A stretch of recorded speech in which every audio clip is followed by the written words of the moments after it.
Hey everyone, welcome to Deanji Winji. I am here again with new Dean's fiction. Where the Winchesters walk, we follow feels interesting. Let's see what happened. Sometimes I feel like the best thing about my time at Stanford was being able to feast my eyes on Sam Winchester. My best friend Dina always said I'd make a great stalker, and with Sam I mastered the art of observing without being detected. Initially he seemed to have kept pretty much to himself, and even when it seemed he started to make friends, it appeared that he generally preferred his own company. One thing's for sure, he didn't come to college for the social life, and very early in our freshman year he established a disciplined schedule with everything revolving around academics. He liked a small quiet study hall at the south end of campus, and like clockwork he was there every Monday, Wednesday and Friday, in by 5 p.m. and out by 10. His spot became my spot, where I pretended to be busy with my own studies, but mostly I just lurked and satisfied my insatiable desire to just look at him. I spent hours watching, wondering what exactly was beyond the smooth exterior. The soft voice, the impossibly innocent eyes, often hidden behind dark silky bangs, and the seemingly unflappable calm. I found out soon enough. The first thing that struck me, the day I saw him seated at his usual table, scribbling on a legal pad, was that whatever he was writing seemed to present a more emotional than academic challenge. He wrote a few lines, stopped, sighed, and then tore the paper from the pad and crumpled it. He paused, took a deep breath like he was trying to steel himself, and then he started again. He wrote more slowly this time, like he was choosing his words carefully, considering every syllable before committing it to paper. He seemed to be making steady progress when he stopped writing, dropped the pen and closed his eyes for several seconds, and almost seemed to be experiencing physical pain. Then, the second sheet of paper went the way of the first. For a while it seemed like the third attempt was too much to contemplate. He sat still for several moments, and although he was staring out the window near his table, I was pretty sure he wasn't seeing anything. His mind obviously wandered off for an extended period, and when it came back to him, he reached into his pocket, pulled out a battered leather wallet, and took out what I am sure was a picture. No doubt the photo was of some girl he left behind, and the separation was obviously driving him crazy. The envy that stabbed me was sharp enough to cause physical pain in my stomach, and the disappointment that followed made my eyes sting with jealous tears. I bet she was gorgeous. Only an impossibly beautiful woman could cause such a well-composed man such obvious discomfort. The picture seemed to calm him, and after a few moments of looking at it, the wallet was put away in favor of the pen. I thought attempt number 3 would at least make it into an envelope. He finished an entire page and then flipped the sheet over the pad and continued writing. I figured Cruella I was incapable of assigning anything but a derogatory moniker to my unknown rival was in for some good reading when the letter landed in her mailbox. But I spoke too quickly, and soon there was an almost wrenching sound as the sheets were ripped from the pad, balled, and dropped on the table beside their ill-fated predecessors. This was it. He stood and began tossing his books in his bag. He zipped up his knapsack, flung it over his shoulder, and gathered his discarded papers. I watched hopefully and inwardly danced in silent celebration when the crumpled balls were tossed into a trash can right beside the huge industrial printer and photocopier that was set up in one corner of the study room. I was insanely grateful that Sam liked this low-traffic study area, which was all but deserted by the time he left. Once he was gone, I waited a few moments and then retrieved the papers from the trash with little fear of being observed. I left the building quickly, feeling the same anxiety that used to fill me when my friends and I stole candy from small shops for kicks. Part of me almost expected to be apprehended by a heavy hand dropping on my shoulder, but I was free and clear in a matter of minutes and headed straight for my dorm. In the privacy of my room, which was thankfully devoid of my roommate, I smoothed out the papers with trembling hands. I arranged them in what I figured was the order in which they were written, and then plunged greedily into the private inner thoughts of Sam Winchester. Dear Dean, I owe you an apology for walking out on you the way I did. I never should have left without saying anything to you. But the truth is, I don't think I would ever have had the courage to leave if I'd had to actually look you in the face and say goodbye. You have to know that. That was the end of that attempt, but the few lines had my heart pounding so hard I was sure it was sending up my blood pressure. Dean, Cruella was a man. Sam was gay. My hands were shaking as I grabbed the second short letter, hoping to find some answers. Dean, It would be an understatement to say that you've been on my mind. The truth is I think about you constantly, and if I am not remembering something that you said or did, I am wishing I could talk to you about something or wondering if you're all right. I know you probably feel more betrayed by me than anything, and trust me, the last thing I wanted to do was leave, but what? I wondered, quickly reaching for the final letter. If Sam obviously felt so strongly about this Dean person, what could have driven him away? Dean, I've been meaning to call you since the day I left. In fact, I've dialed your number at least 100 times, but I keep chickening out because I don't know how I would even begin the conversation. I guess my biggest fear really is that you won't want to talk to me at all. So, I am doing this the old-fashioned way because I am afraid if I try to talk none of this will come out right. And I think I trust myself to write what I can probably never bring myself to say. Since you're not going to be able to kick my butt or roll your eyes at me when I say this, let me start by telling you how much I miss you and Dad. You might not believe this, but sometimes it feels like there's not a minute that goes by without me thinking about the two of you especially, to be honest. There are so many times when I find myself in situations or I'll see or overhear something and I keep meaning to share it with you, then it dawns on me that I don't really know when I'll get the chance to share anything with you again. Every time that happens it just crushes me inside. Dean, I know I owe you an apology for leaving the way I did. After Dad and I had the grandmother of all fights, I just didn't have the energy physically or emotionally to face you. My biggest fear was that if I actually had to say goodbye to your face, I would never have the courage to walk away after that. I was so hurt and angry when I spoke to Dad that I said things that I'll probably go to my grave regretting, but most of them were true. The truth is, I don't want the life that he has mapped out for me. I want to make my own life. For the longest while I hoped and dreamed that somehow I would be able to literally escape from the destiny that he seemed to feel was set in stone, and when the chance to go to Stanford came up I knew I had to take it because it was probably my only way out. The only thing that made me think long and hard about passing up the chance to go to college was the fact that I knew if I decided to go that meant I would have to leave you. Dean, that was like asking myself which arm, which leg or which eye I would rather do without. And separating from you has been the hardest thing I have ever done in my entire life. Not having my big brother beside me makes me feel so incomplete that sometimes I actually wonder if I made the best decision. But deep down, I know I did because I followed my gut. I trusted myself and did what everything inside of me told me was right, which is what you always tugged me to do. Dean, you raised me and you taught me to stand up for myself, to not be afraid and to not let fear control me. You taught me how to be a man. And now, if I am ever truly going to be one, then I actually have to learn how to survive without having you to run to you. Although you've been my physical and emotional bodyguard for my entire life, I think the most important thing you've tried to teach me is how to stand on my own 2 feet. I really need your support and your understanding now because I have to prove to myself that I've truly learned that lesson. I have to try to become the man you've spent my entire life teaching me to be. Please give my love to Bobby. I am mailing this to his place, since that's the only way I can be sure that you'll get it. Tell Dad that I wish him well. And please, please, please be careful. Love, Sammy.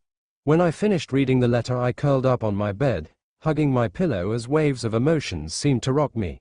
That night, I reread Sam's words several times, reveling in the fluid expression of emotion, wishing that the man who was capable of such deep affection would direct even a fragment of it towards me. I thought about my relationship with my only sibling, my big sister, who had reached adulthood ahead of me and seemed to have become a stranger. We had always liked each other well enough, I suppose, but somehow it never occurred to me to fight for our relationship when we started to drift. It had just seemed like the natural order of things.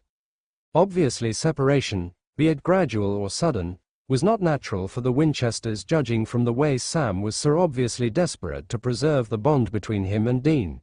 Compared to the deep affection Sam obviously felt for his brother, my sister and I seemed decidedly and disappointingly ordinary.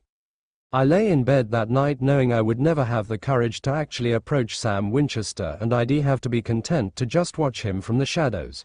I thought about inviting him out for a drink or asking him to help me with algebra, but I knew each little scheme would be abandoned the moment I had to actually carry it out. But I woke up the next morning resolved to do one thing: return his letter, After observing his anguish as he wrote, I felt I owed him that much. I used an iron to try to take out the creases, stuck it in an envelope and waited near his dorm until both he and his roommate left out, and then went inside and slipped it under his door. I had written Sam's name on the front of the envelope, and on the back I had scribbled a short note which read, "Please send this letter. If you feel this way about someone, then they deserve to know." I was damn happy to be an only child until I met Dean Winchester. All my life I reveled in the fact that I never had to bother with the hassle of sharing my toys, clothes or anything else, especially my parents' attention. The truth is, I liked feeling like I was the center of the universe, and I didn't want any competition for that position. The summer I turned 13, I realized I had it wrong. That was the summer that Dean Winchester and his little brother Sam breezed into town. It was 3 years ago, but I remember it like it was yesterday. Dean and Sam seemed to have fallen out of the sky. We saw them in church one Sunday, but there wasn't much of a backstory about their arrival. Our local CNN, Sadie Milton, who my mother totally disapproved of but always entertained, had a particularly difficult time scoring any worthwhile intel on the brothers. Regrettably for Sadie, and absolutely everyone else who turned into relying on her dispatches, the Winchesters have been staying with Pastor Jim, and the goodly minister didn't dish. All Sadie turned into capable of scrounge up turned into that Dean become approximately 13 and Sam became 9. They have been Pastor Jim's visitors in the interim because their father, who become an old buddy of the pastor's, had a task that kept him on the road. Beyond that, the radar become clean. On Sundays Dean might go through church looking bored and restless, and commonly, through about the third or fourth hymn, his little brother, who seemed to discover organ song tranquilizing, might fall fast asleep snuggled up towards him. As soon as Sam started resting on him, Dean would usually wrap his arm protectively round his younger sibling's frame, and whenever Sam stirred in his sleep, he would rub his lower back or stroke his hair until he settled down once more. Each week, I might watch fascinated, and the quiet intimacy of those gestures usually made my stomach flutter with weird sensations. There has been something approximately the manner those boys interacted that made it hard for me to take my eyes off them after they have been collectively. However, if Dean had a nurturing streak when it got here to his little brother, he parked it at domestic when he became coping with all of us else. A long-standing ritual at our church become that every week after Sunday carrier, the children of the devout had been thrown collectively to amuse ourselves, while our mother and father attended various meetings. For the most part, we might pass the time at what as young adults known as the leisure place, which the more youthful ones had been sincere sufficient to admit turned into a glorified playground. As soon as Dean joined the group, the scene at the leisure area changed totally, and he right now have become the center of attention. He had a spitfire temper, swore like a pirate, gave new meaning to the phrase loud and obnoxious, and the opposite boys cherished him for it. Right away flat, he had the men gambling away their pocket money on cards, marbles, and any other games he should dream up to fleece them. The ladies, who have been simply as love-struck, could watch the playing and other forbidden sports in silent fascination, laughing like idiots whenever Dean so much as tossed a slipshod smile their manner. Already he become beginning to broaden a man's frame with huge shoulders, hard abs, and what seemed like it might become a quite nicely built chest. And he had this manner of rolling his eyes, placing his jawline, or solving you with a stare that made his face go from little boy cute to massive boy good looking. And for reasons I just couldn't understand, Dean made sense me unusual. Certain ID had crushes earlier than, but this felt specific. I'd see the manner Dean would swing his arm around Sam's shoulder as they walked far away from the playground, and that I'd experience a tug in my stomach. I'd observe how Dean constantly gave his little brother his complete interest, turning away from anyone else round him as soon as Sam approached, and it might pull at my heartstrings. He also had this manner of the usage of one index finger to tuck Sam's bangs behind every ear and then tilt his chin upwards and smile at him. Most of these affectionate gestures would make my face flush involuntarily. I used to be at a loss as to how a stranger who I knew best in passing changed into having this sort of impact on me. I just couldn't understand my involuntary reaction to looking Dean Winchester until the day the coincidence came about. It became what had now grown to be a typical Sunday afternoon, and the playing fit changed into in full swing. As ordinary, Dean became cleansing up while the other boys have been scratching their heads and searching bewildered. At the alternative side of the playground, Sam became swinging on the jungle bars with some of the younger children when he slipped and plummeted. There was a scream of fright followed through a dull thud as his frame hit the floor. Dean changed into a great 50 feet away. Along with his lower back grew to become whilst his brother fell from the bars. But it became just like the second Sam misplaced his grip and screamed some kind of internal huge brother alarm went off, and I swear to God earlier than Sam even hit the floor Dean was jogging to his brother's aspect. A gaggle folks observed him just a few moments later, but compared to Dean we took as a minimum 10 years to reach to Sam. By the time I got to the jungle bars Dean become to the ground with his brother specified in his palms. What the hell occurred? He demanded of the two hapless little boys who were gambling with Sam. I dunno, one cried, truly disappointed at the accusing tone. He just fell. There has been no time for a complete interrogation as Sam become gasping and his legs and arms have been shaking. Certain it turned into some main medical emergency. Every person children began to panic and all people started speaking and even yelling on the identical time.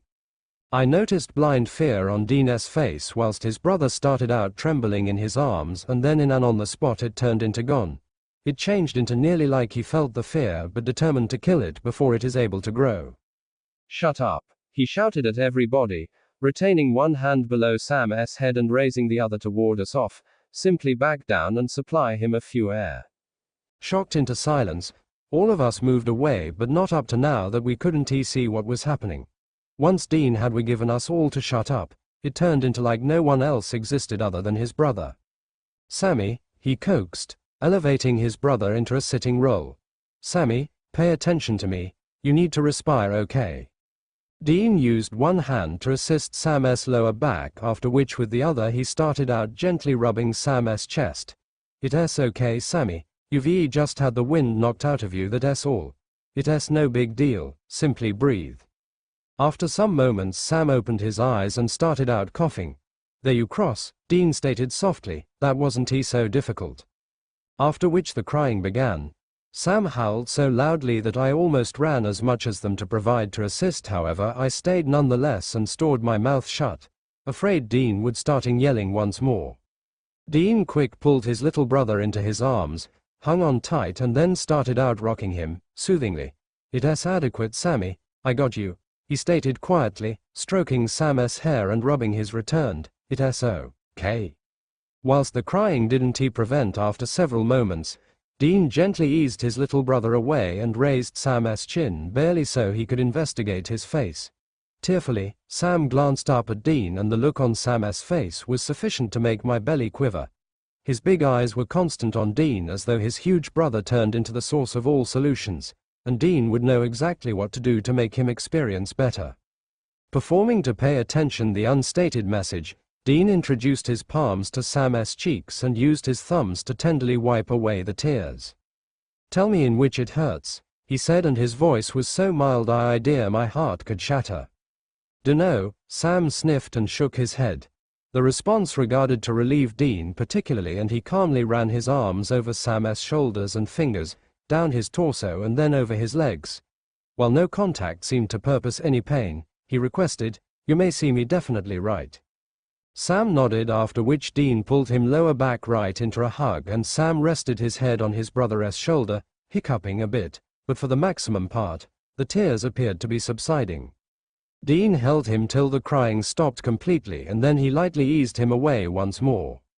Better? Dean asked, running his arms via Sam's hair. When Sam nodded again, Dean sighed. He pressed his brow against his brother's, closed his eyes and breathed deeply for some moments. Once more it became like he would most effective permit himself a minute to give in to his own emotions, and within seconds he turned into back on top of things. "You'll stay, you little drama queen," he said, smiling playfully. Sam, it seemed, still wanted to be held, and he pushed lower back into his brother's hands and put his head back off on Dean's shoulder. Dean indulged him for numerous minutes, and even though the rest of us had been only a quick distance away, we might also as nicely had been on some other planet. If a gaping hollow had spread out and swallowed every one people on that playground, neither of the Winchesters could have observed. Sooner or later, Sam yawned against Dean's chest. Dean asked if he become worn out and Sam nodded. That was Dean's cue to help Sam to his toes and then stand up. Come on, he stated. I'll take you return to the house so you can get a snooze. Once they got up, Dean seemed casually over his shoulder at the relaxation people. Later, was all he said, and the two of them left. As I watched them move, the now acquainted sensations flooded my stomach, and that's when it hit me. The bizarre feeling that came over me every time I watched Dean Winchester together with his brother turned into longing. It became longing that I felt on every occasion I noticed the unspoken love in even his maximum easy interactions with Sam. And that day, on that playground, I saw what it become really like when somebody turned into without a doubt precious to someone else. And trust me, now not even my mother and father, who constantly stated I was their princess and their darling, had ever held me and touched me with as a lot comfort and devotion as that. I in no way saw Dean once more. We were informed that the boy's father came to get them, and they left the equal way they came, abruptly. However, after meeting the Winchesters, by hook or by crook, having all the toys didn't seem so unique anymore, and now not having everybody to share anything with felt much less like gain and greater like loss. And now, after I am crying over matters I in no way dare tell mom or dad, I find myself wishing for someone to hold me and say, tell me in which it hurts. I discover myself longing. Since the plane turned into practically empty, I figured it'd be a pretty uneventful flight, and then outrageously appropriate and without a doubt angry male passengers confirmed up. They barely controlled to make it onto the flight earlier than we closed the doors. The whole lot, from their harried look to their silent frowns, said they'd been arguing before they got here on board. However, as they headed instantly for the again of the plane wherein I used to be stationed, it turned into all I may want to do, no longer to whistle in appreciation. I let you know, the candy sight of those male beauties made all of the caffeine I had fed on this morning so that you can make it to work on time, well worth it. One was quite tall and seemed a bit shy, with massive harmless eyes and feathered brown hair that he turned into continuously tossing far away from his face. The opposite one turned into rugged, with chiseled capabilities and a hard glint in his eyes that made him appear only a little bit dangerous. Each was so compelling, for absolutely distinctive reasons, that a lady might have a hard activity selecting between them. In the end, I think, it would rely on whether or not she became within the temper for a sweet time or a wild journey. A short look on the diamond on my left ring finger jogged my memory that I used to be up for neither. And not for the first time, I felt a frightened twinge of apprehension when I considered that my wedding ceremony day became less than 1 month away. However, seeing that I continually made positive that nothing taking place in my personal lifestyles affected my professional behavior, I shook off the uneasy feeling, smiled brightly on the handsome strangers, and welcomed them overseas. Am I able to see your boarding pass? I requested in my well-inculcated flight attendant voice. Risky glanced round agitatedly while Candy Eyes started out patting his blouse and pants pockets until he unearthed the tickets. Brothers, I referred to seeing the same closing name on each stubs. An extra portion of correct seemed to were heaped in this family. Welcome aboard Quick Air, Mr. Winchester Sam. I looked at them quizzically. With a quick nod, Candy Eyes acknowledged me. And I grew to become too risky. Dean, I am hoping you both have a nice flight. Thank you very tons, Sweet Eyes stated. Speedy, however dangerous, slightly made eye touch. Your seats are way up front, I said, and moved to escort him to the row special on their tickets. If it's adequate, we'd like to take a seat on the Agan, Sweet Eyes stated hurriedly. Oh, that's no longer a problem, I responded, pointing to the second one to closing row. That changed into a good deal simpler for me because the remaining 15 to 20 rows of the plane had been empty. I ought to without problems generally tend to these quiet boys without having to head from side to side too much. Your hand luggage goes inside the overhead packing containers, I said, gesturing in the direction of the cabinets above their seats, and please fasten your seatbelts as quickly as you re-seated. We just a few minutes from takeoff. Thanks. Once more it became Candy-Eyed Sam. Risky Dean just glanced round fleetingly like he was mapping out an escape route to apply before takeoff. Are you okay, Mr. Winchester? I asked. I'd be higher off walking, he stated dryly.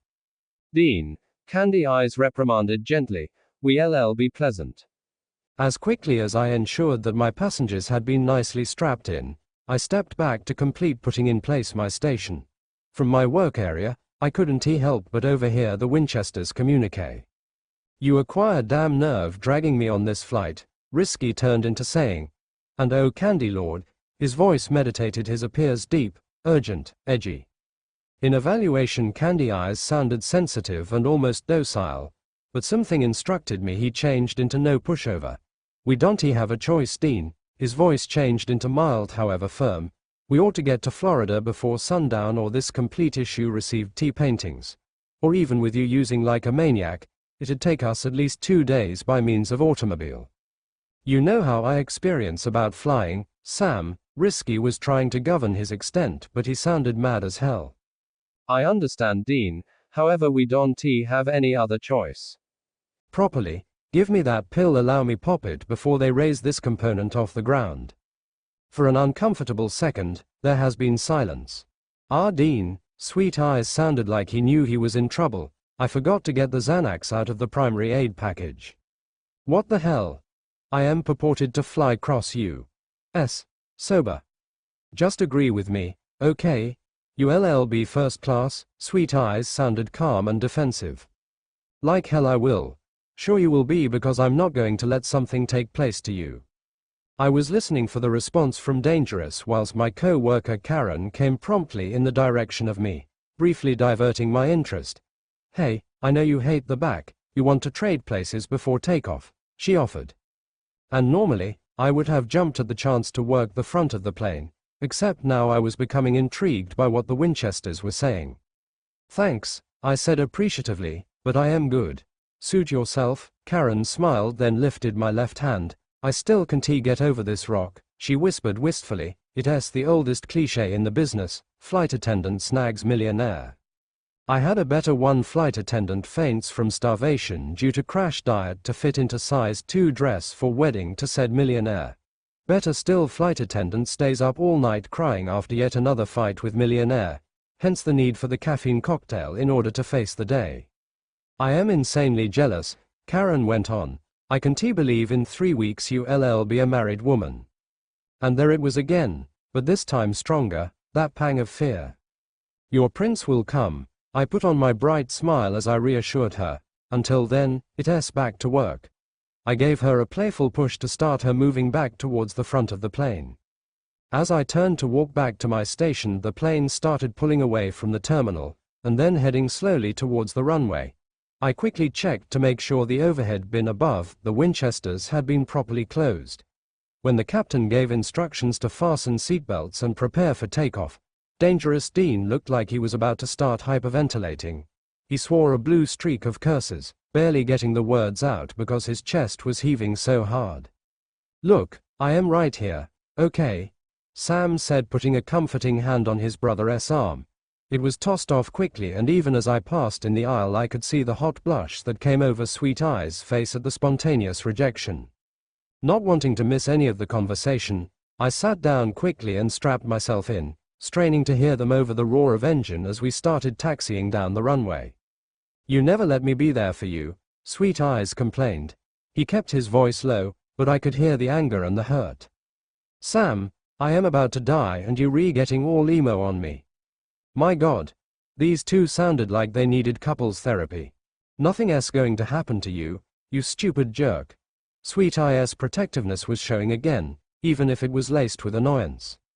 "Well, tell that to the heart attack I am about to have. You'll be okay if you stop being an idiot and just calm down." There was no response, just labored breathing that sounded like it was building up to a panic attack as the plane began to lift off. "Listen to me, Dean." Sweet Eyes' voice had lost all trace of irritation and was now coaxing. "You have to calm down and just breathe. Nothing's going to happen, just breathe easy." More concerned than curious now, I waited until the plane started leveling off, then I unlocked my seatbelt and stepped up to their seats. "Is everything okay here?" I asked. "We fine." Sam didn't even look up at me. "Just breathe, Dean," he said to his brother. "Everything's okay, just breathe in and out." I noticed that this time it was Dean who grasped his brother's arm as he struggled to catch his breath. Without hesitation, Sam reached over and covered Dean's clutching hand with his, the earlier slight clearly forgotten. "Would you like some water?" I offered. "Sure." Again, Sam didn't take his eyes off his brother and only glanced up briefly when I brought the water. Seeing that neither of them had the use of both hands, I helped him out by opening the bottle. Sam took it from me and held it up for his brother to drink. As Dean sipped from the bottle Sam was holding, they looked like two halves of a single being, moving fluidly like conjoined fraternal twins. "More?" Sam asked, and when Dean shook his head, Sam only broke contact momentarily to screw the cover back onto the bottle, and then reached for his brother's hand again. Fascinated by their apparent mutual ease with touch, but not wanting to appear intrusive, I slipped silently back to my seat. As soon as I was out of sight, I could hear Sam chuckling to his brother, "When you too distracted to flirt with a pretty woman, I know you really freaked out." That got a snicker out of Dean. "I am hurt, bro. You make me sound so cheap," he said. "You are," Sam teased. "You've come on to every waitress in every diner we've ever eaten in, every nurse at every hospital we've been to, not to mention the female cashiers at every gas station and convenience store across all 50 states. Not everyone, bro." Dean sounded like he was getting into the conversation. "Just the ones that were hot." They giggled together, but then the plane hit an air pocket and Dean started gasping again. But it seems Sweet Eyes was a sharp cookie, and he quickly picked up on what would divert his brother's attention. "Let us keep talking," he urged gently. "About what?" "Anything, it doesn't matter. I'll ask you questions and you just answer. Just focus on me and what I am saying." "Okay," Dean agreed, sounding like he was willing to try just about anything to make it through the flight. "What is your favorite band?" "Like you don't know that." "Just answer the question." "Metallica." "Favorite movie?" "Scarface." "Favorite actor?" "Matt Damon." "Lame." "Hey, he kicks butt as Born." "Favorite actress?" "Megan Fox. She can act." "Yeah, but she is hot." I had to cover my mouth to keep from laughing out loud at the boyish banter. Apart from being related, these boys clearly liked each other. I quietly grinned and giggled as the Q&A continued for a good 10 minutes, and I heard the tension drain out of Dean's voice as Sam teased and laughed at each of his responses. 10. Sam said, "Favorite childhood memory." That one was met with silence, and even from where I sat eavesdropping I could feel the light mood changing. "Sorry," Sam said softly, sounding like he decrossed some kind of line. "No, it's okay," Dean said after appearing to consider it for a moment. "That one is easy. It was the day Mom and Dad brought you home from the hospital. I came into Mom's room when she was lying in bed feeding you. I climbed up onto the bed with her, and when Dad came in and saw the three of us, he just stood there staring like he couldn't believe what he was seeing. He said he was the luckiest man alive." "Wow," Sam whispered. "That is pretty amazing." There was silence for a little while, then Dean said, "What is your favorite?" "My 10th birthday," Sam said without hesitation, "when we were in Ohio for a few months. Dad had been gone for about a week and you took me to that state fair." "Yeah, that was a good day," Dean agreed. "I remember you pigged out on all that junk food. And you dragged me on that awful roller coaster and all those scary rides." "Hey, you were 10, it was a coming of age thing." "Yeah, but I so scared I figured I'd be lucky to see 11. I started shaking every time we joined a line for another ride." "Well, you hid it well, you little sneak. I thought you were having as much fun as me." "Eventually I did, because I kept watching you laughing and having such a good time, and I thought, if Dean's not scared then I don't have to be. I can still remember looking at you and thinking that my big brother wasn't afraid of anything. And of course now you're wondering how I can be a complete wuss about flying, right?" "Ouch." I squirmed. I couldn't see Dean's facial expression, but his attempt to sound nonchalant didn't quite manage to cover up what sounded like insecurity. Big brother was afraid of getting knocked off his pedestal. But little brother wasn't going there at all. "You're not a wuss, Dean," Sam said, and there was that patient, caring tone again. "What you have is a serious phobia." Pulling out the psycho babble on me, "College boy. Call it what you want. But I know you, and I figure if you have a phobia, something pretty serious must have caused it." "Okay, time out. If I am going to do the therapy thing, then I at least want to be lying on a couch talking to a hot female shrink. What happened, Dean? There was no response, but that didn't faze little brother. Tell me, Sam said, and I had never heard two words spoken with such patience and compassion. Those were the words I would have given anything to hear from my fiancé and so-called soulmate whenever I told him I needed to talk. But usually he would turn up the car radio, roll over in bed claiming to be tired, or roll his eyes, look pained and ask if it could wait. Dangerous Dean, didn't he know how lucky he was to have someone who was not only willing to listen to him, but who actually wanted to hear what he had to say? Dean, Sam pressed when his brother refused to speak, talk to me. Oh God, Dean, tell him, I urged silently, wishing I could trade places and have sweet-eyed Sam listen to me pour out my heart. Just let him in. And although I knew it wasn't my silent efforts at persuasion, but rather his brother's concern, for some reason I felt gratified when Dean began to spill it. From the very beginning he had struck me as a tough guy, and tough guys don't generally do the talking thing. But I got the feeling that when his brother used that heartfelt tone he had difficulty holding out. I was about 12 years old, you were about 8, and Dad came home one night frantic, and told me to pack. He didn't tell me anything else, just that he was going to be gone, and he didn't know how long, and he was sending us to Bobby's. He took us to an airport, handed us over to some stewardess and told me I was in charge. He said I was to make sure nothing happened to you and Bobby would be waiting at the airport when we landed. I don't remember any of this, Sam injected. And trust me, you damn lucky you don't, Dean assured him. You got on the flight that night and you were out like a light. I was up the whole time and, Sam, it was like hell was wreaking havoc. We flew through freaking thunderstorms and a whole other level of turbulence. People were screaming and freaking out, and I thought we were gonna die. Dad had already started teaching me how to defend myself and how to protect you, but none of that was going to work up in mid-air. I was trapped and threatened, and there was nothing I could do. I was so scared, Sammy. I thought the damn plane was gonna crash, and I knew there wasn't anything I could do to protect you. Protect him? I couldn't believe it. That was what was on Dean's mind when he thought he was going to die. That he couldn't protect his brother. I would have been saying my prayers for the eternal salvation of my own soul, never mind my brother. Dean, now poor Sam's voice sounded shaky with emotion, it was out of your hands. If anything had happened, it wouldn't have been your fault. That's not the way I see it, Sammy. I am your big brother and it's always been my job to protect you. My watch is my watch.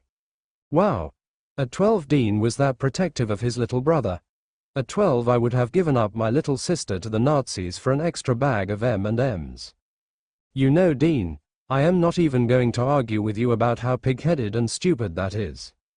All my life you've been pig-headed and stupid about protecting me, and that's why I've always felt safe. You always said you'd never let anything happen to me, and every time I needed you, you were always there. And my big brother will always be the bravest person I know, and if you're afraid of one thing, Dean, just one thing, can't you just let me be there for you? Can't you just let me make you feel safe for once? I didn't even realize my eyes were filling up until they brimmed over and the hot tears were running down my cheeks. I used one hand to cover my nose and mouth so they couldn't hear me sob or sniffle while I waited, anxiously, for Dean's response. When did this happen? He asked, voice raspy with emotion. When did my little brother get so strong? While you were raising me. Damn. Now the tears were falling so fast that I had to be wiping my eyes with my hands and my stupid black mascara was smearing all over my fingertips. Quickly, I slipped into the nearest restroom, locked the door and then leaned my head against it and cried. That was what I wanted, more than anything else. To have someone who would listen and, more importantly, who would care. I wanted to be so secure about someone's love for me that I could tell them my fears and not worry about being ridiculed, or worst, loved less. I wanted someone to hold my hand and help me face whatever frightened me, and to help me find the strength I had inside. And, as I stood there crying with my head spinning from the damn starvation diet, I knew that someone was not the man I was about to marry in 3 weeks' time. I looked at my tear-stained face in the mirror and wondered if I'd ever have the courage to call off the wedding. Then I thought about Dean and what he had been through today. And if he could face his fears, then, God help me, I'd face mine. The seatbelt sign flashed and the captain announced that we should return to our seats and prepare for landing.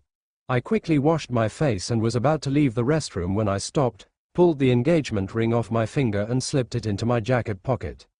I took a few seconds to compose myself and then I approached the Winchesters. "Excuse me," I said, all nice and professional like I hadn't just spent the whole journey listening to their private business. "We'll be landing in about 15 minutes. Can I get you gentlemen anything?" Dangerous Dean fixed me with a devastating smile. "That relies upon in your definition of whatever," he said with a raised eyebrow. "Dean," Sam sounded a quiet caution. However, having long considering that developed my inventory reaction to passenger flirtations, I saved my face immediately and special coffee, juice or water. And Dean chagged into undaunted, "Simply, you can get a touch extra creative than that," he said, eyes flashing suggestively. "Dean." This time Sam elbowed his brother's chest, after which, reflexively, Dean slapped back. Professionalism became thrown out the window as I laughed out loudly at each huge brother's gall and little brother's mortification. I felt authentic pleasure at what this exchange became telling me. We were nevertheless 20,000 featuring off the ground and Dean become doing nice. He DBO okay. "And so might I please fasten your seatbelts, gentlemen," I stated, laughing as I stepped far from them. "We re-preparing to land." "And you say a make you sound reasonably priced," I heard Sam marveling as I sat down and strapped myself in. "Hi there, I just didn't want to jeopardize my global file," Dean countered. "You know," Sam hit back, "you were plenty easier to manipulate whilst you were traumatized." They saved it up proper till the plane approached the airport for landing. Dean had a few nerve-wracking moments, but he let his brother communicate him via it, and without really seeing, I just knew Sam saved a defensive hand on Dean's arm until we were appropriately on the floor. The closing issue I heard right after the press of loosening seatbelts was Dean exhaling loudly and pronouncing a bit hesitantly, however, in reality, "Thanks for purchasing me through this." Then got here Sam's response, "Thanks for letting me." By the point I got up, they had been already half of manner down the aisle. Dean didn't appear to be wasting any time getting off the plane. "Thanks for the whole lot, boys," I said softly to their retreating backs, and I kept watching until they were out of sight. As soon as the few passengers on board had disembarked, Karen came all the way down to me. "We got one night in Florida," she said, all smiles and exhilaration. "And you've best we given some weeks left to celebration like a single girl, so allow us hit the clubs." I blew out a breath and held up my ring, much less finger. "To tell you the reality, Karen, I'll possibly be a single woman for plenty longer than 3 weeks." Karen looked at me quizzically. "Will we need to talk?" she requested. I felt a feel of gratitude that was nearly overwhelming. Perhaps I didn't have a worrying fiancé or even a sweet-eyed little brother. However, thank God for proper buddies. "I'd like that," I said. "Right. Permit S cross take hold of something to eat." I became 2% up my station once I heard Karen gasp, "Oh no. The passengers who have been sitting here, they left their tickets. They not going with a purpose to take their return flight. I hire get those to customer support now, a good way to page them before they depart the airport." "You cross on," I stated. "I'll trap up with you." Karen hurried off, but I figured her venture was in vain. Come what may, I didn't suppose the Winchesters had any use for his or her go-back tickets. I didn't suppose Sam Winchester might be taking his massive brother on some other aircraft anytime soon. I figured, when whatever commercial enterprise they'd right here in Florida was finished, Sam could discover the slowest, calmest, smoothest bus to take his brother domestic. Achilles' heel a deadly weak point, notwithstanding overall power, that can doubtlessly lead to downfall. Wikipedia: there was paintings to be achieved, a warfare to be fought, and evil forces to defeat, but nevertheless I took a few moments to observe Sam and Dean sleep. I knew that once I woke them the search would resume and their countless struggle against evil would retain, so I allow him to sleep only a little whilst longer. It has been goodbye, due to the fact I've been with them or been there for them, but I take consolation in a single easy reality: they have got each other. That became the handiest reason I had been capable of let go and go away them on their personal. They top sons, brave squaddies, and robust men. I know I can trust him to prevent the losing of harmless blood. Greater than that, I realize I can consider them to attend to themselves and to watch out for one another. And I know, in spite of the endless onslaught of evil they face, every of them is aware of he is not alone. They have every other. It is what units my mind cozy, but it is additionally what scares me beyond belief. Sam is first-rate, honest, and loyal. However, deep down he feels incomplete without Dean's status at the back of him. Dean is Sam's feel of security and his source of internal energy. Dean is fearless, selfless, and straightforward, but without his little brother around to want him, he doubts his own self really worth. Sam is Dean's reason for being in the center of his lifestyles. Shield Sam had been my instructions to Dean. I didn't suppose he would make it his lifestyle's calling. Stay near Dean turned into my admonition to Sam. I never imagined he could have become nearly incapable of separation. I wanted them to be allies, and now they intuitively connected. I insisted on mutual loyalty, and now there's whole devotion. I taught them believe, which has steadily turned out to be dependence. And now, neither appears capable of being really content if the other one isn't in close bodily and emotional proximity. Their mutual instinct to guard each other is now so effective that it grows to be a defensive force in its personal proper. That much dedication to guard whatever can in the end result in compromise whilst they are able to least have enough money it. I have no doubt that my sons will fight, kill, and die for each other. It is what sets my thoughts comfortable, it is what scares me beyond notion. They've each other. They couldn't be more secure or greater susceptible. Now, I fully understand why the good Lord didn't bless me with kids. He knew I would need all my power to deal with Sam and Dean. Their father turned into there to train them to be men, exact soldiers, and exceptional hunters. But love it or now not, it turned into true Uncle Bobby's activity to generally tend to their emotional wishes. Despite the fact that they both instead die than admit it, those had been as emotionally needy as they come, so anyone needed to see to that side of things. And for as long as I could recollect, that project fell to me. John got to train the endurance schooling, the instantly taking pictures, and the guns cleaning. Me, I were given to nurse them via the tears they by no means admit they shed and the heartache they by no means admit that they had. It wasn't continually a quiet job, but I never reduced in size from it. I wager that's why they usually grew to become up here whilst their hearts wished tending. Oh, they come with various other ailments and excuses. However, 9 instances out of 10 what needed solving turned into usually greater emotional than physical. And relaxation confident. If one of those boys become getting all emotional, you normally find that the opposite one was the cause. So when Dean regarded on my doorstep several months after Sam took off for Stanford without even so much as a kiss goodbye, I knew he wasn't there simply to look me. I pretended to buy his story about desiring to perform a little work at the Impala, and even made a display of fixing a few invisible scratches on that close to flawless car. Then, after some days, I gave him Sam's letter. What the hell is this? Dean requested after I handed the envelope to him one morning after he finished eating breakfast at my kitchen desk. Nicely, from the seams of it, I say it is a letter from your brother. A letter? Dean didn't even contact the envelope. Whilst did you get it? I've had it for several weeks. I bet he sent it right here because that is the nearest element you need to a fixed cope with. Why the hell is Sam writing to me? Dean nonetheless wouldn't renown the letter. My quantity hasn't modified. If he has whatever to say he can call me and speak in preference to sending me a damn letter.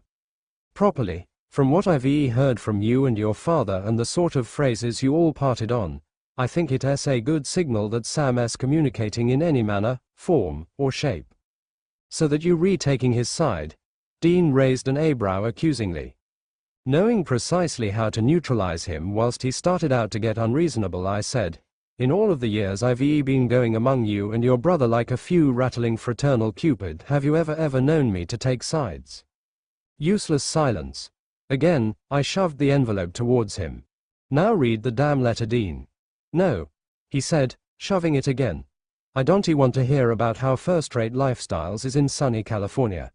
I don't need to hear approximately all the new buddies he's placing with at his fancy faculty, and that I positive as hell don't want to listen approximately how a lot he's enjoying himself now that he's finally gotten away from me and Pop. You suspect he went to Stanford to escape from you? You have anyone? Dean, I might have concept you knew your brother higher than that. I might have idea that too, Bobby. But Sammy left without even saying goodbye to me. I know he became mad as hell with Dad, but for him to leave without pronouncing goodbye to me, I suppose I deserve better than that. There has been so much pain in Dean's voice, and my heart went out to him as it constantly did at times like this. As standard, he was trying to mask his harm with rage and anger, but I knew him too nicely to fall for that. You recognize, I stated in an excellent-tempered, placating tone, I had the joy of babysitting little Sam once while you and your dad went on a hunt, and he become unwell with flu and fever. You weren't gone for a number of days, but that boy cried for you. He wouldn't devour, he didn't need to take his medicinal drug, and even whilst I used to be able to get him to take a snooze, he referred to us out for you in his sleep. I knew he was by no means gonna get nicely until you were again. And whilst you came home you went immediately to his room, and he wouldn't let you go away his sight. I can nonetheless recollect developing to test on the two of you, and you had been asleep curled up so tight it seemed like you were born collectively. That boy didn't run far away from you, Dean. If Sam felt like he wished a ways, I know he had a superb purpose. There is no precise purpose to stroll out for your own family, Bobby. Don't choose him until you pay attention what he has to say. I waved the letter in the front him.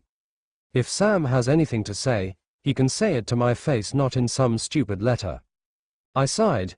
This was going to be more difficult than I'd initially figured, but I wasn't going to rest till Dean heard something his brother had to tell him. From the time John Winchester introduced me to his two younger boys, it hadn't taken me long to parent out that Sam and Dean were special.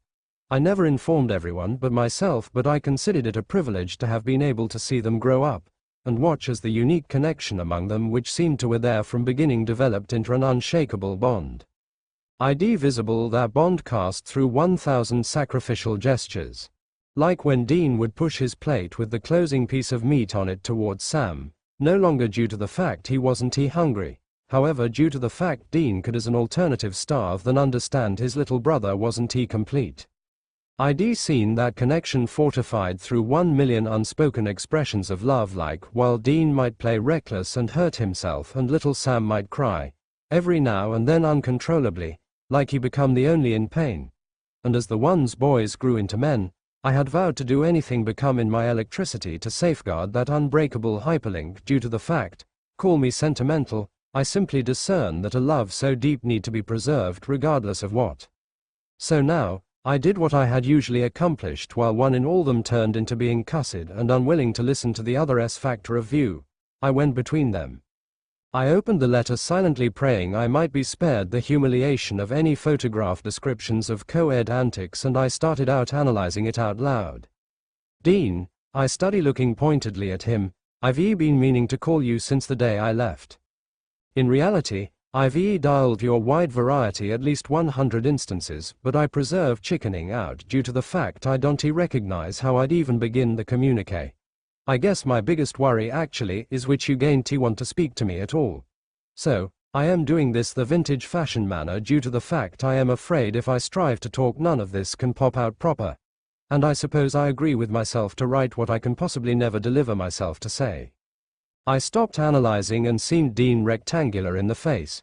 Does that specify why he determined to write a stupid letter as you positioned it? Dean swallowed and looked down at the table earlier than muttering, I bet so. Not in any respect sorry that I had him feeling ashamed for doubting his brother. I study on since you now not going in order to kick my butt or roll your eyes at me once I say this. Allow me begin through telling you the way a whole lot I leave out you and Pop. You may not trust this, however every so often it appears like there is no longer a minute that goes by using without me thinking about the two of you in particular, to be honest. There are so frequently when I find myself in situations or I'll see or overhear something, and I maintain meaning to percentage it with you, then it dawns on me that I don't absolutely know after I'll get the threat to share whatever with you once more. On every occasion that occurs it simply crushes me internal. When I stopped again to look up at Dean, his elbows were on the table, his hands had anchored his bowed head and his breathing sounded labored. Sounds like he's real glad to have gotten away from you and John, doesn't he it? Bobby, please. Undaunted, I continued. Dean, I know I owe you an apology for leaving the way I did. After Dad and I had the grandmother of all fights, I just didn't have the energy physically or emotionally to face you. My biggest fear was that if I actually had to say goodbye to your face, I would never have the courage to walk away after that. Again, I paused to address Dean, but this time as I watched him rubbing his eyes and slowly shaking his head, I kept the sarcasm out of my tone. Do you understand now why he left the way he did? It seems I was managing to breach the legendary Winchester line of defense because he conceded enough to say he probably did the best thing for both of us. I don't know that I would have been able to stand it if I had to watch him walk away. Satisfied that I, or rather Sam, was getting through to Dean, I went back to reading. I was so hurt and angry when I spoke to Dad that I said things that I'll probably go to my grave regretting, but most of them were true. The truth is, I don't want the life that he's mapped out for me. I want to make my own life. For the longest while I hoped and dreamed that somehow I would be able to literally escape from the destiny that he seemed to feel was set in stone. When the chance to go to Stanford came up, I knew I had to take it because it was probably my only way out. The only thing that made me think long and hard about passing up the chance to go to college was the fact that I knew if I decided to go, that meant I would have to leave you. Dean, that was like asking myself which arm, which leg, or which eye I would rather do without. And separating from you has been the hardest thing I have ever done in my entire life. This time I didn't stop for Dean but for me. I couldn't read anymore. This letter was something private from one brother to another. This was between Sam and Dean. Dean, I all but pleaded. This is personal. This is what your brother wants to say to you. I don't think he meant for it to be an open letter read by me or anyone else. You need to read this. Dean looked up at me pleading with his eyes. Bobby, I can please, just read it for me. And at that moment, I didn't see a well-trained hunter, an angry young man, or even an adult for that matter. I saw the little boy who I'd had to tell that it was okay to cry on Mother's Day. The little boy who, in spite of my interventions, had learned to put on a brave face when he was hurt or frightened. The little boy who would only ask for help if he had no other choice. So again, I did what I'd always done. I gave him what he needed. I read on. Not having my big brother beside me makes me feel so incomplete that sometimes I actually wonder if I made the best decision. But deep down, I know I did because I followed my gut. I trusted myself and did what everything inside of me told me was right. Which is what you always taught me to do. Dean, you raised me and you taught me to stand up for myself, to not be afraid and to not let fear control me. You taught me how to be a man. And now, if I am ever truly going to be one, then I actually have to learn how to survive without having you to run to you. Why? Dean interrupted. Why would he ever think he needed to stop coming to me? He was near breaking point. I could hear it. So I kept my voice gentle. He has to prove it to himself, Dean. Prove what? That he can survive without you, and I think you also need to see that you can survive without him. Maybe some time apart is the best thing for the two of you right now. How can it be when I miss him so much it hurts? And it sounds like he is hurting too, Dean, but somehow I think you'll both be okay in a little while. When Dean didn't say anything immediately, I picked up the reading. Although you've been my physical and emotional bodyguard for my entire life, I think the most important thing you've tried to teach me is how to stand on my own 2 feet. I really need your support and your understanding now because I have to prove to myself that I've truly learned that lesson. I have to try to become the man you've spent my entire life teaching me to be. Please give my love to Bobby. I am mailing this to his place, since that's the only way I can be sure that you'll get it. Tell Dad that I wish him well. And please, please, please be careful. Love, Sammy. Sammy? Dean looked up suddenly, his eyes were shining. He signed it Sammy. See for yourself, I said as if it was no big deal, and, finally, I was able to hand over the letter. Dean took the sheets of legal paper and scanned them for the closing line. When he saw the words in Sam's own handwriting, he closed his eyes and only one very determined tear managed to escape and roll down his face. From the day he turned 16, he has been trying to get me to stop calling him that. The little ingrate sat me down and gave me a lecture about him being far too mature for that childish nickname. A lecture which you of course disregarded. I smiled knowingly, sensing we were turning a corner. Completely, Dean admitted, brushing the back of his hand across his face quickly. I told him that he has always been and always will be my Sammy. And knowing your brother, he was probably mad as hell because that wasn't in keeping with his newfound maturity. He pretended to hate it. Dean smiled at the memories. But deep down, I think he understood that what I really wanted to say was that he could be grown up to everyone else, but he has always gonna be my baby brother. And now, after everything he has done to prove he has grown up, including running off to the other side of the country, he signs his name Sammy. Yeah, I confirmed. So there you have it in plain black and white. Your little brother still thinks you're the most important person in the world. I think that almost pushed him over the edge, so I knew I needed to pull back now and give him some room to process the letter, and all its implications. I saw from the way he was sitting there gently running his fingertips over his eyes that I needed to leave him alone for a while. Another unspoken understanding between me and these boys was that I never called them out for tears, so they would always feel free to cry. But as they grew older, if I sensed the dam was about to break, I'd give them space. Will you look at the time? I said, getting up from the table suddenly. I promised old Thelma next door I'd come over and take a look at her sink this morning. Mind if I leave you alone for a bit? No. Dean shook his head. The poor boy was obviously trying to stay composed, and the sooner I left the better. Go right ahead. Good. No way I am gonna make it safely in and out. She is bound to try to feed me and get me to look at pictures of her grandkids, so if I am not back by noon, will you come and get me? I will, Bobby. He sounded choked up as hell, so I left quickly. I barely managed to make it into the living room before I heard a muffled sob. I was so tempted to turn back and go to Dean, but I knew as long as I was there, he would keep his emotions reined in. And right now, he needed to just let them go. He has a tough one, that Dean is, but the one person that seemed to be able to move him to tears was his little brother. I made it out to the porch and then I exhaled deeply, taking a moment to steady myself. I loved John S. boys like they were my own, but at some level, I must confess, I envied them. I envied them that built-in bodyguard, best friend, and guardian angel they each had that they so casually referred to as my brother. Sometimes I wondered if even they fully understood the height and depth of what they had in each other. Sometimes I wondered if it was as clear to them as it was to me. I started towards Thelma's place and then I turned around, and quietly let myself back into the house. I went to my living room desk and dug a notepad out of the drawer. I dropped the pad on the desk and considered leaving a pen beside it, but I didn't want to make it look too obvious. As I went back out the door and walked over to Thelma's, I hoped with all my heart that after I left, Dean would come out of the kitchen and see the notepaper. Because right now, when his heart was heavy with emotion, was probably the best time for him to write a reply. In my dreams I am married to Dean Winchester and his little brother Sam is our beautiful, beloved son. I met them when I had run from my shattered life and found a small apartment right beside theirs. It wasn't much, just a room in a slightly shabby but completely comfortable old building, in a sleepy backwards town.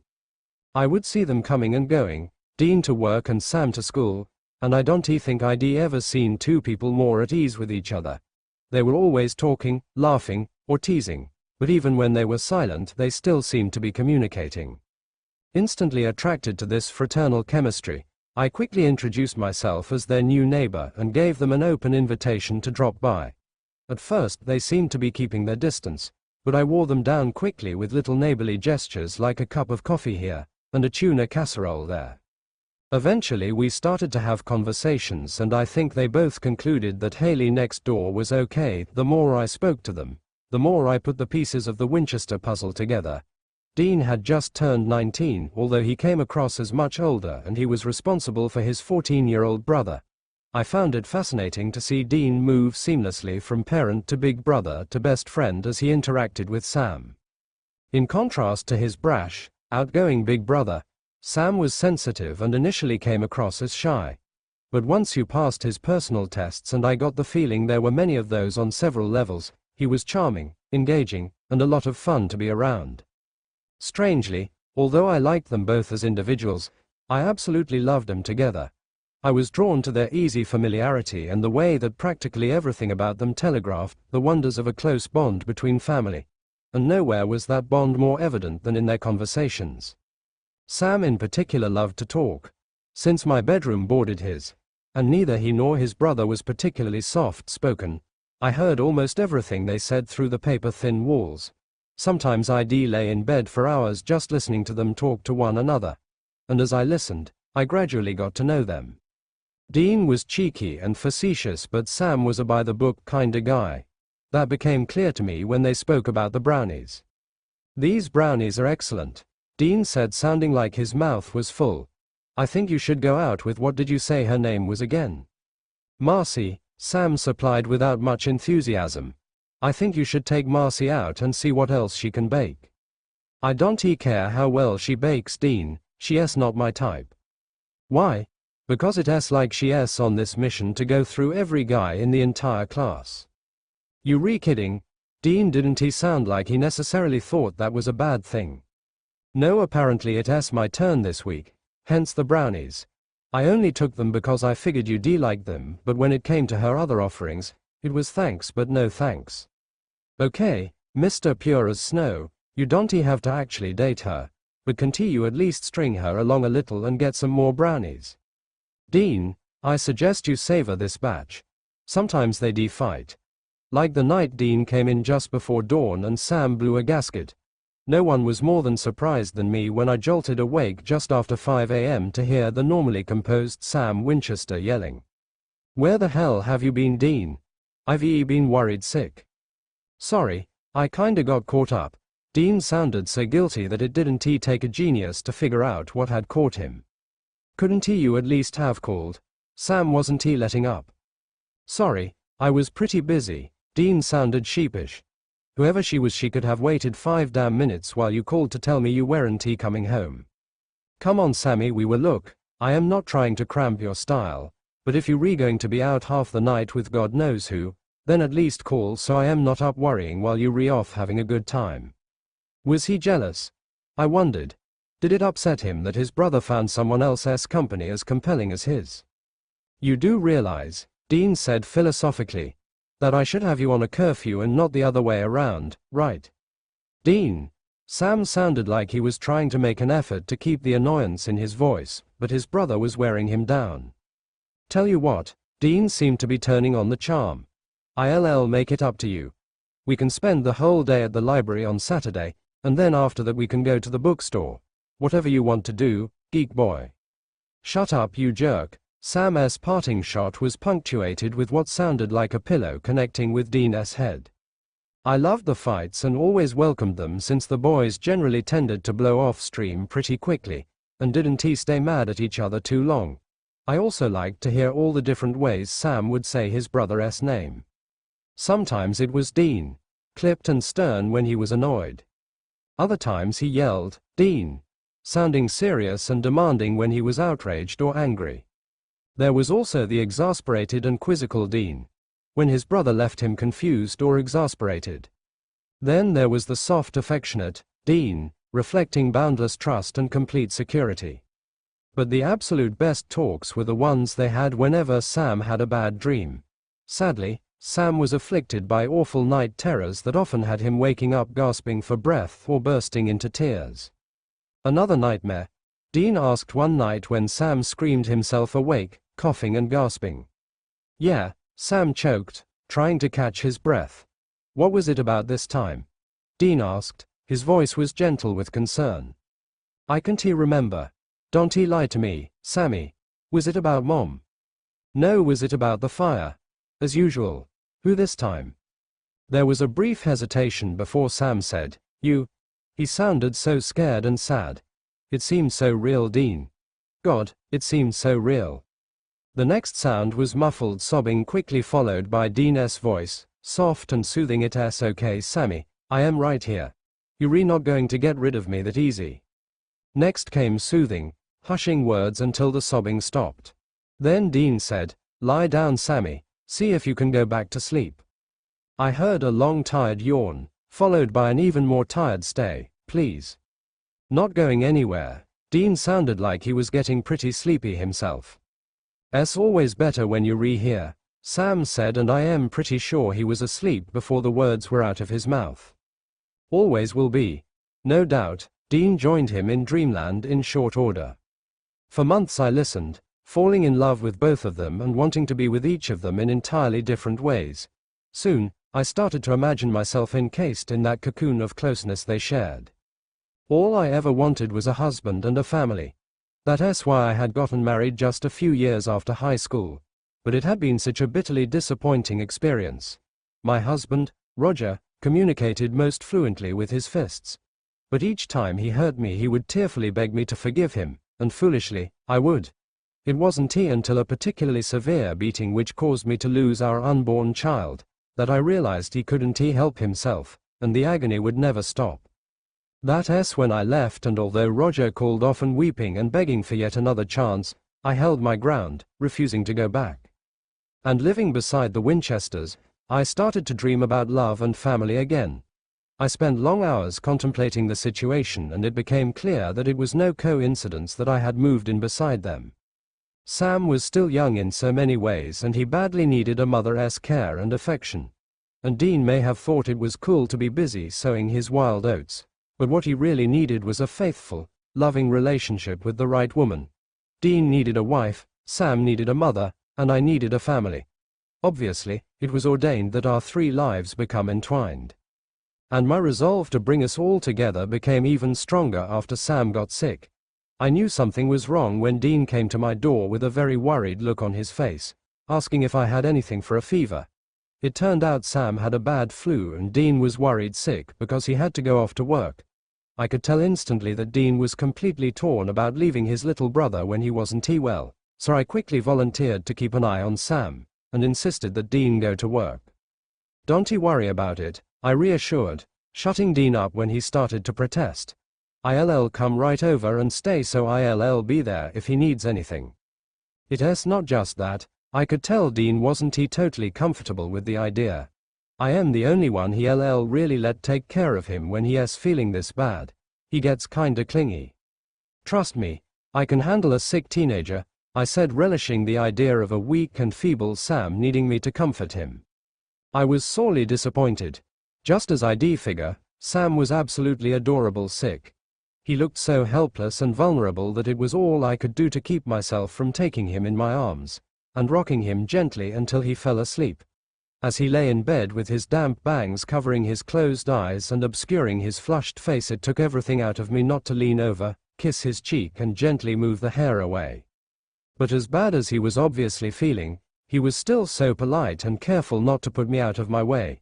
I checked up on him, literally every hour, and even if he was awake when I peeked in, he didn't ask for anything unless I offered. So instead of really being with Sam, I ended up spending most of my time just sitting in the Winchesters' living room reading. To make matters worse, when Dean returned, Sam abandoned all composure and clung to his brother like a needy child. In full daddy mode, Dean got him to sit up and take his medicine and drink some juice. And then Sam seemed to liquefy in his brother's arms. He leaned his head against Dean's chest, mumbling about how awful he felt. Without a second of hesitation, Dean coddled and babied him until the complaining stopped. Couldn't Sam even have paid me the courtesy of collapsing in my arms so I could have held and soothed him? Was his big brother the only one he'd let love him through his illness and pain? Watching them from just outside the room, I gripped the oar handle to anchor myself.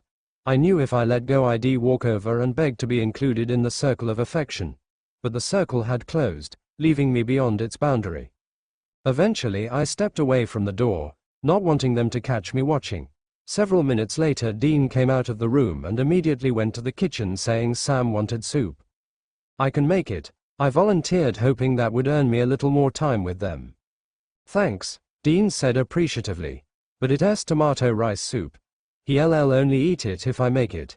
It's a special recipe." "Well, I'll leave you two alone then." I tried to sound casual, but I knew they had no further use for me. Once again, Big Brother was the only one who could meet Sam's needs. "Tell Sam I hope he feels better." "Haley, thank you so much for watching him for me," Dean said, and I could tell his gratitude was heartfelt. That's what neighbors are for, Dean, I said and left graciously. But back in my own apartment I was forced to admit to myself that I didn't want to be a damn neighbor, I wanted to be more. There was no doubt that Dean was an incredible father to Sam, but I also had something to offer to both of them. If only they could see it. I should have been there even now helping to nurse Sam back to health. With both Dean and I at his side, I am sure he would get better faster. And what's more, I should have been there for Dean, ensuring that while he was busy being the caregiver, he too got looked after. I thought long and hard about how much those two needed me and decided I just had to systematically ingratiate myself into their lives. I called every day for almost a week to find out how Sam's recovery was progressing, and then on the first Sunday after his illness, I paid him a late afternoon visit. I went armed with a thermos filled with hot coffee and a store-bought apple pie, which I heated in the microwave and claimed was freshly baked. When I dropped in, Dean was heading out, but Sam was sitting at their small dining table with a pile of textbooks and a scattering of notepaper. I brought pie and coffee, I said, trying to entice Dean to stay.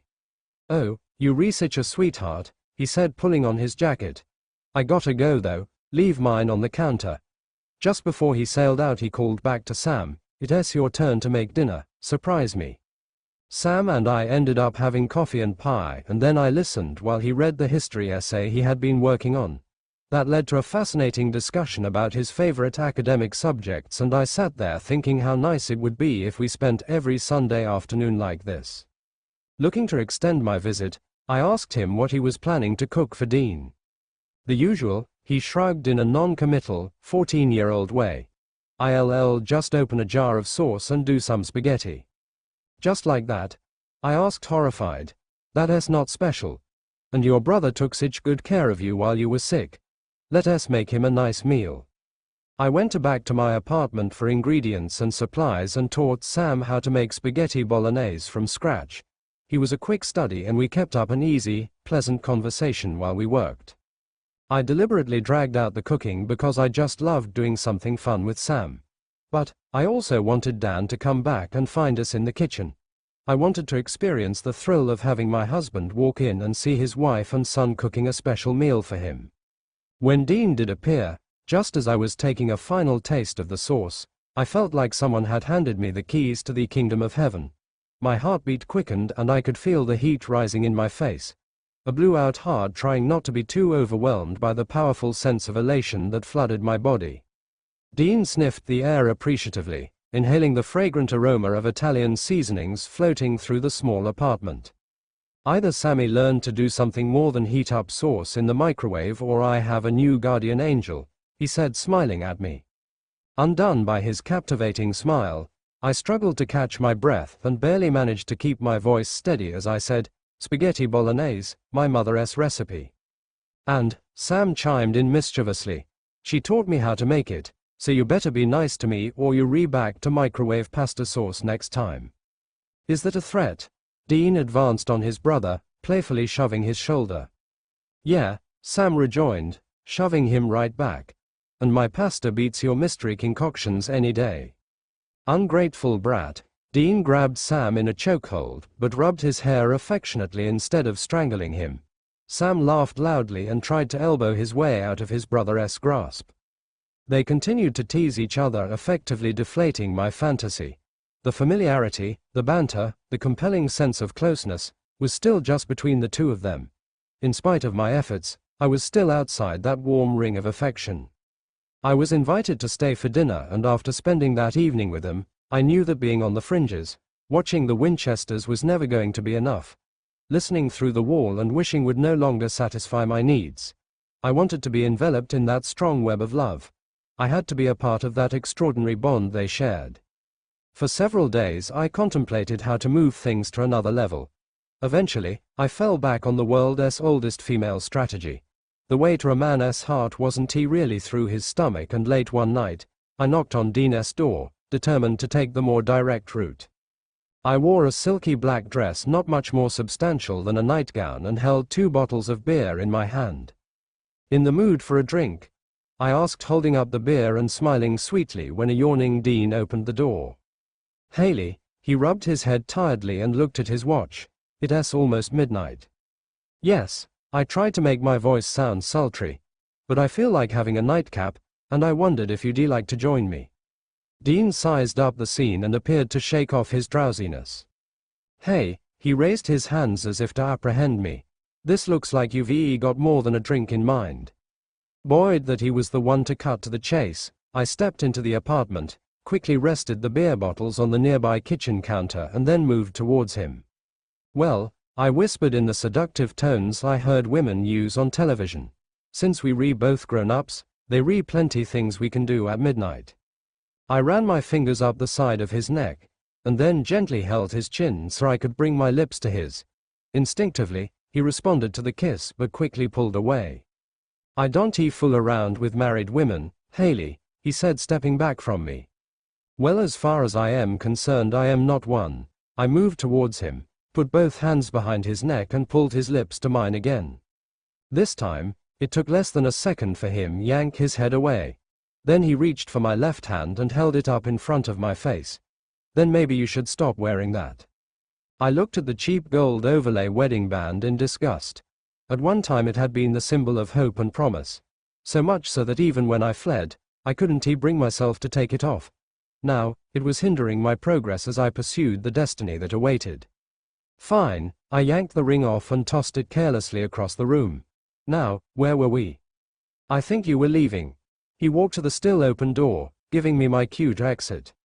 Dean, I've been separated for months. My marriage is over. Then get a divorce.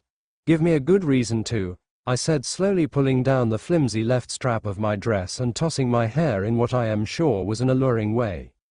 Am I interrupting something? I spun around to see Sam coming into the living room, fixing me with a questioning look. Nothing at all, Dean said firmly. Haley was just leaving. Sam, I cringed inwardly, quickly trying to adjust my dress strap. Dean and I were just. Sam folded his arms and hardened his eyes. Goodbye, Haley.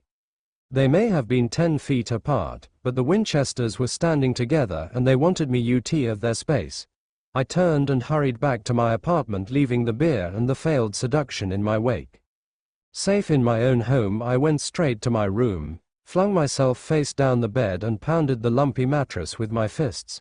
But the tantrum was short-lived as my attention was quickly diverted by the Winchesters, who came into Sam's room to have a full review of the incident. That wasn't what it looked like, Sammy, Dean was trying to explain. I know, Sam said calmly. I could hear your protests from in here, so I came to rescue you.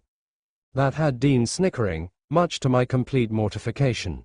Take my advice, little brother, never get involved with a married woman. Speaking from experience. Now Sam was giggling as well. No, the one thing no one can ever accuse Dean Winchester of is messing with anything that belongs to someone else. So what are you trying to say, that even you have your standards? Shut up. I could hear the smile in Dean's voice, but he quickly got serious. I mean it though, Sammy. No matter if they say they remarried in name only or their husbands don't understand them. If they really feel that badly about it, they can get a divorce. I don't really have to worry about that at my age. But I hear you, Sam assured. Dean exhaled loudly. Man, he breathed. That so came out of left field. What the hell was Haley thinking? Dude, I can't believe she took you completely by surprise. Have you seen the way she's been looking at you lately? It's like she wants to jump your bones. She's getting a little creepy if you ask me. No, Sam, what's creepy is the way she's been looking at you. Me? Yeah, Dean said it as if it was the most obvious thing. It's like if she had her way, you'd be wearing diapers and she's be feeding you from a nipple bottle. Oh God, Dean. That image is gonna give me nightmares, man. You better quit with those bangs and those sad puppy eyes, because all you're getting are the old girls wanting to mother you. And I am still doing better than you, Don Juan. Shut up. I stormed out of my room, not wanting to hear any more. It was bad enough to be left out, but I couldn't stomach being the butt of their jokes. I couldn't get past Dean's disdain for married women. That was obviously what was coming between me and him, and I decided, quickly, to remedy that situation. Early the next morning I called Roger and said I had to see him. He willingly accepted the invitation to come to my new home so we could talk. The whole day, I was buzzing with excitement knowing that in a matter of hours my marriage would be over, and then Dean, Sammy, and I could finally be together. I dressed very carefully for the occasion, selecting an almost sheer white cotton and lace dress that was reminiscent of a bride at a low budget, but sincere, wedding. When I opened the door for Roger, he immediately assumed reconciliation was what I had in mind, and he advanced greedily. I managed to hold him off with an offer of whiskey, and predictably, given the choice between alcohol and me, his beloved liquor won the day. I poured him several glasses of his one true love, secretly adding a generous helping of nighttime cough syrup to each serving. It didn't take long for my potion to have the desired effect, and soon he was feeling drowsy, so I lovingly suggested he lie down on the couch. Once he was down for the count, I went to kitchen, selected the appropriate implement, and quickly did the deed. Freedom was heady. So much so that I forgot to dispose of my weapon before I ran next door to Dean to tell him that the way was clear for us to be together. "It's over, baby," I said, tears of joy filling my eyes. "I am finally free." Dean looked me up and down, and his expression seemed to move from confusion to horror. "Is that blood on your dress?" He looked and sounded more appalled than pleased. "Haley, what the hell have you done?" "He's gone." I was so happy, I could hardly get the words out.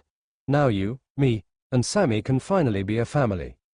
A blood-curdling scream rudely interrupted our romantic interlude. I turned around to see Roger at the Winchester's door, on his knees, clutching his stomach. He was injured, bloodied, but stubbornly alive. "Help!" he gasped desperately. "Please! Damn it!" Dean swore and ran to grab a washcloth out of the kitchen before rushing over to Roger. "What the hell happened?"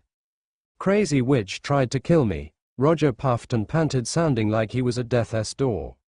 As always, he was ruining everything. First he had the damn nerve to survive, and now he had taken Dean's attention away from me, ruining the consummation of my declaration of love. "Bastard!" I screamed, adjusting my grip on the knife. I raised the blade and lunged towards Roger, determined to do a more efficient job this time. Dean dropped the towel and quickly grabbed my arms, effectively preventing the knife from reaching its intended target. Then 2 hands grabbed my waist and someone's foot connected hard with the back of my legs, trying to knock me off balance. Momentarily distracted from my struggle with Dean, I turned my head to see Sam behind me, holding me in complicated embrace. At last I was between the Winchesters and not on the outside looking in. Finally, the both of them had their arms wrapped around me, and I would no longer have to wish and want and imagine. Savoring the moment, I closed my eyes and sighed. Dean managed to wrench the knife from me and tossed it across the room, while Sammy wrestled my hands behind me to restrain my movement. In the distance I could hear sirens and realized that spiteful ogre I had married must have called for help instead of staying on the floor and dying like he was supposed to. Soon there was blaring noise and confusion as police officers entered the apartment with guns drawn. To my eternal disappointment, Roger was bundled out of the house, and I managed to hear something about an ambulance and paramedics.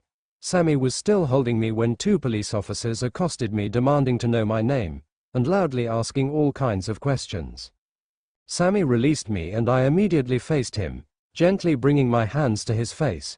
At last I was able to run my fingers through his wonderful hair and push the unruly bangs out of his eyes. "Sweetheart," I pleaded, "tell these men who I am. Don't touch him." Dean pulled me from Sammy, and when I turned on Dean I saw the fire in his eyes. Daddy was clearly jealous that our son was getting all the attention. I had some making up to do to keep the peace in my home. "Darling," this time I reached for Dean, only to find Sam stepping protectively between us, his expression wavering between pity and disgust. "What exactly is going on here?" one of the officers was asking. "That man attacked me," I shrilled, pointing to where Roger had lain on the floor. "I had to defend myself or he would have hurt me, my husband, and my son." "Dean," I begged in exasperation, "please just tell them the truth." Instinctively, Dean reached out and ushered Sam to his side and out of my reach.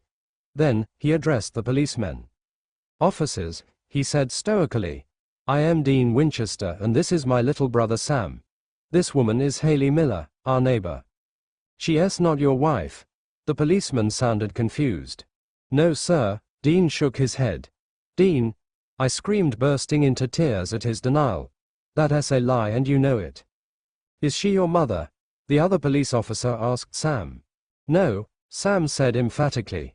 Sam, I screamed, weeping in devastation. Sam, honey, please tell them the truth. Dean stepped up again. Officers, the truth is, she's our neighbor. And honestly, I think she's gone off the deep end. The tall fellow with the unruly hair who kept visiting Jessica Moore's grave caused me a great deal of concern. In all the years I'd been caretaker at Celestial Gardens Memorial Park, I had seen the bereaved in many colors, shapes, and sizes, and this boy definitely worried me. I called him the Lonely Mourner. He started showing up at the graveyard Memorial Park right after that young girl was buried. Didn't he take a genius to figure out she must have been his lady friend, because he came every day with a single red rose, and sat cross-legged on the grass as close as possible to her headstone. You know as well as I do that us men don't get too bent out of shape over anything platonic. No, the way he turned up here every day looking so vacant and shattered, I guess it was plenty serious between him and that girl. Jessica Moore's final resting place was in a small alcove right outside my little caretaker's office on the lonely, south side of the park. Through the windows by my desk I had a clear view of everyone who visited her grave, and the few nearby it. A heavy dark tint on the large glass panes allowed me to watch without being observed. If I pulled my windows slightly, I could hear practically everything that was said by anyone who visited the graves in that secluded area. I generally saw a very different side of people when they came to visit a burial place. In my time, I've seen countless people cry, but some would also talk, laugh, and heck, some would even sing, sometimes badly. But the ones that always bothered me were the ones who were all stone-faced and stoic and didn't say a thing. My young friend was one of those. For at least 1 week straight he just sat here looking at that headstone, not uttering one single word. And take it from someone who knows, a man who can't find an outlet for his grief is a ticking time bomb. You see, I've been there, hurting so badly you wish you could die and completely unable to find words to express that inner agony. Sad to say, that even if I had managed to find the words, there hadn't been anyone there to hear them. So it all stayed bottled up until I couldn't keep it in any longer. Yes, I've been through grief. I've been through it all alone, and it damn near killed me. I hoped with all my heart that this poor soul wasn't alone too, because from where I sat he wasn't going to get over this on his own. If my own terrible experience was anything to go by, any day now, I expected that young man to explode. As it turns out, I wasn't the only one who was worried, cause about a week into his period of grieving, someone came after him. The second fellow didn't really bear any great resemblance to my young friend, apart from the same pale skin and light brown hair. But there was something about their body language that told me this was his brother. The visitor walked up to my mourner and squatted down beside him on the grass. And when he started to speak, I quietly opened my window so I could hear what he had to say. No offense, little brother, but your hangout spot sucks. My mourner didn't even turn around to look at his visitor. Leave me alone, Dean, was all he said. I will, Big Brother said. As soon as you start acting normal again, but right now, you're kinda freaking me out. Jess is dead, Dean. What do you want me to do? Pretend like everything's alright? I am not asking you to do that, Sam. Then what do you want? Well, for one thing, I'd like to know why you're treating me like I am the bastard child your best friend and your wife had behind your back. It's always about you, isn't it? How you feel, what you think is best, what you think I should do. It's always you. It's fine if you want to lash out at me, Sam, I get it. I get how hard this is for you, but you're starting to lose it, bro, and it's scaring me. Okay, I can't just sit here and let you go off the deep end like this. Whatever is happening, whatever you're feeling, you gotta let me help you get through this. Now, my mourner finally turned around to look at his brother. Haven't you done enough? He asked accusingly. Meaning what? I wanted to help her, Dean. I was going to get her out. But you came barreling in and pulled me out before I even had a chance. Chance? Big Brother said incredulously. The whole damn building was on fire and you wanted a chance to stay in it. Are you really dumb enough to think I would have left you in there? That should have been my choice. My mourner got to his feet and began gesticulating frantically. What gave you the right to decide for me? There was nothing you could do, Sam. Now Big Brother was standing as well and right up in his little brother's face. Because you wouldn't he let me go. You dragged me away before I could save her. God damn you, Dean, I begged you to let me go to her and you made me leave her there to die. Now they were squaring off, face to face, and even from where I stood the rage was palpable. It's just the grief talking. I wanted to assure Big Brother. He's got a lot of anger and he's got to find somewhere to put it. But the argument was already heating up and Big Brother was losing patience fast. There's no nice way to say this, Sam, but Jess was as good as dead already. No. You were just jealous because you figured if I went and got her, I was saying that maybe I'd rather die saving her than live with you. That's way out of line even for a moron like you. What was I supposed to do, Sam? Leave you there for a live cremation? Sometimes I wish you did. Seems like that was the last straw. Big Brother balled his fist and swung out, hitting my mourner across the face with enough force to toss his head violently to one side. The blow rocked my young friend, but he didn't go down. Instead, his hands flew to his face covering the spot where his brother's punch had connected. Retaliation came real quick. Little brother hit back, going for Big Brother's stomach. The return punch hit its mark and nearly had Big Brother doubling over. No doubt fueled by his anger and pain, my mourner tried to land another blow, this time to his brother's face, but Big Brother caught his arm and spun him around. He pinned my mourner's arm behind his back and held him in what looked like a very painful position. I stood there by my window wondering if I'd have to go break up a graveside brawl, but I didn't move. As the father of two boys I knew that sometimes, when the fighting gets physical, you don't intervene right away. Sometimes, a man just has to get some things out of his system, so you let a few punches fly so everyone can blow off a little steam. I was ready to intervene if blood started to flow, but I soon saw that interference was unnecessary. Little brother managed to wrench out of the grip, but kept his hands to himself. He turned back on his big brother gasping heavily, but his hands remained at his side. You ungrateful bastard, Big Brother spat, shoving my mourner for good measure. You can mourn for your girlfriend all you want, but don't you ever look me in the face and ask me why I saved your life. I am your brother, you idiot. What the hell did you expect me to do? You were in a burning house. My young friend turned away and covered his face with his hands. It's like his legs gave out on him because he dropped down to his knees right on the grass beside his girlfriend's headstone. He sat back against that engraved slab of granite, put his head down on his knees and so help me God, he started crying. And he didn't just cry, he bawled with loud desperate sobs that only the truly broken-hearted could ever really understand. It's a sound no human being alive can stand to hear. A short distance away, his brother watched. I am sure he was downright horrified at the crumbling that was taking place right before him. I wondered if he was tempted to just turn and run, and leave all that howling and despair behind. Please don't he leave, I begged in silent desperation.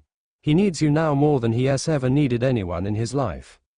But if I thought Big Brother was going to hightail it out of the graveyard, then I had another guess coming. He moved quickly towards the headstone and sat beside my mourner. He needs you to hold him. I wanted to say. He needs you to hold him, and he doesn't know how to ask because nobody teaches a man how to do that. Even if no one had taught my mourner how to ask for what he needed, it seems his big brother could hear the silent pleas in all those tears. He gently lifted his little brother's head from his knees and pulled his bawling sibling towards him. My poor, grief-stricken mourner needed little encouragement to lay his head on his brother's shoulder. The way he seemed to fit right into his big brother's arms told me that this was a place he not only felt comfortable, but also safe. Even though my young friend was bigger and taller, he tucked right into Big Brother's embrace in a way that said he'd never outgrow it. My mourner cried and shook so hard, it appeared it was only his brother's arms that were holding him together. Had this breakdown happened on one of the days when my friend had been by himself, then he probably would have fallen apart completely. But lucky for him, his brother was here, and from what I could see there was no way my mourner was gonna fall to pieces on Big Brother's watch. Big Brother held on tight and just allowed my friend to cry out all his anger, frustration, and heartache. Something about the way he did it told me that this wasn't the first time Big Brother had had to issue this kind of emotional first aid. No, by the way he held and stilled his little brother, it seemed that he had plenty of experience in quelling the anxieties of his sibling. It's always a tricky one when men have to mourn. Lord knows when my firstborn son Jimmy was taken by a drunk driver before he even saw his 18th birthday, my heart all but stopped beating. But as a man, I had to be strong for my wife and the rest of my kids because that's what fathers and husbands do. Sometimes it seemed that the only thing that was there for me was the corner store whiskey, which I'd drink practically every night while the whole house was asleep. I'd sit there in the dark and drink myself to a place where it just didn't hurt anymore. And whenever the sadness and misery got so bad I couldn't bear it, I'd lock myself in the bathroom, stand under the shower, and cry. Guess we men are not supposed to admit this, but even once, I would have liked to have had someone there for me when I was crying. Just someone to listen while I tried to convey my inexpressible pain at the loss of one of the brightest lights in my life. It took me a long time to admit it to myself, but when the tears came, what I really wanted was for someone to hold me. I had been foolish, keeping my pain to myself and ignoring the anger that had built up inside me. Between the liquor and the rage, one day it all just exploded and I ended up lashing out at the very people I had tried so hard to protect. I put them through so much hell, physically and emotionally, that it took years to repair the damage and rebuild the love and trust. I looked at the devastated young man weeping in my graveyard, and prayed that it would be different for him. I prayed that grief wouldn't destroy his life the way it had almost wrecked mine. Something told me that the critical difference would be that man sitting there holding him, like he'd been doing it since he was born. "All right, Big Brother," I advised silently as my heart filled with wonder and just the slightest bit of envy. "You let him cry. Sometimes, a man just needs to cry." Then it seems it dawned on my mourner that he'd been sobbing like a 2-year-old and he pulled back from his brother all wet-eyed and red-faced. "I am sorry, Dean. I didn't don't Sam. I am your big brother.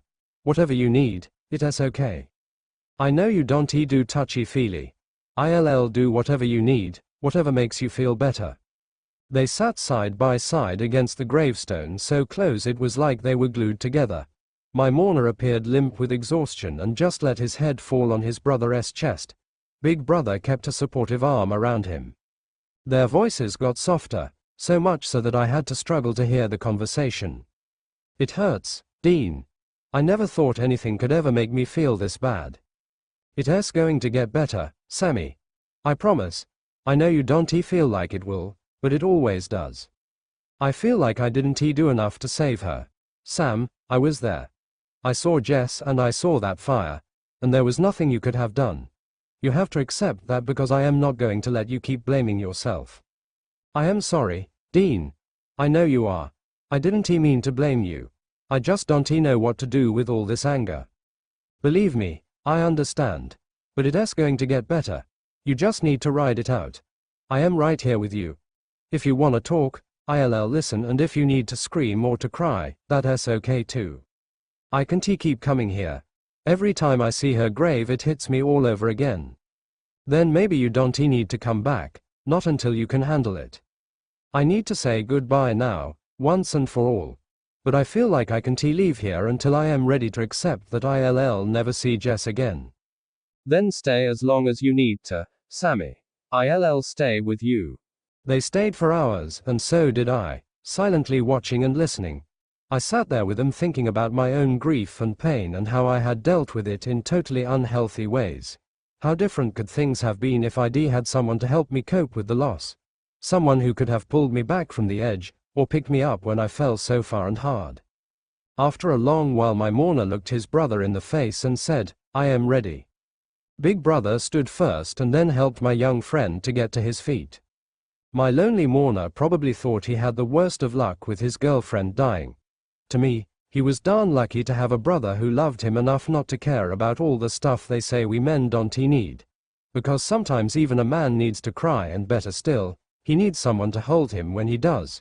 More than that, he needs someone who won't make him feel like he's less of a man for needing to cry. As I watched my young friend slowly walk away from the graveside with his brother's arm around him, I sensed he was making his way back from the edge, and I figured he'd be alright. No, the dark days weren't over and they probably wouldn't be for a while yet, but lucky for him, he wasn't alone. He had someone who would help him mourn and make sure he was okay when he came out on the other side of all of this pain. He had someone who would let him grieve, but would never let him go over the edge. Lucky for him, he had a brother. There was no surer way to guarantee a broken heart than to fall for Dean Winchester, and against my better judgment, I did just that. I have no one but myself to blame for what happened. The fact is, when you introduce yourself to a man by beating him at pool, matching him shot for shot at the bar and then going back to his motel room for the grand finale, you can really complain if he doesn't think you re-wife material. My mother had long since warned me about my approach to the opposite sex. I think I was about 18 when she looked at me and said, "Charlie May Saunders, the way you throw it around, no good man will want you, and all the bad ones have had you already." She turned into infrequently an instance. Either she had stored the whole thing for marriage, offering herself to my father pure because the driven snow on their wedding night time, despite all that he'd run off and left her soon after I was born. So before I even were given the concept of the birds and bees, I understood that men have been leavers. As a end result, I always figured it became in my first-rate hobby to depart a person before he left me. With this guiding philosophy, guys ended up being extra like a game than whatever else. I appreciated the assignment of the chase, the fun of the conquest, and the confusion and bafflement on their faces after I dumped them. The players and the hot boys were my non-public favorites, followed with the aid of the smart guys who notioned they were manner in advance of the sport. Dean Winchester was all three rolled up in an extremely terrifying package. From our first encounter I sensed he'd be the ultimate undertaking, and that I regarded ahead to the delight of this specific conquest. I made it a factor to go away his in-room in the early hours of morning at the same time as he became napping off our drinking binge. Although part of me had desired to linger, rest, and arise while he did, I used to be sure to be the first to go away. However, the limitless thrills of the previous night left me reluctant to sever ties so speedy. So before I went, I left my number on his nightstand. It changed into definitely a night to bear in mind. I scribbled below the digits, RSVP if you'd like to do it again. Just over per week later he called. He said he was passing through Metropolis and he wouldn't thoughts a few corporation. Once more, we had an first-rate time together, dinner, liquids, and masses of laughter. This time he stayed with me at my rental, leaving me no preference but to wake up beside him. Over the following few months we slipped right into a thoroughly enjoyable routine. I programmed my cellular cell phone to play RSVP by using coronary heart on every occasion he referred to us, and I'm able to deny that my pulse could race, just a little, once I heard the ringtone blaring from my handset. The sound of that tune intended I'd get to look Dean soon, and every time we set a date, I'd feel as buzzed as though I'd returned a dozen photographs of tequila. On every occasion Dean blew into town, we might drink difficult, birthday party tough, and chortle constantly until he blew lower back out.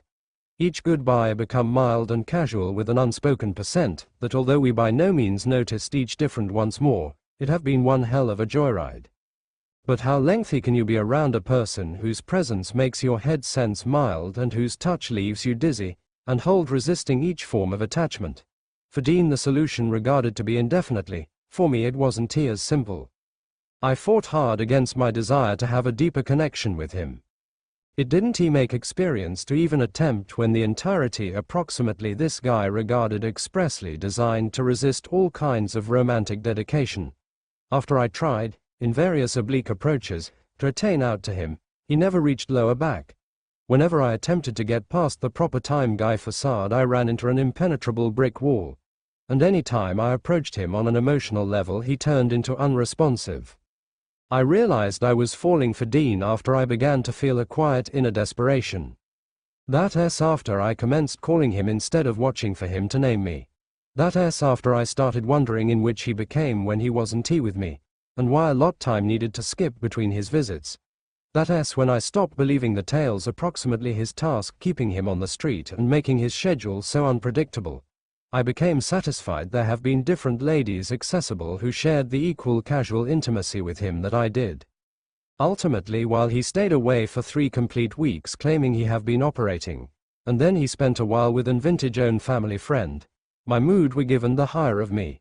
He breezed within the manner he commonly did, dropped his bag on my dwelling room ground, dropped a slipshod kiss on my lips, requested where we going this night, and I seethed. Where've you been? I demanded, hands on my hips and fireplace in my eyes. I advised you. I was journeying an antique buddy. And also you couldn't call. I did. You known as once to say you have been going to see a friend, and also you didn't recognize whilst you be returned. You by no means stated who or where. Do I normally? No, however I thought you thought what? Not anything. Hiya, he stated, taking me by my shoulders so he should look straight at me. This has by no means been in difficulty before. Even without him saying it, I could hear the quit of that sentence. Don't he make it in difficulty now? Stepping out of his hold close, I became aware to ensure there wasn't a trace of unhappiness on my face, but I couldn't quite control to quell the resentment. So how become your old pal? I asked, dealing with him and flashing a bitter fake smile. Changed into she happy to see you. Very happy, Dean stated pointedly. Center elderly, surrogate uncles are commonly ecstatic while you drop through. And I look like I was born the day gone by, right? Don't he supply me grief, good enough. I've been on the street for hours and I am exhausted, so if all you wanna do is argue, I will simply get back within the vehicle, and preserve riding. Sure, I stated, even as my belly lurched at the realization that it might take not anything for him to stroll out. Instantly directly to the following town, the subsequent lady, and the following mattress, proper. Is that what this is approximately? Dean sneered dismissively. Charlie, you want to rain on your over-lively imagination. Don't he deal with me like I am some hysterical schoolgirl, Dean. I haven't visible you for 3 whole weeks and then you definitely simply show up right here without a rationalization. When the hell did I want to start explaining something to you, Charlie? He shouted, making the room reverberate with his anger. While did you start making needs? This isn't a flop residence. I matched him with both quantity and fury. And you may take your temper and your terrible mindset to whichever different woman you have got who you could hole up with on the road. Rage burned in his eyes a lot, so that I dare it'd blaze up and scorch me. He stormed out of my condominium, slamming the door so difficult it regarded the complete building shook to its foundation. Blind with anger, I reached for nearest glass item and flung it in opposition to the wall. Then I noticed Dean's bag and attacked it, kicking the worn duffel several instances earlier than I ripped it open and commenced dumping the contents at the ground. Enraged and embittered, I dug through his things, determined to discover proof that there was any other female, if no longer several. I figured I was hot at the path whilst I discovered a battered leather binder. However, when I opened it I noticed abnormal scribbling and drawings that I couldn't recognize. Confused, I flipped through the pages, then I found a crisp white envelope thick with paper, but not sealed. I pulled out the sheets and saw it changed into a handwritten letter, and because it was in plain English, I started out to examine. Dear Sammy, I swear the handiest person on this planet who can get me to do something this lame is you. Yes, little brother, I got your letter. And as loath as I'm to confess it, once I study it, I knew I'd ought to respond. You possibly won't recollect, but the 12 months I grew to become 14 when we spent most of the summer season at Bobby's my summer season fling, Cindy Newton, accused me of breaking her heart whilst we had to hit the road again. I thought she became kinda silly to have positioned herself in a position where I ought to have achieved that inside the first place, and so deep down, I wasn't particularly sympathetic. Nicely, the day you left for Stanford without pronouncing goodbye, I assume Cindy Newton changed into someplace pronouncing vengeance is mine. And me, I was left with the realization that a broken heart doesn't necessarily need to do with something romantic. It's while a person you determine you may stay without basically says they can do just great without you. I thought that become what you had been announcing whilst you went away. And you understand me, I can cope with almost anything, but I found I just couldn't handle that. When I established that you have been honestly gone, I knew I used to be gonna miss you like hell. However, not anything organized me for how empty I felt being without my stressful, ache inside the butt, geek brother. You've always bugged the hell out of me, but it has simply been so difficult no longer having you around. I preserve expecting you to come through the door and start talking to me about a few vain historic facts you've determined, or a few boring book you reanalyzing. I hold expecting to get one in all your silly simply due to the fact textual content messages. The kind that usually made me roll my eyes, however, to be honest, kinda made me happy. The type that say nothing, however say the whole lot. As pathetic because it sounds, those girly, nerdy stuff you used to do. This always jogged my memory that I wasn't on my own in THS tousled world. Without saying a phrase, you constantly observed a way to inform me that irrespective of how terrible matters were given, I'd constantly have my little brother, and by hook or by crook Sam, you were constantly sufficient. You had been sufficient to get me through the instances once I overlooked mother, or whilst I used to be worried about dad, or when dad became mad at me, or worse, dissatisfied with something I did or didn't do.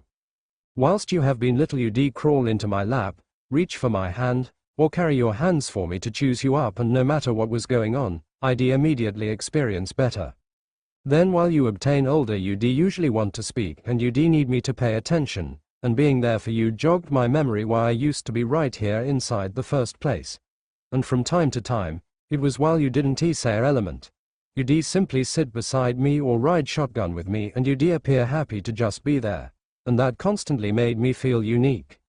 And trust me, as quickly as I were given over being mad as hell with you for leaving, I virtually planned to be happy with you for having the braveness to strike out in your own. I am sorry that I never got a chance to congratulate you for being amazing, sufficient to get the taxpayers to foot the bill for your costly college schooling. And the subsequent time I see you, I've to buy you a drink, however that's after I kick your butt for being pig-headed, cussed, and infuriating enough to without a doubt arise and go. I am additionally gonna kick your butt for making me cry once I examine your letter, and I'll kick it again in case you ever repeat that to every person dwelling or dead. On top of that, I am gonna beat the crap out of you due to the fact the whole thing you wrote made me experience like a damn hypocrite. Sure, I raised you to be independent, however that surely didn't mean that you were virtually meant that allows you to stay without your big brother. I am happy that you think I helped you to locate the braveness to head after what you want. However, it killed me to need to will let you cross. And of course, just like the top-notch big brother I taught you a way to be a man, but I wasn't organized that allows you to grow up so fast. The component is, the whole lot about the manner you left for Stanford simply stated you didn't want me anymore. It was easier to be mad as hell at you for that in preference to admit that it harmed me a lot. I desired to cry like a kid who had been by using passed through Santa on Christmas Day. And contact me selfish, however, your letter, which basically stated in such a lot of approaches you nevertheless a freaking infant, was kinda coronary heartwarming to examine. I guess it's true to recognize I am not the simplest one stricken by this silly separation tension. I am sincerely thankful for all you said on your letter, however don't assume that due to the fact I am the big brother, I haven't learned some things from you too. Sam, due to you I understand that it's feasible to love someone extra than your own life, and whilst it's reciprocal it's something which can get you through the more serious times. You taught me that hugs aren't terrible. In fact, whilst you recover from feeling awkward for appearing like a 10-year-old woman, they're good enough. Talking is good enough too. However, what's actually unique is realizing that there's a person who will pay attention no matter where in the hell you're, or what time of day it is when the words determine to come pouring out despite all you've finished to keep them lower back. You that a person for me. You've also helped me to see that trust is rare and priceless, and so are the people who earn it. And when you find someone you trust with your life, you don't think twice about doing anything for them. And on that note, in case you didn't know, let me tell you that there really isn't anything that I wouldn't do for you, Sammy. And one last thing, because this really is going on too long, most kids that go off to college know they always have a home to go back to. Don't feel for 1 minute that you're any different. I'll always be here for you, so if you ever feel homesick just pick up the phone and give me a call. And if you need something, and I mean anything, don't even think twice about asking. I know you don't have a picket fence or even a fixed address, but you do have a big brother who loves you more than anything. And that's something you can always go back to anytime you like. So call me whenever you want to come home. Love, Dean. As I had read each word, the anger that had boiled my blood dissipated, leaving me feeling empty and exhausted. Who the hell was the man who had written this, and why was it that he never showed himself to me? I would have been ecstatic if Dean had even sent me a text message expressing even a fraction of this kind of love and devotion. Tears welled up in my eyes, but I blinked hard to keep them back. I'd been intimate with Dean for months, and I'd never seen this side of him. Of course I'd figured out that the whole to hell with it all attitude was one big front, but never in my wildest dreams did I imagine the depth of sensitivity and emotion that it was covering up. "What the hell are you doing?" My heart stopped when I heard Dean's furious voice behind me. I swallowed hard as my breath caught in my throat. My head felt so light I figured it had disconnected from my body and floated upwards like a helium balloon. Shaking, I rose to my feet to face his fury. Long after I am dead and buried, I think I'll still feel the abject shame I felt standing there with that letter in my hand, while Dean stared at me, enraged to the point of murder. It didn't make sense to lie or even try to save face now. I was looking for evidence, I admitted. Of what? Dean demanded, obviously restraining himself from giving full vent to his anger and killing me. Of the fact that you re-seeing someone else. And if you found it. He was keeping his rage on a leash, but I wasn't sure how much longer he could restrain it. Then it would have been better, I said softly, suddenly feeling very small and inferior. Excuse me, it would have been better to believe that the impression you try so hard to give me is true, Dean. It would have been easier for me if I had found proof that you're a heartless flirt incapable of any real commitment or any deep emotion. But instead, I have confirmation. Confirmation of what? That it's not that you can feel deeply, it's that you want let yourself. And whatever I am to you, it's not enough to change your mind on that.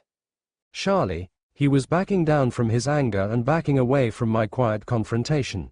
Is this about to get complicated? No, I said, trying hard to mask the hurt that he didn't even think what we had was worth arguing over. It's just that. What? How comes I never get this from you? I asked, shaking the letter at him. He snatched the papers out of my hand. Get what? Tenderness, I said, hating myself for being weak enough to admit I needed it. Nurturing, protectiveness, but I stopped just before I said love. He my little brother, he said, as if that explained everything. It's completely different. No, it isn't, I insisted. I knew I should just shut my damn mouth and not give myself away, but still I pressed the issue. We've been together for a while now, and I had no idea you were even capable of caring this deeply about anyone. You don't understand. Since he was 6 months old, he's been the most important person in my life. So you just shut everyone else out? Or is it just me? Look, it's a really long and complicated story. One you have no intention of sharing with me, right? None of it matters now. No, Dean.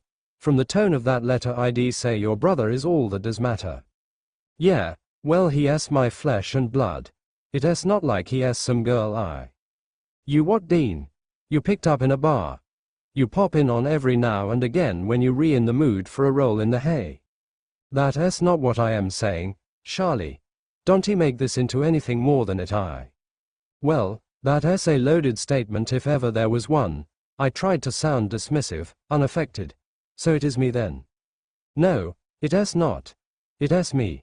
I don't do long term, and I've always been upfront about that. You mean you want TDO long term? Why? I am just not in a position to make that kind of commitment. Well, not to a girl like me anyway. Not to anyone. Except your brother. He's different. He's family. It's not just about family.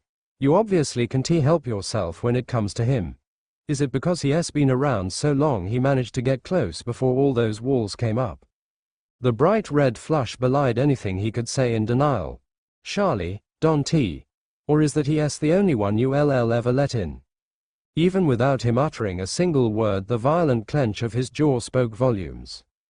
I was intruding not just in his life, but on his heart. This was a place in his emotions and affection that clearly I had no business venturing into.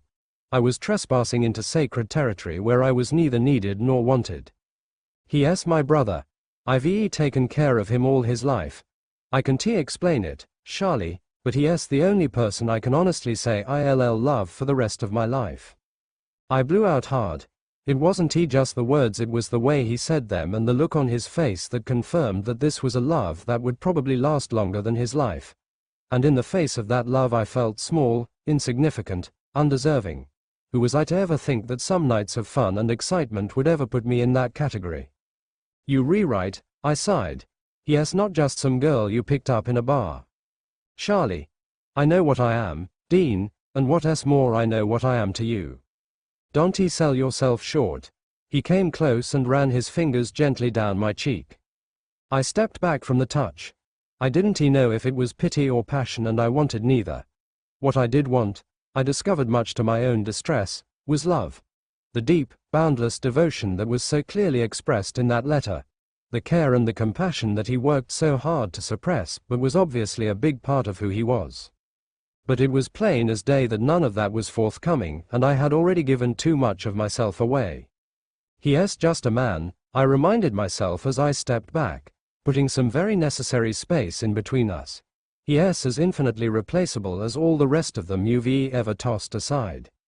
I steeled myself and faced him, knowing that I probably couldn't make it all the way back to casual and flirtatious, but I'd be damned if I let him know he'd hurt my heart, and I'd slit my wrists before I let him see me cry. Look, I said dismissively, this is all getting too heavy and deep. Why don't I just fix you something to eat and you can get some sleep before you hit the road in the morning? You don't have to do that. I'll get a motel room and just grab something to eat on the road. Don't go, Dean. Just stay the night and then you can get an early start tomorrow. Charlie, you don't have to do this. But I did. Dean Winchester was the only man I'd ever come close to even thinking that I loved, and at some level one needed it to end on a dignified note. I didn't want my last memory to be of him leaving in the dead of night after the fight in which he essentially told me that none of what I felt for him was mutual. Come on, Dean. With much effort the casual, easy tone was seeping back into my voice. This is the least I can do for a friend. I headed to the kitchen and started reaching for pots and ingredients. I had to do something to prove that I was okay. Thanks. I can just crash on the couch if you like. Dean, I cut him off with a dismissive wave of a wooden spoon. We adults. We can share a bed and sleep. That's exactly what we did, and he drifted off into a blissful slumber while I lay awake beside him for hours. When I did manage to doze off, I awoke soon after and found myself clinging to a still sleeping Dean, who had turned his back to me. In all the time we had been together, no matter how closely he held me when we fell asleep, I always woke up to find that at some point in the night he'd turned away, but I'd kept holding on. Tonight, I decided to let go. I pulled away from him, turned in the opposite direction, and moments later I was asleep again. In the morning, I offered to make Dean breakfast before he left, but he refused, not wanting to drag out the farewell scene. Dinner had been the last supper and we both knew it. I got up and made myself busy straightening things that weren't out of place so I didn't have to watch him pack his things for the last time. My stomach quivered with distress and my heart ached with regret, but I didn't cry. When he zipped his duffel, shouldered it and headed for the door, my throat constricted, painfully, but I didn't cry. My eyes stung and I struggled to control my breathing as hurt overwhelmed me when he said goodbye, but still, I didn't cry. I kissed him lightly on the cheek, told him to take care of himself, watched as he turned to walk away, and then I stopped him. Wait, I said suddenly. Dean stopped and looked back questioningly. I went quickly to my handbag and dug around in it. When I found what I was looking for, I took it back to Dean. Here, I handed him a small packet wrapped in cellophane. What is it? He asked, reaching out hesitantly. Stamps, I told him. His eyes clouded momentarily, but he kept his emotions in check. His determination to be reserved strengthened my own resolve not to give anything else away. When he reached out to accept my offering, his hand lingered on mine. Thanks, he whispered. I pulled my hand away and stepped backwards almost immediately. I closed the door quickly, putting a physical barrier between us to cement the emotional one. I walked over to the couch and lay down. I pulled my knees protectively to my chest and held on tight. And then, I cried. I had a perfect success rate for causing irreparable damage in even the closest relationships, until I tried to drive a wedge between Sam and Dean Winchester. On the surface it seemed like they would be the perfect victims' dysfunctional childhoods, lifelong pain from the untimely death of their mother, and repressed hurt about the emotional withdrawal of their father. Then there was their confusion and doubt about their father's love, and insecurity about whether it had been distributed equally between them or more favorably on one at the expense of the other. Encouraged by the endless possibilities, I got to work. I started with Sam, and the first signs were encouraging. I saw resentment towards his brother for what Sam considered his unquestioning obedience to their father. I saw jealousy that Dean was the perfect son who had earned the respect and admiration of their father in a way Sam had never been able to. I saw deep misgivings about Dean's promiscuous behavior, his comfort level with lying, and unwillingness to aspire to anything more than the life of a hunter. On the surface, it seemed there was plenty to work with, and I figured Sam Winchester would be an easy enough target. I managed to get Sam irritated at his brother, and angry enough to bicker and argue with Dean. But every time I pushed for malice and cruelty I made no progress. I pulled out all the stops, taunting him with bad memories from his childhood, and throwing his brother's most irritating habits in his face. Despite all this, I couldn't get the desired response. Frustrated with my lack of progress, I began to probe the depths of his subconscious. When I burrowed into his heart and found the place where the raw truth of his emotions dwelled, even I was shocked at what I saw. For Dean, Sam felt constant and consistent adoration. In the inner sanctuary of Sam's mind and heart, adoration enveloped his brother like an unending, impenetrable blanket. I tried to infiltrate it only to find the adoration was reinforced by overwhelming gratitude. I got lost in the vast sea of things that Sam was grateful to his brother for.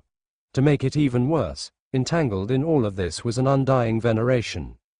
The young boy who thought that his brother was his lifeblood had never really grown up. Any feelings of anger, jealousy, and even competitiveness were nullified by the fact that Sam never lost that little brother awe of Dean. And although at some point in his life he seemed to have realized Dean wasn't perfect, Big Brother had remained his ultimate hero, and the person whose respect and approval he most desperately craved. That love was unconditional, so I stopped wasting time. However, my failure to convert Sam made me all the more determined when I began to pursue Dean. An initial glance into Dean's thoughts and emotions made success seem like a given. There was anger at his little brother for breaking up their family when he ran off to college. On top of that sat resentment of what Dean saw as Sam's selfishness for putting himself before Dean and their father, although they had spent their lives sacrificing for Sam. Then, to my extreme delight, I found bitterness that his baby brother, whose needs he had always put before his own, could actually have walked away from him. I played on these deeply buried hurts, aggravating old but raw wounds, determined to turn Dean against Sam. My work was in vain. As hard as I pushed Dean, I was never able to move him beyond a yelling match, or when pressed an angry punch or shove. I used every trick in the book and still couldn't move him from anger to hatred and loathing. Frustrated like hell, I began to explore the inner recesses of his secret emotions. When I found his feelings for Sam, I was overwhelmed by the all-consuming devotion. It was daunting, but I figured with a determined effort I could chip away at that. Then I found protectiveness so vast and heavy that I knew even I didn't have the strength to tackle it. And if that wasn't bad enough, there was also admiration in its purest form. Dean genuinely thought his little brother was a remarkable human being, and had the greatest respect for Sam's brilliance, independence, and his childlike honesty. Neither time, nor distance, nor disappointment had been able to change the fact that Dean Winchester felt his little brother was the most precious thing on earth. In all my days of creating dissension among loved ones, and replacing devotion and affection with detestation and revulsion, I never failed as miserably as I did with the Winchesters. In my life's work of ruining every form of relationship I had never encountered an obstacle as arresting as the bond between those two boys. That bond withstood every evil weapon in my arsenal, neutralizing even my most powerful artillery. It renewed and revived itself after every onslaught, with a resilience born from an undying commitment to stand against any force that threatened it. Pitted against the Winchesters, my tricks were useless. Their love was unconditional, and that bond was unbreakable. When you serve as a doctor at a college like Stanford, the endless stream of students often makes it difficult to distinguish one patient from another, but I'll never forget Sam Winchester. I did his medical during his first week of college, and it immediately struck me that there was something different about this young man. He defied every stereotype that had come through my doors during the 10 years I worked at the prestigious university. He wasn't the spoiled child from a wealthy family who figured Stanford was just one stop on the way to predestined greatness. He wasn't the awkward gifted student who couldn't see beyond academic achievement. He definitely wasn't the star athlete, although his build said he probably could have been had he been so inclined. And he didn't come across like the poor scholarship student, socially out of his depth and desperate to fit in. I knew he was different when he stepped into my office and wasn't fazed by me or my workspace. As a Native American, who is fiercely proud of my antecedents, my clothes, hair and even my choice of decor all reflect my heritage. The first time a student came to see me, it usually took them a good half hour to get over my office and even longer to get over me. Sam Winchester didn't even blink. As soon as we had finished going through the rudiments of his medical, he began questioning me about the paintings and artifacts that adorned my walls. To my complete surprise, he recognized quite a few of the pieces and knew the meanings of several of the symbols.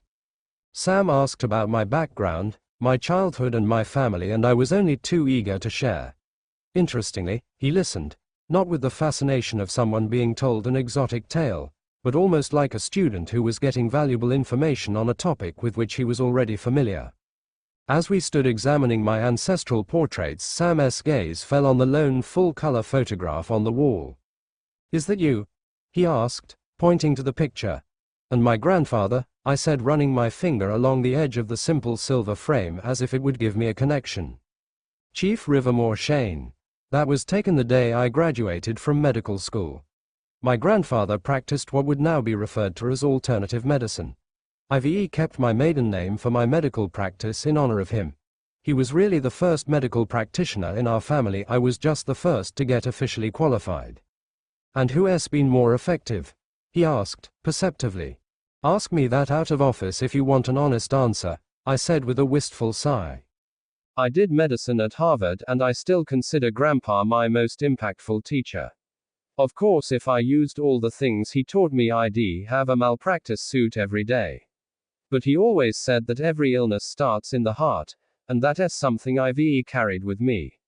In more than 20 years of practicing medicine, I always keep my prescription pad in my desk drawer to remind me that the first recourse shouldn't always be pharmaceuticals." Sam had looked at me then, with a curious mix of respect and acceptance. Somehow, I got the sense that I had passed some secret test, and had now been granted unspoken permission to come just a little closer. "Do you really believe that?" he asked. "I do," I answered sincerely. My grandfather's approach was always to treat the emotions before dealing with the physical symptoms. Of course, that doesn't necessarily hold true for diabetes and cancer, but I have found that a rather large percent of what ails us tends to be more psychological than physiological. I am not sure where Sam stood on faith healing and alternative medicine, but he seemed to view established medicine as a last resort. The next time I saw him, he was being racked by a merciless flu that had him coughing like an 18th century pauper, plagued by tuberculosis. I chided him for not coming to see me until he was at the point of death, and he weakly admitted he didn't believe in overutilizing doctors. I lectured him strongly on that one and told him if he ever allowed any illness to become this severe before coming to see me again, I would have him hospitalized just to teach him a lesson. Chicken pox brought him back to my office, probably sooner than he would have liked, but illness notwithstanding, I was happy to see him. I plied him with topical creams and tablets, anxious to ensure that the eruption would not be too severe and wouldn't cause scarring. He came back when the episode had subsided to show me that he had emerged unscathed. Whenever I had an appointment with Sam, I always made sure there was enough time scheduled for us to have our talks. He seemed to thoroughly enjoy conversation, even if it was about topics that seemed random and obscure. I got the impression that he was used to being listened to, and I genuinely enjoyed speaking with him. He was very focused on his academics, so I was always checking up on his grades, tests, and assignments. Since it was generally highly contagious diseases or near-fatal influenza that brought Sam to my office, I was caught totally off guard the day he came to see me about his insomnia. "You having trouble sleeping?" I asked. "I am practically not sleeping at all," Sam responded. I looked at him closely and saw some of the telltale signs. His skin was pale, his eyes were shadowed, and he seemed listless. "When you say, not sleeping at all, what exactly does that mean?" "I haven't slept well since I moved into the dorms. It usually takes me a while to fall asleep, and then I get up 2 or 3 times during the night. But now, I just can't fall asleep at all." "So you not getting any rest?" "Probably about an hour or so every night." He gave an anxious sigh. He was wringing his hands and looking down at the table distractedly. "It's really starting to get to me now. I can't concentrate, I am tired all the time, and I am getting forgetful. I am not a pill popper, but I gotta ask for something." The prescription pad was in its usual resting place in my desk drawer, and I saw no immediate need to take it out. Instead, I decided to probe. "Is your dorm room conducive to sleep, Sam?" I asked. "It has a bed. But apart from that, do you study in your room or entertain friends there? Sometimes when we use our sleep areas for various activities, it becomes harder for the mind to associate that particular location with rest. I pretty much go there just to crash. I do most of my studying at the library, and so far, I haven't really been doing much entertaining. But the room is fine at least, I don't see anything wrong with it." "Do you miss home?" A lot of people find it difficult to cope with the change in their living conditions when they come to college. Home is a bit of an abstract concept, Dr. Shane. My family moved around a lot. "Were you used to having your own room?" "No, I've never had my own room. I've always shared with my brother, Dean." "Okay, so it's not so bad having a roommate now, is it?" "To be honest, Dr. Shane, it's completely awkward. I am used to having Dean in my space. That's like second nature to me. Living with a stranger is taking some getting used to, but it's not like it's gonna kill me." "Do you have any special bedtime rituals?" "Like what?" "It could be anything, like nighttime meditation or maybe reading. Some people write in a journal to bring closure to the day. Is there anything that you do that tells your mind and body that you're winding down and preparing to sleep?" "No, I pretty much just shower and lie down." I considered and then tried a different line of questioning. "Did you have a comfort object when you were little?" "What exactly is that?" "Like a favorite pillow or a stuffed toy that you couldn't do without." "You mean a security blanket?"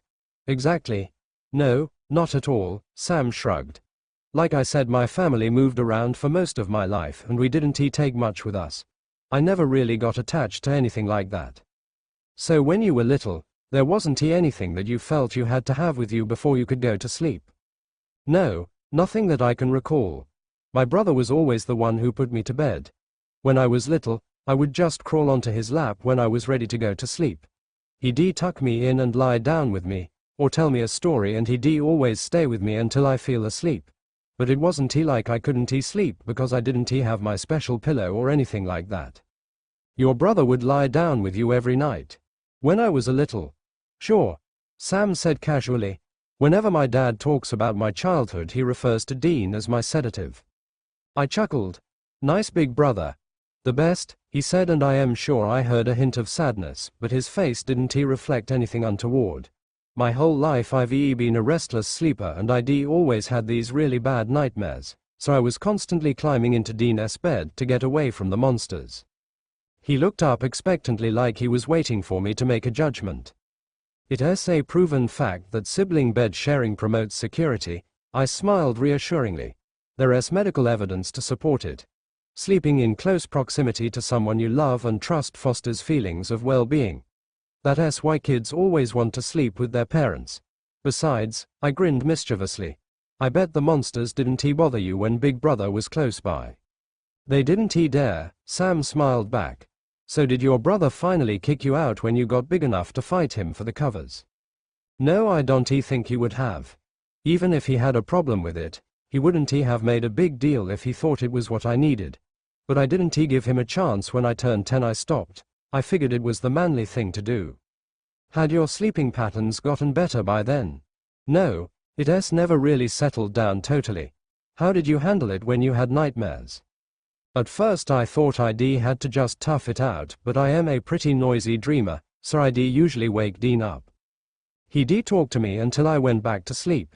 He kinda had a system. If my nightmare wasn't too bad, he'd just stay on his bed talk.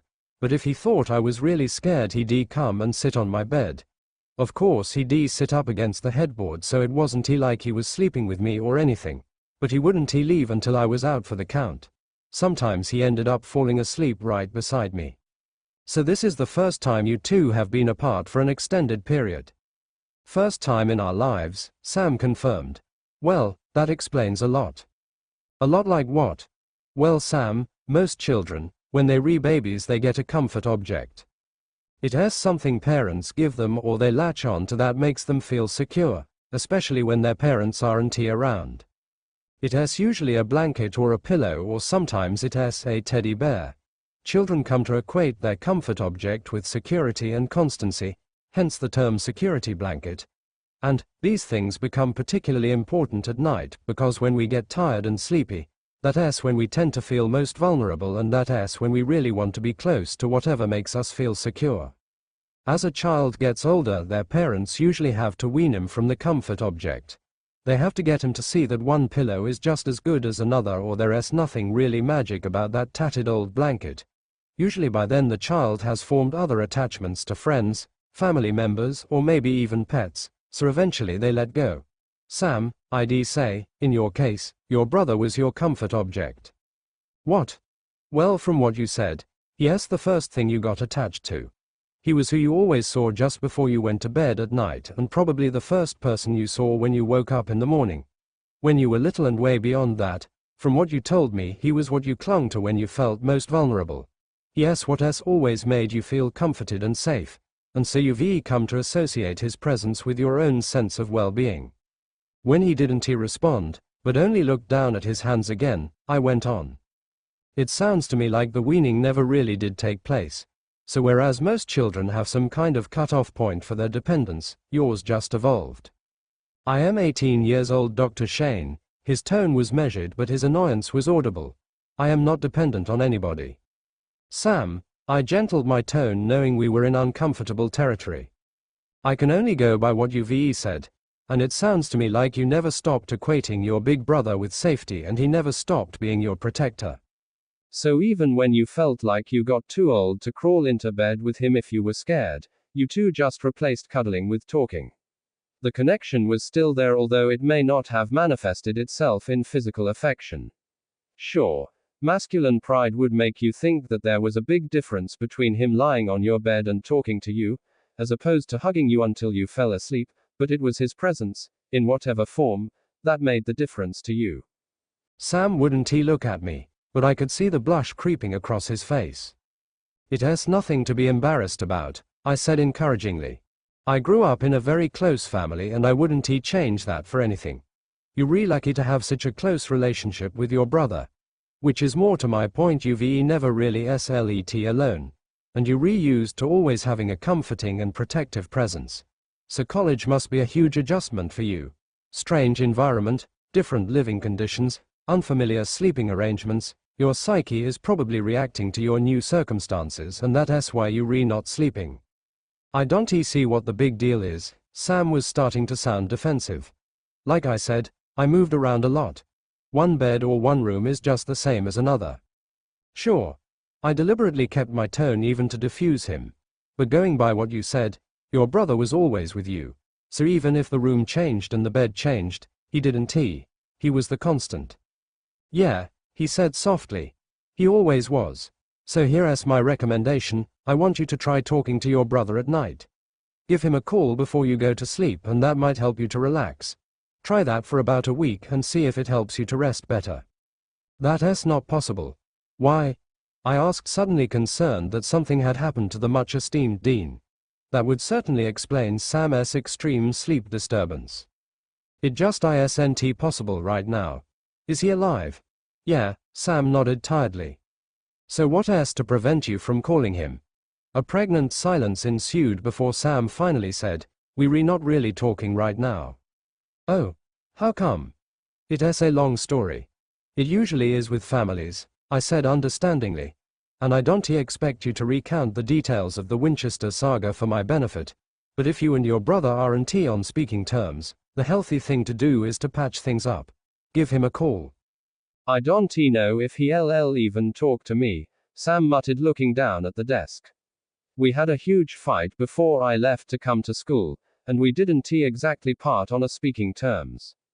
So not only is your sense of security 1,000 miles away, you're not even communicating with him, which means you're operating with seriously impaired emotional faculties.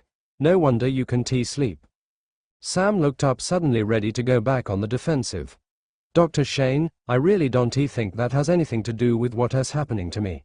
I can't sleep because I am working part-time and carrying an excessive course load. I probably took on too much and it is catching up with me.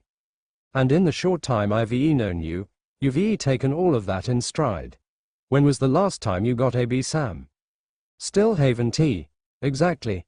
From day one it was so clear that none of the things that freak first-year students out even bothered you. From the day I met you I saw you had the air of a very old soul, Sam. Now I am not sure what you might have seen or done in your short lifetime, young man, but it seems there is not much in college life that really phases you. So in my opinion, you can't sleep because your mind is not allowing your body to shut down, and that is because subconsciously you don't feel safe. Please don't psychoanalyze me, Doc. There was a faint plea in his voice that I couldn't ignore. I was his physician, not his psychiatrist, and this was going beyond the scope of our working contract. But at the same time he knew my style now, and he could not have expected me to just send him away with a prescription. The problem is psychological, Sam. You have insomnia because subconsciously, you're not at peace. Remember what I said, when we read tired is when we feel the most vulnerable, and that is when we want to reach for whatever or whoever makes us feel safe. Your body can wind down because you don't have that sense that everything is okay, and it is not okay because your brother isn't here, and your sense of well-being seems to be directly dependent on him being around. Every illness starts in the heart. He sighed deeply and rubbed his hands over his face. I felt like I was watching the facade of a composed young man peeling away, gradually revealing a vulnerable little boy. Sam, I'd say your insomnia is just a symptom of a deeper psycho-emotional issue. Now I can write a prescription for something that will treat the symptoms, but I am afraid that is only going to give you temporary relief at best. Personally, I would prefer to treat the underlying issue, and I think that means sorting things out with your brother. I got a challenging, defying look in response. Dr. Shane, Sam said politely. I am an adult. Don't reduce me to a scared little 4-year-old who can't sleep if his big brother isn't there to tuck him in. A boundary line had been drawn and I had no choice but to respect it. I opened my top desk drawer, took out my prescription pad and picked up a pen. Prescription sleep aids can be habit-forming, I said, so I am going to need to monitor you closely once you start taking them. I am sure I won't need them for too long. I'll write the initial prescription for 2 weeks. I paused briefly with my pen just above the paper. Then you need to come back and see me and we'll evaluate if the situation is improving. He agreed, but just as I was about to start writing he spoke again. I don't know if he'll even listen to me. There is one way to find out. I quietly put the pen down. Give him a call. The thing is, if he doesn't want to talk to me, I think I'd rather not know. Sam, from what you've told me, it is highly unlikely that he doesn't want to talk to you. He may be really upset with you, but that doesn't mean he won't listen to what you have to say. I don't even know what I want to say. I don't know that I trust myself to say anything. I am afraid if I try to talk to him it'll just end with us shouting again. I don't know that I won't make it worse. Then maybe you shouldn't call him. Maybe you should just send him an email, or better yet do it the old-fashioned way, write him a letter. Seriously? Yeah, seriously, I said, liking the idea the more I thought about. Just write it all down, and that way you don't have to worry about having an argument. You can get everything out and tell him your side of the story without dealing with any kind of retort. And that way, he'll at least know how you feel. Dean's gonna think that is so lame. Sam shook his head incredulously. He has always accused me of being a girl. This will seal it. If this is the same big brother who managed to find an inventive way to indirectly keep cuddling you, even when you were a teenager, then I think his machismo can handle a letter. Enough said. I started writing. You can consume alcohol when you're retaking this medication, so no nighttime boozing, okay? Okay. Try to ensure you can get at least 8 hours sleep for the first few nights, or you might feel drowsy in the mornings. Sure. I quickly scribbled on 2 sheets of the prescription paper, which I tore from the pad, folded and handed to him. Thanks, Dr. Shane. I hope you feel better, Sam. And I am serious about monitoring you, so please make your next appointment with my assistant right now. Sure thing. He gave a shy, grateful smile before slipping out of my office. Once he was gone, I took a few moments to decompress, reminding myself that this was professional and not personal. Even though I felt strongly that Sam's condition was directly related to his acrimonious separation from his brother and the subsequent loss of his support system, I couldn't force him to see it that way. He could view his condition as a psychological problem or a physiological one. The choice was his, and his approach to treatment would directly depend on whatever he decided. So, since my job was to ensure that he was adequately prepared for either eventuality, I had given him 2 prescriptions. One said 20 milligrams Citroval. 1 tablet to be taken at night 20 minutes before bedtime. But, if every illness starts in the heart, then that's where the healing must begin. So, the other prescription said write your brother. Ironically, I learned the most profound truths about motherhood from 2 motherless boys, Sam and Dean Winchester. Sam was a patient at my medical practice at Stanford, and very early in our professional relationship, we became good friends. Dean was a mysterious figure, Sam's big brother, who he clearly adored, but apparently no longer spoke to. From the little Sam had told me, Dean had been parent, brother, best friend and more. I didn't know what had caused the crippling strain of such a loving and nurturing relationship, but the impact of the malice was particularly debilitating to Sam. When he came to see me complaining about insomnia, I had tried to explain that illnesses of that nature were usually more psychological than physiological. He didn't necessarily accept my view and had opted to treat his condition with pharmaceuticals. When 2 weeks on sleeping pills brought no real relief, he returned to my office seeking an alternative medication. That set off a course of events through which our lives became inextricably entwined. The Citroval didn't work? I asked when Sam sat across from me looking bleary-eyed and a little agitated. He had chosen a bad day to pay me a visit, but I did my best to put my personal issues aside and give him my full attention. No, he shook his head. I got about 5, maybe 6 hours sleep the first few nights I took it. Then I was back to about 2 hours on a good night. I was thinking maybe we need to up the dose or something. I had suspected the medication would only provide temporary, if any, relief, but I decided to tread lightly. When Sam had first told me about his difficulty resting, we had spoken at length about his childhood bedtime rituals. From what he had said, it was his big brother who always read to him at night, tucked him before he went to sleep, and provided a place of refuge whenever he had nightmares. Sam told me he often suffered from various sleep disturbances while he was growing up, and Dean had helped him get through a lot of long, difficult nights. I had listened intently while he had painted a picture of a sibling who sounded like the center of his world and the source of his security. Then I felt a deep sense of disappointment when he told that he and his brother no longer spoke to each other. My approach to medicine had always been to treat the whole person and not just the symptoms. So I immediately concluded that Sam's insomnia had more to do with his acrimonious separation from Dean than the stress of college life, which he was citing as the cause of his condition. In keeping with my holistic approach, I told him to try mending fences with his brother. When he said he doubted that Dean would even take his call, I suggested that he write him a good, old-fashioned, snail mail letter. Instead, Sam had asked for prescription medication. That day I'd written 2 prescriptions for him, one for the Citroval and one that gave him explicit instructions to write his brother. The fact that he was back in front of me, 2 weeks later, having gotten no satisfying results from the sleeping pills, begged the question if he'd taken me up on my other recommendation. As I contemplated how to broach the topic without seeming to invade his privacy, he cut to the chase. Yes, I wrote to Dean, and that didn't help either. When did you write to him? The same day you told me to do it. It was the most difficult thing I've ever written, but I refused to fill the prescription until I got it done. And how did you feel once you'd done it? Better, to be honest. Lighter. And? I pressed. Has there been any response? No, I could hear the disappointment in Sam's voice. And the fact that his letter had gone unanswered could well have been the reason for Sam's continuing insomnia. But who knows? My brother moves around a lot, so I mailed the letter to a good family friend, and I am not even sure if he has seen it yet.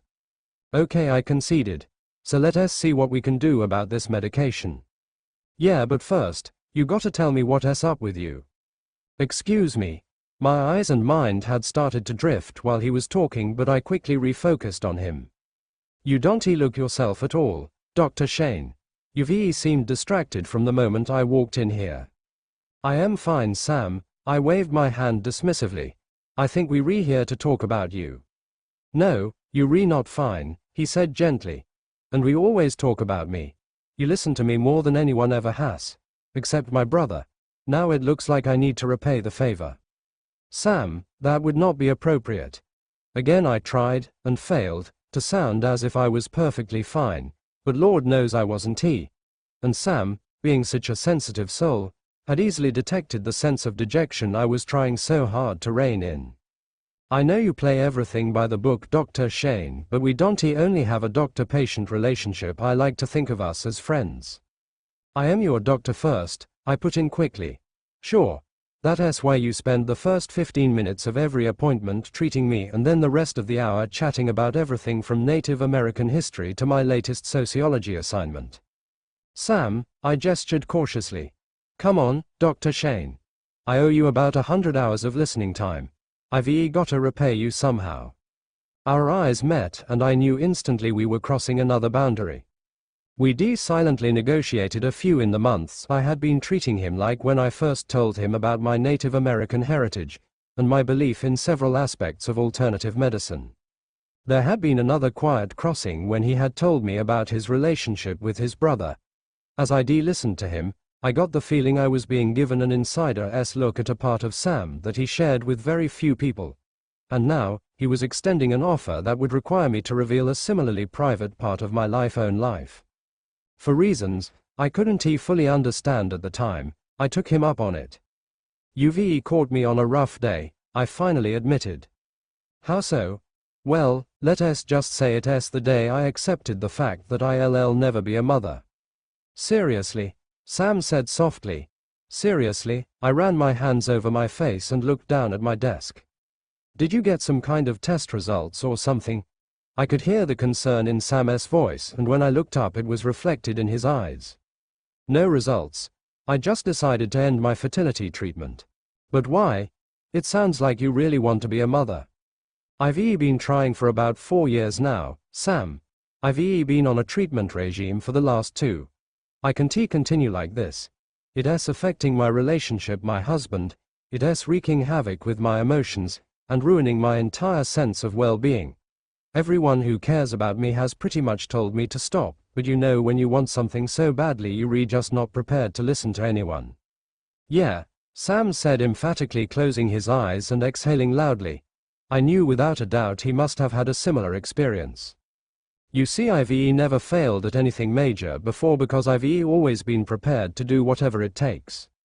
So whether it was working my butt off to get into Harvard Med or practicing medicine and doing research to excel in both the professional and academic streams, I've never been afraid to do what I need to do to get what I want. I had my amazing, multifaceted, medical career, my loving, supportive husband, who's got a pretty amazing medical career himself, and now what I really want is my family. But I am over 40 and I've miscarried twice. I've been to the best fertility experts money can buy. I think I've tried every existing treatment regime and nothing else worked. So now I think it's time to heed the advice everyone else been giving me. It's time to stop punishing my body, not to mention my spirit. I am really sorry it hasn't worked out. Not nearly as sorry as I am, Sam. What about your husband? Does he think you should stop trying? He wanted to stop about 6 months ago. He said he couldn't stand to see what all of this was doing to me. But I felt like I had to keep going for both of us. I really wanted to make him a father. I wanted to have his child. And now, I feel like I've let him down so badly. To voice the disappointment I'd kept hidden inside for so long was so overwhelming that I covered my face and looked away again. Then I actually admitted to Sam what I swore I'd never say aloud to another human being. I can't believe I am never going to have a child. I'll never be anyone's mother. I'll never get to love someone that unconditionally and unselfishly, and it just doesn't seem fair. I couldn't cry in front of a patient, let alone an 18-year-old male patient. I breathed deeply, reaching desperately for my dignity and trying hard to regain some semblance of composure. Sam reached across the desk and took both my hands in his, squeezing gently and reassuringly. "It's okay, Dr. Shane," he said soothingly. "I know it must be hard." Feeling the transfer of calming, positive energy, I sat there and maintained the contact even if it may have been considered professionally inappropriate.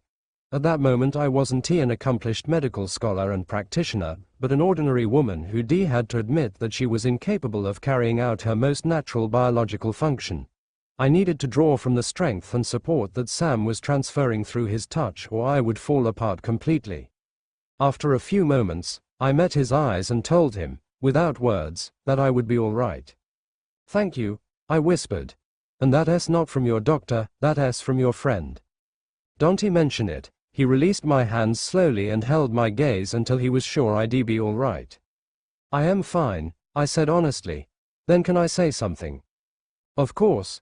I am really sorry you can't get pregnant, Dr. Shane, but if you really want to be a mother, I don't think you should let that stop you." "Are you talking about adoption?" "I am talking about life.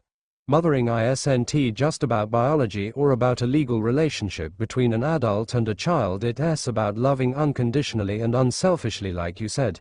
And so many people, young and old, need it so badly. I think you'll make an incredible mother to anyone you choose to love like that." I knew Sam's mother had died when he was a baby, and from what he told me there had been no female surrogate who had stood in the gap. I think this was another reason I'd taken an interest in him. As a childless woman, my heart had gone out to this motherless boy. "My husband started hinting about adoption a few months ago," I confided. But I dismissed the argument immediately. To me, it meant an admission of failure. "You think you'd be prepared to talk about it again now?" "Maybe," I conceded. "He's in Asia for a month. Every year we go on a medical program overseas to give healthcare to underserved communities. Only this time I didn't go because I didn't want the inoculations to affect my chances of getting pregnant. I think he's hoping I'll come to my senses by the time he gets back. There's so much good a couple like the two of you could do. The possibilities really are endless. It might be a lot to think about now because I know it's been a very disappointing day, but to be honest, Dr. Shane, I am kinda excited for you. And I am thrilled for any child who is lucky enough to have any kind of relationship with you. That means a lot to me." I was surprised when he snickered uncharacteristically in response. "What?" I asked. "Don't take this the wrong way," he said cautiously. "But if you were having this conversation with my brother, he'd make sure that it ended with you laughing. He'd say something like adoption is a win-win. You get a baby and you get to keep your figure." When I could only stare at Sam flabbergasted, he looked instantly apologetic. "I am sorry. I shouldn't have even gone there. I never did have Dean's knack for a smooth delivery." The very thought of what he said was so absurdly inappropriate that I suddenly found myself laughing. "If this is the brother that raised you, how did you turn out so politically correct?" Trust me, it's not that he didn't try. I was silently grateful for Dean and the lightness he had been able to create in absentia. It provided a timely segue. "Now, about your insomnia," I said with just enough authority to indicate that I'd taking back over the session. "Rather than increasing your dosage of Citrovil, I'd like you to try a new medication called Bensevan. It's part of what they're recalling the new generation of sleep medications, and it's powerful but gentle." "Sure. I'll try it." I wrote the prescription quickly, knowing my next patient was probably outside giving my assistant dirty looks. "Now you know the procedure, Sam. I have to monitor you closely while you retaking sleep meds. So please make an appointment to see in the next 2 weeks." "Yes, Doc," he smiled. It was the first time he called me that, but I figured given today's conversation, a more casual, familiar moniker was probably in order. And the medication should be taken half-hour before bedtime, when I can get at least 8 hours sleep, and it should not be consumed with alcohol. I know the drill. Good. I tore the prescription from the pad and handed it over. Get some rest. Thanks. When he opened the door, I called out before I could stop myself. Will you let me know if you hear from Dean? As soon as the words were spoken, I wondered if I had crossed another line. I will, Doc. Sam said sincerely. Apparently I hadn't. Sam was smiling when he left my office, so I was horrified to get a call that weekend saying he had collapsed. His roommate phoned me from the college hospital, hysterical to the point of incoherence, and I had just jumped in my car and drove like a mad woman. What happened? I asked the agitated young man when he met me at the hospital entrance.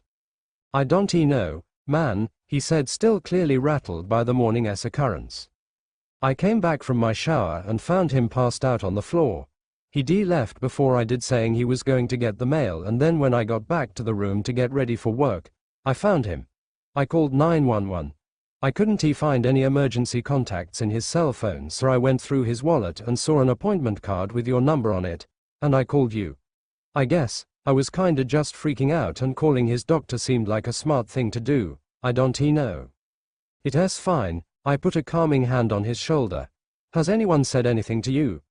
Do you know what's wrong? No, I just drove behind the ambulance because I didn't want him to be alone, but I gotta get to work. If I am late again, they'll can me, even if my roommate passing out seems like a good excuse. That's fine. You get going. I'll speak to the doctor and see what's going on, and I'll try to get in touch with Sam's family. Thanks, doctor. The young man, whose name I never did get, seemed quite relieved to pass the mantle of responsibility. He handed over Sam's cell phone and his wallet, which I shoved into my purse, and then he quickly departed. I hurried into the hospital praying that Sam was all right. I was still battling the emotional distress of my infertility and knew I couldn't handle seeing any kind of serious harm come to this young man, who I was beginning to care about deeply. Before I approached the nurse's station, I stopped and said a brief prayer, asking God to protect Sam and bring him through whatever had befallen him with his mind, body, and spirit intact. Faithful and composed, I went to inquire about Sam's condition. I knew many of the medical professionals at the hospital, and thankfully the physician in charge, Dr. Winbecker, was a reasonably close associate. Sam Winchester is my patient, I told him. I just saw him this week and he was fine. What's going on? Did you prescribe the Benseven? Yes, I did. He has been having chronic insomnia for several weeks. I had him on Citroval, but it wasn't working and his condition was getting worse. He has had a severe reaction to the Benseven, but we got it in time. He is going to be all right. Can I see him? He is in his room, but we've given him a pretty high dose of antihistamines. I think he should be out cold by now. I still need to see him. Sure. Dr. Winbecker gestured to the nurse's station with his head. The ladies will tell you where. We need to contact his next of kin, the nurse who led me to Sam's room said. Can you help us with that, Dr. Shane? I'll see what I can do, I pledged, although I didn't have the first clue how I could reach SAS' mysterious family. And we have his personal effects labeled and stored to return to him, the nurse informed me as she came to a stop outside room 121. I'll come and get them later. Thank you, she said, giving me a brief pat on the shoulder before walking away. I took a deep breath and then pushed the door open and went straight to Sam's bedside. I leaned over the railing of the surgical bed and barely stopped myself from pushing his long, feathered bangs away from his face. I reminded myself that we were in a hospital and as his physician I needed to maintain professional conduct. But everything inside me wanted to reach out and offer a comforting touch. I couldn't bear to think of Sam frightened, hurting, and alone. He may have been the size of a Hulk, but he was still a teenager, on his own for the first time in his life. My heart almost stopped when his eyes fluttered open. He looked at me sleepily like he was struggling to focus. Dr. Shane? He asked weakly. I am right here, Sam, I said softly. What are you doing here? Your roommate called me. I came as soon as I heard you weren't well, but I've spoken to the doctor who treated you, and you going to be fine. No, I am not, Sam mumbled. I feel awful, Doc. That's because they've given you a strong dose of antihistamines, which is heavily sedating. You going to be alright, Sam? Doc, my head feels so heavy. Sam sounded so childlike it was disconcerting. I don't have the energy to keep fighting. You need to rest, Sam. Just close your eyes and sleep. I can't. I don't know what will happen to me, and I haven't read it yet. Read what? My letter from Dean. It was foolish for my heart to start racing in my chest. He wrote to you? Yeah. I just picked up my mail and I got a letter from him. I brought it back to my room to read it and then I woke up here. Dr. Shane, you've got to get my letter for me. Sam, you need to get some sleep. No, he set his mouth in a stubborn line. If I go to sleep, I don't know what will happen. I can't, Doc, not until I've heard from Dean. He wanted his brother, I realized. With that much medication in his system, it most likely felt that death and not sleep was overpowering him. He was frightened and vulnerable and he wanted his big brother. I could give him that much. It may not have been appropriate for me to comfort him physically, but at least I could give him Dean. Can you remember what you did with the letter? It was in my jacket. Oh, okay, I said calmly. So it must be with your personal effects. I'll get it for you. I said another quick prayer that nothing had happened to displace the letter between when Sam fainted and his eventual arrival at the hospital. I paused to thank God again when I found the envelope with Sam's name and address scrawled on it, safely in the interior pocket of his jacket. I have it right here, I announced, waving the letter triumphantly as I re-entered Sam's room. Stubbornly, he was still awake, fighting the sedation until the only part of Dean he could currently lay claim to was close by. I am going to leave it right here on your bedside table, and as soon as you wake up and you're feeling better, you can read it. No, he objected obstinately. I want you to read it to me before I fall asleep. He was tired, overwhelmed and not thinking straight, which is the only reason why he would have even suggested that I read his private letter. Sam, I said gently, I know you feel like you're dying, but you're not. It's just the medication. You'll have the best rest you've had in months, and then you'll feel better when you wake up and you can read your letter from Dean. Doc, please, he looked at me so beseechingly that my heart melted. Sam, this is privileged correspondence between you and your brother. I can't read something so deeply personal. I need my big brother, Doc, and this is only way I can think of. What was left of my feeble resistance literally melted away, and I opened the envelope. I swallowed hard, knowing I was going to cross the ultimate boundary and get an unfettered look at the bonds Sam and his brother shared. Dear Sammy, I began. He called me Sammy, Sam whispered. That means he's not mad at me anymore. If he was still angry, he would have called me Sam. He may have been in the grips of sedation, but Sam sounded as delighted as a 10-year-old. After several days in my personal emotional doldrums, the joyful sound of his voice was elating. Encouraged, I read on. I swear the only person on the planet who can get me to do something this lame is you. Yes, little brother, I got your letter. And as loath as I am to admit it, when I read it, I knew I'd have to reply. I had to snicker at the good-natured sarcasm, and when I glanced at Sam, he was grinning too. I told you it was a good idea to write him, I said, reaching out to pull his ear playfully. You see now why you should always follow your doctor's orders. Happy that the letter was lifting his spirits, I read some more. You probably won't remember, but the year I turned 14, when we spent most of the summer at Bobby's my summer fling, Cindy Newton accused me of breaking her heart when we had to hit the road again. I thought she was kinda silly to have put herself in a position where I could have done that in the first place, and so deep down, I wasn't particularly sympathetic. Well, the day you left for Stanford without saying goodbye, I think Cindy Newton was somewhere saying vengeance is mine. And me, I was left with the realization that a broken heart doesn't necessarily have to do with anything romantic. It's when someone you figure you can live without essentially says they can do just fine without you. I thought that was what you were saying when you went away. And you know me, I can deal with practically anything, but I found I just couldn't handle that. When I accepted that you were really gone, I knew I was gonna miss you like hell. But nothing prepared me for how empty I felt being without my annoying, pain in the butt, geek brother. You've always bugged the hell out of me, but it's just been so hard not having you around. I keep expecting you to come through the door and start talking to me about some useless historical information you've discovered, or some boring book you're rereading. I keep expecting to get one of your silly just because text messages. The kind that always made me roll my eyes, but to be honest, kinda made me happy, too. The kind that say nothing but say everything. As pathetic as it sounds, it's those girly, nerdy things you used to do that always reminded me that I wasn't alone in this messed up world.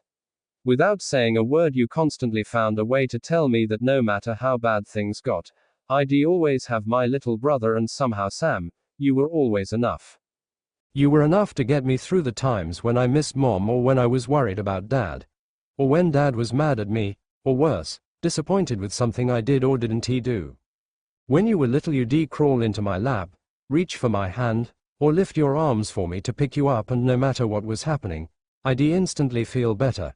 Then when you got older, you'd always want to talk and you'd need me to listen, and being there for you reminded me why I was here in the first place. And sometimes, it was when you didn't say a thing. You'd just sit beside me or ride shotgun with me, and you'd seem happy to just be there.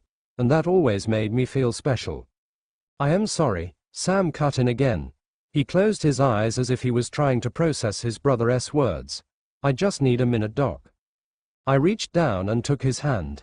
He laced his fingers through mine, needing to draw something from me this time. I squeezed his hand hard, returning the love and reassurance he had given to me when I needed it so desperately. Professional appropriateness be damned. If fate had put me at Sam's bedside when he needed someone to comfort him, I wasn't going to stand here and caved under the fear of being cited for unprofessional conduct. It's okay, I soothed, and then resumed my reading when he opened his eyes and nodded for me to continue. And trust me, as soon as I got over being mad as hell with you for leaving, I really planned to be proud of you for having the courage to strike out on your own. I am sorry that I never got a chance to congratulate you for being brilliant enough to get the taxpayers to foot the bill for your high-priced college education. And the next time I see you, I have to buy you a drink, but that's after I kick your butt for being pig-headed, stubborn, and infuriating enough to actually get up and go. I am also gonna kick your butt for making me cry when I read your letter. And I'll kick it again if you ever repeat that to anyone living or dead. On top of that, I am gonna beat the crap out of you because everything you wrote made me feel like a damn hypocrite. Sure, I raised you to be independent, but that really didn't mean that you were actually supposed to be able to live without your big brother. I am happy that you think I helped you to find the courage to go after what you want, but it killed me to have to let you go. And of course, like the awesome big brother I am, I taught you how to be a man, but I wasn't prepared for you to grow up so fast. The thing is, everything about the way you left for Stanford just said you didn't need me anymore. It was easier to be mad as hell at you for that rather than admit that it hurt me so much. I wanted to cry like a kid who had been bypassed by Santa on Christmas Day. I stopped to glance up at Sam. His eyes were closed again and silent tears were streaming down his face. I leaned over and gently wiped him away, only to realize that my own eyes had filled up and were flowing over. I ran the back of my hand across my face and then turned my attention back to the letter. And call me selfish, but your letter, which essentially said in so many ways you're still a freaking baby, was kinda heartwarming to read. I guess it's good to know I am not the only one suffering from this stupid separation anxiety. I am really grateful for all you said in your letter, but don't think that because I am the big brother, I haven't learned a few things from you too. Sam, because of you I know that it's possible to love someone more than your own life, and when it's reciprocal it's something that can get you through the worst times. You taught me that hugs aren't bad. In fact, when you get over feeling awkward for acting like a 10-year-old girl, they're okay. Talking is okay too. But what's really special is realizing that there's someone who will listen no matter where the hell you are, or what time of day it is when the words decide to come pouring out in spite of all you've done to hold them back. You're that someone for me. You've also helped me to see that trust is rare and priceless, and so are the people who earn it. And when you find someone you trust with your life, you don't think twice about doing anything for them. And on that note, in case you didn't know, let me tell you that there really isn't anything that I wouldn't do for you, Sammy. Now I was the one who needed a minute. I had to swallow down the sobs that were rising in my throat and quell the tide of emotion that was sweeping over me. In my life I'd been fortunate to feel passionate, unconditional love. I'd felt it for my family, my husband and even my calling. But to see a love this pure and unrelenting was as overwhelming as it was euphoric. I didn't think I would be able to read anymore without breaking down. But I realized that Sam was depending on me and I steeled myself to get through the final sentences. And one last thing, because this really is going on too long, most kids that go off to college know they always have a home to go back to. Don't feel for 1 minute that you're any different. I'll always be here for you, so if you ever feel homesick just pick up the phone and give me a call.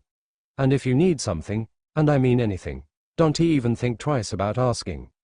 I know you don't have a picket fence or even a fixed address, but you do have a big brother who loves you more than anything. And that's something you can always go back to any time you like.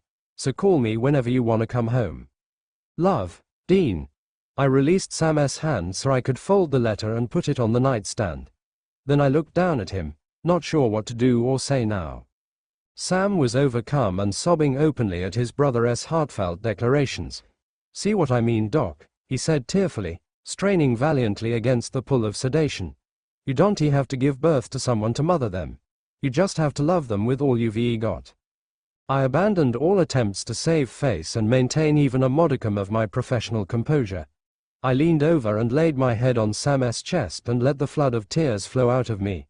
Weakly Sam brought his hand up and stroked my hair gently. It's going to be okay, he assured me gently. You're going to be the best mother to whoever you choose to love. We stayed like that for several moments while I wept with abandon and Sam cried too. Sam may have lost his mother at an early age, but he certainly hadn't missed out on being mothered.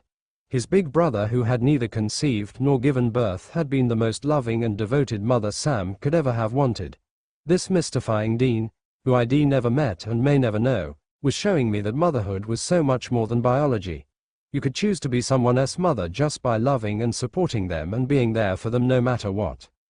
I put my arms around Sam's limp body and squeezed him tight until we both stopped crying. Then I gently pulled away from him and leaned forward to caress his cheek and run my hands through his hair. Go to sleep now, Sam, I said gently, feeling a rush of affection for this gentle giant with such a childlike heart. Everything's fine. In every way that matters, your brother's right here with you and so am I. Finally, he closed his eyes and turned his head into the pillow. Night, Doc, he said lazily, although it was broad daylight. Good night, Sam. I stood at his bedside until I was sure he was deep in sleep, and then I pulled up a chair, determined to be there when he woke up. As I listened to his even breathing, I was reminded of one of my grandfather's favorite sayings, there is no coincidence, only fate. There had to be a reason why I was here with Sam at such a significant moment. There had to be a reason why he took me into his confidence and allowed me to see, what I suspect he revealed to very few people, the unbelievable love and devotion he had for his brother and the unrelenting force with which it was reciprocated. Just the thought of it had tears streaming down my face again. I dug in my handbag for a tissue to dry my eyes, and that's when I saw Sam's cell phone. I grasped the sleek device and flipped it open, found the contact list and scrolled down to D. There had to be a reason why I had been drawn into the circle of these two brothers. And it was clear to me now. I selected Dean's cell number and pressed the button to dial. I knew that I wasn't the person Sam would want to see when he woke up in the hospital. But since I had tried and failed to reach his big brother, Dean, I took up my position at his bedside and waited. I had found Dean's number in Sam's cell phone and called him only to be answered by voicemail. As I had dialed and waited out the rings, I had been formulating what I would say to this stranger who became by some means familiar. Whilst I'd listened to Sam communicate approximately his brother, I had shaped a photo of Dean in my head. As Sam had described how his older sibling had doted on him, I pictured a barely overweight young guy with soft capabilities who changed into as mild-mannered as Sam. After I heard the voicemail recording, I planned to depart a detailed message, simplest to be thwarted through technology. I only controlled to mention that I used to be calling from Stanford and that Sam turned into in the sanatorium before the smartphone beeped loudly. A purple low battery icon began blinking furiously, and inside some seconds the handset became useless. If there has been any day in his lifestyles when Sam have to have had his mobile charged, today was it. While the telephone gave out, it took with it all my probabilities of accomplishing Dean. Now, as I watched Sam getting the primary actual restful sleep he had, considering that being separated from his brother, my heart tinged with regret. I knew that extra than anything he wanted Dean, and I felt a deep feel of sadness that I had not been capable of help with that. Given all he had informed me about how close he and his brother have been, I knew I would be a bad substitute. But I didn't need Sam waking up by myself in a health facility room, so I determined to stay. The morning and afternoon hours dragged by means of slowly whilst I sat there with him. Sooner or later, late inside the evening, my husband called and that I stepped into Sam's restroom so I wouldn't disturb him with our conversation. "Dr. David Caitlin," I cooed sweetly. "Are you reporting from the trenches?" He laughed without difficulty. "Yeah, I am checking in to find out how my favored woman is doing without me." Simply hearing David's voice were given me emotional. He changed into in Asia for a month giving voluntary clinical provider. 2 weeks had handed considering he left and that I ignored him allotted harm. I hadn't advised him that inside the few weeks he had been away I had stopped fertility remedy and successfully ended our dream of being dad and mom. Although he had requested me to stop to the remedy regime numerous months in advance, I wondered how he might sense about the finality of my choice. But I didn't need to have this communication with him over the phone. I needed to see his face once I advised him to choose for myself if he changed into in reality good enough with no longer ever being a father. Greater than that, I wished time to recover from feeling like I had failed him within the worst feasible manner via no longer giving him a baby. "Your favored lady goes out of her thoughts missing you," I confessed. "How are you, honey?" Emotionally and physically exhausted. I've been posted to a province in South Korea in which they'd a quite terrible earthquake. I've been operating at an orphanage in which they retaining plenty of the youngsters whose parents were killed. "No wonder you worn out," I said sympathetically, feeling some other twinge of guilt that I wasn't there with him. We had continually finished our voluntary remote places medical provider collectively. Those youngsters should be so badly shaken up. They re-traumatized. I'm able to honestly attain out to them due to the fact I don't talk the language, so I simply have to deal with them bodily. There is so much grief and struggling right here, it is so tough to peer. I dealt with those 2 little American children and considered one of them hasn't stated a word since the earthquake. Americans? Yeah. Reputedly their parents had been Peace Corps employees. The older brother become gambling out in their lawn whilst the quake hit. Part of their domestic fall apart and within the center of everything he ran lower back in to get his little brother. He barely managed to get out with the infant before the house came down. They mother and father didn't survive. "Oh no," I whispered. "How old are those boys?" "The older one is 5 and the little one is 2. They both critically withdrawn, however, the more youthful one is especially horrific. He handiest to communicate with his large brother." "Are you getting via to them?" I requested, understanding he might have made it his task to get him to accept as true with him sufficient to permit him take care of them. "I am, but it is taking a whole lot of time. And I desire you had been right here. You administer your very own unique logo of physical and emotional medical care." "Humorous you ought to mention that," I said. "I am on an assignment of my personal today." "What is wrong?" "You remember the fact that patient I advised you about, Sam Winchester? The freshman who is an professional on Native American folklore. The very identical one." I rolled my eyes even though he couldn't see me. "He had an allergic reaction to a medicine I prescribed for him and he is in the medical institution. He have to be quality, but I am staying right here with him until I can see for myself that he is really okay. That is why I wish you were here, babe. Nobody cares extra than you. I wish I can be with you too, but something tells me this is in which I want to be right now." "Oh, okay. You ensure Sam is all right, and you deal with the one's youngsters." Once we said goodbye, I was stepping out of the toilet when Sam's room door opened all at once and a younger guy walked in. He moved rapidly to Sam's bedside, wherein he stood for several moments looking at Sam's snoozing shape. "Excuse me," I said, causing him to whip round all of a sudden. I found myself looking at what a romance writer would most in all likelihood have defined as a devilishly good-looking man. Between the chiseled features accentuated via hanging hazel eyes and the faded jeans and worn flannel protecting the muscular frame, there has been something almost feral approximately him. What's wrong with him? The stranger demanded, gesturing to Sam along with his head. He has quality, my first instinct become constantly to reassure, even though I had no clue who I used to be speaking to. He had an excessive allergy, however, the whole thing is okay. He is just in a very deep sleep now due to the medication they needed to give him.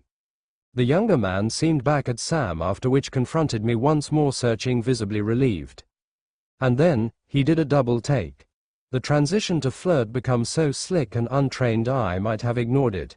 But I noticed the appraising look as he studied me, the inviting glint in his eye and the coy smile that turned into tailor-made to disarm even the maximum resistant lady.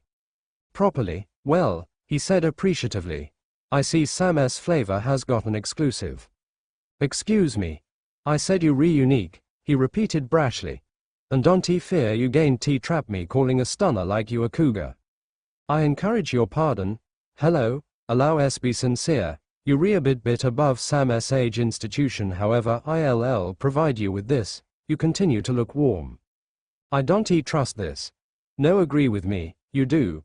Anyway sweetie, I need to peer a health practitioner. I am a health practitioner, I insisted. No kidding. Properly, Sam continually did make a big deal approximately having intellectual as well as visible stimulation. He scored a double whammy with you honey, I'll supply him credit for that. But absolutely I want to see his health practitioner. I folded my hands and fixed him with a reprimanding stare. I am his health practitioner. He snickered. Sam's seeing his health practitioner, he pondered the perception. Sounds a touch kinky, but I bet it's California proper. No. I insisted, horrified at the notion. No person seeing everybody. I am Sam's GP, nothing greater. Then what are you doing at his bedside without your white coat? I suggest not anything romantic. Yes, my friend. Who the Satan are you? I am his brother. My coronary heart stopped. Dean, that might be me. You Dean. I idea we had mounted that. I could only stare at him flabbergasted, seeking to come to phrases with the giant distinction among the image ID had in my head and the fact right earlier than me. This was the large brother who had tucked Sam in every night and had comforted him through nighttime terrors and restless sleep. The man in the front of me appeared more like a hellraiser than a babysitter. You Sam's brother? You've heard of me? Ah yes. Don't tell me. With what seemed like a well-practiced flow, he slipped a cocksure grin in place. Little brother forgot to say that I am not exactly the Stanford kind.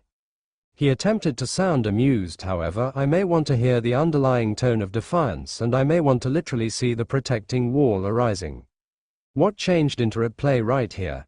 Did the plenty revered Dean honestly assume his little brother changed into one way or the other ashamed of him?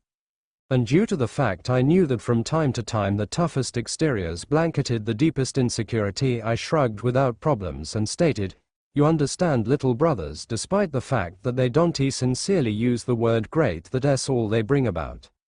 He secure visibly, but his guard didn't come down. I prolonged my hand. I am Dr. Rayan Shane. I am the only who referred to as. He normal the provided hand and shook. Oh, he raised his eyebrows. Didn't he catch the off-limits signal? I realized he became searching on the diamond-embellished platinum rings on my left hand. That's a singular way of putting it, I said, glancing down at my palms. With the introductions completed, Dean glanced again at his brother. Did Sam ask you to name me? Again, it wasn't so much what he stated, however what he conveyed. What precisely came about? He has been battling insomnia since he moved here.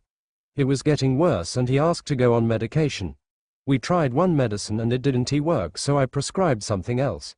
He had a severe allergic reaction to the second drug. Dean turned back to me, eyes blazing with pent-up ferocity. What's the point of you doctors spending 10 years in your damn fancy schools when the meds you re-prescribing are killing of people faster than anything else? I prescribed an approved medication which in my professional opinion was appropriate for your brother's condition, I defended calmly. Clearly not appropriate enough, or he wouldn't have ended up here. Dean gestured angrily towards the bed. I sensed that the fact that my malpractice insurance coverage was fully up to date would mean very little when dealing with someone like Dean Winchester. The man giving me the angry stare down wouldn't he want a penny in compensation for any discomfort his brother may have suffered while under my care. His idea of recompense would be to take me out to the parking lot and beat me senseless. I could not believe that this was the person who had written that heartfelt letter to Sam. I just couldn't reconcile those words that had reduced me to copious tears with this man who looked like he was about to skin me alive. Dean, I said reasonably, I deeply regret that the medicine didn't agree with him, but I've been reassured by the doctor who treated him that he should be fine. He's just going to need a lot of rest because the medication they're reusing to combat the allergy is going to keep him sedated. For your sake, I hope that's the case. Dean. It was said so softly that I would have missed it if Dean hadn't turned around instantly and headed to Sam's bedside. I glanced over and saw that Sam's eyes were closed, but one hand was moving around slowly on the side of the bed, feeling for contact, reaching out. Hey, Sammy. Dean easily took his brother's hand in his and squeezed. Dean, Sam repeated, struggling to open his eyes. He shouldn't have been waking up yet. Not with all the drugs he had in his system. How could he have heard his brother's voice in that fog of sedation? I am right here, Dean said, reaching out with his other hand to ruffle his brother's hair. When Sam's eyes opened, he started up in disbelief. Slowly, he brought his free hand to his face to rub the sleep from his eyes. Then he blinked drowsily several times as if trying to determine if it was a dream or reality. It's me, Sam, Dean said softly, immediately recognizing the uncertainty and confusion. I am here. Dean. Sam tried to raise himself up, but Dean put a gentle, restraining hand on his shoulder. Hey, don't get up, he coaxed. It's okay, Sam, it's really me. How? Your doctor called me. Said you were in the hospital. As drowsy as Sam was, he managed to sit up. And you came? Of course I came, Sammy. Dean's soothing tone contrasted greatly with the angry bark that he had directed at me. There's no way I'd leave you alone when you were sick.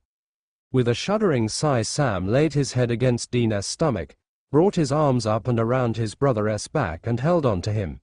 Under the power of the sedating medication, he didn't have the wherewithal to maintain any kind of composure. His guard was down totally and the raw emotions were spilling out like blood running from a gaping wound. I was afraid, Sam muttered. So afraid I wouldn't get to see you. Left undone by the unbridled outpouring, Dean leaned over and hugged Sam, resting his cheek on the top of his brother's head. It's okay, Sammy, he said, his own voice trembling. I am right here. Sorry, Sam mumbled, and I could hear the tears in his voice. So sorry. I am sorry too. Speechless, I stood watching him, barely managing to keep my own emotions under control. I stepped out of the room quickly, to give them their space and to take mine. But as soon as I was outside, I am ashamed to admit I turned around and continued watching through the small glass window in the room door. Now Sam was sobbing, clinging to his brother like letting go would mean losing his life.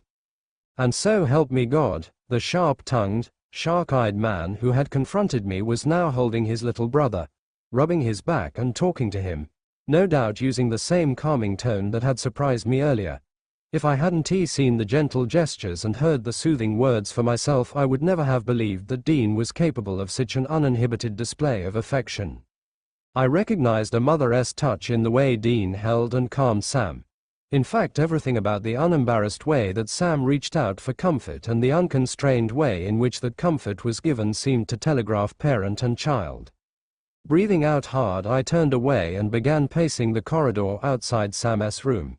Even as I reminded myself that this was about Sam and not about me, I knew my own arms were aching to hold and comfort a child like that. With Dean here, there really wasn't any reason for me to stay, but I didn't want to leave until I was sure that Sam would be okay. Several minutes later, I was still contemplating if I should stay or go when the door opened and Dean stuck his head out.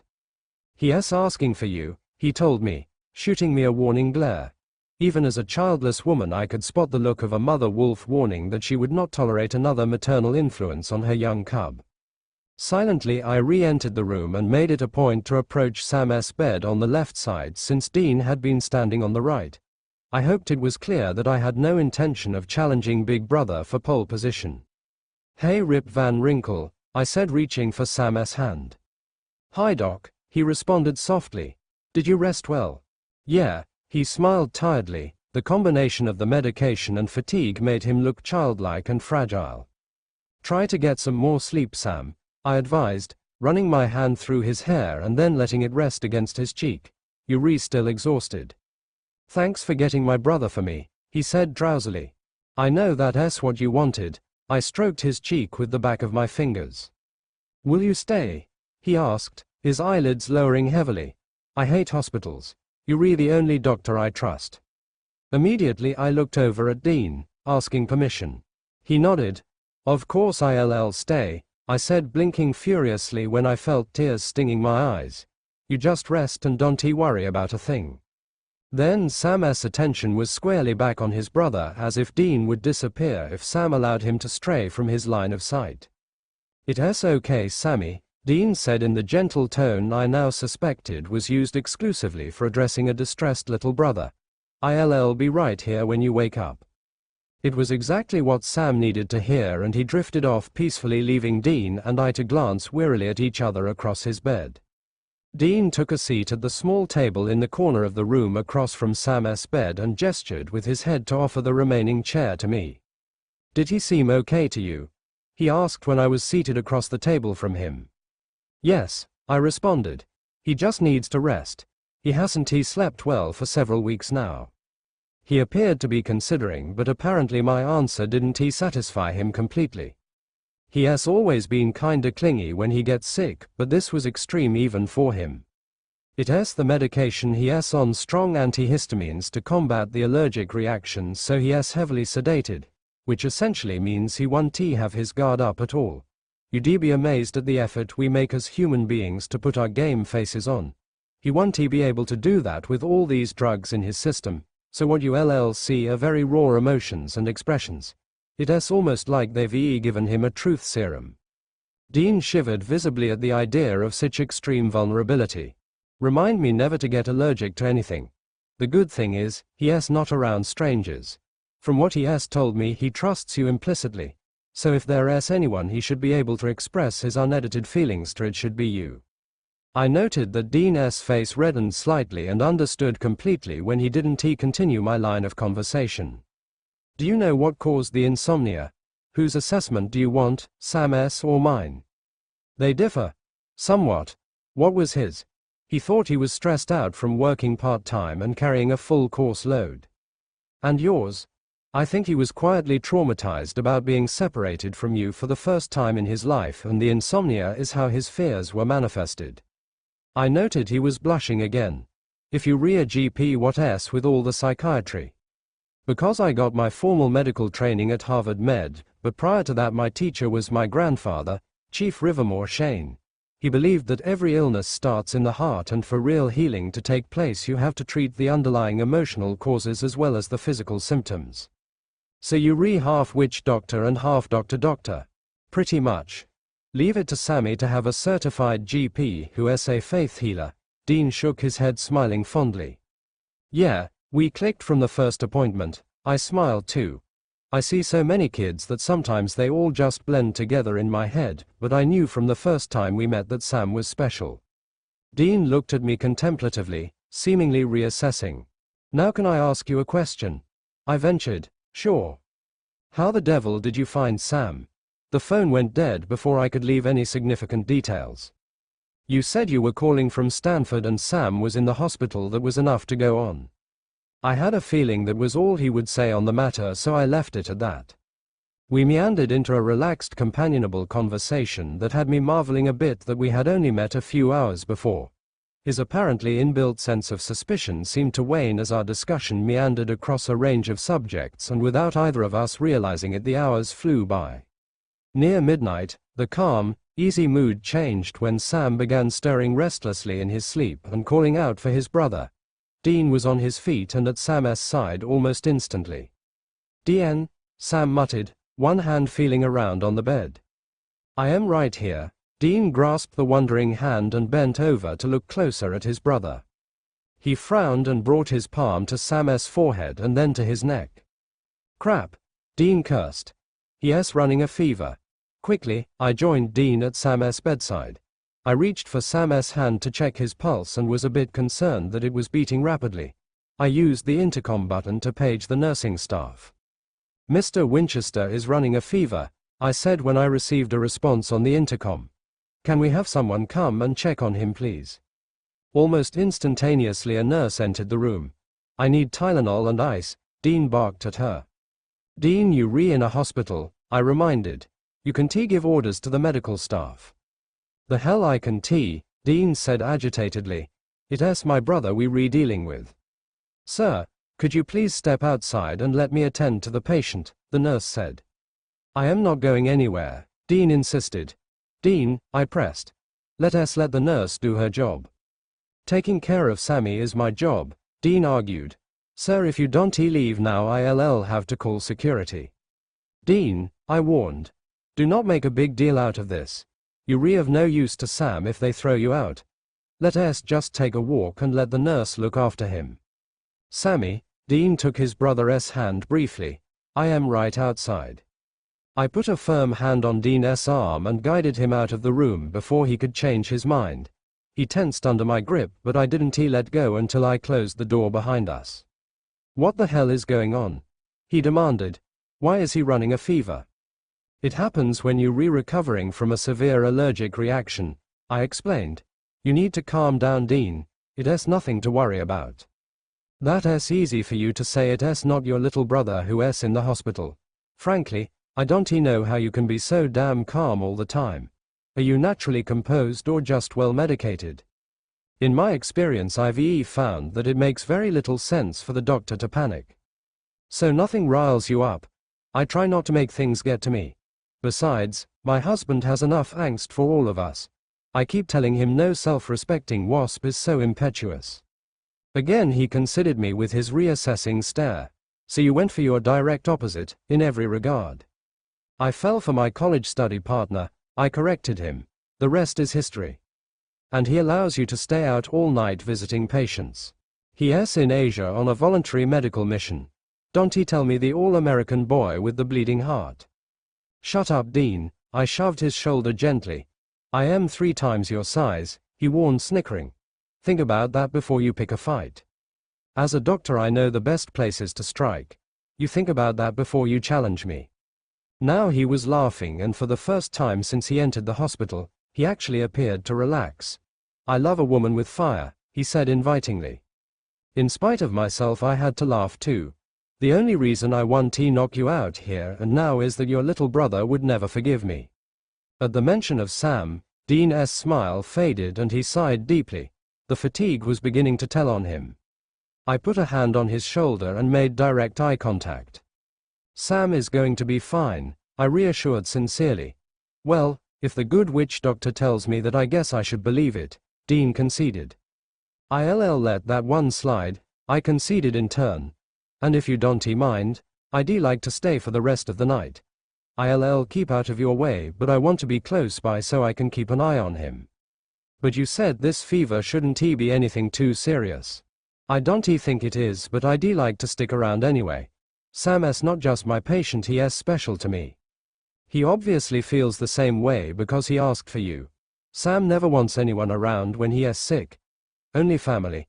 He must really trust you. So you in. Thanks. When we were allowed to go back in to see Sam, he was exhausted but coherent. The nurse was giving him more medication and then she left a large cup of clear fluid at his bedside. See to it that he drinks all of it before he goes to sleep, she said to us. Dean took up the cup and held the straw for Sam to sip. Hey, he said softly, don't scare me like that again. Sorry, Sam sounded tired and desperate. Please don't leave. I want Sammy. Dean promised solemnly. I am cold, Sam complained once he drained the cup. I'll go ask the nurses for an extra blanket, I volunteered.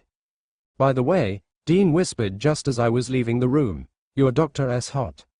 I was grinning and shaking my head as I walked away, but a few minutes later when I came back the conversation had taken a different turn. "Don't lecture me in your half-drugged state," Dean was hissing. "What do you think I am gonna do, jump her in the hospital storage closet?" "No." Sam sounded confused and weary. "Look, I am only here to make sure you not dropping dead, not ruin your boy next door image or mess up your perfect California life." "That's not what I was saying," Sam pleaded. "Well, I know that's what you meant." "I got the blanket," I announced loudly, sensing they needed an intervention. When I approached the bed I was flummoxed by the wounded look on Sam's face. The abject hurt was so pronounced that it seemed to cut right through Dan, who backed away from the bed and ran his hands through his hair. "Don't be mad at me, Dean." Sam sounded so dejected that I almost crawled into the bed to hold him. I had never seen anyone apologize with their eyes the way Sam did. It didn't seem to matter whose fault the argument was, he just didn't want his big brother to be upset. "I am not," Dean said helplessly, obviously unable to maintain his anger when his brother appeared so completely vulnerable. I held up the blanket as if it were a white flag. "Dean, could you help me with this?" He dutiful stepped into place and we spread the cover over his brother. "Those pills are gonna put you out like a light in no time," I said, tucking the blanket underneath Sam. He yawned heavily. "I think they're giving me narcotics. It's easier when you don't fight it." I smoothed his hair back and kissed his forehead. "Get some rest." "Dean," he mumbled as the sleep pulled him under. Dean stepped up to the side of the bed. "We all good," he assured. "Good," was the last thing Sam muttered before he drifted off again.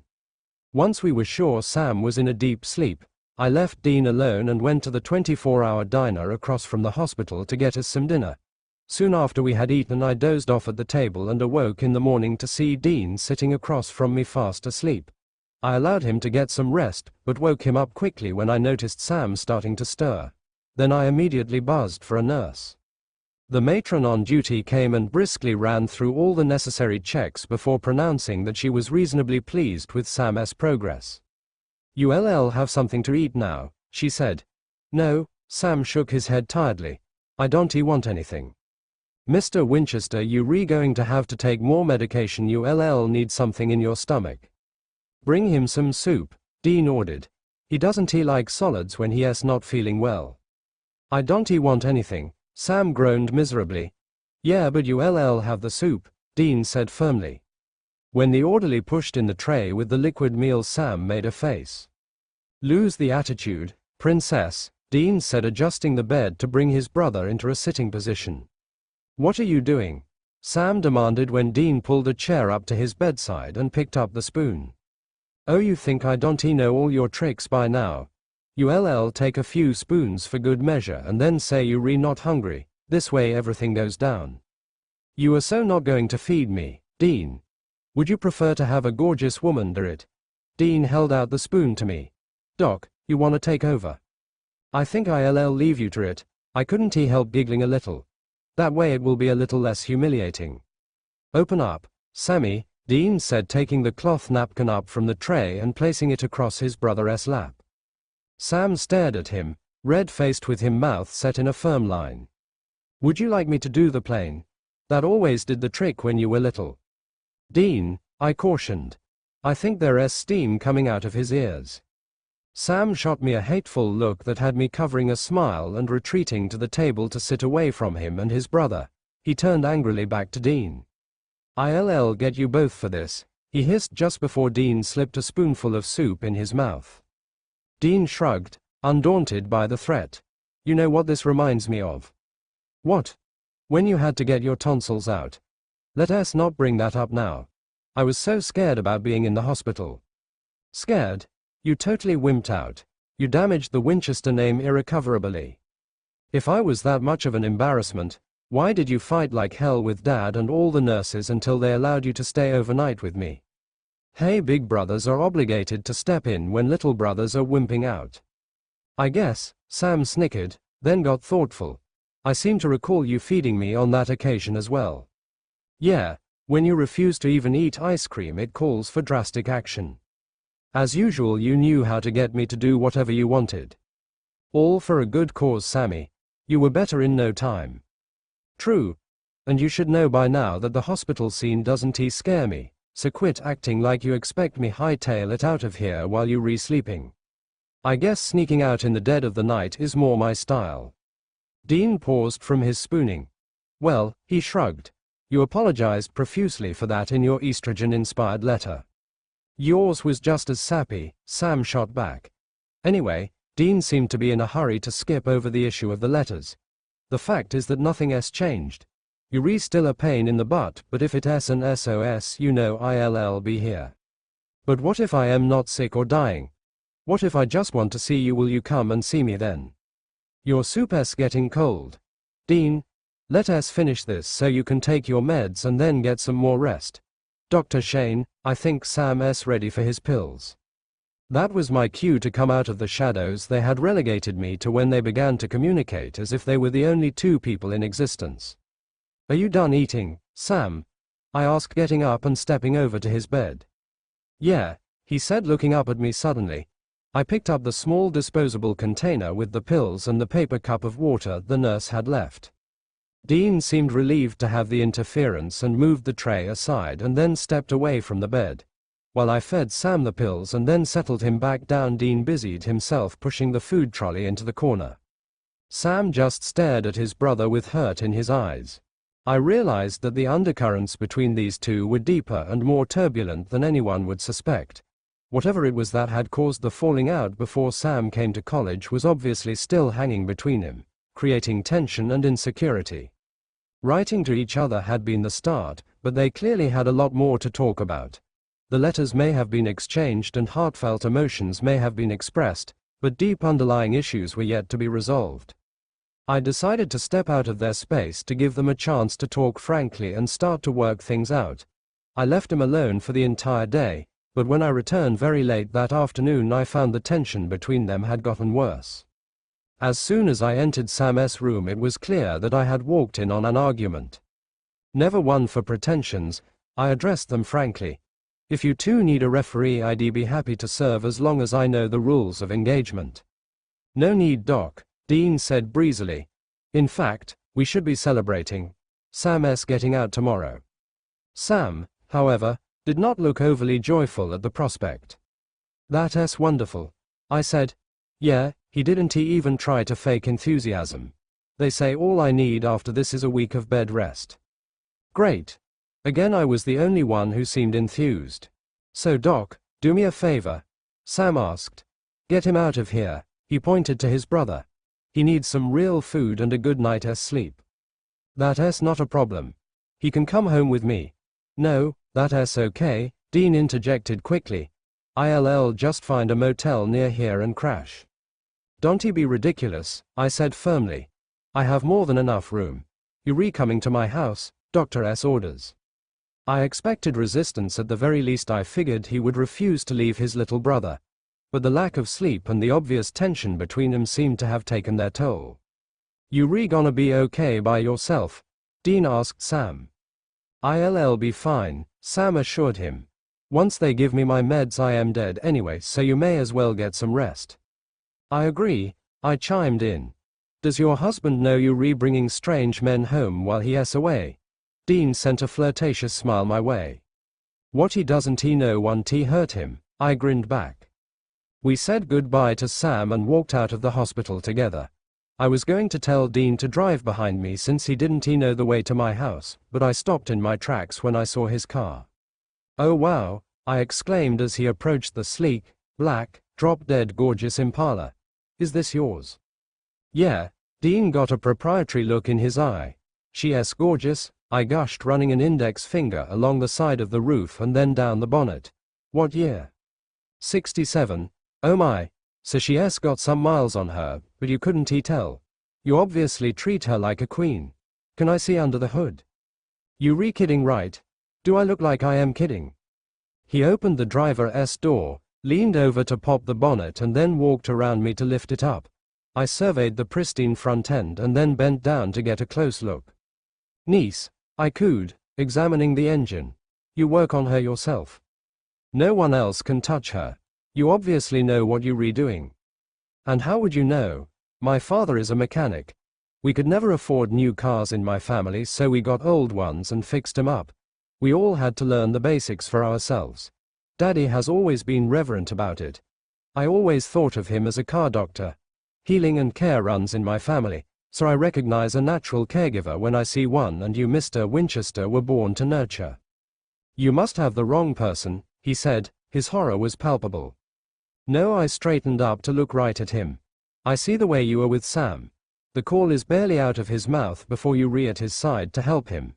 For a tough guy, you have a pretty soft touch. And don't even try to deny it, I said when he opened his mouth to protest. You obviously believe in taking extra special care of whatever or whoever you love, and that's noble.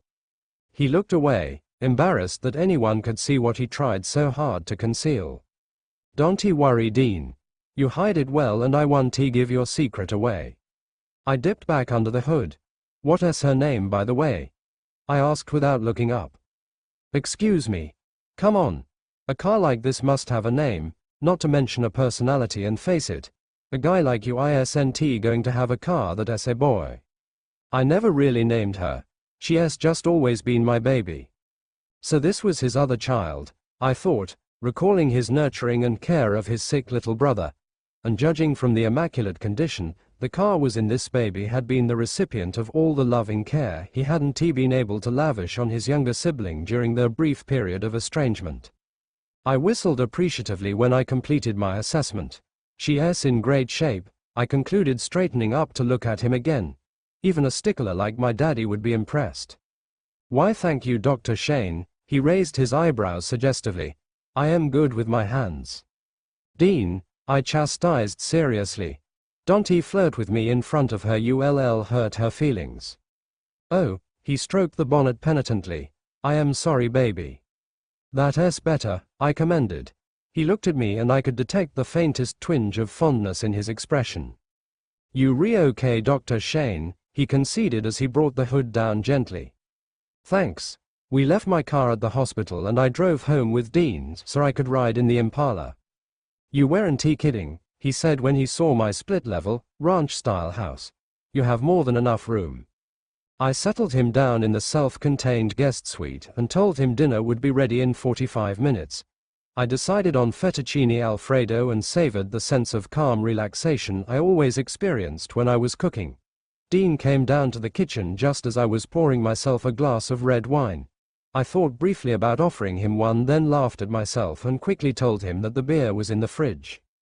We had dinner at my kitchen table and the meal was pleasant and thoroughly relaxing until I brought up the issue of Sam's recovery. I have a suggestion, I said when Dean had finished his third plate of pasta, and as far as I was concerned he was welcome to a fourth. Would your husband approve? Again I got the wicked smile and had to laugh at the reflexive nature of his flirtations. As a doctor I am sure he would. I think you and Sam should stay here for the next week while he's on bed rest. Thanks, Dean said, tensing instantly.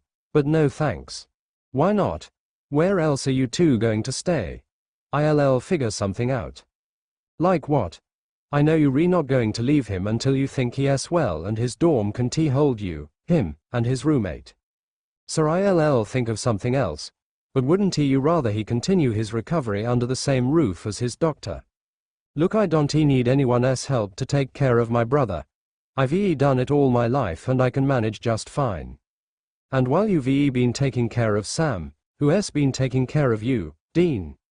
I got that too, don't worry, he said sternly. And construction work resumed on the wall of defense he had started to build the first time I met him. It was impossible to think that was only yesterday. Somehow it seemed I had known him longer than that. Dean, I can spot the walking wounded a mile away, and Sam may be the one who's hospitalized on this occasion, but in my expert opinion, you're both pretty badly hurt and you both need time to recover. Now I am offering the two of you some time and some space to heal together, because my gut tells me that neither of you will heal entirely if you try to do it apart. He met my eyes head on and then shook his head disbelievingly. Does your husband ever win an argument with you? All the time, I admitted weakly. He has this look that always neutralizes me. And I am so pathetic that it works every time. Now Dean was laughing, deeply and genuinely. It was such a wonderful sound. You in love, Dr. Shane? He said teasingly. Yeah, I sighed. You'd think I'd be over it after 12 years. So how come you guys don't have a bunch of little ones running all over this place? The question was like a swift kick to my stomach. I swallowed and blinked hard as my eyes filled up. Up to last week, the answer to that would have been, we retrying. But how did I answer these queries now that I had officially given up? I can't have children, I said. It was the first time I had admitted that to anyone. I'd told Sam that I decided to stop taking fertility treatment and the implications of that decision. But I had never said outright to anyone that I was incapable of having what I desired most. Oh crap, Dean said, looking like he had committed a cardinal sin by asking. I am so sorry, Doc. It's okay, I tried to sound unaffected, but my eyes were filling up fast. Man, I need to learn to shut my mouth. You'd never catch Sammy asking something so insensitive. Or he'd have a way of asking that wouldn't he have made you upset. That's funny, I smiled through the tears that seemed hell-bent on coming. He said he wished he had your quick wit and your knack for a good delivery. Which simply means although he's here getting a high-priced education and he still has no sense. That made me snicker a little. I am really sorry. Dean got up to tear a paper napkin off the roll sitting on the kitchen counter and handed it to me. It's fine, Dean.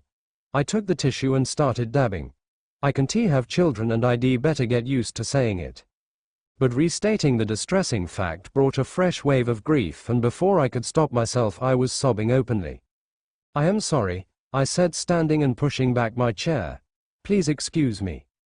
I turned to leave, but Dean gently restrained me and simply pulled me into a comforting hug. I am really sorry, he said, guiding my head down to his chest and then stroking my hair. For the second time in 2 days I was crying like a baby on one of the Winchester boys.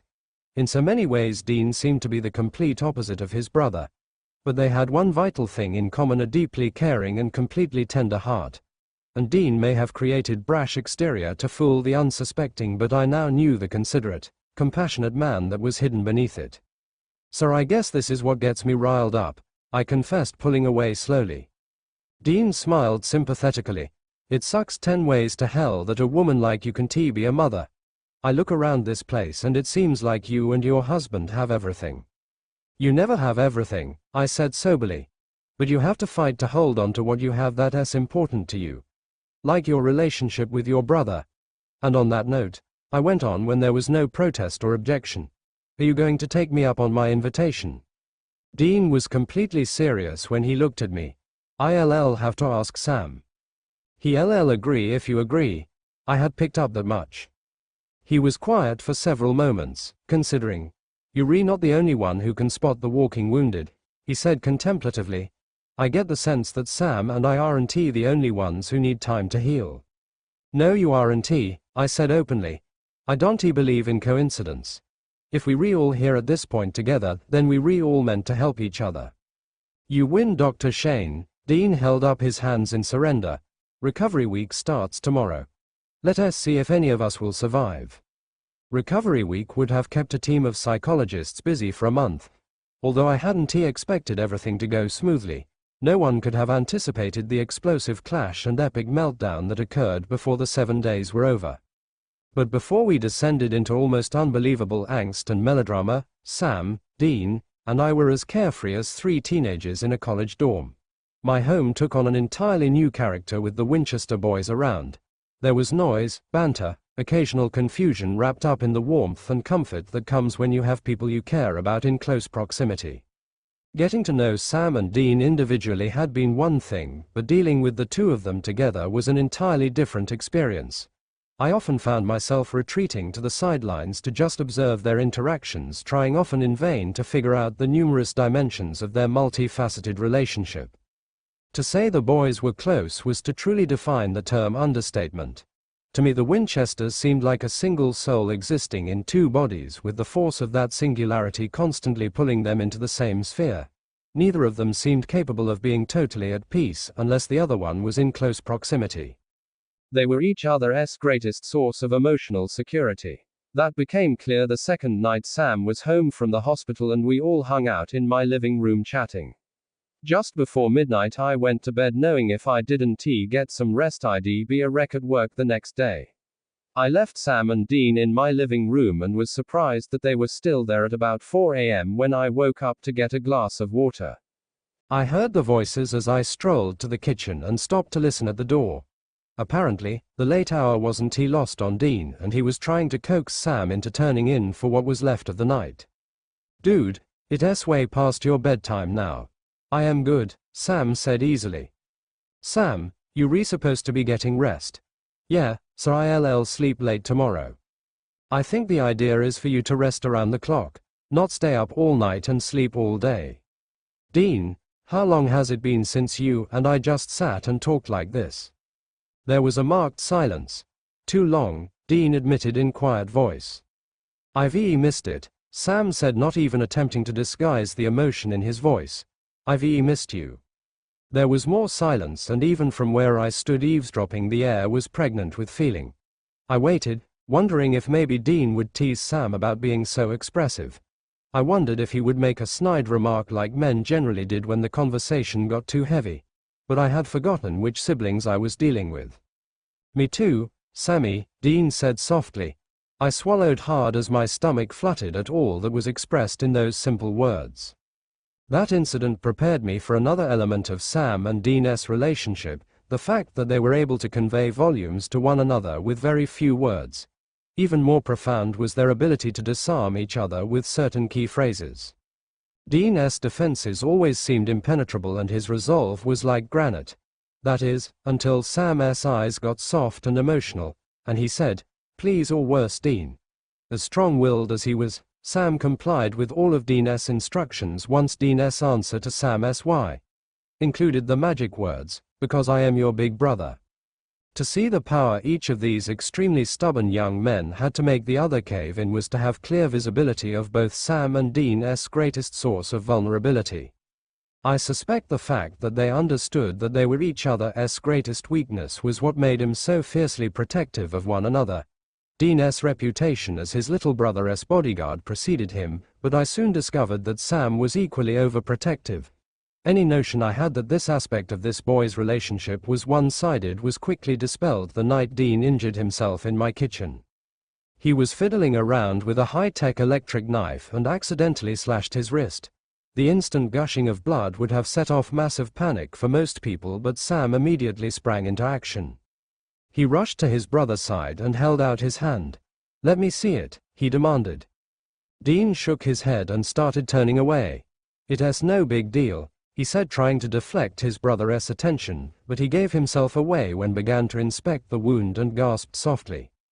"Let me see it," Sam insisted in a tone I had never heard him use with Dean.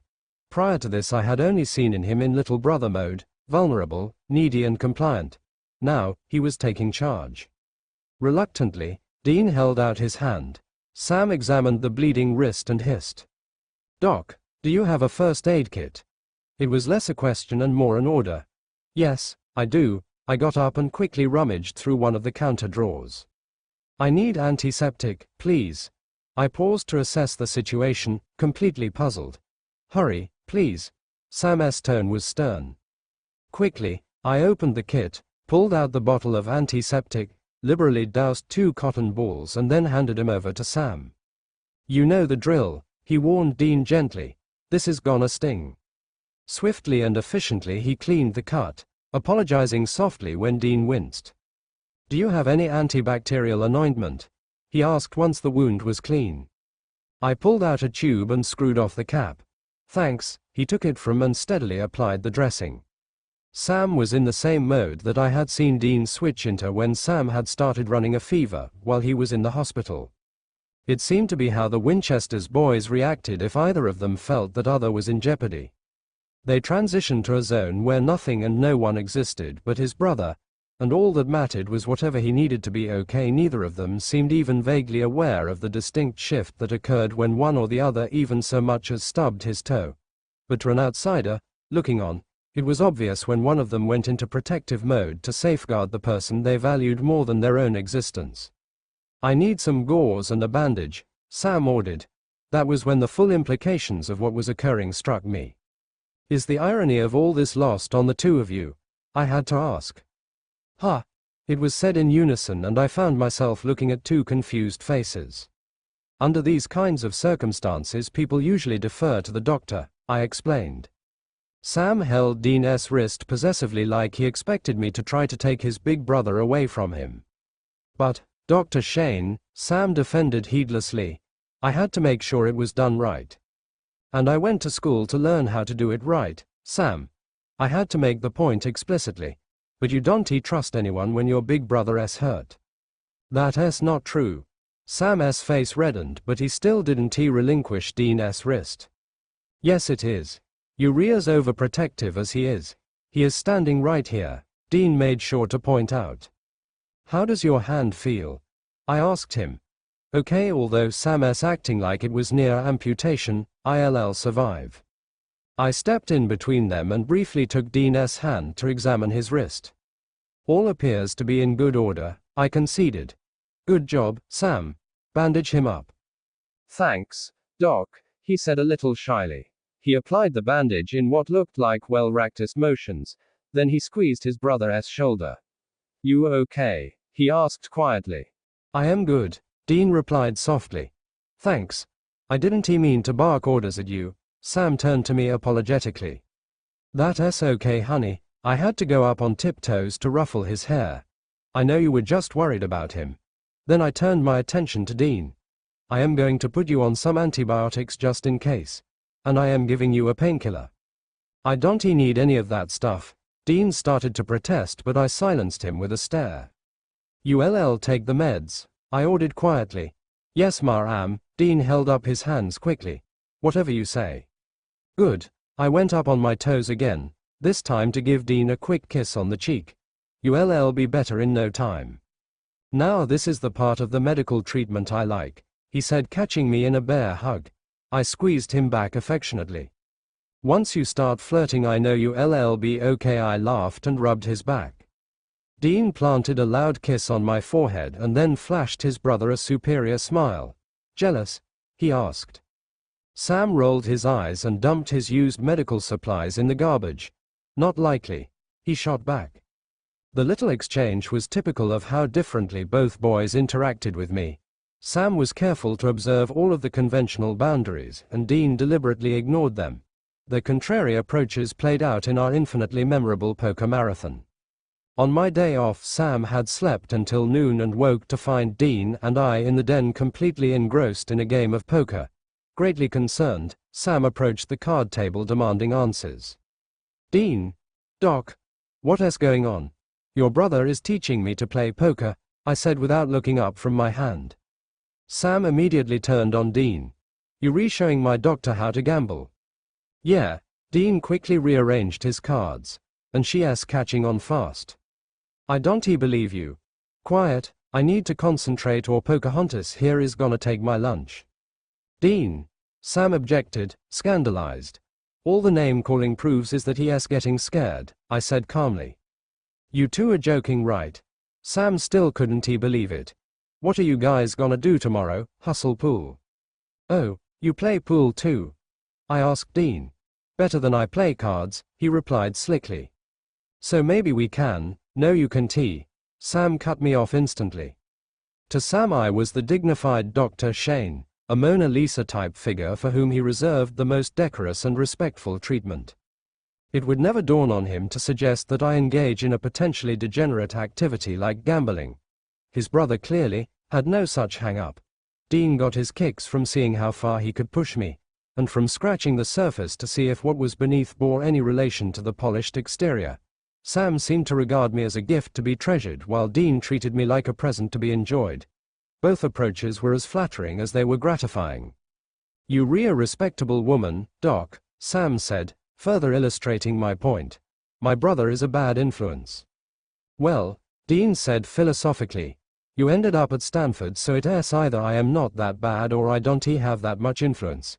Then he spread his cards on the table and fixed me with his wicked grin. Pay up, Doc. You replaying for money? Sam asked incredulously as I dropped a $10 bill on the small pile of cash on Dean's side of the table. That was her idea, Dean was quick to point out. I wanted to play for a chance to drive the Impala, but he almost fainted when I mentioned it. My baby's virtue is not for sale. How much are you down? Sam asked me knowingly. $50, but as soon as I get the hang of it, I am sure I'll win it back. Kiss that cash goodbye, Sam advised. So, Dean shuffled the cards with extra flair. Should I deal you in? Sure. Sam took a seat at the table. Someone has to cut you down to size. We ended up playing for the entire day and well into the evening. We laughed, screamed, yelled at each other and indulged in generally bad behavior. We ordered 2 extra large pizzas with multiple toppings and devoured the first one for lunch and the second one for dinner.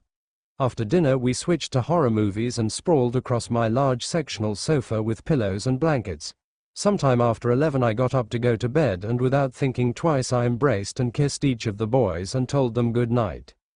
There was no resistance from both of them, no embarrassment on the open display of affection and, possibly most importantly, not one flirtatious phrase from Dean.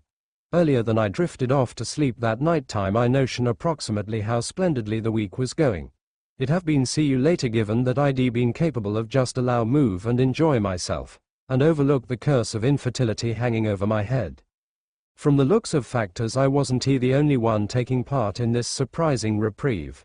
In all the time I had regarded Sam I'd never visible him so satisfied. On account that he had come to Stanford he had appeared restless and incomplete, but with his brother round he turned into happy and self-assured.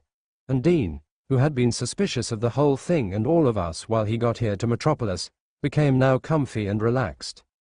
However, the problems that had made recovery week a need for all 3 folks didn't remedy themselves due to the fact we have been having this kind of precise time. They simmered simply below the floor and in the previous few days they erupted. I saw the preliminary symptoms of trouble on Sam's first night home from the clinic. I had gone to his room to help him settle in for the night and as usual we ended up talking approximately Dean.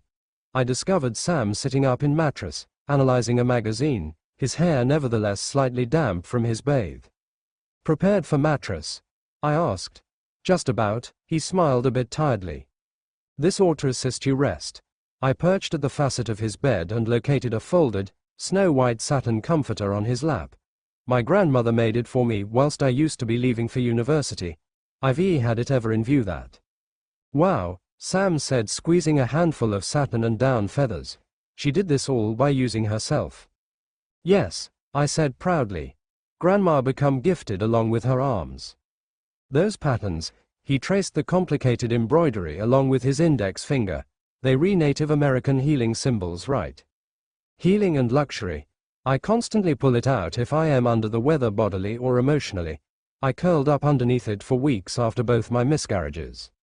For numerous moments I used to be misplaced in my recollections of the depression and melancholy that had gripped me within the desperate days when I'd lost my unborn children.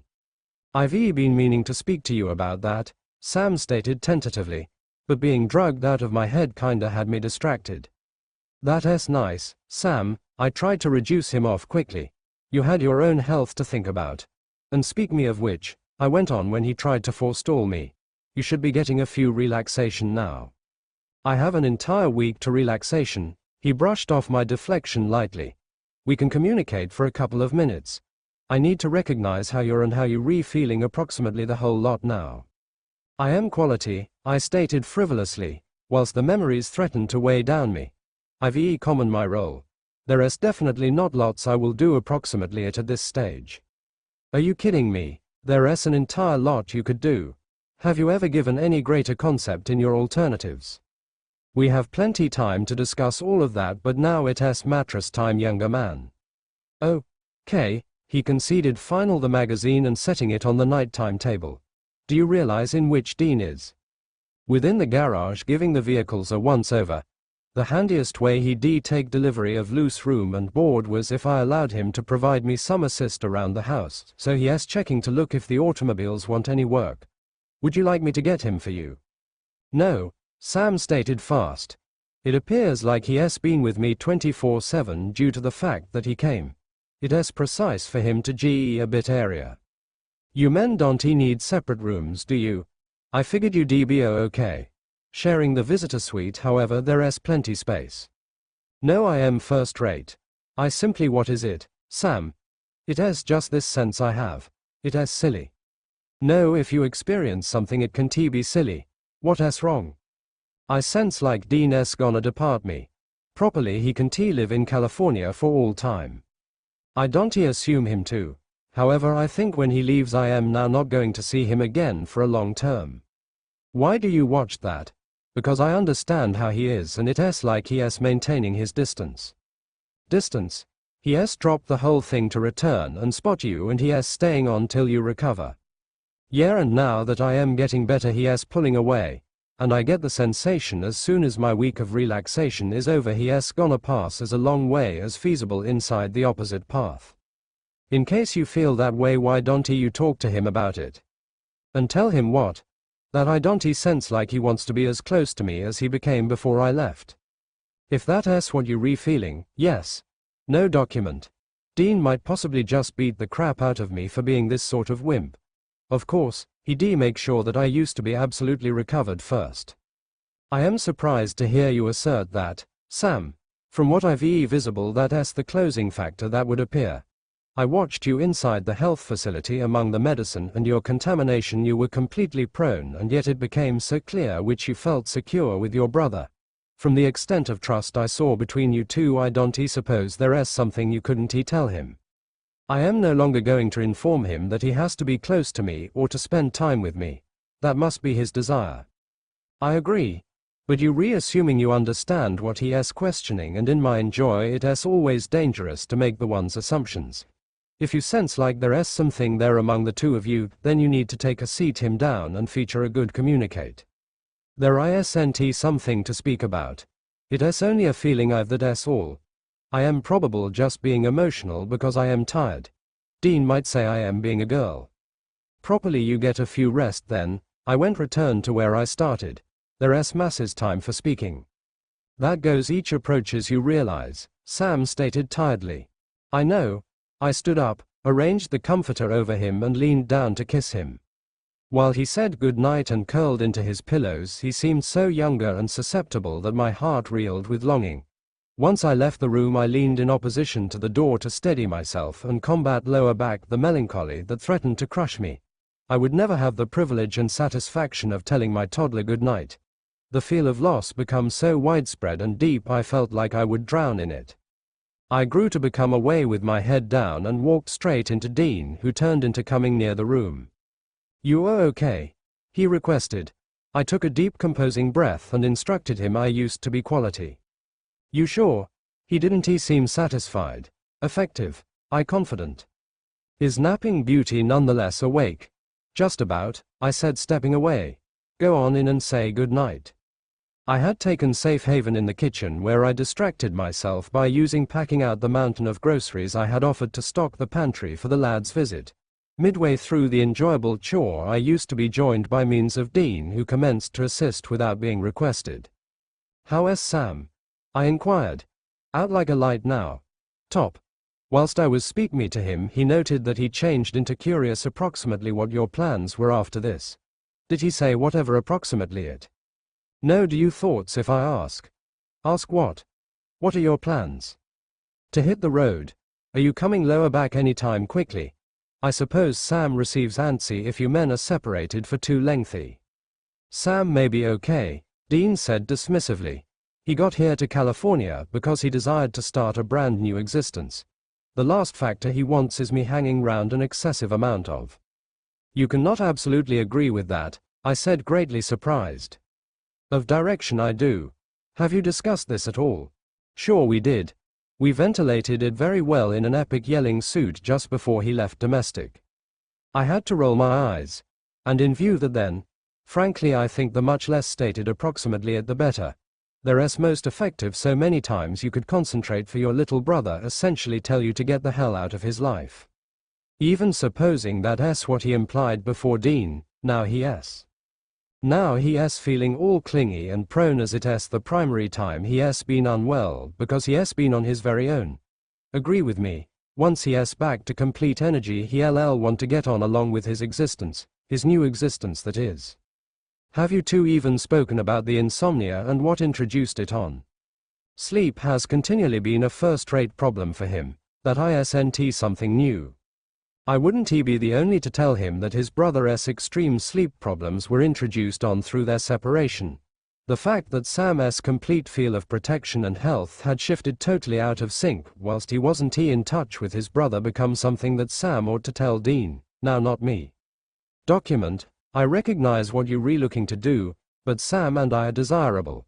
So let us flow on to a more exciting topic. I googled you. You name that exciting. I waved him off. I wager you fell asleep earlier than you could click on the second one hyperlink. On the contrary, Doc, you make for some very interesting reading. I had no idea you were such a big shot. I mean all that lecturing, and groundbreaking research and a major medical practice on the East Coast you re a pretty big deal. I am just a hard worker, Dean. I got that much. But what I don't get is how you go from all of that to a low-key job as a university GP. I bit my lips hard and composed myself against the tide of emotion rearing up inside of me. Suddenly arranging the soap cans needed my undivided attention. Did I say something I shouldn't have? Sam will tell you, social sensitivities are not my strong point. Don't worry, I said calmly. It's a reasonable question. The truth is my work in Boston was very fast-paced and a high-stress situation with a hectic schedule wasn't exactly conducive to conceiving. So you gave up your career to become a mother. I changed the scope and focus of my work, I corrected him. And my husband and I moved to California because we thought a more relaxed environment would do us both good.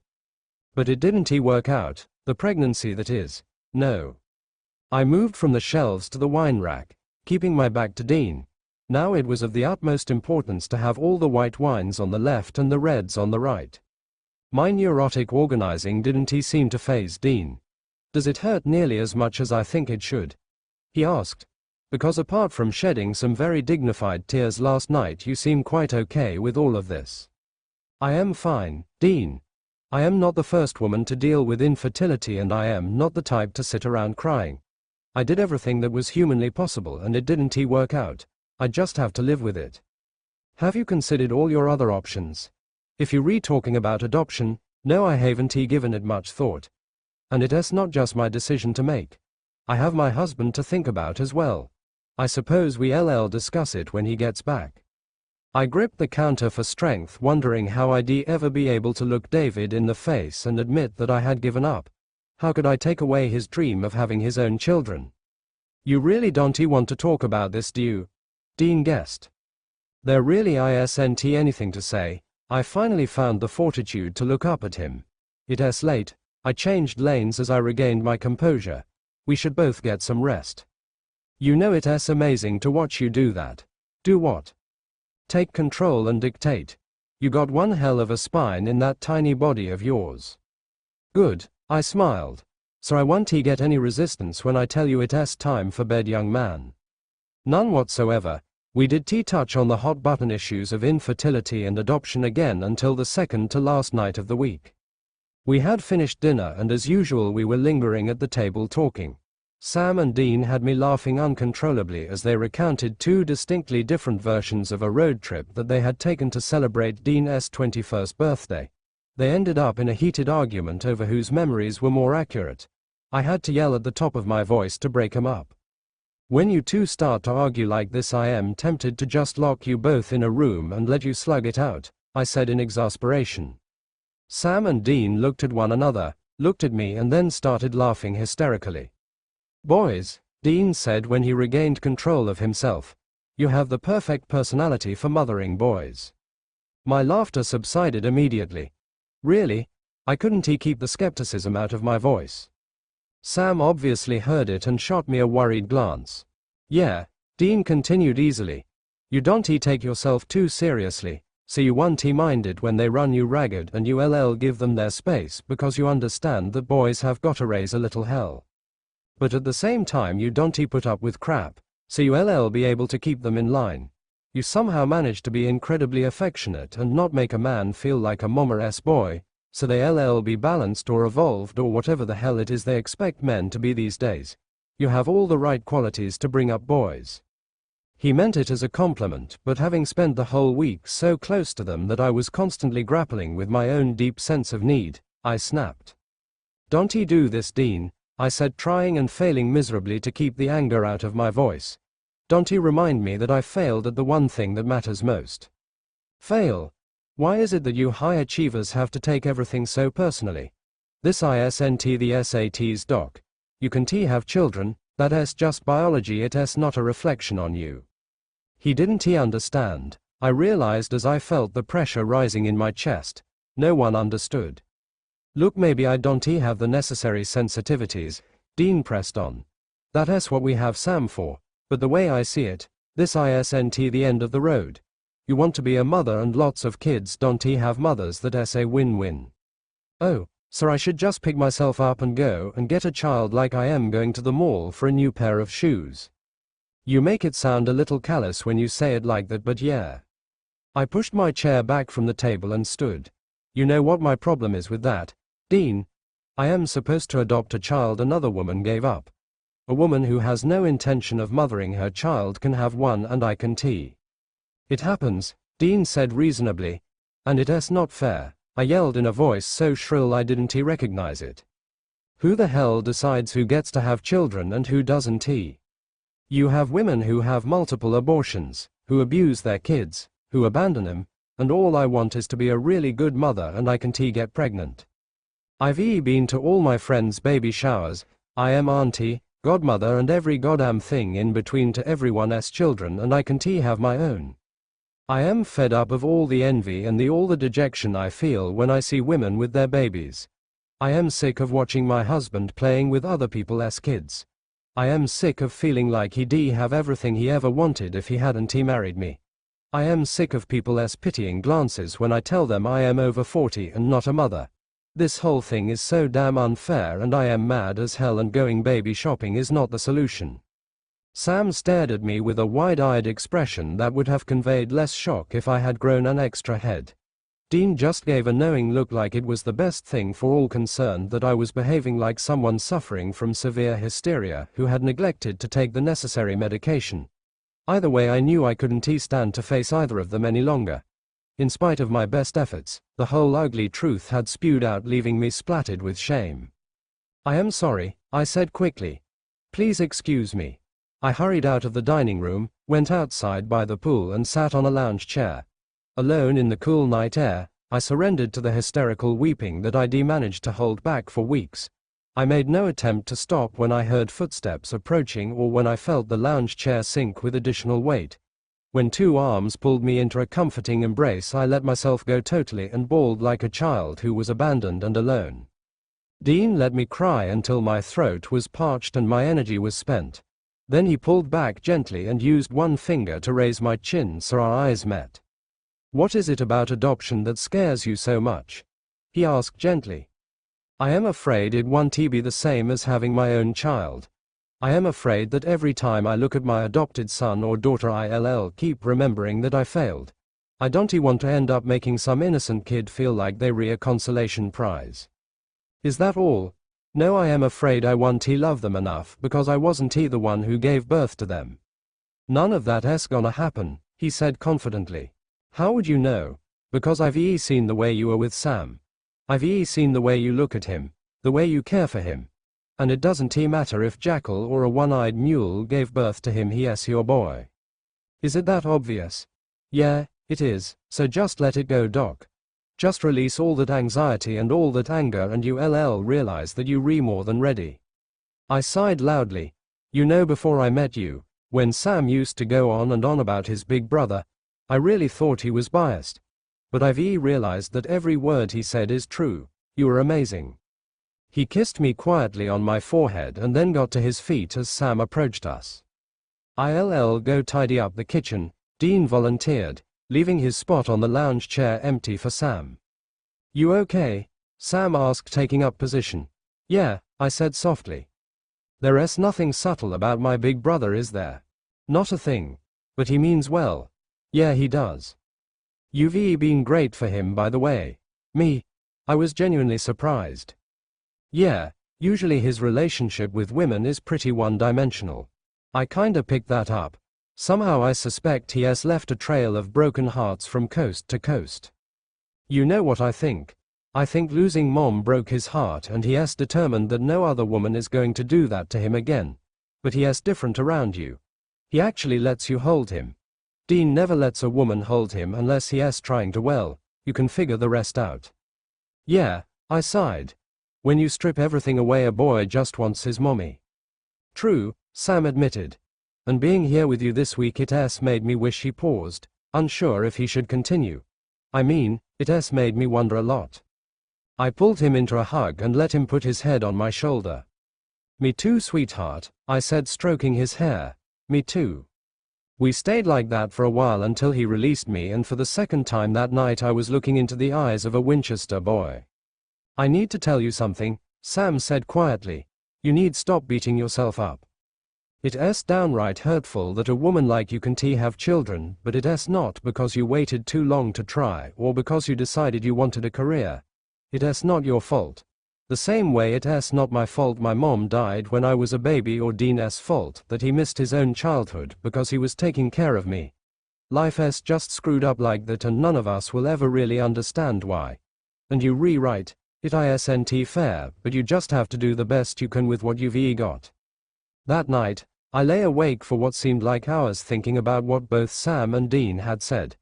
I wondered how fair was it that they had lost their mother at such an early age? How fair was it that the woman who had given birth to them had never actually got to see the incredible men her two little boys had become? She would have adored Sam, her baby with the soft eyes and even softer heart, who would never outgrow his need for her. She would have been in love with Dean, her little boy with the nurturing soul, who would have grown up to become her rock. Instead, I was the one who was getting to know them in a way she never would. I got to do silly things like play cards with Dean, or serious things like discuss a term paper with Sam. How fair was that? Before sleep finally claimed me in the early hours of the morning, I decided to stop complaining. I decided to stop focusing on what I didn't have and to just be grateful for the unexpected gift that life had given me. And so on my final night with the boys, I spread out a lavish feast for dinner. At Dean's request, I made fettuccine alfredo, this time with shrimp, garlic bread, Caesar salad and cherry pie for dessert. I opened a bottle of sparkling wine, insisting that it was a celebration. But halfway through dinner it was clear that the boys were in a somber mood. When the conversation lapsed into a prolonged silence, I decided to force the issue I suspected was at the root of the problem. So Sam, I ventured, are you ready to go back to class? Yeah, he said with absolutely no enthusiasm. So Dean, I pressed further. When are you coming this side again?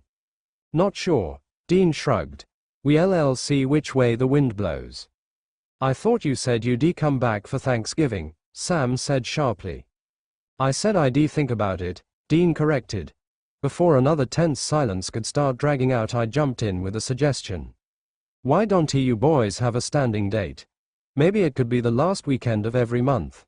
Dean, since it is harder for Sam to move around, you could come and the two of you are welcome to stay here anytime you want. Thanks, Doc. Sam brightened instantly.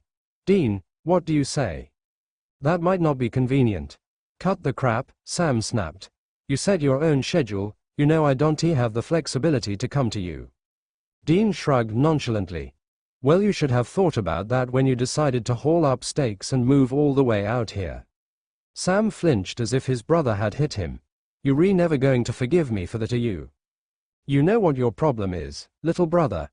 Dean lectured in a measured tone. You always want to have your cake and eat it. But part of being an adult is realizing that there are consequences for every decision, and when you're faced with those consequences you can cry about it. And that blew Sam's cool composure straight to hell. This is not a consequence, he yelled, slamming his fist down on the table. This is punishment. Sam's outburst flicked the switch on his brother's temper, and Dean slammed the table right back.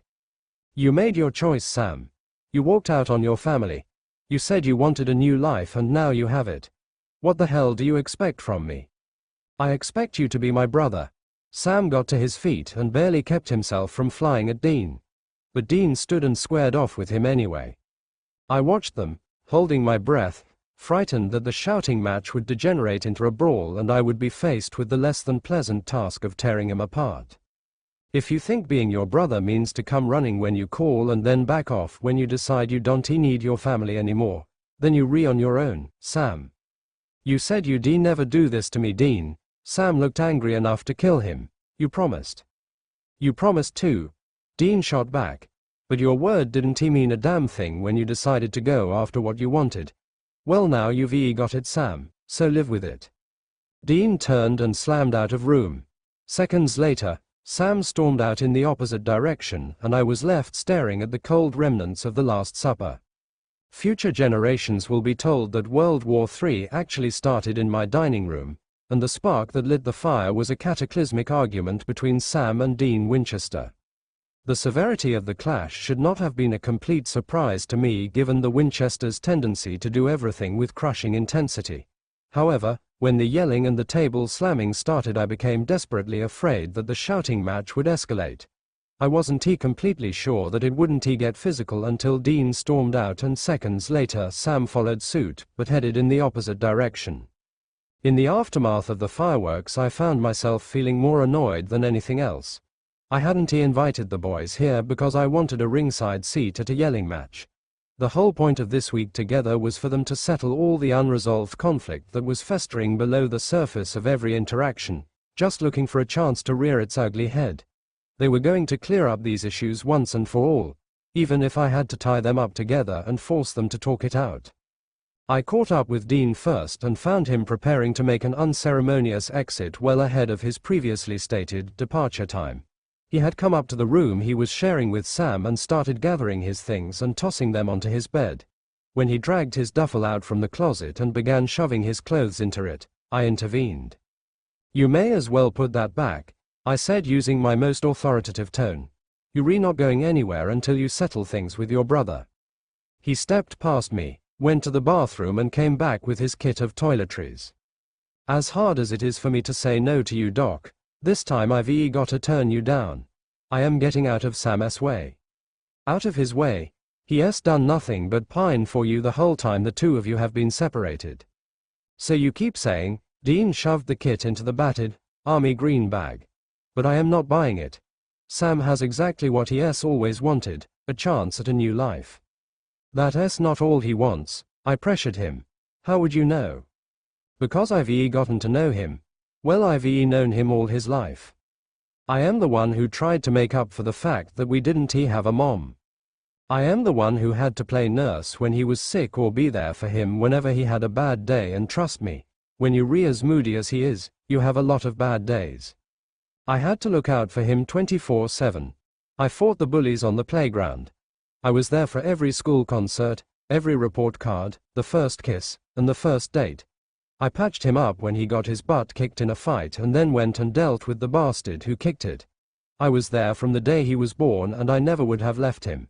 He was the one who decided that his family wasn't good enough. And so, like every 18-year-old that's foolish enough to think he knows everything, he ran off and left his family. I am guessing he knows better now, and you've got to give him a second chance. He doesn't want a second chance. He wants a new and improved life. He wants to be around people like you. He wants to be in places like this." I cut him off quickly. People like me went to Harvard from a Native American reservation, and I didn't make it to the Ivy League to forget who I was or to leave my past behind. Sam's the same way. He wants an education, he wants to stretch his mind, he does not want to lose his identity and worse, his family. He wants a fancy degree, a high-paying job, and the matching wife to shuttle their kids between private school and tennis practice. And if he is going to successfully reinvent himself, he doesn't need me turning up and complicating things for him. Are we talking about the brother who was just ready to kill you with his bare hands for refusing to visit him every month? Yeah, he feels that way now, but give him some time. Once he starts putting down stakes here, he is not going to want me around reminding him of where he is coming from. Dean, are you implying that your brother is ashamed of you? Because I don't think I've seen a more severe case of older sibling adoration than the one that is afflicting Sam. The look on Dean's face telegraphed pure disbelief. Sam got over that a long time ago. Now all I am is a reminder of the life he is trying to leave behind. Dean, Sam is straight-laced and by the book. You brazen and risque, of course he is going to roll his eyes and cover his face when you start acting up.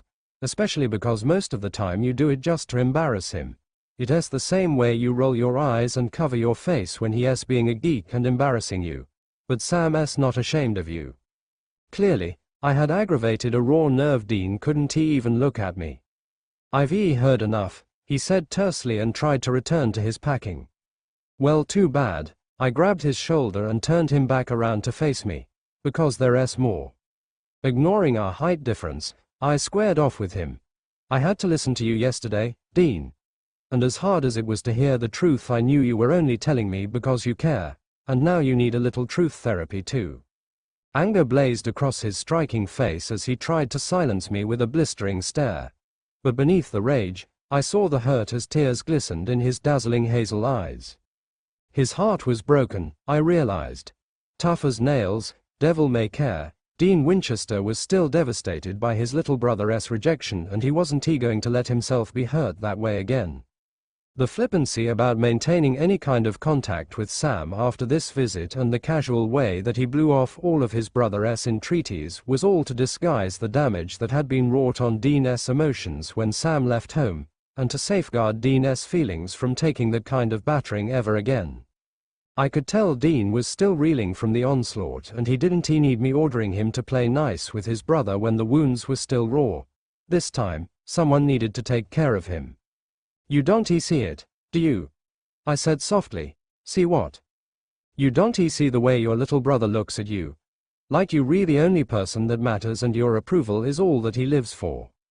I think you had too much of that sparkling wine, Doc. I am serious, Dean. How is it that two people can care so deeply about each and everyone can see it but them? Do you have any idea what it's like watching the two of you? Seeing that closeness, that togetherness and that deep bond that goes beyond family. Sometimes I feel like I am seeing one spirit in two bodies, like the two of you somehow managed to get different parts of a single soul. It used to be that way, Dean admitted. When we were growing up and all we had was each other, but then everything changed and my little brother became a stranger and then he was gone. I got to see firsthand what being separated from you did to Sam. Believe me, it wasn't pretty. I am probably the only person who has gotten close to him since he has been here, and the whole time he has been restless and totally incomplete. The moment he woke up in that hospital and realized you were there, all of that changed. And every time he thought you were going to step even 10 feet away from him, he has reached out to pull you back. He is not the same without you, and now I know how much being away from him is hurting you. How would you know? How could even possibly imagine? Because now that I've been around you too, I've realized that Sam isn't just your brother, he is your child. And I grieve every day over not having my own, so I can very well imagine what it must feel like to think you've lost yours. Don't he? Dean raised his hand in warning. He stood staring at me, his eyes brimming with tears but his face defiant. I could literally see him moving into self-preservation mode, locking his emotions inside the impenetrable fortress he had created to protect himself from pain like this. It's okay, I said, opening my arms, willing to risk the rejection to let him know he wasn't alone. When he moved towards me, accepting the comfort, the feeling was indescribable. He allowed me to embrace him, burying his head in the crook of my neck while I stroked his back. It's okay, sweetie, I soothed. I got you. I didn't let him go until he started to pull away gently, and once I released him he turned away to wipe his eyes. While he was still compliant, I guided him to the bed so we could sit close together. Have you ever told Sam how it made you feel when he left? And I am not talking about telling him off for being an ungrateful brat. Have you told him about all the hurt you've been feeling? Why? For him to think his big brother has become a total wimp. No. For him to realize how much his big brother loves him and that as tough as you are, it hurts to think he doesn't need you anymore. And apart from me looking like a total wuss, what would be the point of that?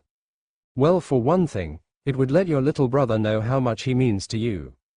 If he doesn't know that by now, then I'll have to draw a diagram for him. If he doesn't know it by now, it's probably because you've never told him. You're so busy acting tough and pretending like nothing ever gets to you. You've convinced the one person who can actually hurt you that you're incapable of being hurt. You can blame Sam if he thinks you're indestructible, but now you have to ask yourself if you'd rather be his hero or his brother. Sighing deeply, Dean closed his eyes and leaned his head back. The few people who've ever been close to our family always make a big deal about how much Sammy needs me. No one has ever really understood how much I've always needed him. The only one who needs to understand that is Sam, but he won't know unless you tell him. I don't even know how I allowed myself to say it to you, much less him. You'll find the words. I leaned forward and kissed him gently on his cheek, then I got up and left him to consider everything I had said. I went in search of Sam and found him in my front yard, sitting on the hood of the Impala with his legs pulled up to his chest and his head resting on his knees. I had blown off so much steam confronting Dean, that I was now completely calm and collected as I approached Sam. I suppose this is why older children often felt that they always got the brunt of their parents' wrath while their younger siblings got off easy. Your brother lets you sit on his baby? I asked when I reached the side of the car. We've been doing it since we were kids. Sam swung his legs over the side of the bonnet so he could face me. All of our rites of passage conversations either took place right here or in there. He pointed to the car's interior. She's an exceptional beauty. Yeah, she's Dean's one true love, that's for sure. He adores her, but I'd argue that even she comes in second to a certain little brother.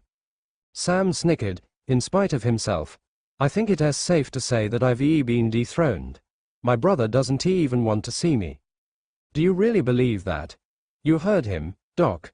You rolled out the red carpet for us and he just brushed it off like he'd rather watch paint dry than spend time with me. He is only acting that way because he doesn't understand how important it is for you to be as close to him as you were before. I think if you told him how you really feel he'd visit you every week. What am I supposed to do, Dr. Shane? We don't go around talking about our feelings and confessing our love for one another like girls. I am not saying you need to act out a scene from a Lifetime movie, Sam. I am just saying that I know for a fact that no one means more to you than your brother, and yet he is insecure about how you feel about him. Dean is not insecure about anything. No, you see, that is where you wrong. He knows you love him, you brothers, but he'll never truly understand how much unless you tell him. So I am supposed to spill my guts like some angst-filled teenage girl for him to slap me back and tell me to quit taking estrogen. He'd never belittle you, Sam, not if you being honest about how you feel. Your brother lives to give you a hard time, like any self-respecting older sibling, but you should never doubt for a second that you mean the world to him. Maybe I did once, but he is never going to forgive me for leaving the way I did. Forgiveness isn't the issue here. He needs to know that you're not going to hurt him again. Hurt him how? By walking out of his life again, or worse, shoving him out of yours. I learned my lesson about how you treat your family. Even when they drive you to the point of committing murder, you have to find a better way. I let his words sit in the air for a bit before I approached the conversation from a different angle. Can I be honest with you about something? I assume you're honest with me about everything. Touché, I chided fondly before continuing. I've really enjoyed having you both here this week, but sometimes it is hard to be around you two and not feel even a little jealous. Jealous of what? Of how much you two love each other, even if neither of you will ever come out and say it. But when I see you two together, all I can think is how much everyone wants what you both have in each other. Everyone wants to be that close to someone and know they have at least one person who will be there for them no matter what. Sam turned bright red and looked away, but I was undaunted. What you and Dean have, it is everything: parent and child, brother and brother, best friend and soulmate. Sam, people would walk to the ends of the earth for a relationship like that, and you've had it since the day you were born.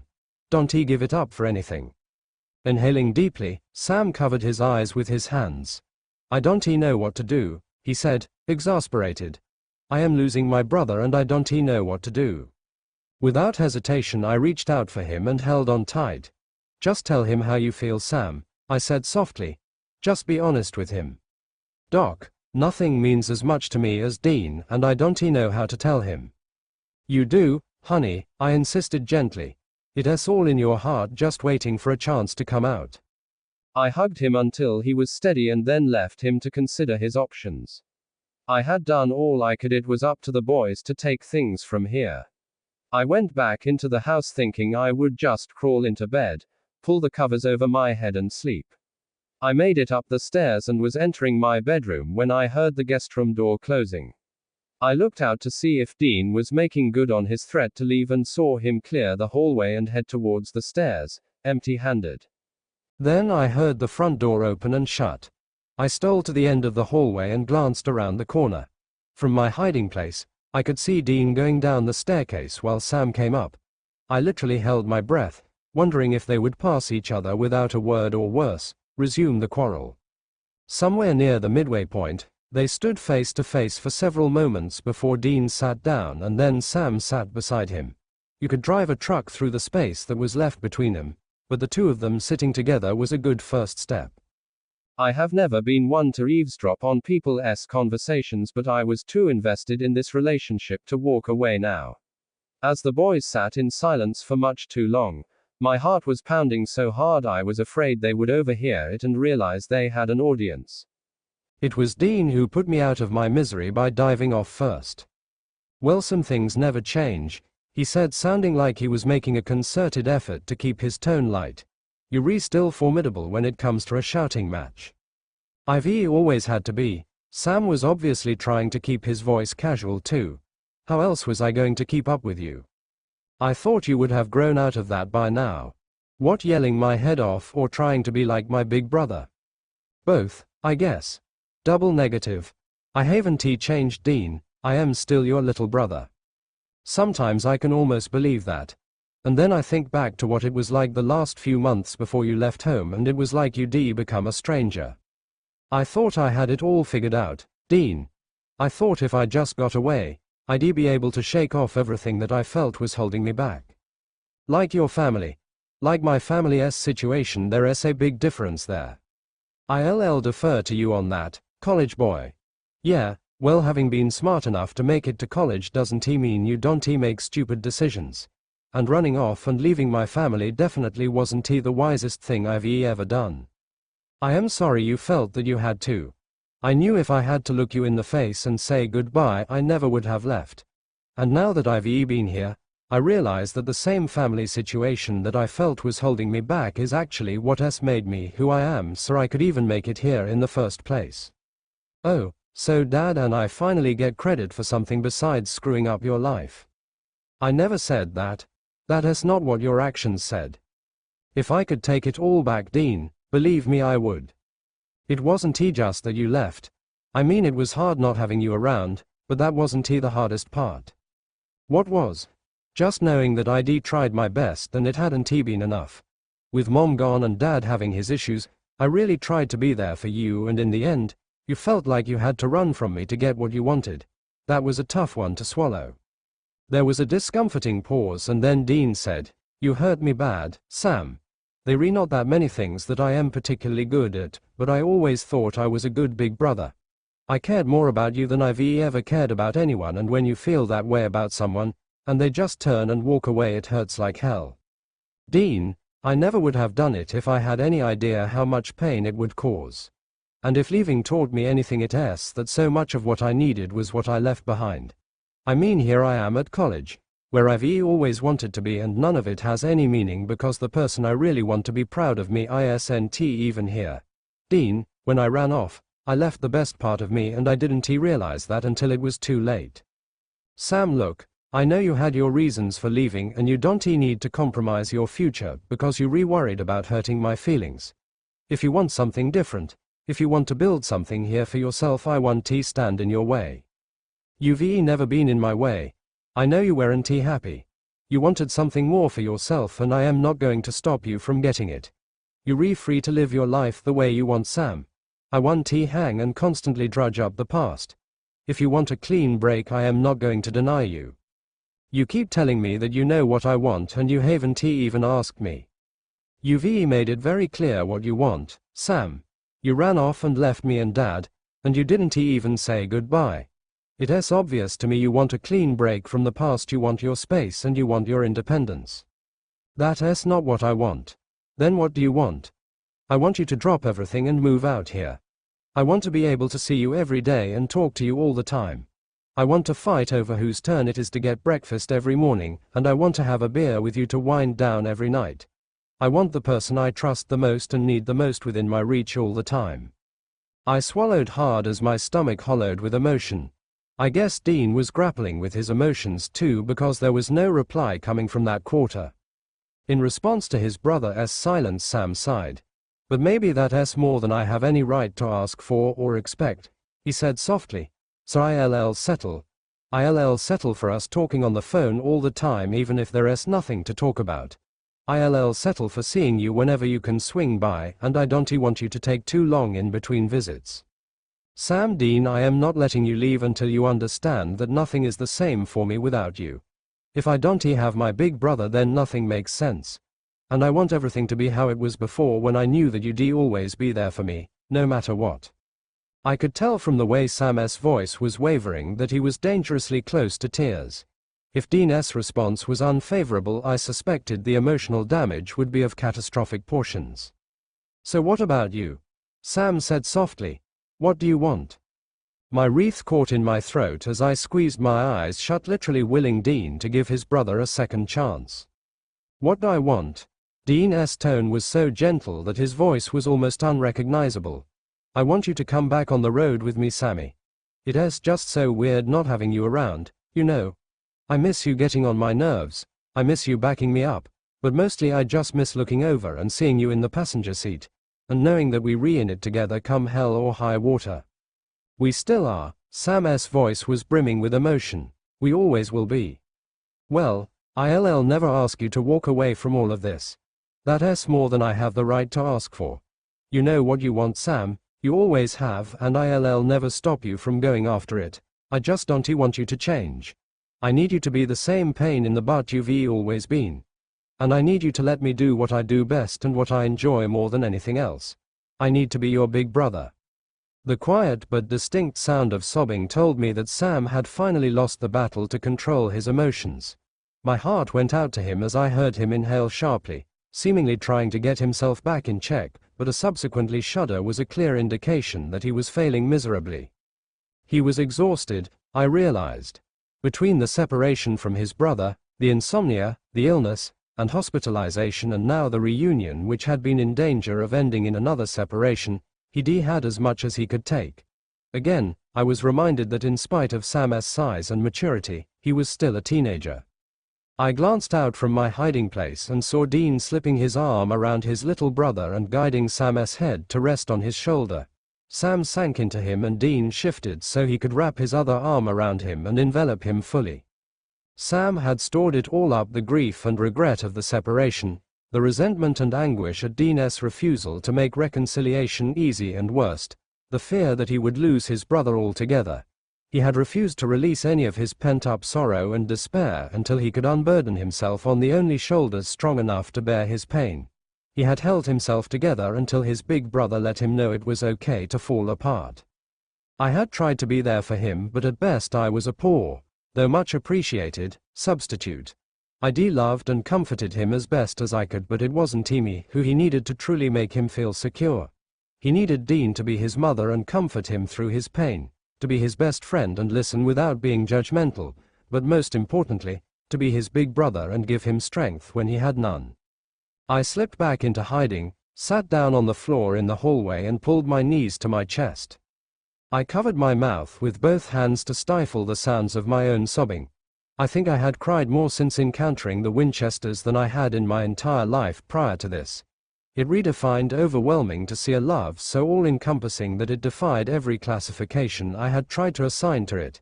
The undying truth was that every last human being would live and die hoping that somewhere in between they would experience love like that. I am bracing myself for the snide remark about me being a girl, Sam said weakly. No, Dean sounded just as tired. Your big brother's shoulder is always here if you need it. I kinda doubted that this past week, Sam admitted. Yeah, well, I doubted you'd ever need it again. I think I always will. That's kinda nice to know. I peeked out to see that they were sitting side by side again, but this time their shoulders were touching. So are you still leaving tomorrow? Sam asked, drying his eyes with his sleeve. Yeah, Dean said lightly. You start school the day after that, remember? So when am I gonna see you again? I'll be back soon. When? Are you gonna keep me on leash? Dean joked. No, Sam snickered. I just wanna know when I am gonna see you. Soon, Sam, I promise. Week after next is the last weekend of the month. Are we gonna take Doc up on her offer? Sure. Dean shrugged easily. She won't be able to stand it after the first weekend. No, I think she really likes having us around. We excellent conduits for her excess maternal capacity. I slapped a hand over my mouth to stifle a giggle. I was gonna pay Sam back big time for that. She's one thing. But when hubby comes back I am sure he'll have something to say about her bringing home human strays. I've never met the guy but he sounds like he's cool. And in case you haven't noticed, it's not that easy to say no to Dr. Shane. You retelling me? Dean snickered. That's one woman who knows how to give orders and when she's not telling you what to do, she using that cool, smooth voice to charm you into submission. You really like her, Sam said knowingly. Yeah, Dean admitted without fanfare. She's genuine. She's the first real friend I've made here. You never did like people your own age, Dean teased. I think that's a well-reported side effect of being best friends with your older brother. They both snickered and then Sam cut through the joviality. Dean, does being around Dr. Shane ever make you wonder what it would have been like if we had a mother? There was a long thoughtful silence before Dean responded. Yeah, he admitted, his voice sounding a little shaky with emotion. And for once it doesn't feel bad or make me upset. It's just kinda nice. I bit my bottom lip, determined not to cry again. I think we should go thank her for everything. That sent me flying back up the hallway and into my room to avoid exposure. I ducked into my bathroom to wash away the evidence of all the tears generated by the eavesdropping. A gimmicky knock at my bedroom was my cue to re-enter the drama, so I caught my breath and opened the door, feigning an unassuming air. When I saw Sam and Dean standing side by side in my doorway, overlapping one another, my heart melted. If Isaac Newton had ever seen these brothers, he would have understood that two solid objects could occupy the same space. Beyond their happy smiles, I could see the relief on their faces, and contentment warmed my soul. Does this mean I can call the UN and tell them not to bother sending over a peacekeeping unit? Dean's smile quickly evolved into a wicked grin. That depends on how many lady officers they were planning to deploy. Shut up, Dean, was Sam's advice. It looks and sounds as if you guys are back to normal, I ventured. Am I right? Yeah, we good, Dean said. And we have you to thank for that, Sam rejoined. I am just returning the favor, I shrugged happily. So have you worked out your visitation schedule? We have actually, Sam said. And we hoping your guest room is still available. For you too, anytime. I smiled at them. As long as all future fights stay verbal, I am fine. And as long as you make that fettuccine again, I am fine too, Dean smiled back at me. Well, I tell you what, on weekend number 2 I'll teach you both how to make it, and then you can have it anytime you want. Weekend number 2? Why do we have to wait? Because on weekend number 1 you two are going to take me and my husband out and teach us how to hustle pool. Unbelievable. Sam gasped, turning on Dean.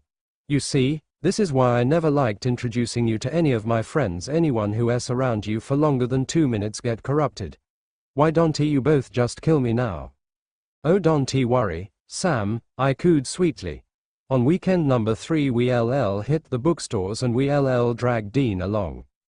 Dean shuddered, visibly. Just slit my wrists and call it a day.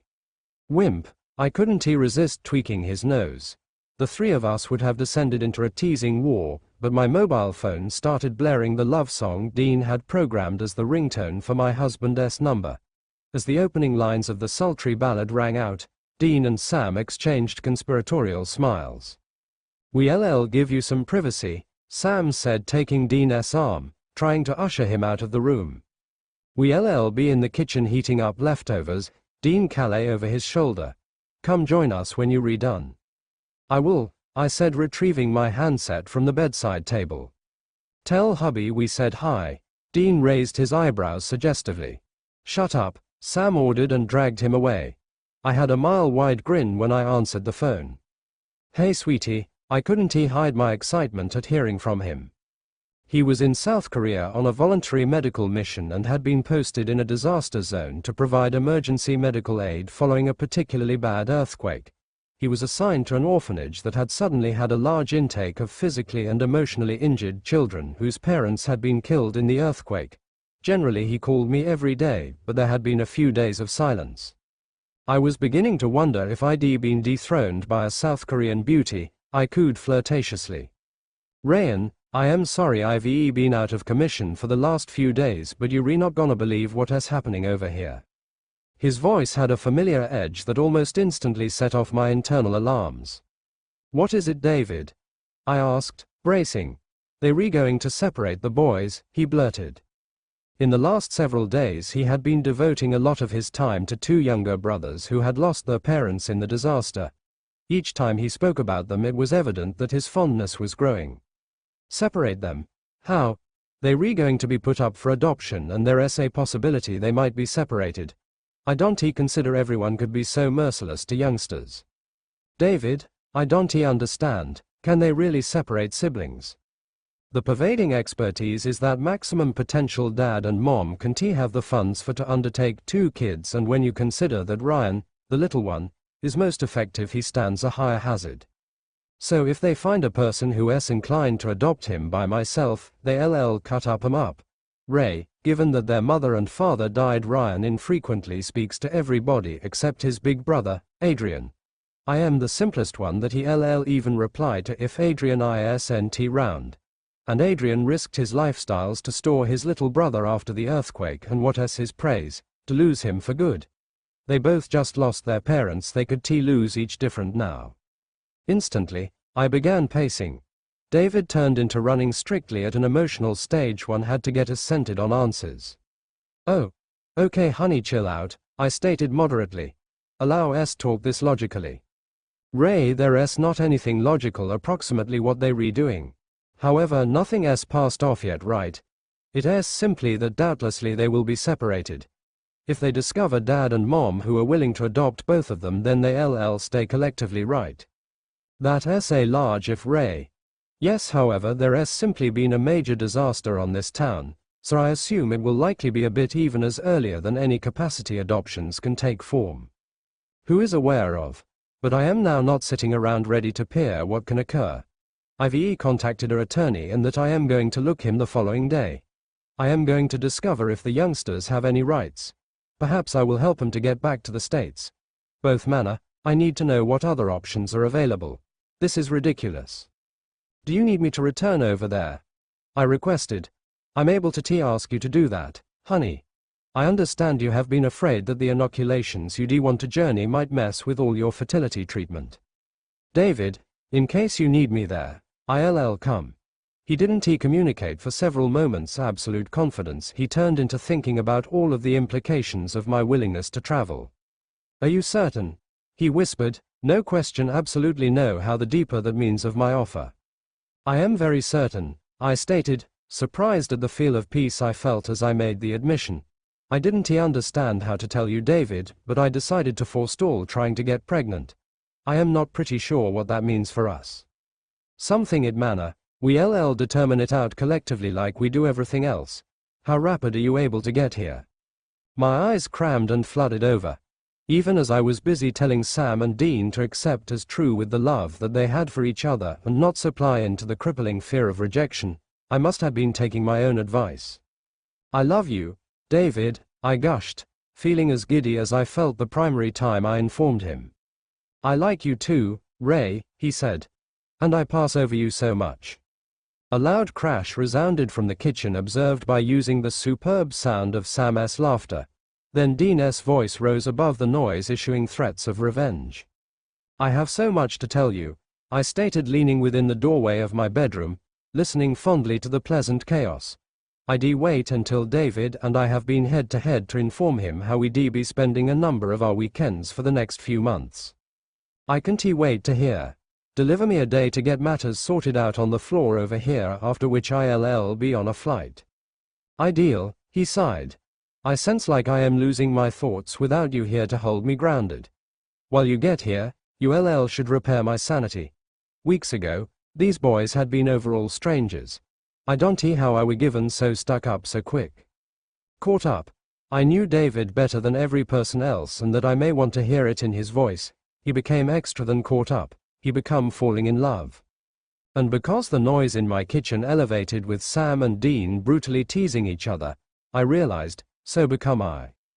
It became more than conceivable that one Winchester brother could commit homicide to defend or guard the opposite. And the general public who knew the lads had their bets on Dean. Bobby's singer even joked as soon as that he turned into going to set up a Believe fund, so whilst the time got here, he could have a equipped supply of coins to put up bail for John's eldest boy. Now I didn't doubt the want for this type of fund, however, even though I wasn't having a bet man, my cash was on Sam. I've regarded the Winchesters for as a substitute long time, and my connection to the circle of relatives runs deep. John and that I became pals very soon after he made hunting his life's mission. Whilst we met, he changed into a damaged guy, bitter and confused via the violent loss of life of his wife, Mary. He become on a hunt in a city near my church and looking for a place to go away his children at the same time as he went after a Wendigo. Once the quest became over, he normal my invitation to live and rest for a few days. He and his boys were losing by way of ever considering. We even developed a bit of a culture wherein Sam and Dean could stay a few weeks with me occasionally at some point of the summers. I was one of the few folks that John took into his self-assurance after Mary's passing. To get him to share his story, I shared mine, and that gained his consider. He fast understood that I knew, firsthand, the form of harm the evil he had encountered ought to gain on a man's coronary heart and his soul. He realized that although I used to be a priest, for me the Satan wasn't some caricature creature with a pitchfork and a protracted tail. For me, the quest become real, and John had a healthy respect for that. It become this recognize that gave me access to the edges of the internal sanctums of the Winchester-owned family. However, make no mistake, permission to approach, wasn't always permission to enter. And even as I in no way had the clean familiarity that Bobby Springer enjoyed with both John and his sons, I managed to get close sufficient to take a look at and understand the family's dynamics. That gave me an unencumbered view of the terrific bond between the Winchester boys. Over the years, it broke and healed my heart to look at Sam and Dean. The truth is, I had extra in commonplace with the Winchesters than searching. Like them, I had my circle of relatives torn aside by using evil. I was best 12 whilst my domestic was attacked with the aid of what I later understood have been demons. I woke abruptly within the lifeless of the night time to listen my mother and father screaming and my mom begging for her children's lives. My massive brother Stefan had come strolling into my room. He hugged me and told me no longer to be afraid. Then he had said I ought to soar out of the window and run to the church on the give up of our road and tell the clergyman that Dad and Mom have been in hassle. I advised him to include me, and he insisted that I ought to cross first, and he could comply with. Then he kissed me on my forehead and told me he loved me. It become the last thing he ever stated to me. By the point I were given to the church and raised the alarm, and the monks organized a looking party and rushed to my house. My whole own family turned into useless. When I overheard the clergyman discussing the bloodbath, they reasoned that Stefan had deliberately attracted the demon's interest to himself to present me time to break out. He controlled to save my life, but he'd been torn to shreds. Within the years once I met John, I got here to respect him for summoning up the strength to keep going after he and his boys had suffered such unspeakable tragedy. I'd by no means had his courage, and I'd taken safe haven in searching, dedicating my life to expunging the evil that had ruined my own family. I discovered sanctuary within the priesthood and determined from a completely early age that I might don't have any wife and no children. Circle of relatives made you susceptible to the schemes of the Satan, and I had no goal of providing devil with an Achilles heel. One way or the other, John had been capable of fight the battle and maintain his sons from becoming dysfunctional in spite of the weight of their expertise of simply how effective the forces of evil could be.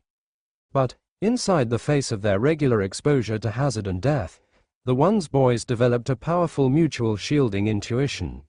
Dean's love for his sibling turned into legendary, and as far as the general public had been worried, while it became excessive, it changed into also in keeping with the herbal order of things.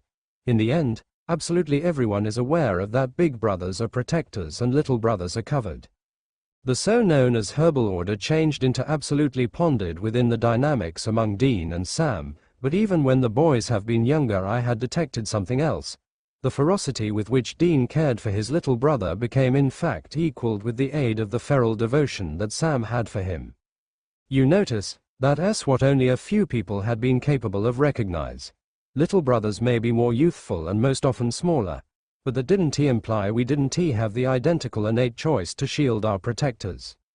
I never completely recovered from the revelation that my large brother had died trying to shield me. In truth, if destiny had given me the selection I'd have given my life to store him. So whenever I concept of Bobby's little funny story about the Agree With Fund, my cash changed into always on Sam. My money was on Sam because in looking those boys grow up I had visible the extreme love and devotion that he had for his massive brother. Maybe it became something handiest some other little brother should clearly understand. I'd watch that love evolve as Sam moved from infant to teen, and over the years it best appeared to develop intensive and depth. It turned into a love that a few people seemed to have underestimated, and that they did so at their peril. The first time I saw that love genuinely manifested, Sam changed into simplest about 10 years antique. Dean had commenced taking place hunts as quickly as he became a teen, however John had relegated him to easy jobs. However, the summer season he became 14, John had taken Dean to song and kill a misker, and the nasty beast had tossed him around pretty badly earlier than John was capable of placed it down. Sam had stayed with me, planted on my front porch looking forward to his father and brother to come back. When he saw his brother bruised and bloodied, he broke down and wept hysterically. Even as John smoothed, treated and bandaged Dean's wounds I attempted, and failed, to calm Sam down. John hadn't wanted his youngest to look the injuries up close, however, the separation from his wounded brother left Sam inconsolable. In the end, when John had Dean wrapped up in bed, he said Sam and that I should see him. As soon as we entered the room, Sam headed directly for the mattress, manifestly wanting to be near his massive brother. "Careful, Sammy," John chided lightly as Sam climbed onto the bed beside his injured sibling. "Your brother's pretty sore." "It's so okay, Dad." Dean raised his arm so Sam may want to snuggle up subsequent to him. Seeing them like that returned a flood of reminiscences from when they had been very younger. Little Sammy had always introduced out Dean's tender facet aspect I believe Dean found out to only a few human beings. For me it had been fascinating to peer Dean's face melt and his tone of voice exchange when his little brother reached out for him traumatic to be hugged or cuddled. I used to watch, in amazement, as our exchange got here over Dean every time Sam climbed onto his lap or snuggled up beside him, content and comfy as long as he turned into near his huge brother. Or even now that they had been aging, I still suspected that Sam's steady want for his attention and affection did greater for Dean's self-confidence than 1,000 compliments on his hunting talents from his father. Now, even John became momentarily silenced by using the calm that came over his boys as they held each other. Sensing the circle of relatives should be left alone, I excused myself, however I paused to listen outdoor the door. "Sammy," John goaded, "your brother's a little banged up, perhaps you have to live to your very own mattress this night." "No," the small voice wailed in horrified objection. "I wanna live with Dean." "Sam," John warned lightly, however Dean cut him off. "It's okay, Dad, honest," Dean whispered, virtually exhausted. "Sammy can sleep with me." Even John knew better than to get among his boys whilst one became hurt or vulnerable. "All right," he relented. "I assume you both need it. Top night, boys, sleep nicely." There was a short, tender refrain of replies, then I moved quick to my personal room earlier than John caught me listening. Several moments later as I walked past the lad's door on my way to the dwelling room I ought to pay attention Sam sobbing and Dean looking to soothe him. "The entirety's adequate, Sammy. I am exceptional." "No you re now not," Sam sniffed. "You re hurt." "Yeah. Properly it's not anything that received TB better in some days, so stop annoying." "I don't need you to hunt Dean," Sam confessed. "I don't need something to appear to you." "Sammy, it's okay, honest. You sure?" "Certain, I am certain." "Oh, okay," Sam relented, reluctantly. "Thanks for letting me stay with you." "Thanks for wanting to," Dean said. yawning tiredly. Dean. Yeah, Sammy. I am scared for you. Don't he be? Dad's not going to let something occur to me, and he's larger and more potent than all the awful guys. ILLBOOK. Sam, trust me. Dean's announcement that their father's mere presence meant no serious harm would come to him appeared to paintings, for a while. However, years later, John's mystique had worn skinny and a touch brother's wrath changed into felt. That summertime, whilst the boys came to go to the dynamic among them seemed to have been converting. Dean became a typical teenager, craving journey and reveling in the employer of girls, whilst Sam regarded moody and emotional. I attempted a touch to get him to open up, and Speedy observed that Sam Winchester best spilled his guts to one character. For his element, Dean seemed to be ignoring his brother's brooding until one afternoon, things got here to a head. I got here into my lookout to do a little research and heard the men arguing proper beneath the window. We don't talk anymore, Sam had stated, and there has been no mistaking the harm in his voice. It changed into so rare to hear a male express his emotions in such an unbridled way that the sheer vulnerability of it moved me. However, Dean didn't appear to be inside the temper to play quality. What am I? He requested sarcastically. Your girlfriend? No, Sam said, his voice breaking on the single syllable. You re my big brother. I could inform from the muffled sounds that Sam had started out sobbing. A disturbing silence observed. I listened apprehensively, questioning if I should intrude. I were given as much as look out the window in time to look Dean take his brother through the shoulders. Hi there, he said softly. I didn't he suggest something by using it? Overlook it. Unconvinced, Sam shrugged off Dean's grip, then became his again and endured to cry. Sammy, Dean attempted again, this time gently turning his sibling returned to face him. I didn't he suggest to be a jerk? Come here. Dean opened his arms and Sam moved into them, after which decreased his head to relaxation on Dean's chest. I am sorry, Dean soothed, rubbing his little brother's back. It's so okay. Sammy, don't he cry. While the sobbing subsided, Dean stored Sam close as he puzzled him lightly. Oh, okay, what's up? He asked, keeping his voice smooth. Why are you so emo all of a surprising? It's kinda tough being right here, Sam admitted. At Pastor Jim's. You love it here, Sammy. Yeah, I do, however this time it's difficult. Why? I don't realize, I wager it's due to the fact we get to be within the identical area for longer than some days. We've got a residing room and a kitchen, we sleep inside the equal beds for more than one night, and it simply makes me want it turned into like this all of the time. Oh, Dean tightened his embrace and remained silent for some time, seemingly contemplating his brother's phrases. Sammy, I know how a lot you want matters were specific, but although we re now not everyday you, me and Dad, we re our own family.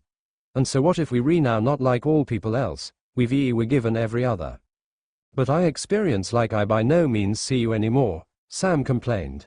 On account that we've been here, you've been appearing like you don't even wanna be round me, and all you wanna do is sneak off to have beer or move hang out with girls. When you re my age, all you wanna do is grasp out with girls too, Dean joked. I don't assume so, Sam pulled lower back and made a face. Agree with me, Dean cuffed him gently at the chin. Supply it a few years and you'll understand. So that you don't wanna grasp with me.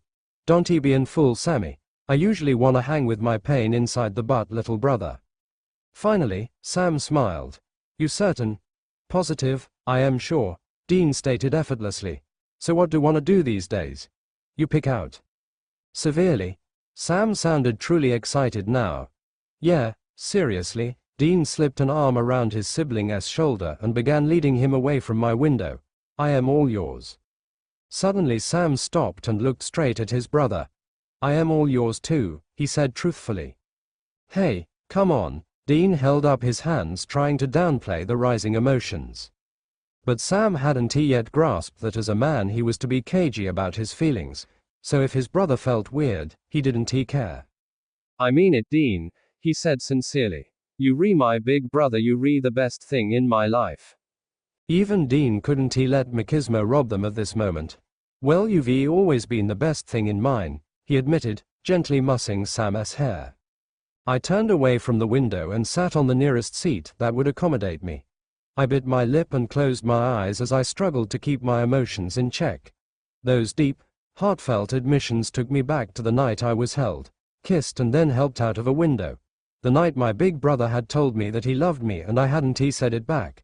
The night my big brother died for me, not knowing that given the choice, I would have died for him. Sam was almost the same age I had been when I lost Stefan, but at least he hadn't let awkwardness or masculine pride stop him from letting Dean know how much he meant to him. If, God forbid, Dean should die tonight, at least Sam could take comfort in the fact that his big brother knew he loved him. Sadly, my thoughts almost proved prophetic. A few days later Dean and John set out on hunt only to return with Dean bleeding and barely conscious. Sam had been left behind again, and when John drove up and lifted a semi-comatose Dean out of the car, Sam was shocked speechless. I quickly phoned Dr. Rory Barnes, a friend who provided medical care for hunters without asking questions. He came and performed what could well be categorized as minor surgery on Dean, then left after his patient was stitched up and well medicated. Once it became clear that Dean was out of harm's way, Sam recovered his voice and was not in the mood to be reasonable. John had been out in my front yard getting some fresh air and trying to steady his nerves when he was suddenly accosted by his youngest. Emboldened by both fear and fright, Sam tore into his father with unrelenting fury. What the hell happened? Sam demanded, squaring off with John despite their significant difference in height. You watch that tone, John warned. He knew, more than anyone, how Sam felt about his big brother, but there was a limit to what he would take, even in a crisis. You were supposed to take care of him, Sam shrilled, his voice breaking with anger. How could you let him get hurt like that? It was an accident, John returned the heat, obviously unimpressed with the accusation. It wouldn't have happened if I was there, Sam argued. You? John asked incredulously. What could you have done? I could have protected my big brother, Sam yelled furiously. Like he has always done for me, like you should have done. Absolutely stunned, I watched the scene unfold. That's when it became clear to me that Sam would take on anyone who he felt had let his brother get hurt, even his father. For his part, one think John was staggered too. You think you're really the only one who cares about him? John asked, his eyes wide with anger and shock. You think I would ever deliberately let anything or anyone hurt him if I could prevent it? No, Sam gasped, sounding genuinely remorseful about the turn the conversation had taken. It's not that. Then what is it? John asked, more exasperated than angry. Sam turned away from his father and covered his face with his hands. Suddenly, the rage had blown off, leaving a quivering 12-year-old, scared to death that he might lose the person who mattered the most to him. I can't stand to see him hurt, Sam sobbed, his voice breaking under the strain of his fear. Dad, I just can't stand to see him hurt. John was probably the toughest hunter I've ever come across, but his weakness was his boys. Seeing Dean injured and having Sam cry would stir the kind of hurt he spent most of his time denying he was capable of feeling. He reached out for Sam and pulled him into a tight hug. Sam dissolved against him, desperate for the comfort. I can't stand it either, Sammy, John admitted softly. But he'll be all right. I'll make sure of that. John made the vow, but Sam silently dedicated himself to making good on the promise. Having realized that Dean could actually suffer hurt under their father's watch, Sam seemed to have concluded that he couldn't trust Dean's safety to anyone but himself. After that, he threw himself into hunting, surprising even John with his willingness to volunteer even when the mission seemed dangerous. I understood that he was trying desperately to safeguard what mattered most to him. Over the next few years I watched Sam develop a subtle but aggressive protective streak towards his brother. Then, the summer that Sam turned 15, a most chilling incident occurred. John was on the trail of whatever killed his wife and had hastily deposited his sons at my place, deeming the mission too dangerous for either of them. Dean had not been pleased about being left behind, but John didn't entertain the argument. The boys had been with me for a few days when two hunters, Nolan and Gray, dropped by. They said they were hunting a skrender in some nearby woods and they were waiting for the full moon scheduled for the following night to bring him out. While I never completely trusted either of those men, any hunters staying in town or passing through were always welcome to drop by my place. They spent a few hours with me one afternoon and noticed Sam and Dean around the house. Say, Nolan quipped, eyeing the brothers with interest, those are John Winchester's boys, aren't they? Yes, I responded, casually. Sam and Dean. It only lasted a few seconds, but I noticed the look that passed between the two longtime partners. The older one's already getting a good reputation in hunting circles. John's trained him well, I said. Seems to me that a boy like that ought to be able to handle himself even without his daddy around, Nolan speculated. Well, since John's not here, I am in charge, and the boys don't go on hunts without their father. And how old is that boy anyway? Gray inquired. 18, I informed him. Again, the men exchanged conspiratorial looks. 18, Gray repeated contemplatively. That sounds just about right. Just about right for what? I asked with enough of an edge in my voice to let both men know that I had no intention of compromising on John's rules for his sons. Nolan jumped in quickly, silencing his partner with a dismissive wave. Just about right to make his own decisions, but if you say Daddy doesn't allow him out without him, then that ain't it. I had thought that would be the end of the matter, but then late the following evening I was coming downstairs and heard Dean and Sam arguing in the living room. From what I overheard of their conversation, I quickly deduced that Nolan and Gray had somehow managed to approach Dean and convinced him to join the hunt. Where do you think you're going? Sam was asking. On the hunt, Dean replied. But Dad's not here. And I can go without him. I am legal anyway, I don't need Dad's permission. But you don't even know these guys. It's not like I am planning to marry them, Sam, Dean sneered. Pastor Jim seemed okay with them and they hunters, what more do I need to know? So you just going to go off? I'll be back later tonight or early tomorrow. I don't want you to go. Sam, Dean, please. I got a bad feeling about this. Yeah, but you always have a bad feeling. If you going to go, then let me come too, Sam insisted. No, you staying here. If anything happens to you, I have to answer to Dad, and I can do without the drama. So who exactly is answerable if anything happens to you? I got this one. It's a straightforward hunt. This thing only comes out when there's a full moon, so it'll come out tonight. We'll kill it and I'll be back before you know it. Not so fast, I intervened. Both boys turned around to face me, and it struck me, as it did when they had first arrived, how much Sam had grown. He was now the same height as Dean. He had bulked up considerably, and it was clear the growth spurt wasn't over.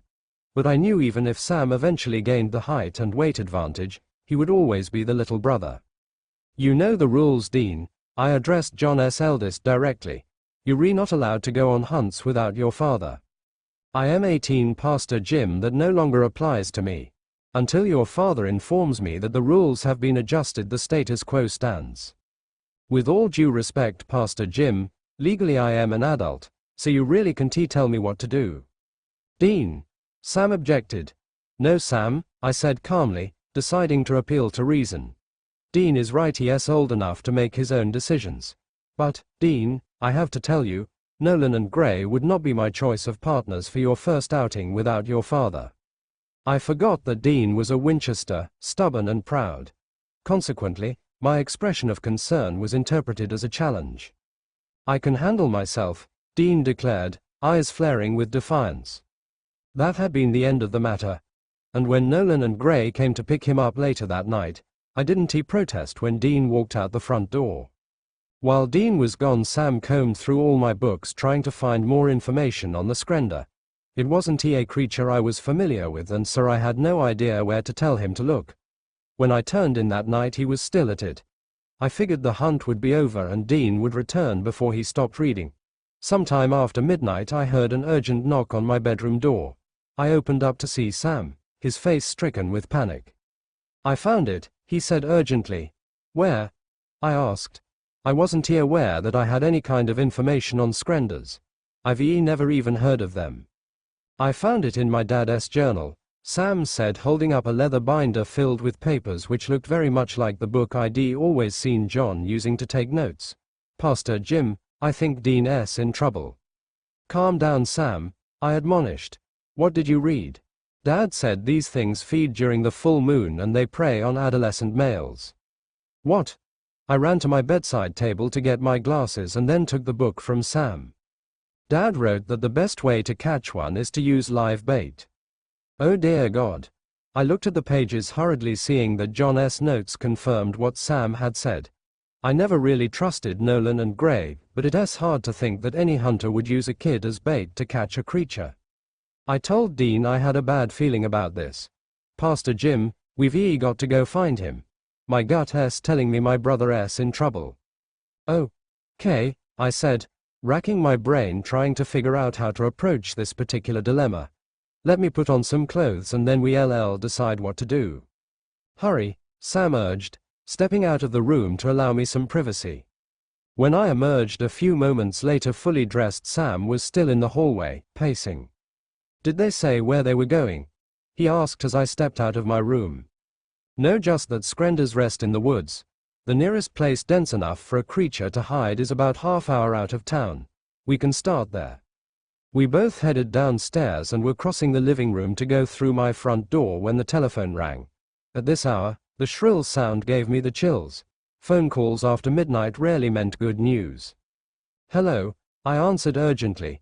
On the other end I could hear Nolan and Gray arguing before Nolan realized I'd picked up.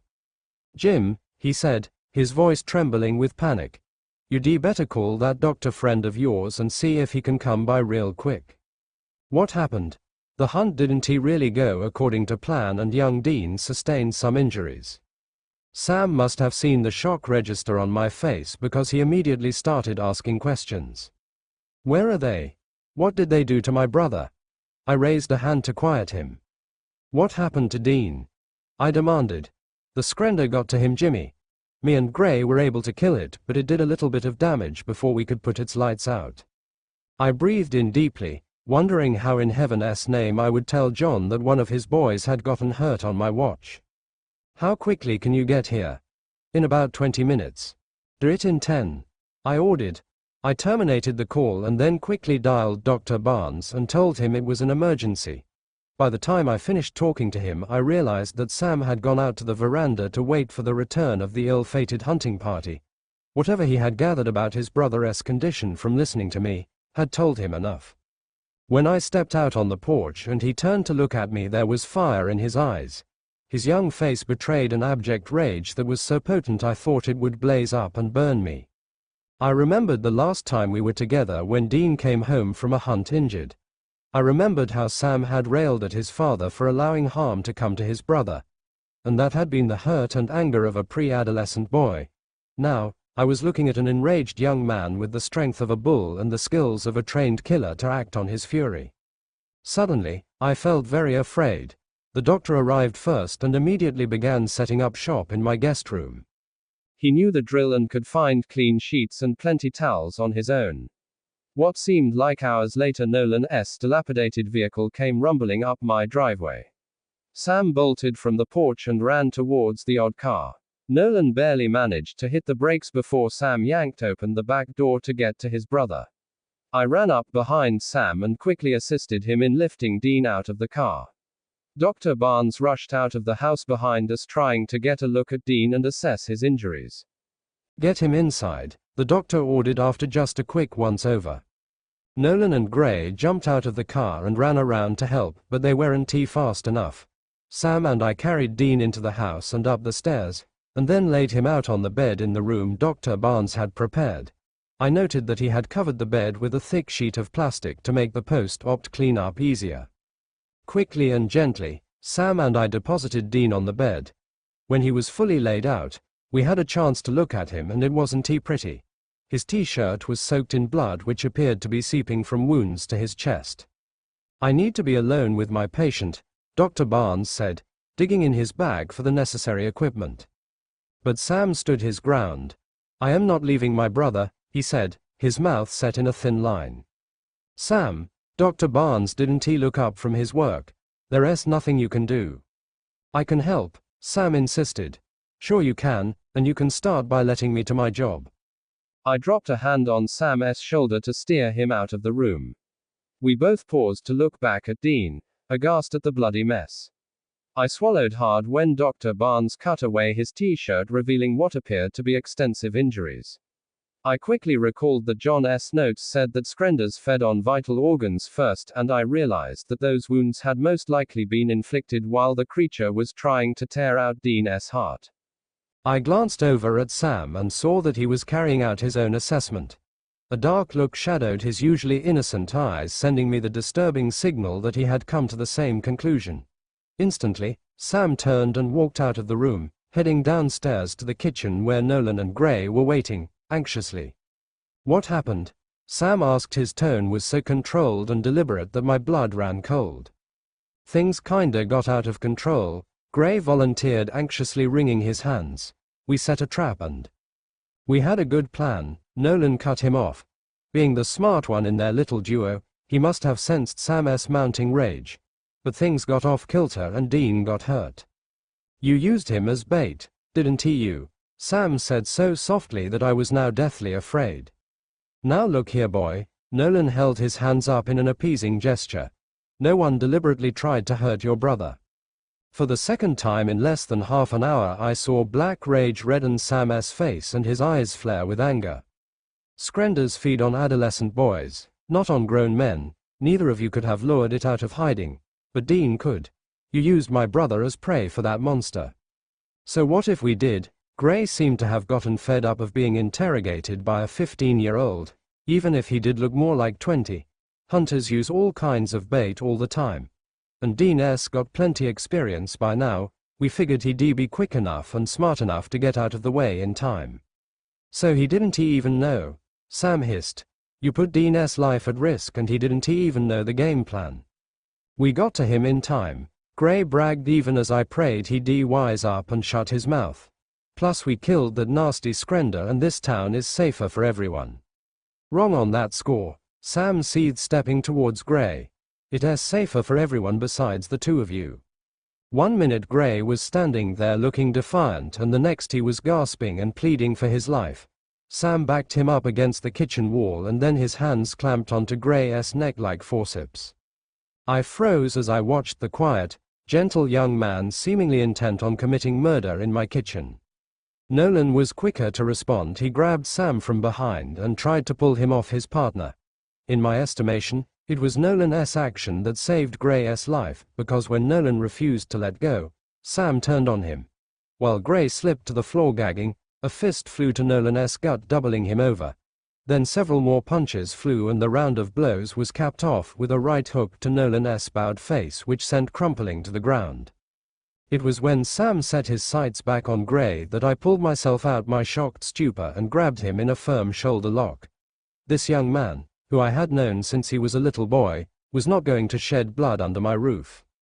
"Stop it," I ordered with a firmness that John himself would have been hard-pressed to surpass. "They hurt my brother," Sam said, as if that justified this severe level of retaliation. "They risked his life to catch a freaking monster." He strained to get out of my grasp, but I held on with all my strength, knowing, with a deep certainty, that I held Sam's fate in my hands. "So what are you going to do?" I asked desperately. "Kill them?" The silent response told me that I wasn't far from the mark. On my kitchen floor, nursing their wounds, Nolan and Gray realized the same thing. "Well, I'll be damned," Nolan hissed, holding his stomach with one hand while trying to pull himself up with the other. "That boy's as crazy as his daddy." Still flat on the ground, coughing and rubbing his sore neck, Gray couldn't respond. "It's always the quiet ones that you gotta watch out for." Nolan got to his feet, but barely managed to keep his balance. "Get out," I shouted with fierceness that was unbecoming of a clergyman. "Leave now, before I let him loose and you both know he'll kill you." For two men nursing injuries, they managed to haul themselves out of my house in record time. In spite of my threat, I held on to Sam until Nolan's car cleared my driveway. I knew if I released him, he would most likely chase after the vehicle to finish what he had started. When I could no longer hear the rumble of the car's engine, I let Sam go. He blew out of the kitchen, went upstairs and sat in the hallway outside the guest room door and waited. The doctor worked on Dean for almost an hour, and the whole time, Sam didn't move. I stayed in the living room to give Sam some space and didn't go upstairs until I heard the bedroom door open. "He's going to be okay," Dr. Barnes was assuring Sam when I joined the conversation. It wasn't as bad as it looked. Whatever attacked him was obviously stopped before it did some real damage, but he's got some nasty slashes. Sam nodded solemnly. He's going to have to be on some heavy painkillers and antibiotics for a little while, the doctor continued. I'll make sure he takes them, Sam said before I could even respond. I know you will, Dr. Barnes said. His cuts will need to be dressed every day and the bandages have to be changed daily as well. I'll handle that too. Once again Sam was leaving no doubt as to who would be responsible for Dean. I'll pass by day after tomorrow to check up on him, but if he starts experiencing any unexpected symptoms like fever or severe pain, please call me immediately, okay? I will. Again, it was Sam who answered. And thanks for everything, Dr. Barnes. Don't mention it, kid. I sedated him and he's drifting in and out, so he's going to be pretty incoherent. Once he falls asleep he should be out for the rest of the night, so you two get some rest. I am staying with my brother, Sam said firmly. Dr. Barnes shook his head as Sam stepped past him and went into the guest room. Why am I not surprised? I saw the doctor out, and when I came back to the room Sam was sitting on Dean's bed, his brother's hand in his. Don't you ever scare me like that again, he was saying softly. Sorry, Dean muttered, sounding completely spaced out. He would be in oblivion very soon. You should be, Sam feigned sternness, but then his voice hitched and his head dropped. My God, Dean, I could have lost you. I'm sorry. Sam took a deep breath to pull himself together. Make it up to me by getting better quick. Dean's head fell limply to one side. Just rest, Sam soothed, running his free hand through his brother's hair. I'll be right here if you need me. I nots W was last thing Dean uttered. Idiot, Sam whispered to his sleeping brother, his voice laced with anguish and fondness. I love you so damn much. I moved away from the door knowing that I was dangerously on the verge of breaking down. With all my heart I missed Stefan and knew I would have given anything to be able to say those words to him sleeping or awake. I took refuge in my room until the sudden wave of grief had crested over me and I regained control of my emotions. Then I got up to do my duty. Yes, I too was a little brother, but after tonight's events, I needed to have a serious talk with Sam. Naturally, I found him at Dean's bedside, still holding on to his brother's hand. I knew it didn't make any sense to tell him to go to his own bed, he wouldn't leave his brother. He looked up when he heard me enter, but there wasn't the slightest hint of culpability on his face. When I gently admonished him for his earlier violent outburst he responded with defiance. They used my brother as bait, he repeated. They almost got him killed. What they did was reprehensible and I am in no way excusing it. But Sam, if I hadn't held you back you would have killed both those men. Maybe. Sam didn't flinch. Listen to yourself, I urged. I fully respect the fact that you feel responsible for Dean's safety and well-being, but even so Sam, there's a line that you cannot cross. There's nothing I want to do to make sure he's alright. Clearly, I was losing this argument but I wasn't going to give up until he came around to my way of thinking. I know you love him more than anything, but promise me you won't cross that line. Sam looked me dead in the eyes. I won't make a promise I am not sure I can keep. Now, it was me who flinched. Sam, I made one last attempt. I understand how you feel about Dean, after all, I am a little brother too. You can never understand, he dismissed me and turned his attention back to Dean's sleeping form. You may be a little brother, but you re not Dean Winchester's little brother. My older brother Brandon always complained that I got everything I wanted. But if that were really true, he and I would have had a relationship like Sam and Dean Winchester's. I was only 12 when I met Sam and Dean. Sam and I were at the same summer math boot camp and we became friends during the first week of classes. The camp was for gifted kids and Sam was so good he actually gotten in on a scholarship. Me, I just thought it would be a cool way to spend the summer and so my father paid to get me a spot. I really liked math and wanted to be great at it. But for Sam it just all seemed to come easily. At first I was in serious competition with him because he was always at the top of the class, but for him there was no rivalry. So much so, that when I was having a really rough time with calculus, he offered to help me and we became fast friends after that. While some of the other kids were looking for ways to slack off, we were always trying to get 100% on all the assignments. We studied together for tests and quickly became known as the brightest boys in the camp. Sam coming to town totally turned around my summer. I had thought it was gonna be a miserable July because my parents had gone on a 4-week European cruise, leaving me alone with the housekeeper, Aurora, a driver and Brandon. To understand my misery, you'd have to get caught up on my family history. Brandon and I were really half-brothers. To me, that didn't matter, but to him it did, and let me know every chance he got. You see, Dad was married to Brandon's mom for about 12 years, and for 8 of those years he was seeing my mom. When I was 7 and Brandon was 11, Dad divorced his mom, and not even a year later, he married mine. Brandon never forgave him, or me. It was hard when he had to come and spend the summers with us, but it was worse the year he turned 17 and had to move in. By then his mother was unstable, according to my mom. And from the whispers I overheard I realized that she had a drug problem. Apparently, she refused to get help, so Dad decided he didn't want his son growing up in that kind of environment. Brandon came to live with us and his resentment turned to hatred. When I was old enough to understand how complicated our family was, I got why Brandon was always so upset. His mother and dad had hired my mom as their personal trainer. I won't get into all the gory details of how it all played out, but needless to say there was a lot of lies, hiding and sneaking around. And when it all came to light, no one looked good. So I understood why Brandon was always so mad at Dad and my mom. But what I could never understand is why he was mad at me. The whole thing had been really shocking to me too, because for years Mom had said she would tell me about my dad when the time was right. Then I found out it was the nice, rich man who had always been her special client. To this day, I still found it a little awkward to be around my father, but he didn't seem to care. In fact, his answer to everything was to just buy me more stuff. And Mom only wanted shop for clothes and jewelry, party at the country club and fly off on vacation. She finally had everything she always wanted, and boy was she enjoying it. On the other hand, it all sucked for Brandon and me. I was really confused when all the stuff with Mom and Dad came out, but when I heard I had a big brother, deep down, I felt excited. But when Dad took me to meet him, Brandon threw a fit. He screamed at Dad and at me, and he been screaming ever since. I can still remember the day Sam introduced me to his big brother. We had a test that day and Dean was picking him up after class. Sam was in such a rush to go out and meet him that I had to jog a bit to keep up.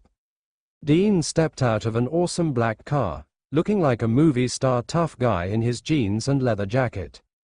"How do you do?" he asked when Sam came up to him. "Top of the class," Sam said proudly. "That's my boy," Dean whooped, giving Sam a high five before pulling him into a quick hug and rubbing his head.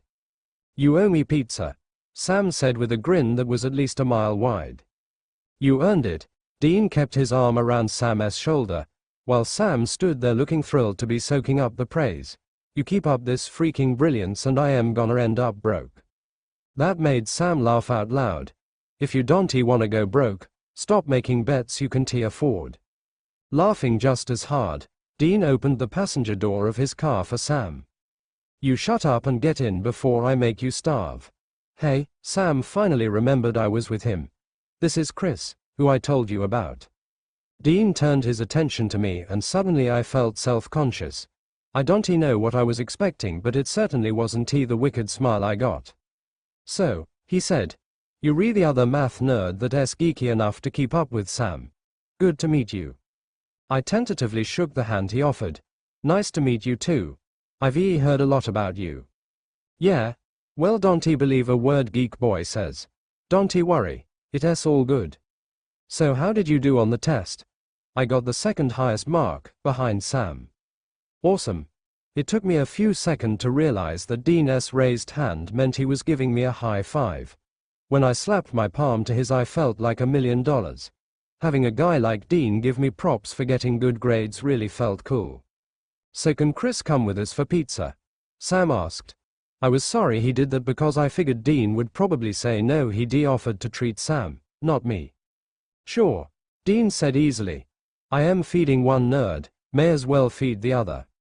"That's nice of you, but I can Why?" Sam asked curiously. "Your folks are away. Do you think your brother would mind? Mind? Couldn't he have cared less? It's not that, I told them. I just don't want to crowd in on your celebration. Well, if it's just that, don't worry, Sam waved it off. Come on, you'll love this pizza place. One of the waitresses has the hots for Dean, so we get extra cheese for free. I went with him, and that's what changed my life. Before Sam, I hardly ever brought any friends home, but I invited him for a sleepover so we could study for a math test. I should have known better. Sure, it was cool at first when it was just us and Aurora. She made her killer spaghetti and brownies and we chilled a bit playing video games. We were well into our marathon math session when Brandon came home with what looked like at least 10 people.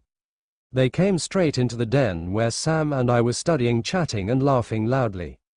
Courtney Fender Clay, the girl I'd once heard Brandon call his summer fling, was at the front of the pack hanging on to him. Everyone knew that the Fender Clays were loaded, but for some reason Courtney always looked trashy. Tonight, she was in a very short mini skirt and a tight, skimpy top that looked like a bra. She and a few of the other girls in the group had grocery bags with snacks and stuff, and some of the guys were carrying 6-packs. Beat it, Brandon said when he saw Sam and I in the room. We gonna watch the basketball game. But we cramming for our math test tomorrow, I said. And I am supposed to care. Brandon's face had that sneer that told me he was about to get nasty. I was so sick of him treating me like dirt. This was my home too. I was here first. Kid, let us not even talk about who was here before who. You can watch the game in your room. Lord knows Brandon's TV was big enough. When he was moving in, Dad had splashed out on all kinds of stuff to set up his room so he would feel at home. However, like everything else Dad had done to bridge the gap, it hadn't worked. If anyone is relocating, it's going to be you.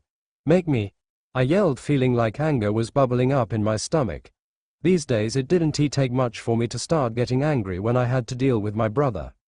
Look, you little brat, I understand you want to put on a big show for Sean's benefit. His name is Sam. I don't give a crap what you call him, but if I kick your butt right here in front of him, neither of you is going to enjoy it. I know my face must have been the color of one those corny little red hearts girls give guys on Valentine's Day. Brandon always spoke to me like I was pond scum, but when he did it in front of people it hurt so bad. It wasn't enough for him to hate me, he wanted everyone else to hate me too. Something in me really wanted to stand my ground, but another part of me just wanted to walk away before he made me feel any worse. In the end, Sam made the decision for me. Let us move, Chris, he said, getting up and gathering his books and papers. Come on, we can go to your room. Good idea, Sean, Brandon said scornfully, then he looked pointedly at me. Your friend seems a lot smarter than you. Without another word I picked up my books and walked out with Sam following closely behind me. You see what I have to put up with, Brandon was saying to his friends as we left the den. Spoiled, entitled, self-absorbed, brat. There was a mumble of response before one of guys in the group piped up. You no different, Brandon, he said. You just don't like him because he's your brother from another mother. That got the whole crew laughing, with Brandon's cackling being the loudest. You shut up and pass the beer, he ordered. It's time to get this party started. I am really sorry, I said to Sam once we were safely in my room. It's cool, he shrugged. You okay? Yeah, I lied. Sam looked at me like he wanted to say more, but he didn't push it. We kept cramming for about another hour and then turned in, hoping to get a good night's sleep before our test tomorrow. I was half asleep when suddenly loud laughing and chatter started up outside. It seemed the party had moved out to the pool, which was right underneath my bedroom window. Of all the times to have loud, raucous friends over, Brandon had to pick tonight. I could only hope that poor Sam was managing to sleep through the racket. My hopes dimmed when the screaming and splashing started.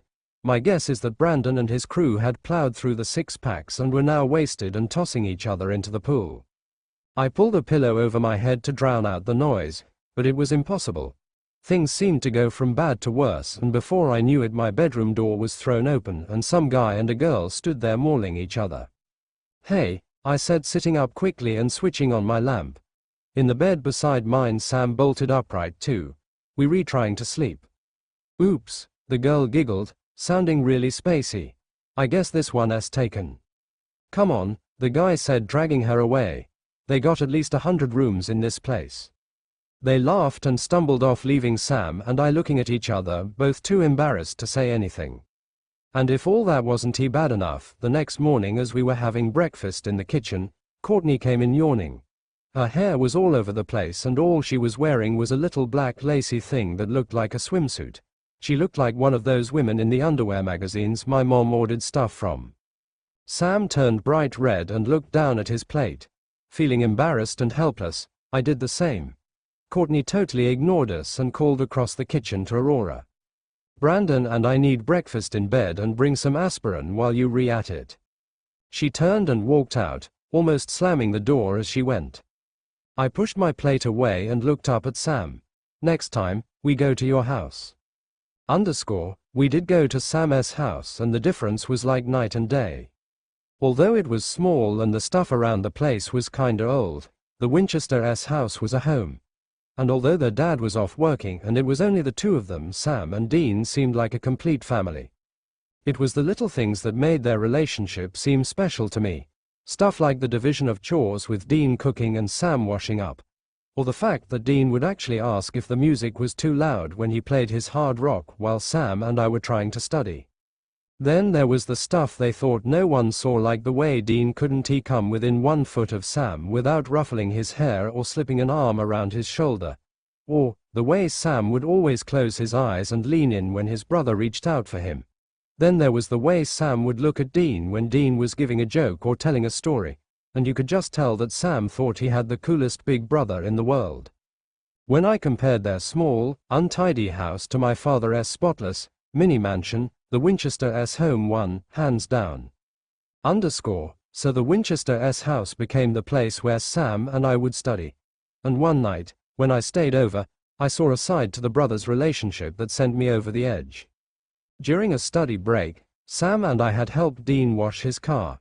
Dean left us alone to finish rinsing and we got into a major water fight. We both had a blast, but it was pretty late in the evening and it got windy while we were outside, soaking wet. When Dean came and found us, he chewed Sam out for playing in water when it was so nippy. "You'll be half dead with cold and fever by tonight," Dean had said. He was right. In spite of a hot shower, soup and hot chocolate, Sam started coughing and sneezing within a few hours. That night we had to turn in early, because there was no way Sam could stay up and study. Dean gave him medicine and sent us both to bed. I only had a few hours sleep when Sam's hacking and sneezing woke me up in the middle of the night. I was about to ask him if he was okay when he tossed off his covers and got out of the bed. He opened the door quietly, like he didn't want to disturb me, and slowly slipped out. After a few moments I got up and went after him, wanting to see if he was all right. When I got to the dark stairway I could see him in the living room below, approaching the couch where Dean was kicking back watching TV. "Dean," Sam mumbled, sounding really tired and really young. "Hey." Dean immediately sat up and used the remote to mute the TV. "What's up, kiddo?" "I feel sick," Sam complained.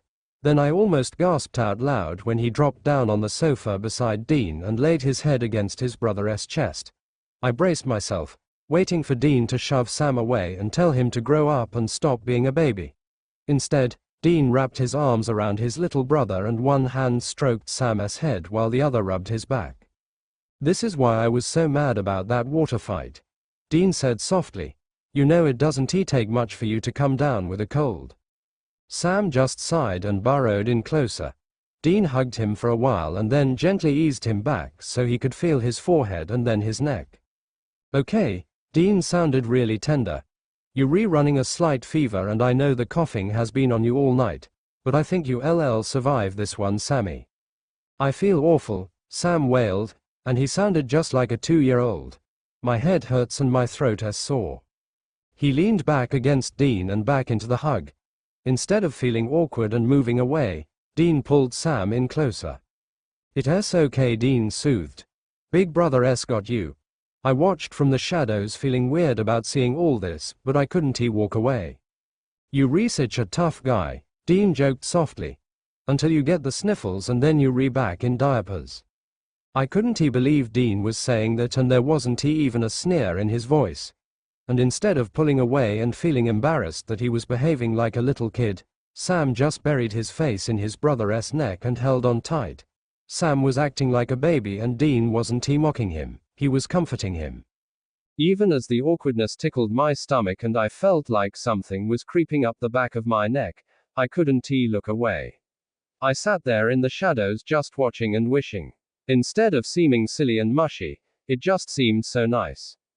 What was it like to have a big brother that loved you like that?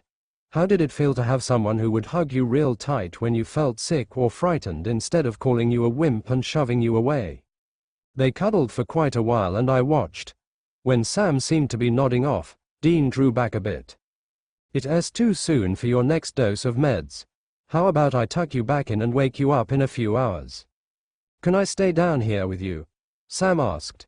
You need to be in bed. Dean patted his back. Please, Sam begged, and that seemed to do the trick. Okay. Dean moved to the far end of the couch, putting a pillow on his lap so Sam could stretch out and lay down on him. Then Dean pulled down a blanket that had been flung over the back of the sofa and quickly tucked it around Sam. Try and get some sleep, he said softly, and I could see him gently running his fingers through Sam's hair. I got up quietly and walked away. I couldn't stand to see any more of the love and the closeness. I tiptoed back to the room and crawled into bed. I lay there thinking about the way Brandon always spoke to me like I was this low piece of life that he just couldn't stomach. I thought about how I'd just heard Dean speak to Sam all loving and tender like his little brother meant the world to him. It was possible for brothers to love one another without it being weird.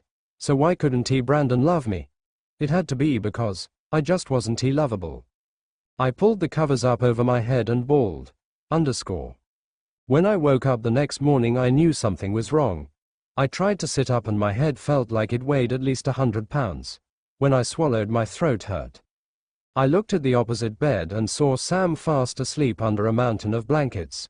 I guess whatever he had was now messing with me too, so I went to find Dean.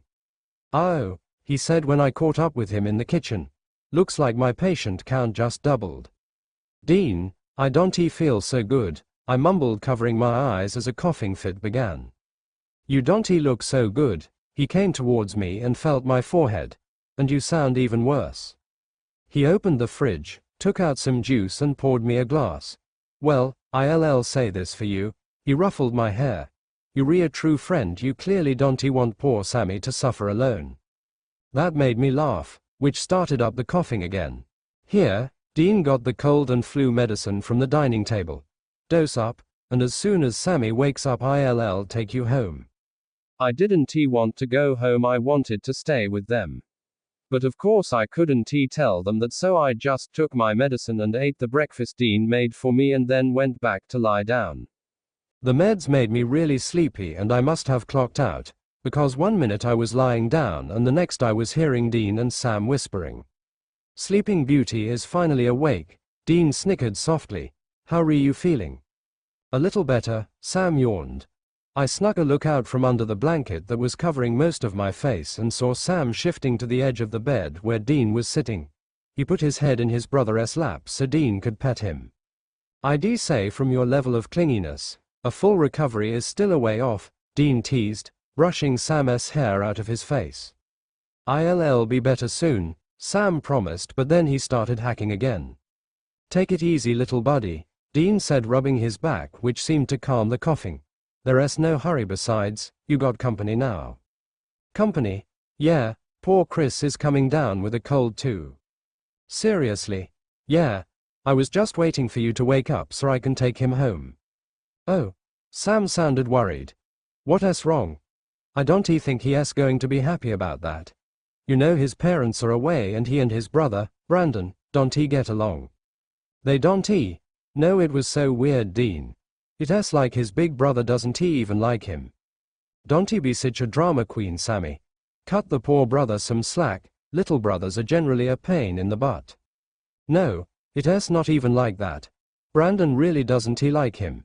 He says really mean things to him and I think it hurts Chris real bad.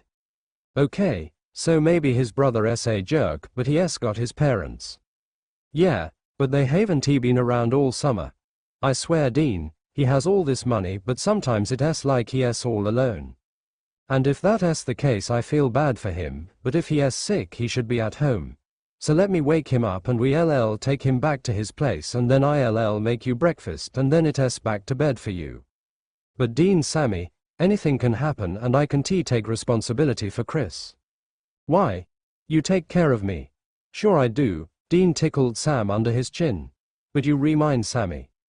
And didn't he that make Sam the luckiest guy in the world? I squeezed my eyes shut and swallowed hard. I wasn't going to cry again. Dean helped me get my stuff together, bundled up Sam in the back seat of the Impala and headed for my house. When we drove up, Brandon was out front loading up his SUV. Courtney was there in shorts so short I wondered why she even bothered. Dean pulled up next to Brandon and we both got out of the car. You must be Brandon, Dean said, guiding me towards my brother. I am sorry man, but Chris and my little brother Sammy got into a water fight yesterday and it seems they're both paying for it now. On cue I stared, coughing again. He's running a slight fever, Dean informed Brandon. So I gave him some medicine, but he'll need some more every few hours. And just as I had expected, my brother laid into me. What the hell is the matter with you? First you run off with God knows who and then you come back sick.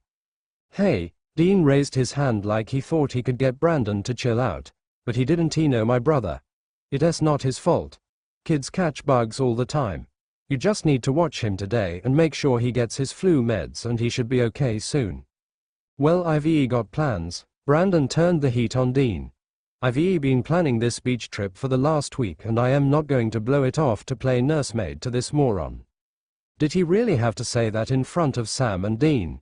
Did he really have to let the whole world know just how much he hated me? Look dude, Dean sounded annoyed. Whatever your plans are, you're gonna need to change them cause your little brother is sick. Guess again, Brandon said, looking over at Courtney who was leaning over to fix some bags in the trunk, giving us a full view of her legs and a bit more. Definitely embarrassed and grossed out, I stared down at my sneakers wishing the freaking floor would just swallow me up. Dean stepped as much as Brandon. Oh okay lover boy, I really like a warm chick simply as plenty as then subsequent guy, however Chris needs you now. So I'd advise you cancel the steamy weekend and contend with your little brother. Brandon looked at Dean like he changed into something. He rubbed off his shoe. What the hell do you think the assistance is for if now not to babysit the brats? A without a doubt heavy feeling turned into sitting on my chest, making me sense just like the only way to get it off was to scream. Aurora is off this weekend, I stated, attempting now not to sound like I used to be about to cry. You already know she is going to go to her family the remaining Saturday of each month. You count on me to maintain Song of the Maid's home affairs. Brandon snapped. Simply name her and inform her she has to come back. That's now not fair, I cried. Oh, and you observed it's fair that I ought to omit my weekend because you went and were given yourself ill. So now while the old man calls home he'll have something else to lecture me approximately. Just get inside earlier than I without a doubt get mad. What the hell kinda bastard are you? Dean yelled at Brandon. The child is sick and also you re-pawning him off on a few maid so you can get your groove on with Hot Pants Barbie. Brandon's face turned so red, I thought the top of his head could blow off from all of the warmness. Who the hell do you watch you are? He demanded, but I observed he took a step returned. He didn't dare get in Dean's face. I am the dude who's gonna kick your butt outside your own house for being such a damn jerk on your little brother. One element I knew approximately Brandon is he could slice and cube with his mouth, but he couldn't fight to save his lifestyles. So Dean, all muscled up in his leather jacket and together with his suggest sneer, had my massive brother backing off. However, as lots as I should had been glad to see a person sooner or later setting Brandon in his place, all of it just made me feel even worse. Dean, a stranger till some days ago, become the only defending me against my own brother. In some way, if Sam had been in my position there was no question as to whose aspect his big brother might have been on. It's good enough Dean, I said, setting a hand on his arm in case he's supposed to sock one to Brandon. I'll be quality. You may take Sammy domestic now. Thanks for having me over. You positive you gonna be okay? Dean forgot Brandon for a moment and focused on me. Yeah, I stated. I wanted Dean and Sam to go earlier than Brandon embarrassed me even more. It turned into bad sufficient that my brother hated my guts, but the whole global didn't he must recognize. All right. Dean gave Brandon one last indignant look, after which carelessly ruffled my hair. Name in case you want something. Thank you, I said, looking him get lower back into the auto and then force away. Brandon walked lower back to his automobile and tossed some baggage that had been resting within the driveway into the trunk. I am supposed to meet the relaxation of the guys in half an hour, he said. I am past due. I looked at him, helplessly, hoping that for once he could see that I wanted him. I can also as nicely have been invisible. You better get interior and get in touch with Aurora and tell her to get lower back here as soon as viable. He dug in his pocket and pulled out some cash. Right here, he shoved the coins at me. Tell her you were given the cash for her cab, honest. Hold it, I said. I became round, ran into the house and slammed the door. Within the safety of the lobby, I regarded out of one of the front home windows to see Brandon shrug to himself and stuff the money returned in his pocket. He were given into his automobile and drove away. I was all by myself. On my own in the house and on my own within the International. I didn't call Aurora because it didn't seem honest. She waited on us hand and foot, nighttime and day, and it wasn't proper for me to eliminate her time with her family just because Brandon didn't care enough to stay with me. And as I lay in my bed, stuffy and miserable from the cold, my throat throbbing with pain and my head feeling light and dizzy from the fever, I realized nobody sincerely cared. My father simplest cared about his cash, my mother only cared approximately her purchasing and her events, and my brother most effective cared about himself. There really wasn't any room for me here, so what become the point in hanging around? I found the cold medicinal drug in my parents' bathroom. It become in the medicine cabinet with a whole lot of bottles filled with all sorts of tablets. The label said it turned into for adults and must most effective be administered to children by means of a physician. I put the bottle to my mouth and drank till it turned into empty.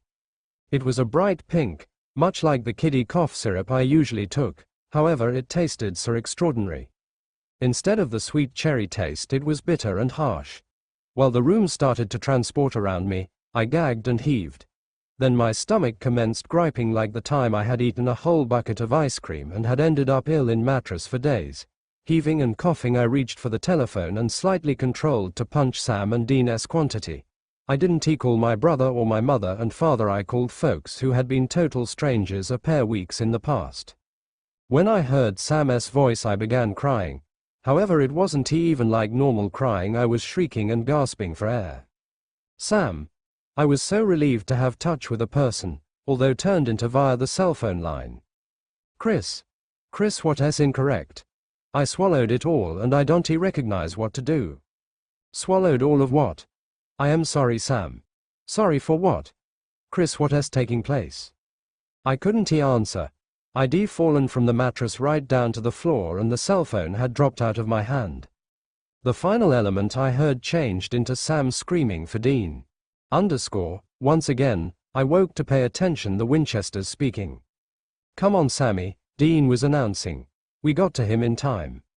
We in no way must have permit him cross-returned there, Sam stated, and he sounded like he changed into bawling. I opened my eyes to see him status a bit way off, crying into Dean's chest. I know, Dean admitted. Who could have idea that jerk Brandon could have left him by myself whilst he turned into unwell? How the hell may want to any self-respecting large brother do something like that? I advised you he didn't like him. Yeah, however there's now not liking, after which there's being an egocentric bastard. Even supposing ID desired to maintain eavesdropping, my cough had different plans. While the hacking started out, Sam and Dean became to appearance and then got here towards me. My head felt foggy, however, as I appeared round. I may want to tell I wasn't at home. Where am I? I requested, and that I sounded virtually bizarre, like when I lost my voice after screaming at a ball sport. You at the sanatorium, Dean said softly. How you feeling? Bizarre, I mumbled, rubbing my eyes. Let me get the health practitioner. Dean released Sam so he could press some buttons above my head. Sam just stood there with his face pink and his eyes wet. Then got here the nurses and the docs checking me over, asking me questions. They informed me that my brother might be there quickly. I instructed them I couldn't care less and that I intended it. While Brandon arrived and noticed me inside the health center mattress, he turned white as a sheet and started talking real fast like he turned into nervous. What the hell past FF? Hey, Dean stepped as much as him. Don't he come in right here and begin something? Brandon left out him and got here instantly to my bedside. They instructed me you nearly odded on bloodless remedy. Chris, what the hell goes on? It changed into the primary in a long whilst that I had heard him say my call. Maximum of the time it became brat, moron or worse. He tried to kill himself, Sam informed Brandon. He hurt himself because you left him by myself whilst he changed into unwell. What kind of huge brother does that? Brandon grew to become on Sam, however as opposed to being imply he simply sounded scared. Look, I didn't ask to be anybody's massive brother. My bastard of a father notion it was a great idea to cheat on my mom and then he arrived. Dean wasn't buying that. So your dad couldn't preserve it zipped, he said. What the hell does that need to do with Chris? Otherwise you do what it's like when a man you've appeared up to all of your existence turns out to be cheat and a liar. Do you know what it's like when a boy can appreciate his father? I take into account that fathers aren't perfect. And I recognize even extra that things can get in reality complicated in households, but none of that is Chris' fault. You have no concept, Brandon said, and I by no means heard him sound so scared. This is not my first health facility scene. When Dad went off on his honeymoon together with his new spouse, my mother swallowed an entire bunch of sound asleep capsules and I was the one that discovered her. I had to call the doctors and experience along with her inside the ambulance at the same time as Daddy Dearest changed into in paradise with his hot new spouse. Look, all of it sounds genuinely messed up, but you matey take it out on Chris. In all of this crap you obtain a touch brother, don't you understand how fortunate you're? He's the lucky one. Brandon yelled and God help me he appeared like he turned into going to cry. He always gets what he wishes. That's now not actual, I yelled. I simply couldn't take any more. I was unwell of all the hate. I used to be ill of him. You wanna recognize what I want, extra than something. What? To have a huge brother that loves me as a lot as Dean loves Sam. But I am by no means going to get that and that's high quality with me now. I am sorry about what came about to your mother. I am sorry for what Dad did, and if it makes you experience better to hate me then you could simply keep proper on doing it. I don't care anymore. I don't need you for a massive brother. I am done. Come on Chris, Dean turned from Brandon to me. Take it easy, pal. I am finished Dean, I said loud enough to permit them all recognize I intended it. Brandon, I looked at my brother. Get the hell out of my face. I turned away from all of them and pulled the covers up, looking to close them all out. I ought to hear Brandon arguing and his voice gave the impression of he turned into about to lose it, or worse. I heard Dean hustling him out of the room, speak me approximately getting a few sparkling air and chilling out before he busted a gasket. When the room door slammed, I started out bawling. Sam came to my bedside and took my hand. It's gonna be good enough Chris, he advised me. However that didn't prevent my tears and whilst phrases didn't work, Sam leaned over and hugged me tight. I hung on to him and cried like a child. I misplaced the brother I never even had. Sam became right, the whole thing did work out, however not within the way any folks could have anticipated.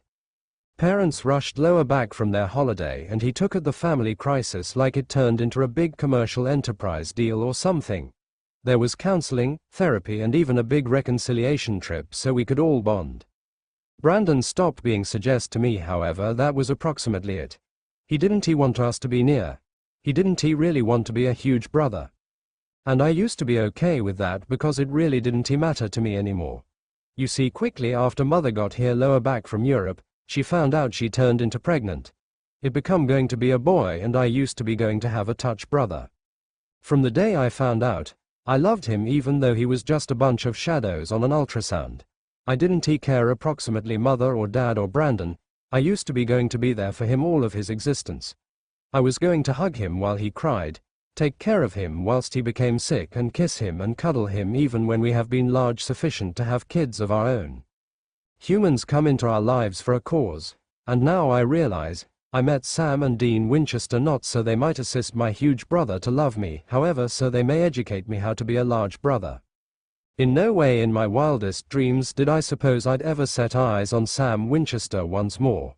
So when I discovered myself head-to-head with my old formative years friend, I felt like a child who observed out that Christmas was gonna come 2 times in 365 days.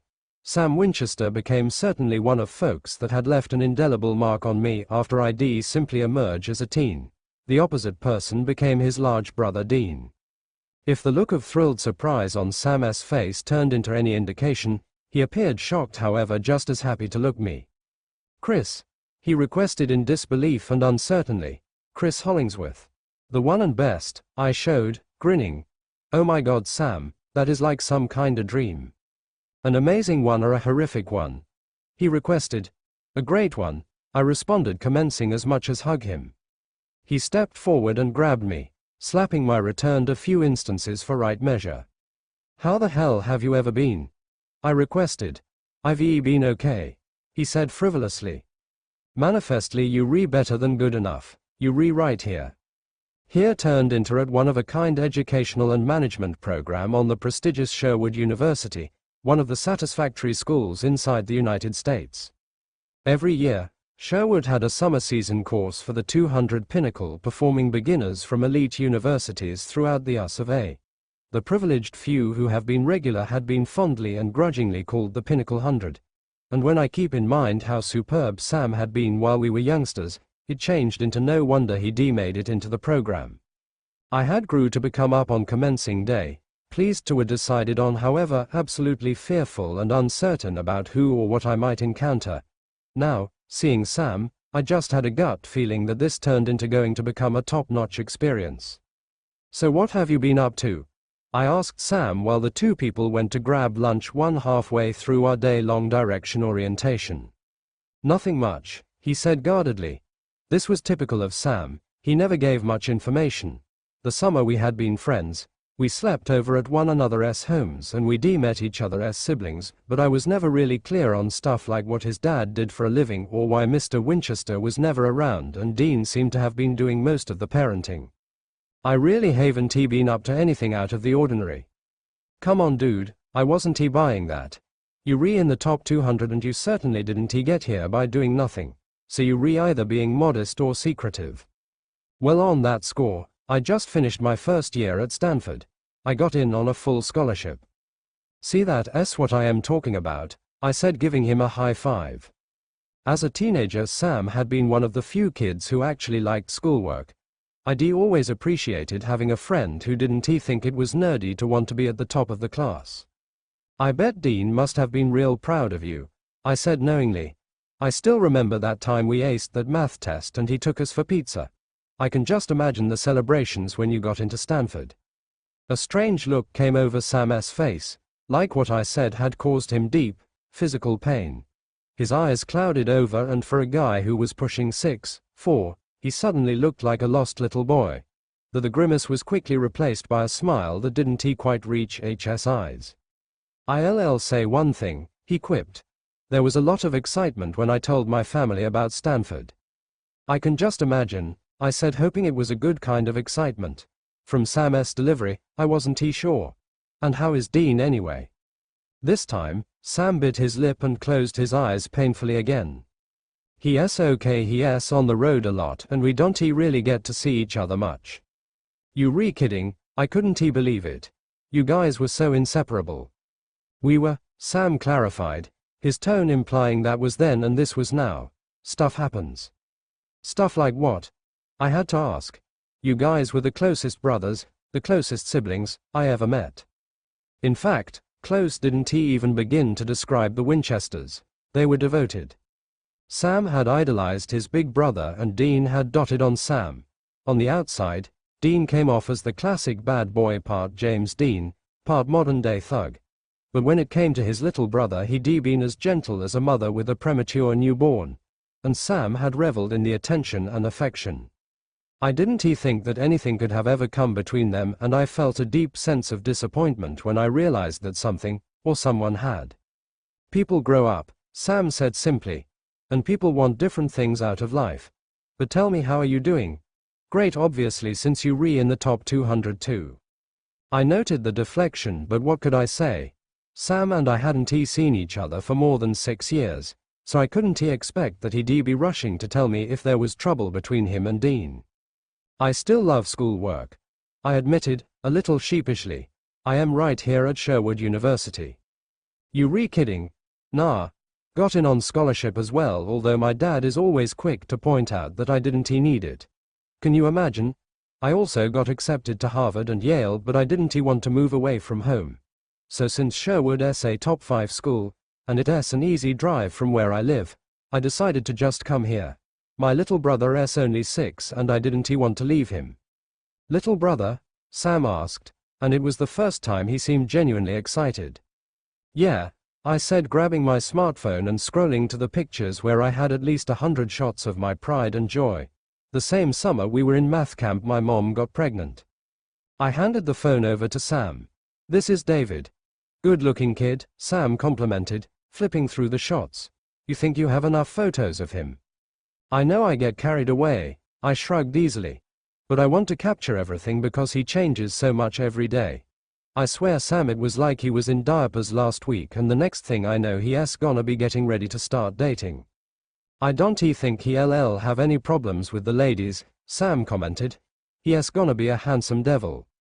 And he's so bright, I threw in for good measure. And full of personality. I tell you, Sam, he's the total package. I know I am biased, but he's amazing. I'll bet, Sam snickered. Then suddenly, almost abruptly, he handed the phone back to me. Thanks for sharing, he said, but his voice had an edge that implied it wasn't exactly a pleasure. No problem. I took the phone and noted the photo that had brought a hasty end to the picture viewing session. It was a candid shot of me and David. My girlfriend had taken it during a movie night the 3 of us had a few weeks back. As usual, when David got sleepy he crawled into my lap to cuddle. I'd been exhausted that night, and shortly after David fell asleep I had joined him in dreamland. My girlfriend had snapped us snuggled together on the couch. Everyone who saw the picture loved it, and so I wondered why it seemed to have made Sam uncomfortable. When we had been kids he'd been all over Dean. In fact, among the things I had envied the Winchester brothers for was their total ease with being physically affectionate with one another. Sam had been as clingy as Saran wrap when we were younger, and Dean had indulged him completely. When I actually witnessed the extent of their love and closeness, it had taken me beyond envy to a deep sense of longing and need. More than that, I felt a disturbing sense of dejection about my strained relationship with my own older brother, Brandon. So when David came into the picture, Sam and Dean had been my role models. It was their loving, nurturing and seemingly unbreakable bond that had given me the resolve to be an affectionate and demonstrative big brother. And I was continually amazed at how much my love and care made David confident and self-assured. So how's the rest of your family? Sam asked, determined to steer the discussion away from him and Dean. Everyone's okay, for the most part. Brandon is the same, he mostly ignores me. But at least now when we do talk he's civil. He moved out to go to college and it's like he's hardly looked back. He comes around every now again, but he seems to take us in measured doses. Dad still thinks the key to a great father and son relationship is to buy me stuff, and I've accepted that that's his way of communicating. So I have an awesome car, more clothes than I'll ever wear, and a stock portfolio most Fortune 500 CEOs would envy. Good for you. It sounds like you have the right perspective. I think I do. Plus, when David came along it was like everything changed for me. I fell in love the moment I saw him, and he's had me wrapped around his little finger ever since. It shows, Sam said kindly. Little brothers do something to you. But I shouldn't have to tell you that Dean used to spoil you rotten. I was so jealous of you two guys. Yeah, Sam said softly, and even a deaf man would have heard the longing in his voice. Dean was the best big brother ever. Was. The thought made me cringe. Somewhere, somehow, something had gone wrong between the Winchester brothers. I felt a physical sense of distress that anything could have separated the two people who were closer than practically any other human beings I'd ever met. Whatever had happened, it was obviously still hurting Sam deeply, but I couldn't help him if he wouldn't open up. And if the way he had been deflecting me so far was anything to go by, whatever had happened between him and Dean was way off limits. Besides, the truth be told, I was practically a stranger to Sam. The Winchesters may have had a profound impact on my life, but to Sam, I was just Chris who he had spent a summer hanging out with. That didn't qualify me to gain entry to the sacred domain that was his relationship with his big brother. However, sometimes fate has a way of handing us a means of intervention. Mine came when Sam and I joined forces to complete our first course assignment. The class had been broken down into pairs and it was only natural for Sam and I to team up. The summer we met we'd been at a math boot camp and we'd always studied together. Back then, we were consistently at the top of the class, and from the way we approached the leadership program it was clear that we both felt that even among the very brightest we should still be the best. We decided to pull an all-nighter like we'd done in the old days, so I invited him to stay over at my house. On the appointed evening, the two of us were on our laptops, knee-deep in research and note-taking, when my mom and David had come home. They'd spent the day at Silver Ridge, the country club where my father was a lifetime member. David was enrolled in the club's summer sports and recreational program, and Mom spent the days golfing, sun tanning and lunching with her friends. I never did take to the country club crowd, but David had been around rich kids all his life and Silver Ridge was like a second home to him. As soon as he came through the front door, David was calling out for me. "My little brother's home," I told Sam, shaking my head fondly at the high-pitched bellowing. "Brace yourself for the tornado." We walked out into the foyer which, even after 10 years of living in my dad's oversized house, still reminded me of the entryway of a luxury hotel. "Hey buddy," I called out.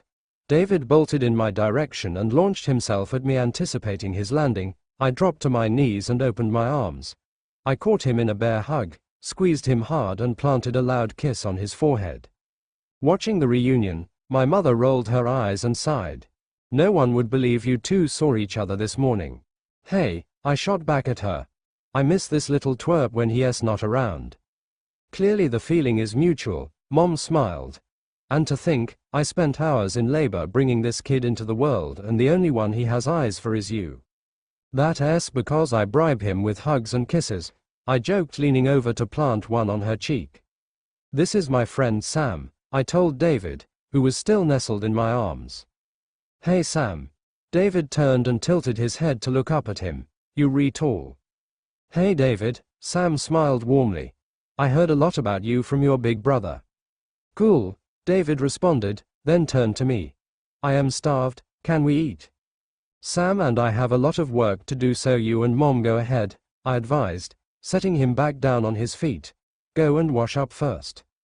"Okay." David took off at his usual speed, 100 miles a minute. "Mom, this is Sam Winchester," I said when the little whirlwind had blown out of the room. "He's in the top 200 program with me." "Very nice to meet you, Sam." Mom held out a delicate, well-manicured hand which Sam shook gently. She was half his height and pencil thin, something she worked at with unrelenting intensity. "Congratulations on being accepted to the leadership program. It's quite prestigious." "It is. I still can't believe I got chosen." "I bet your parents were really proud of you," Mom went on, totally missing the dark look that ghosted fleetingly over Sam's features. "Chris' father threw a dinner party to celebrate when we heard he got in." "It was quite the event," I added helpfully. "Brandon turned up with a prostitute." "Christopher," Mom reprimanded gently. "Please stop saying that about the young lady." "Mom, no girl would dress like that in public unless it was a professional requirement." "The outfit was not exactly appropriate, but I would prefer you didn't refer to your brother's friends in such an unflattering way." "But if the shoe fits, Christopher." "Okay," I held up my hands in concession. "I am sorry." "Sure you are." Mom pinched my chin fondly. "Anyway," she changed gears, "let me feed the little prince and leave you two to your work. Sam, it was very nice meeting you. I hope you do well in the program." "Nice meeting you too, Mrs. Hollingsworth," Sam said politely. When we were safely back at our laptops, Sam grinned at me conspiratorially. I am trying to imagine what Brandon's date must have been wearing. You don't want those images in your head, dude. Laughing, Sam shook his head. I guess some things haven't changed. No doubt he was recalling that fateful summer when he'd seen Brandon in action. I can still remember my brother's girlfriend of the moment who seemed to have a curious allergy to clothes. On more than one occasion Sam and I had been left red-faced by her skimpy attire.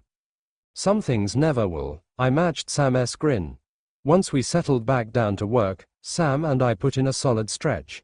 He was a whiz at research, with an uncanny knack for quickly sifting through piles of information and getting to the pertinent facts.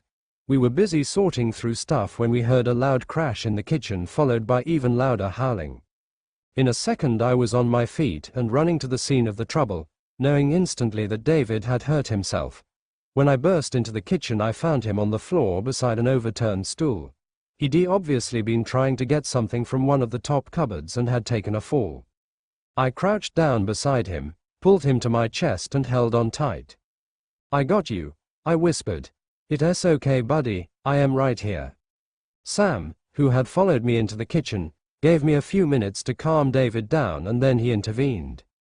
"Let me check him over," he offered, unperturbed by the crying. Reluctantly, I released my little brother and watched as Sam examined him with a swiftness that had me wondering if he should be in pre-med. He patted him down, applied pressure in a few places, asked a few questions and then pronounced that all was well. "He has probably just shaken up," he said. "He didn't fall too far. Nothing is strained or broken."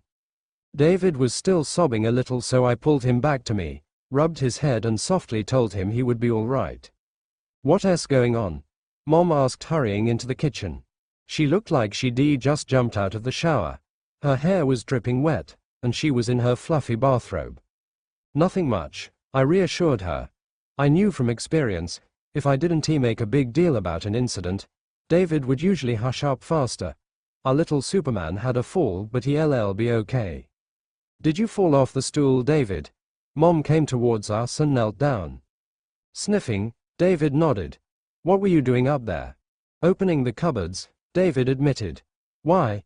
Mom pressed. "Because Aurora hides the candy on the top shelf," I answered.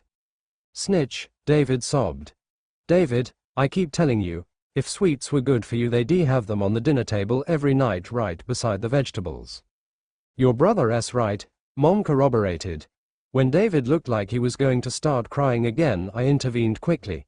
I recognized the signs immediately and knew he was more tired than anything else. "All right, champ," I rubbed his back. "I think it's time you get to bed." I stood up and gently put him down beside me. "Good idea," Mom took his hand. "Let's go upstairs and I'll tuck you in." When my little brother shot a longing look in my direction, I leaned over and kissed the top of his head. "I'll do bedtime duty tomorrow," I promised gently. "Tonight Sam and I still have a lot of stuff to get done." "Okay," David conceded. "Can we have a sleepover?" How could I refuse when that adorable little face was looking up at me hopefully with eyes still a little moist from crying? "Sure." I ruffled his hair. "But if you steal the covers again, I am gonna pour cold water on you in your sleep." "No you won't." David perked up and grinned. "You always say that and you never do it." "You mean I haven't done it yet? Don't tempt me." "Okay." Mom stepped in before the little exchange could escalate. "Time for bed, Your Majesty. Say good night." "Good night, Sam," David said politely. "Night, Chris." "Night, buddy." I watched him head off, but once he got to the door he turned around like he'd forgot something. "Love you," he said, unconcerned about the fact that we had an audience that included a relative stranger. It was always a thrill to see how my little brother expressed love without any inhibitions. I planned to do everything in my power to make sure that didn't change as he got older. "I love you more," I replied. I was rewarded with a huge smile just before he walked away with Mom. "Okay," I turned to Sam. "Crisis over." This time, Sam couldn't mask his emotions. His face was red and his eyes were stormy with grief. "Sam, I need a minute." He raised his hand to cut me off. "I gotta be by myself right now." He left the kitchen through the back French doors that led to our pool deck and recreational area. I headed in the opposite direction, through the house and into my father's den.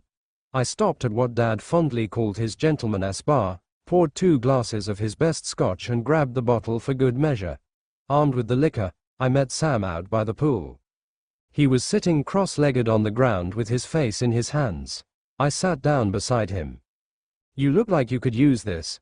I held the small, fat tumbler out to him. "You know we're not legal," he said, but he took the glass anyway. "So call the cops," I chided. Instead, Sam opted to throw back the shot. I followed suit. I wasn't exactly sure how to broach the conversation, but I knew if he didn't talk about whatever it was that had driven the rift between him and Dean, he was going to explode. In the end, it was Sam who got things started. "You're a great big brother," he said wistfully. "Thanks." It might sound silly, but hearing that from Sam Winchester was an honor. "I had an incredible role model," I told him. "Who?" Sam quizzed, a little apprehensively. "Brandon." No. It would have made more sense for him to say the sky was red. "Dean." Wincing, Sam held out his glass. "You wanna hit me up again?" I topped us both up and the second round was sipped in silent contemplation. I looked at the large, deep pool in front of us and decided that, metaphorically, I may as well dive in. Families are complicated at best and totally messed up at worst, I reasoned. I never got the backstory on you and Dean, and quite frankly, I don't need to. But when I think about 2 kids, still teenagers, on their own most of the time, I figure it's a pretty complicated situation. It was and still is, Sam admitted. I am sure. But I also remember what you and Dean were like when we were kids. I used to be amazed at how he was with you. Sometimes he came off like a mother, other times he was more like a dad, but it was always so obvious he was your best friend. He was all of that and more. I was so jealous. I so wished I'd had that, but after my whole hospital episode, I accepted that it was never gonna happen between me and Brandon.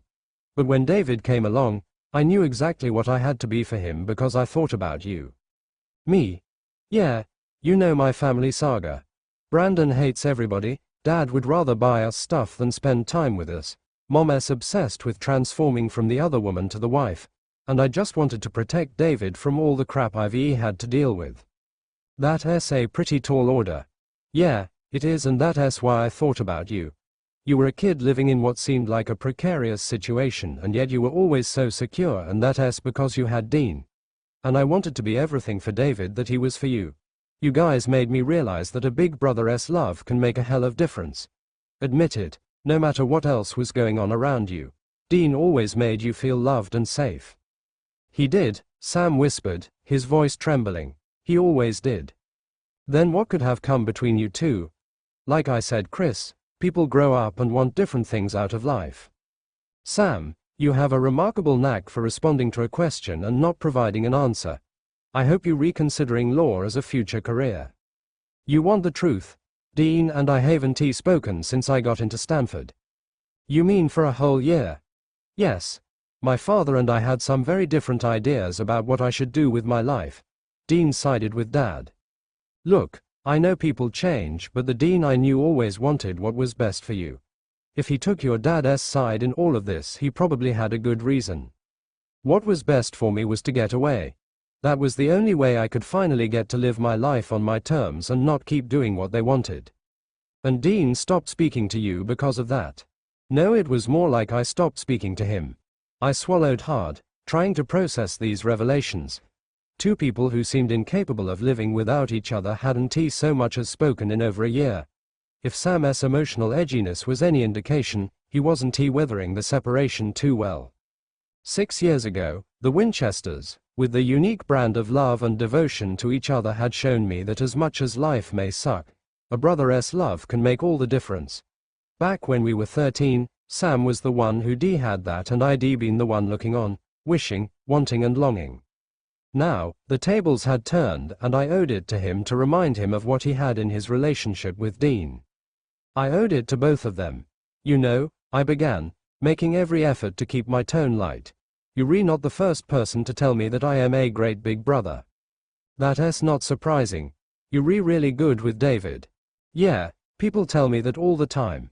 But what they don't realize is how good he is with me. People see what I give to him, but they have no way of knowing how much he gives back. When he comes to me for help, or when he turns to me because he is hurt or scared and I am the one who can make him feel better, I can tell you how good that makes me feel. I can imagine. Can you really though? I had to ask. Can you really understand what it means to be a big brother? Do you know what it's like to have someone that needs you and depends on you and who matters more to you than even your own life? Can you understand what it's like when you realize that although you are the protector and the caregiver, you probably need your little brother more than he needs you? I knew my words were hitting home when Sam looked away and hastily wiped his eyes.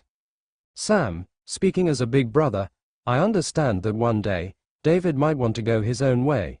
But if he didn't speak to me for a year, it would break my heart. And I don't care if it makes me sound like a wimp. I'd be devastated if my little brother walked out of my life. If that should ever happen, don't think for 1 minute that it would be easy for him. When you've depended on someone for your entire life and then you suddenly have to do without them, you feel completely lost. When David had that accident today and I was watching the two of you, I thought I was gonna lose it. Seeing you guys together like that brought back so many memories of me and Dean when we were growing up. He must have held me and comforted me through 1,000,001 hurts, and now anytime anything bad happens I still wanna run to my big brother. And quite frankly, I don't care if that makes me sound like a wimp. So what's the solution then? Does living your own life mean there's no room in it for your big brother? There will always room in my life for Dean. I just don't know if he'll want to be close to me again after I walked out on him. Sam, I can speak for Dean. But if David hadn't spoken to me for a year and he called wanting to talk, I'd drop everything and make time for him. You would? Absolutely. Then, I was bound to add. Now of course, I'd probably punch his lights out when I saw him, but after that, I'd give him the longest, tightest hug I'd ever given him in his life. Sam exhaled loudly and closed his eyes. David's a lucky boy, he said. In fact, I think he's got the second best big brother in the world. I had to laugh. Well, if you think you've got a better big brother than me, I think it's only fair that he should know that. Can I tell you, it's been hard watching you and David.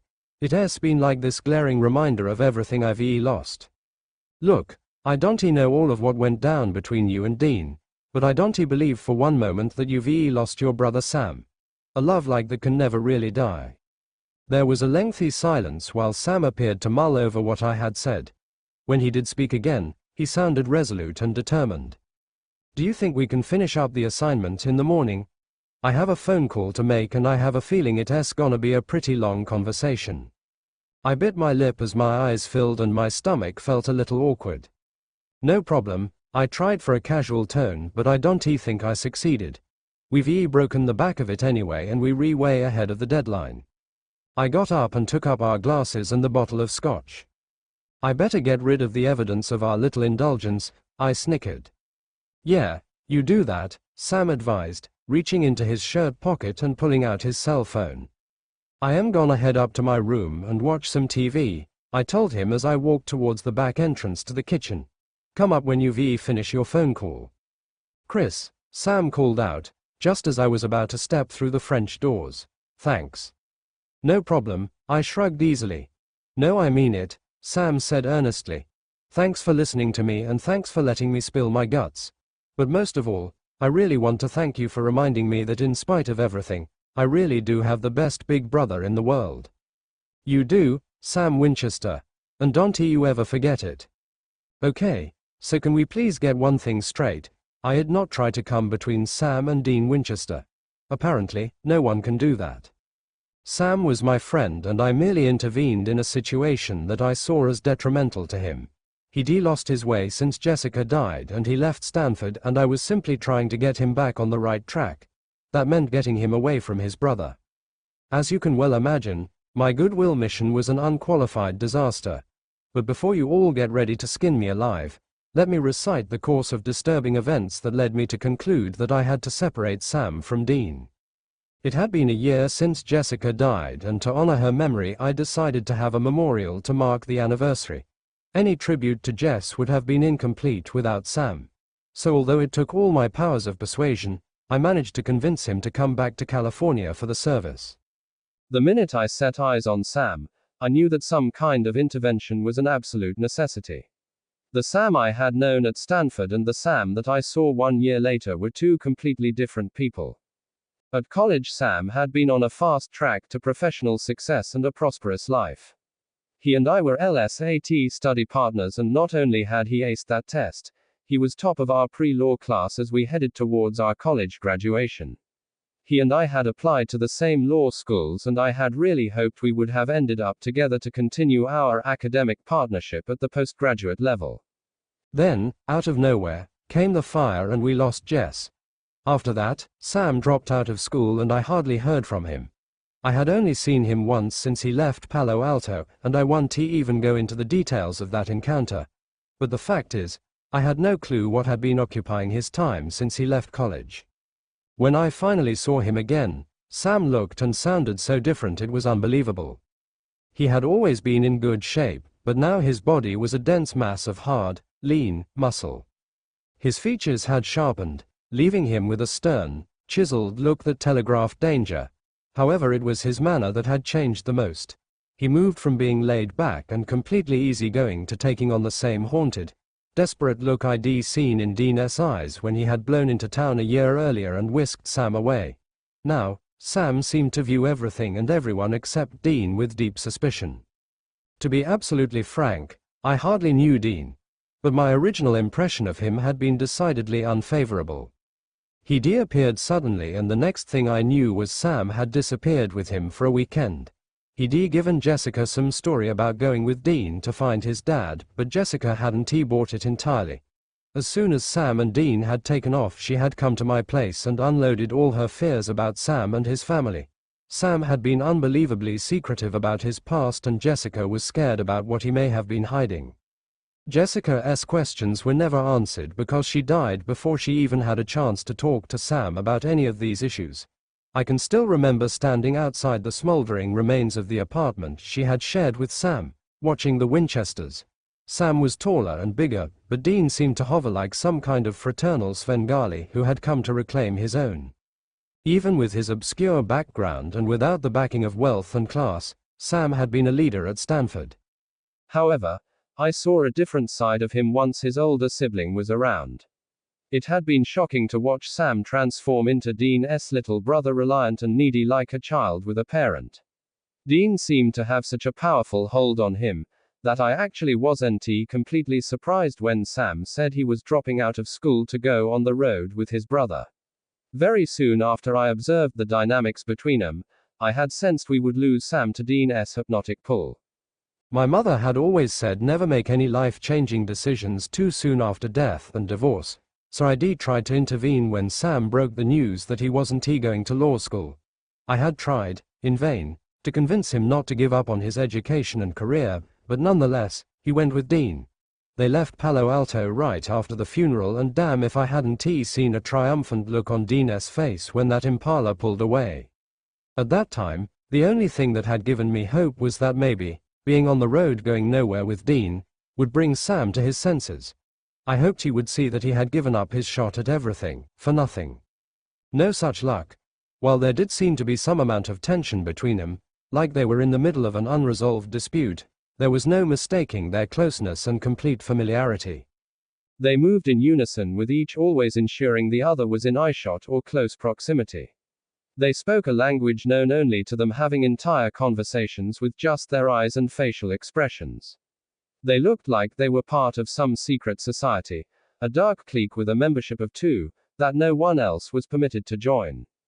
I sensed Sam had been completely reabsorbed into whatever world he had left behind when he came to Stanford and put space between himself and his family. And that was when I realized if I didn't do something, and do it fast, Sam was going to end up like his brother. And I don't care if you want to think I am a heartless witch. For someone with Sam's enormous promise, that would have been a tragedy of Shakespearean proportions. So I knew what I had to do, and there was no sense in putting it off. When the memorial service was finished, I hosted a late evening reception in my parents' back gardens. I spent the first part of the function walking purposefully around, ensuring that my guests were comfortable. My mother always told me, no matter how somber an occasion, a gathering should be well planned and flawlessly executed. The gardens were immaculately decorated with the gazebos and plants draped with lace and sheer white fabric. The lawn was adorned with white wicker furniture, the tables were covered with white cloths and accentuated by the lovely floral arrangements that served as centerpieces. ID already received numerous compliments both about the decor and my own appearance. Naturally, as the hostess, I had to ensure that I stood out, without looking like I was seeking to draw an excessive amount of attention to myself. For Jessica's funeral last year I had been too distraught to give much consideration to my wardrobe choice, but luckily my mother had stepped in to take up the slack. On that occasion I had worn Chanel, all black with muted accessories and conservative pumps. This time around, I saw no need for mournful colors and opted for an off-white, short-sleeve, shift from Michael Kors. The fitted bodice showed off my flat stomach while accentuating what, thanks to a 21st birthday present from my mother, was no longer my flat chest. Open toe, platform, Prada pumps completed the look while showcasing my pedicure. As soon as I was satisfied that things were running smoothly, I took Sam aside and spoke to him. I literally had to drag him away from Dean as the two of them had been shoulder to shoulder throughout the service and had not separated since coming to the reception. When I caught up with Sam, he and Dean were talking to my father, and it was the most relaxed I'd seen either of them since they arrived for the service. I managed to get Sam's attention and escorted him across the gardens and back into the house where we could speak privately. I took him to our entertainment suite, a sprawling dining and sitting area where my parents often hosted dinner parties and banquets. It was a luxurious and intimidating setting that provided the perfect backdrop for the conversation we were about to have. I led Sam over to one of the huge leather sofas, sat down and gestured for him to sit beside me. "I want to thank you again for coming," I said graciously. "I know everyone is happy to see you." "You really pulled out all the stops," he commented. "The whole gang is here. We've all missed you a lot, Sam, and we've been wondering what you've been up to.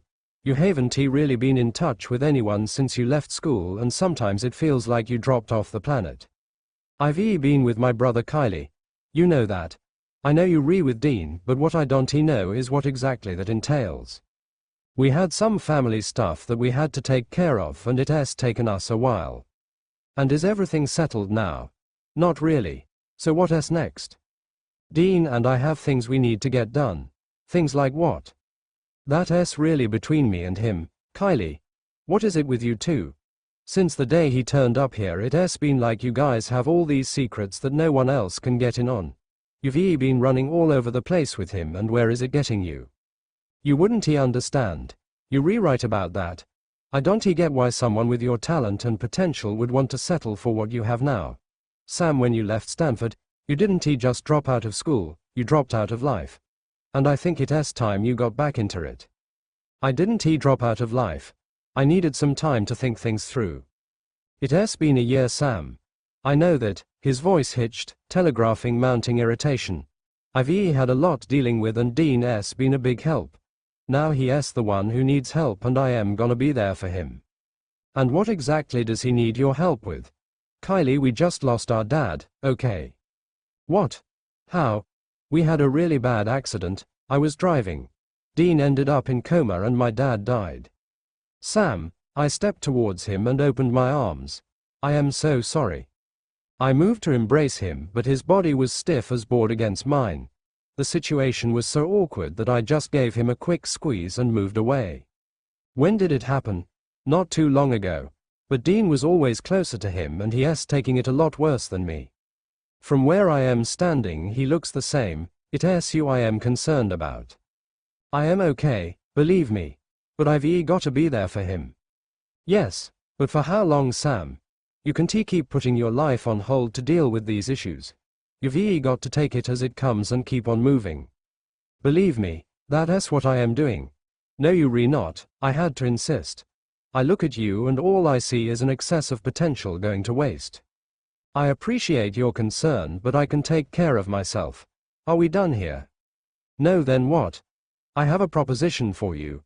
What might that be? My father was very distressed to hear that you weren't going to law school. He was always convinced that you were going places. I appreciate the endorsement. I know for a fact that he would give anything to have you come and work at our firm. Kylie, I was just talking to your dad and he was more interested in some of the places Dean and I have been visiting on our road trips. He didn't even mention law. Well, I am mentioning it. Think about it, Sam. Most law students would kill to even clean the windows at a firm like Main and Stanley. I am flattered you would think of me, but law school isn't really in the cards now. So what is? I'd rather not discuss that with you. It's money isn't it. Sam, we can work something out. I know the firm would gladly give you some kind of scholarship in return for a bond. All you'd have to do is agree to work there when you graduate and they'll cover everything. And why exactly would one of the biggest firms in the state just up and pay my tuition? Because Daddy doesn't say no to me, especially when I have a great idea. It will be perfect, Sam. I know undergrad was tough for you because you were a scholarship student, but we can work out a generous offer so you wouldn't have to worry about where the next meal is coming from. The more I described it, the better it all sounded. I knew I could get Daddy to go for it. He always gave me whatever I wanted, and it was true that he'd always been impressed with Sam. Excited at the prospects, I got to my feet and clapped my hands together. You'll have to sign a contract, of course, but you could do so much worse than Main and Stanley for your first job. And you and I would be working together, just like old times. Sam, this is a win-win situation. Kylie, have you been listening to me at all? I am not going to law school, not now. I have more important things to think about. More important things like what? Now I was really starting to get annoyed. Sam, my father didn't start out with much more than you have now, and look at what he built. He took a job as a copy boy in a lawyer's office to put himself through college. When he finished school, he worked for next to nothing just to get through the doors of a top law firm. But he come this far because he had drive and ambition, things you used to have until your brother turned up and dragged you off the radar. Kylie, I think it would be best for both of us if we ended the conversation now. Don't take this lightly, Sam. I am offering you a chance to step into a world you've only been able to dream about. I can help you to get everything you wanted when you first came to Stanford. I don't want those things anymore, Kylie. Sam, leave it alone. I mean it. He stood and walked out of the room, leaving me in enraged disbelief. Sam had obviously lost his mind and totally screwed up his priorities in the process. Somehow I suspected it had more to do with his wayward brother's influence than his indecision about his own ambitions. Sam had been clear on what he wanted for his life before Dean reappeared. And speaking of the devil, I looked out of banquet room window and saw where Dean was still in deep conversation with my father. I seriously wondered what Dad could be discussing with someone like that. I saw Sam approaching him, walking with agitated steps like he hadn't cooled off yet. When Dean saw him, he looked concerned and seemed to be inquiring what had his little brother so annoyed. Sam shrugged it off. I guess he didn't want to recount our conversation in front of my father. Come to think of it, he probably wouldn't even tell Dean about my offer. I am sure even a degenerate like Dean could well have appreciated what Sam was giving up to stay on their never-ending road trip. That's when I had my solution. Perhaps I had made my offer to the wrong brother. Sam couldn't see what was best for him, but maybe Dean could. In fact, if Dean had any sense, he would realize that my proposal was great opportunity for Sam. Hell, he'd probably be happy to have a brother who was on a fast track to becoming a wealthy attorney, because then he could sponge off him for the rest of his apparently useless life. Now, while I was acutely aware that the possibility of a freeloading older brother could present a whole other set of problems for Sam, protecting him from Dean's bloodsucking would have to come later. First, I had to protect Sam from himself. So although you may not want to believe it, it was actually my concern for Sam that led me to approach Dean. I knew it would have been a hard conversation, but even I was surprised when it escalated into such a blazing confrontation. Pulling Dean away from Sam, without being obvious, was a little tricky, but I was equal to the task. For this mission, I enlisted the help of my ex-boyfriend Phil. I had broken up with him shortly after I started law school because not only were we going in different directions, we were moving at contrasting speeds. Phil was doing his MBA as part of the preparation for eventually taking over his family's small chain of exclusive seaside resorts. Phil had always adored me and was a great support while I dealt with the overwhelming pain of losing Jess. However, having everything handed to him all his life left him lacking the edginess and passion I realized I wanted in a man. There was no mystery to Phil, no secrets behind his eyes, and absolutely no fire in his blood. The moment he started to drop hints about marriage, I knew I had to break it off. At events like this, he had an annoying habit of hovering nearby and stealing hopeful glances in my direction. It was pathetic at best, but on this occasion I intended to put his willingness to please me to good use. "You researching first-rate, Kylie," he said, giving me a hungry as soon as over. "And you've outdone yourself with this reception." "Thanks. It's just the proper blend of solace and joyful celebration. You usually understand how to tug these things off. All of us appears comfortable, which became my predominant goal. No person does it like you." Phil raised his glass, which regarded to have a healthful serving of Jack Daniels. That became another aspect that aggravated me about him. Ever due to the fact that our cut-up he had taken to consuming its social capabilities and had an inclination to babble on with immoderate compliments as if that would pull me back in his course. No longer a chance. And this evening specifically, I couldn't waste a single second being attentive to his inaccurate ravings, so I reduced him off before he drove me up the wall. "Have you visible Sam Winchester?" "Yeah, he's with his brother. They over by the cocktail bar, talking on your dad." "Did you get a hazard to talk with him but?" "No longer tons past pleasantries." "Why are you so concerned approximately Sam?" "Ever because you informed me you were having this memorial, yes, all you may talk approximately, turned into this entire issue for Jessica or for him." "Phil, I am amazed at you. Sam is our pal. You should be glad to see him." "Obviously I am not as glad as you. What's it with you and Winchester?" "Oh, excellent Lord. Phil going to begin acting up now, and then he'd be of no need to me." Our alternative tactic was important, so I made my eyes sad and ensured that my face contemplated female vulnerability. "What are you getting at, Phil?" I asked, the use of a soft, harm tone.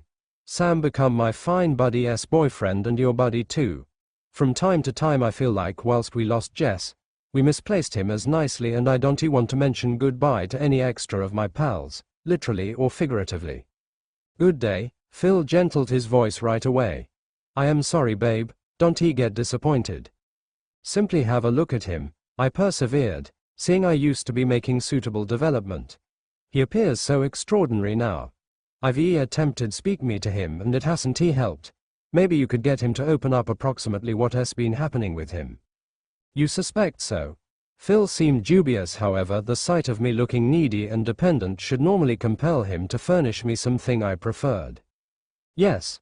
Just take him far away from his brother for a chunk, maybe get him a drink and speak approximately how well your MBA program is going and all of your plans for the destiny. I'll supply it or attempt." "Thanks. And babe, are we able to perhaps spend some time later on, after all and sundry's long gone?" The desire in Phil's eyes turned into beyond pitiful. "We'll see. I hurried away to mingle with visitors in near proximity to Dean, so I will be equipped to strike while Phil ushered Sam away. As quickly as Dean was on his personal with Daddy, I bore down on them and controlled to get him away. I took him returned as much as the enjoyment suite to release Plan B. I used to be pleased to peer that he became visibly uncomfortable inside the lush environment. When I presented him a seat, he refused it, so I stood and confronted him. "Are aware of it won't be my place to say this, Dean. However, I assume you need to talk to Sam." "About what?" Dean asked, his eyes sharp with skepticism and suspicion. "Dean, I am now not positive how to mention this, but I spoke with him earlier and he confided that he wants to visit regulation school and finish his education, but he doesn't need to go away due to the fact you having a difficult time handling your father's dying. My condolences by way of the way." "Thanks. However, what precisely are you announcing about Sam?" He stated that in the 12 months he'd been away, he certainly overlooked faculty and all his pals here. I assume he honestly desires to come back to Palo Alto and go to law school. However, he doesn't understand how to break the news to you. "So you determined to do it for him?" Like I said, I realize this might now not be my region, however Sam seems so torn that I felt that, as his friend, I had to say something. Nicely, you've stated it. Dean became to move, seemingly dismissing me. Dean, I called after him, seeking to keep the irritation I was feeling from registering in my voice. I am critical about what I said. I suppose you need to talk to Sam. I surely don't need you to inform me how I ought to address my brother. Well, somebody has to, I insisted as my staying power wore thin. Sam was one of the brightest college students in our organization at Stanford. There was no doubt in my thoughts he turned into going to breeze through law college and land a task at a pinnacle company. And now he has geared up to give all of that up due to circle of relatives' loyalties. If you actually knew Sam, you'd know that no one makes up his mind for him. No one, however, that is why you need to do what's exceptional for him and allow him cross. In which the hell do you get off speaking to me approximately my brother? Someone has to, because a person has to help Sam regain his consciousness on his destiny. You may now not understand it, but my father's regulation firm is one of the high quality inside the California. We give Sam a scholarship for law faculty. We cover all his training and all his different prices. However, he has to comply with work for us after he graduates. In case you re-extreme approximately your offer, you must position it Sam and no longer me. I did. And he wants to jump at it. However, he feels responsible about leaving you so soon after your father's loss of life. Dean, I assume you need to do the proper element. I think you must tell him to take the scholarship and end his education. He'll do it, in case you insist on it. And why exactly is this so critical to you? Sam's your useless first-rate friend's boyfriend. Why are you so desperate to dictate his destiny? I surely hadn't predicted a question like that, but as a regulation pupil I was studying to suppose on my featuring. Sam wasn't simply Jessica's buddy, he's my buddy too. I only need what's pleasant for him. Oh, Dean dragged out the word, indicating surprising realization. I think I recognize what's going on right here. We're given the hots for my little brother. My face flushed and changed into absolute confidence, pink hot like fireplace. However, I saved my cool. Dean may additionally have looked like a gangster, but he did appear to have an uncanny sixth sense. You can no longer apprehend something about honor and integrity, I pointed out, but Jessica became my first-rate friend. Sure, and 1 year is a first-rate period of mourning. So what's the plan? You and Sam getting close over shared reminiscences? Or are you making plans to strive bond with him over your mutual love of the regulation? Don't be ridiculous. Sam is my buddy. Appearance, honey, I may not have gotten into Stanford, however I recognize loads approximately how people assume and that we're given you all discovered. This isn't about Sam, this is approximately you. Me? Yes. I've been looking women cross after Sammy in view that he was 13. A number of them come at him directly, a few sneak up sideways, but I'm able to spot them a mile away. And also you want him so terrible you re-inclined to pay with your daddy's regulation company money. No, I want what's first class for him, that's extra than I'm able to say for you. Excuse me, the Sam Winchester I knew had a tremendous destiny beforehand of him. He changed into going to be an exceptional legal professional and who is aware of what else. You recognize what my father stated about Sam. He stated he looked at him and concept approximately himself at that age best Sam become 10 instances brighter. Look at what my father has today. I gestured across the imposing room and pointed to expansive gardens below the grand balcony. This is the future Sam should have. And I suppose you re-part of the package deal too. In my opinion, that alone might make me pass up the offer. Properly you received get that chance because you never have an offer like this. I had you summed up from the day you arrived right here to try to take Sam away. You simply 1 grade above being a bum Dean. You by no means have a great deal more than the clothes on your back and that automobile you seem to worship and adore, and also you decided that Sam gained have more than that either. You came right here and noticed Sam's life and you didn't prevent till you dragged him away from it. In case you hadn't shown up, he might be in regulation faculty now and properly on his way to a successful career and lifestyles. You the worst factor that ever may want to have happened. Don't condemn him in your sorry excuse for a life, Dean. He deserves so much extra. This speech might be a whole lot extra convincing if you had been greater than a warm-blooded brat who's probable made her manna through all of the men in the Silver Spoon cohort and now sees my little brother as her present-day conquest. So that you think that's the fact about me and here's the truth approximately you. You get round humans like me and Sam's different friends from Stanford and it kills you because you never match in right here. You study an area like this and you're aware of it as something you in no way have, but don't forestall Sam from getting it. He can have all of it, Dean. Don't stand is his way due to the fact you're jealous. I'll be damned if I need to show to all and sundry that I need the exceptional for my brother, least of all you. If you really want what's satisfactory for him, persuade me. Help him to get his life again on track. Well, if on track way being an intellectual stud for a spoiled brat such as you, I am gonna make certain he jumps manner off the rails. Where did this hoodlum get off speaking down to me? Sam might also have been vibrant, appropriate looking and complete of capability for social development, however he was nonetheless a penniless scholarship scholar who were lucky to have made friends with human beings like me. And Dean was in an excellent worse position because he had neither the mind nor the impetus to upward push above his trailer park origins. He need to have been pleased that a family like mine became taking an hobby in Sam, and as opposed to displaying everlasting gratitude he had the damned nerve to stand there, in my residence, and insult me to my face. I wasn't having it. Before I knew it my hand became swinging for Dean's face.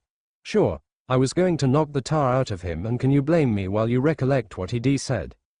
I assume I ought to have known better than to provoke a bodily fight with a man who was 2 times my top, 3 times my weight and constructed like a Delta pressure recruit. Useless to say, it didn't cross nicely.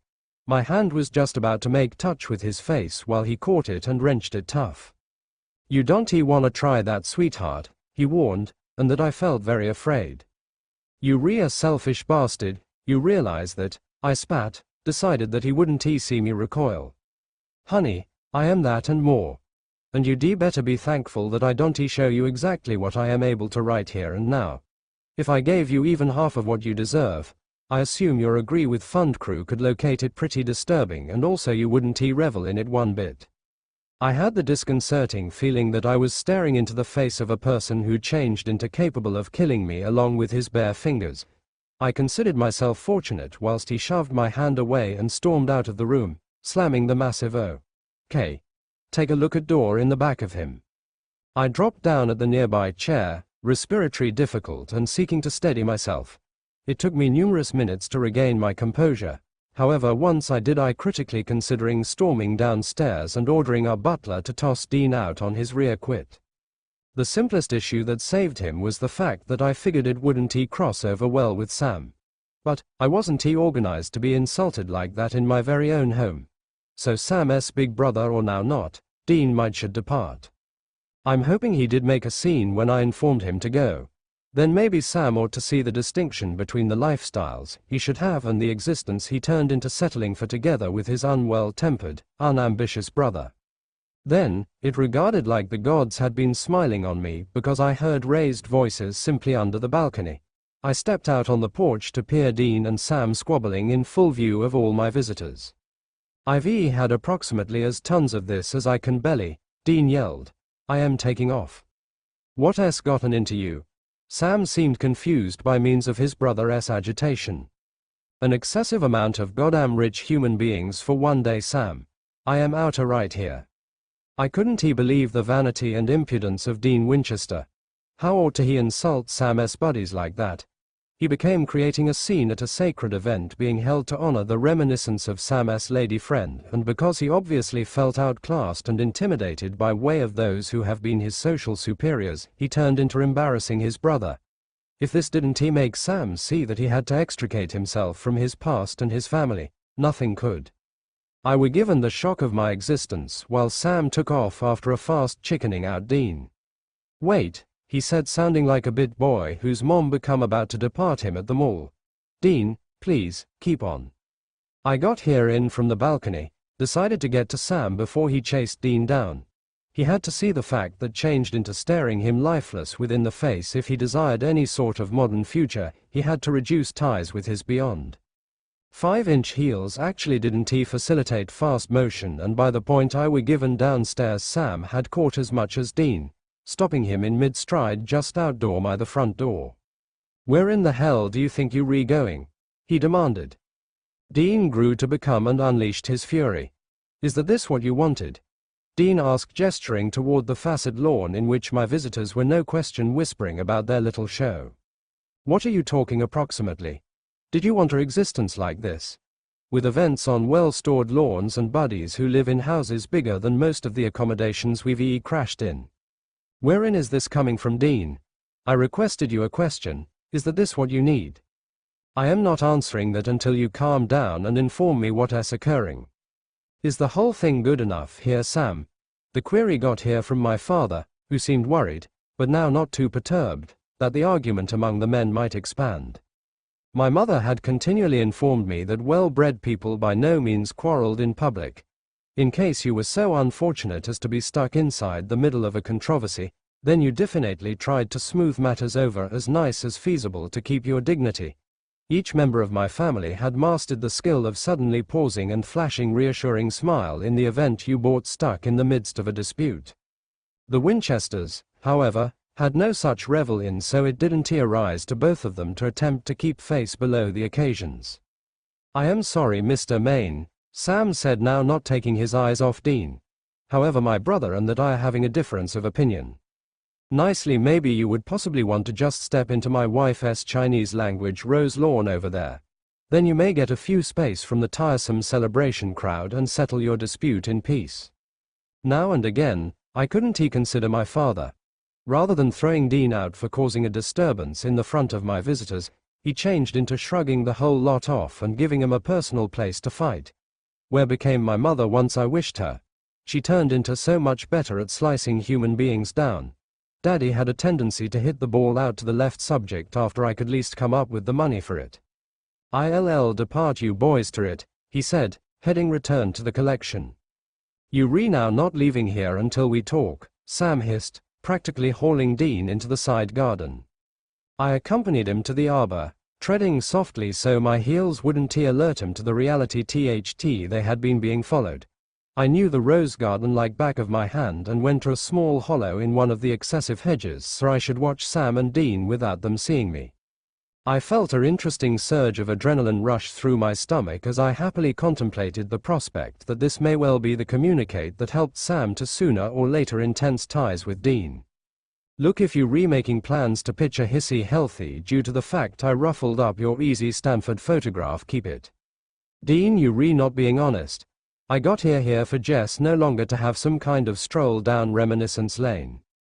Nicely, your desirable buddy Kylie seems to assume that I am keeping you returned from your future of social greatness and a 6-figure income. Kylie? She spoke to you? I don't think she speaks to anyone, Sam. She simply tosses her orders round and expects instantaneous submission. Well, she's always been spoiled, so what? Simply forget about her, that's what I continually did. She stated she had an offer you shouldn't refuse, and she desired me to prevent retaining you again. What? So am I? Are you what? Am I conserving you back, Sam? Back from what? From every day you already know, the nation of being that became your obsession approximately 5 years ago. A whole lot of has passed off considering then, Dean. Don't act like you don't know that. Yeah. Nicely, you got here lower back on the road with me due to the fact you wanted to discover Dad. I guess we've positioned the trouble to relaxation now, so there's not anything keeping you. I wouldn't exactly name the most effective own family I have left, nothing. Don't let me stop you from getting what you really want, Sam. And what precisely do you suspect this is? Well, your good friend Kylie told me about her proposal, no pun intended. She said Daddy dearest would be willing to put up the cash for law school and a couple other things if you promised to join the family firm. Yeah, she mentioned all of that, but she may as well have told me to sign a contract with my own blood. Don't look a gift horse in the mouth, little brother. I kinda have other priorities right now. Priorities like what? Like making sure you don't get yourself killed because you refuse to admit that you grieving over Dad. Sam, if it's one thing Dad did, it was to raise good soldiers. I know how to bury the dead and move on. Don't lie to me, Dean, and worse, don't lie to yourself. Dad's death is killing you and pretending like you don't give a damn isn't going to help. Sooner or later you going to have to admit that this is tearing you up. I am not the emo one in this family, Sam. You are. Don't get it twisted. I am doing fine. I don't believe that for a second, Dean. I am your brother, I know you better than anyone, and you've got to let me help you get through this. Sam, I said I am fine. I said I was fine after Jessica's death, and you never accepted that from me. You got me through it, Dean, and now I just wanna return the favor. I don't need babysitting. Yes you do. I know that no one is tougher than my big brother, but you don't have to be strong all the time. Dean sat on one of the white wooden benches my mother had added to the garden last summer so she could host her weekly book club meetings in the arbor. Look, Sammy, it's been a year. If you want to go, don't let me hold you back. Sam joined Dean on the bench, sitting so close to his brother that their shoulders and arms were touching. Dean, I don't want to go, and I know if I did you wouldn't stop me. Well, your girl Kylie seems to think I am holding you hostage. Kylie doesn't see much past herself. I've changed so much since I left Stanford, it's just not as simple as getting someone to pay my school fees. I am a completely different person now, I can't go back. What do you want now, Sam? Dean asked softly. First of all, I want to keep what's left of my family together. And I want to keep doing what we do. It makes a difference. Are you sure about that? You're not just saying those things because you figure I am on the verge of a meltdown and you have to hold me together. No, but I want to be here for you, Dean, just like you've always been here for me. Don't start, Sam. No, I am not gonna let you shut me up this time. When Jess died, I wanted to die too. If you hadn't been there for me, I don't know what I would have done. Now it's time for me to return the favor. First of all, I am not falling apart. Secondly, I am not asking you to put your life on hold for me. Dean, my life is with you. We in this together. And with Dad gone, we've got to hold on to one another more than ever, because at the end of the day we all we've really got. I wanted to scream. Why did Sam keep limiting his prospects to a life of bumming around with his no-good brother? Why couldn't he see there was absolutely no future in that? If you're serious about supporting me, then you've got to do one thing, Dean told Sam. And Sam, like a fool, was eager to please. Anything. Let us blow this joint. These people are driving me crazy. I am right behind you, Sam assured. They walked out of the garden, but as they were heading for their car, Sam stopped. Give me a minute, he told Dean. I need to say a few words to Kylie. Knock yourself out, Dean shrugged and kept moving towards the Impala. I watched Sam walk back to the house and enter through the front door, and then I followed him. When I caught up with him in the foyer, he was saying goodbye to Daddy. So, did you settle things with your brother? Daddy asked. Yes, sir. Good. Family's the most important thing, son. You remember that. All this other stuff, Dad gestured to the sweeping interior of the house. It's all secondary, and I'll let you in on a little secret. It's not all it's cracked up to be. I think I figured that out. Sam nodded in agreement. Well, if you've got that down at your age, you'll be all right. As for me, I think I'll do a little road tripping of my own. I wanna see some of those places you and Dean were telling me about. With all you've achieved, Mr. Maine, you can take a little time out to have some fun. Damn right, boy. It sure would be more fun if I had a brother to hit the road with me. Yes, Sam said emphatically. There's nothing like being on the road with your brother. You take care now, Sam, Daddy said as he headed up the stairs. You too, Mr. Maine. Sam turned to leave, saw me standing in the foyer and tore in. How dare you lie to my brother about me? How dare you make him think I wanted to leave him? I was trying to help you, you lousy ingrate. I was trying to save you from yourself and from him.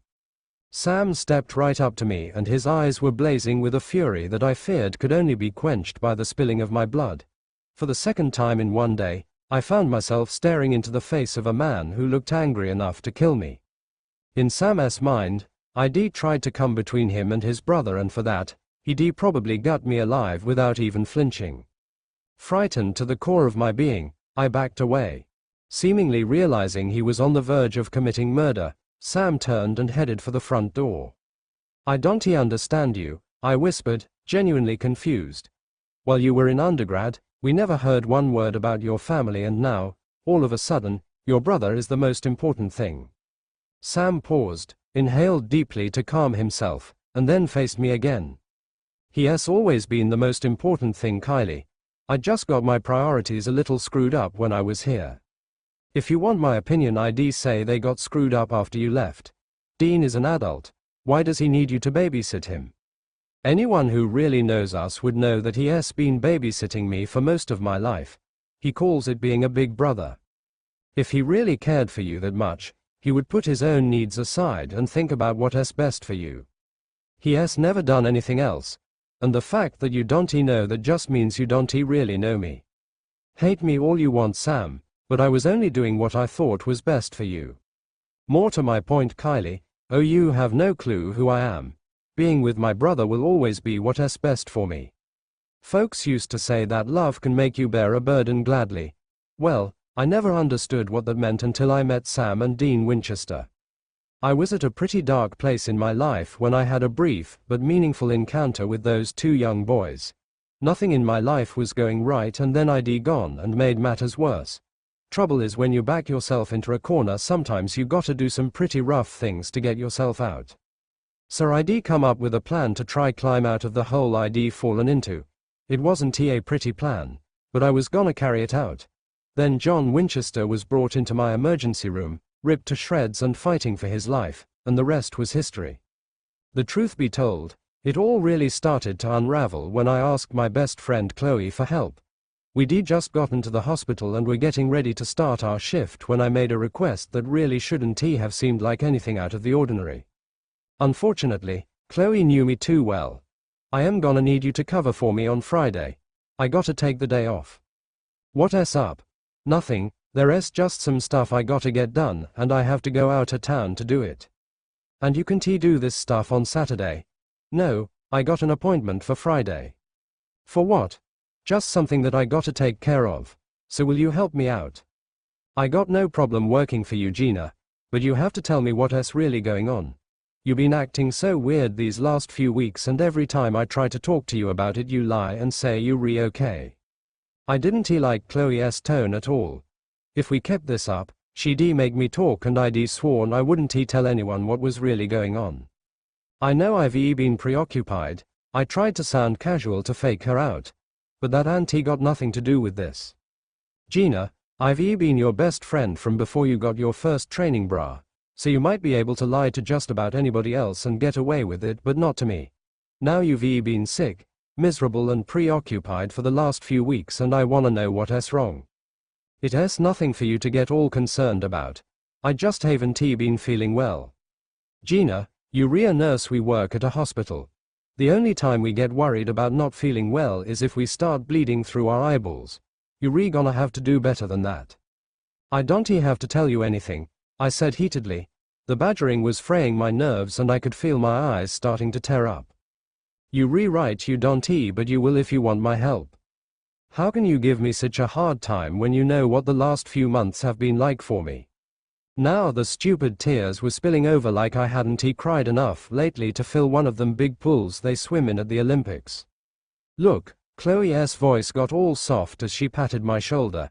"It's really messed up that you lost Jimmy, and I know it's been hard for you to adjust to everything since he passed, but Gina, girl, it's gonna be fine." "No, it's not." I stepped back, making her hand fall. I turned away, as the pressure started building in my chest, and the air stopped rising in my throat. This is what always happened when I thought about all the damn trouble I'd gotten myself into and what it was gonna take to get me out. My heart would start racing, and then it was like there was no air in the room. "Gina."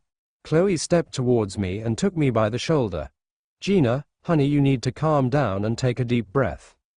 It took several minutes of deep, labored breathing before I got myself under control.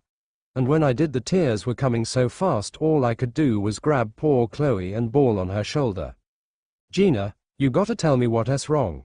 Chloe, I messed up real bad this time, and there's only one way I can think to fix it." Chloe quickly pulled away so she could look me in the eye. What have you done? I've gone and gotten myself pregnant. What? I am pregnant, Chloe. And I gotta get an abortion. Now Chloe was the one who looked like she was gonna have a stint of fatal hyperventilation. I knew once she got a hold of herself, she was gonna give me an earful, which is why I didn't want to tell her in the first place. It took her a few moments to process what I had said. Then her lips shifted into a hard, straight line, her hands went to her hips and she got set to take me on. Gina May Beckinson, what the hell have you done? Don't you start. I knew I had to shut her down before she really got going. I can take one of your sermons now, Chloe. In the end, it wasn't me that managed to shut Chloe up, it was the call of duty. The intercom went off ordering us to report to the trauma area right away. We took off immediately, just like we'd been trained to do. As soon as we arrived, I heard the commotion. A man, who I later found out, was John Winchester, had been brought into the ER suffering from near-fatal wounds. The patient was in such serious condition that Chloe and Dr. Newman, who was the physician on duty that morning, rushed him to the resuscitation area. It fell to me to question the people who brought him in and get any information that would be useful for treating him. I looked at the panic-stricken group, 2 men and 2 boys. One of the kids appeared to be a teenager, the other one was a few years younger. They stood side by side. The older one wore the look of someone fighting to appear collected in the face of fear, while the little one was breathing deeply like he was trying to calm himself down. I didn't know what had happened to bring them all to this point, but it was a miserable, horrible thing for kids to have to see anyone in the state that patient was in. I swallowed, trying to look past the obvious signs of distress and do my job. What's the patient's name? I asked. John Winchester, one of the men answered. Who is his next of kin? We are. The older boy stepped forward and looked to me like he was stepping up. I am his son Dean and this is my little brother Sam. And you are? I turned to the 2 men. I am Bobby Singer and this is Buck McGee, we friends of John. What's the patient's blood type? Oh, it was Dean again. Does he have any allergies that you're aware of? No. Do you know what caused his wounds? It was a hunting accident. This time it was the man named Bobby who spoke. What were you hunting? I asked, as much out of morbid curiosity as professionalism. We got attacked by a pack of wild boars. We ran, he fell and they got to him. They did quite a bit of damage before we were able to get him off. Does the patient have any health insurance? No, Bobby Singer said, but he pulled out a credit card. But you go ahead and do whatever you have to do. Thank you very much. Dr. Newton is currently attending to Mr. Winchester. As soon as he is able, he'll give you an update on the patient's condition. I darted behind the front desk and began entering the patient information in the computer. I glanced up as I was typing and saw the younger son turn and walk away from the group. The poor little thing didn't look a day past 10, and it must have been a terrible thing to see anyone, much less his daddy, like that. Sammy, the older one, went after him and put his hand on his shoulder to stop him. The bigger boy turned the smaller one around to face him, but the little one looked away. Sammy, the older brother, dropped down so their faces were level. It's gonna be all right. He smoothed the little one's messy shock of hair out of his face. The tenderness of the gesture caught my attention. And instead of getting Mr. John Winchester's information keyed into the computer, I found myself watching his sons like it was some kinda soap opera. Dad's gonna be okay. Dean tried to sound reassuring, but his voice was a little shaky. The little brother looked up into his big brother's eyes like he was searching for something. I knew the look on that little boy's face. It was fear. I recognized it right away because lately that was all I'd been seeing in my own eyes whenever I looked in the mirror. And whatever that little boy was feeling, he refused to be comforted, because the next thing I knew, he was pushing his brother off. Leave me alone, he muttered and stalked into a corner where he rested his head against a wall. Big brother went after him and put a hand on his back. Sam. The result was the same. The little brother shrugged him off and turned away. Leave me alone. This time it was louder. Dean glanced up briefly and I could see the hurt in his eyes. Whatever the dynamic was between them, it didn't seem like Big Brother was used to the little one pushing him off. Buck McGee kept his distance, but Bobby Singer went over to the boys. There was something about his body language that told me he was used to dealing with them. Give him a little space, Dean, Bobby advised. It has been a horrific morning. That reminded me that the task at hand was to help John Winchester and not to treat his family's grief like some kind of sideshow. But there was something a little fascinating about those boys. The older one with eyes that said he'd seen much beyond his years. The younger one that looked like he was sitting on some kind of secret. The way the bigger boy seemed to be reaching out to his little brother, and then the way his brother seemed to be pulling away. It was all I could do to stop watching them and finish my computer entry. When that was done, I hurried into the resuscitation area to see John Winchester's condition for myself. Just as I suspected, it was about as bad as it gets. If I thought all the excitement of the Winchester's arrival was gonna get me out of my lecture from Chloe, then I had to think again. As soon as the patient was taken for surgery, she pulled me into the nurse's office and the conversation began. You got 5 minutes to tell me what the hell is going on. She stood with her arms crossed and one leg tapping, making me feel like I was talking to my long-dead mother instead of my friend. It was a one-night stand, I said. I couldn't even look at her while admitting to my folly. All those weeks ago, when I asked if you and Bill could keep Brian so I could go see a movie, I ended up doing more than that. What? Gina, who do you think you are, some kinda careless teenager? I was so anxious and tense about everything that I felt like I was gonna lose my mind. Chloe, you have no idea, but it has been awful since Jimmy died. I understand how you've been feeling. No you don't. You still got your husband. Your kids still have their daddy, your whole family is intact. And me, I feel so alone all the time. But we all here for you, Gina. You know you not alone. Everyone was there for me when Jimmy died. But now that he has buried, life goes on and everyone else got their own lives. And me, I got a mortgage to pay, a child to support and a job to keep, and sometimes it feels like it has more than I can handle. I'd really been feeling anxious and overwhelmed, and that night, I wanted to just blow off some steam. So I skipped the movie, ended up at a bar about 2 towns over, and after one too many drinks I ended up getting friendly with a drifter. Gina May Beckinson, you didn't?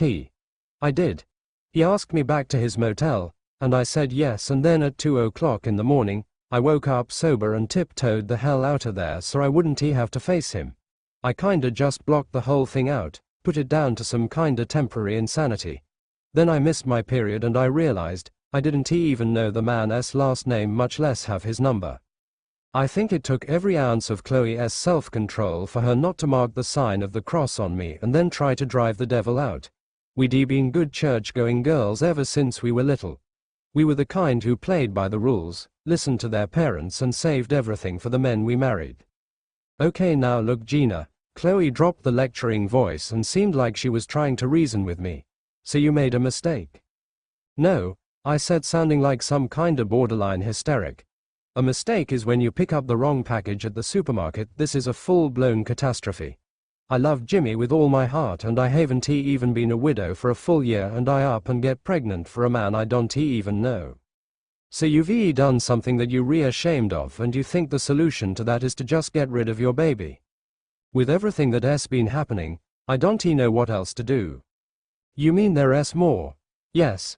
A while back, before Jimmy died, he talked to me about investing in some money scheme where you can double what you put in after a couple months. I told him I didn't think we should get involved because it all looked too good to be true, but he went and did it anyway behind my back. What? Not only did he wipe out the little savings that we had, but he took cash off a couple credit cards thinking he'd be able to pay it back when he got his payout. Only the scheme went belly up and he was left holding the bag. I didn't find out until after he died. I don't believe that. Gina, there must have been some kinda mistake. That's what I thought at first, but I've been through everything and there's nothing left. It seems in the last few months he was trying to pay off all the credit card debts, so he stopped paying his insurance and just about everything else. I didn't get a penny when he died, and there's nothing left for Brian. So now I am all alone with a mortgage to pay and a child to support, and I am in debt up to my eyeballs. Why didn't you say anything? I didn't believe it at first, and then I was just too embarrassed. And I didn't want to dishonor Jimmy's name. He was a good husband and a good father.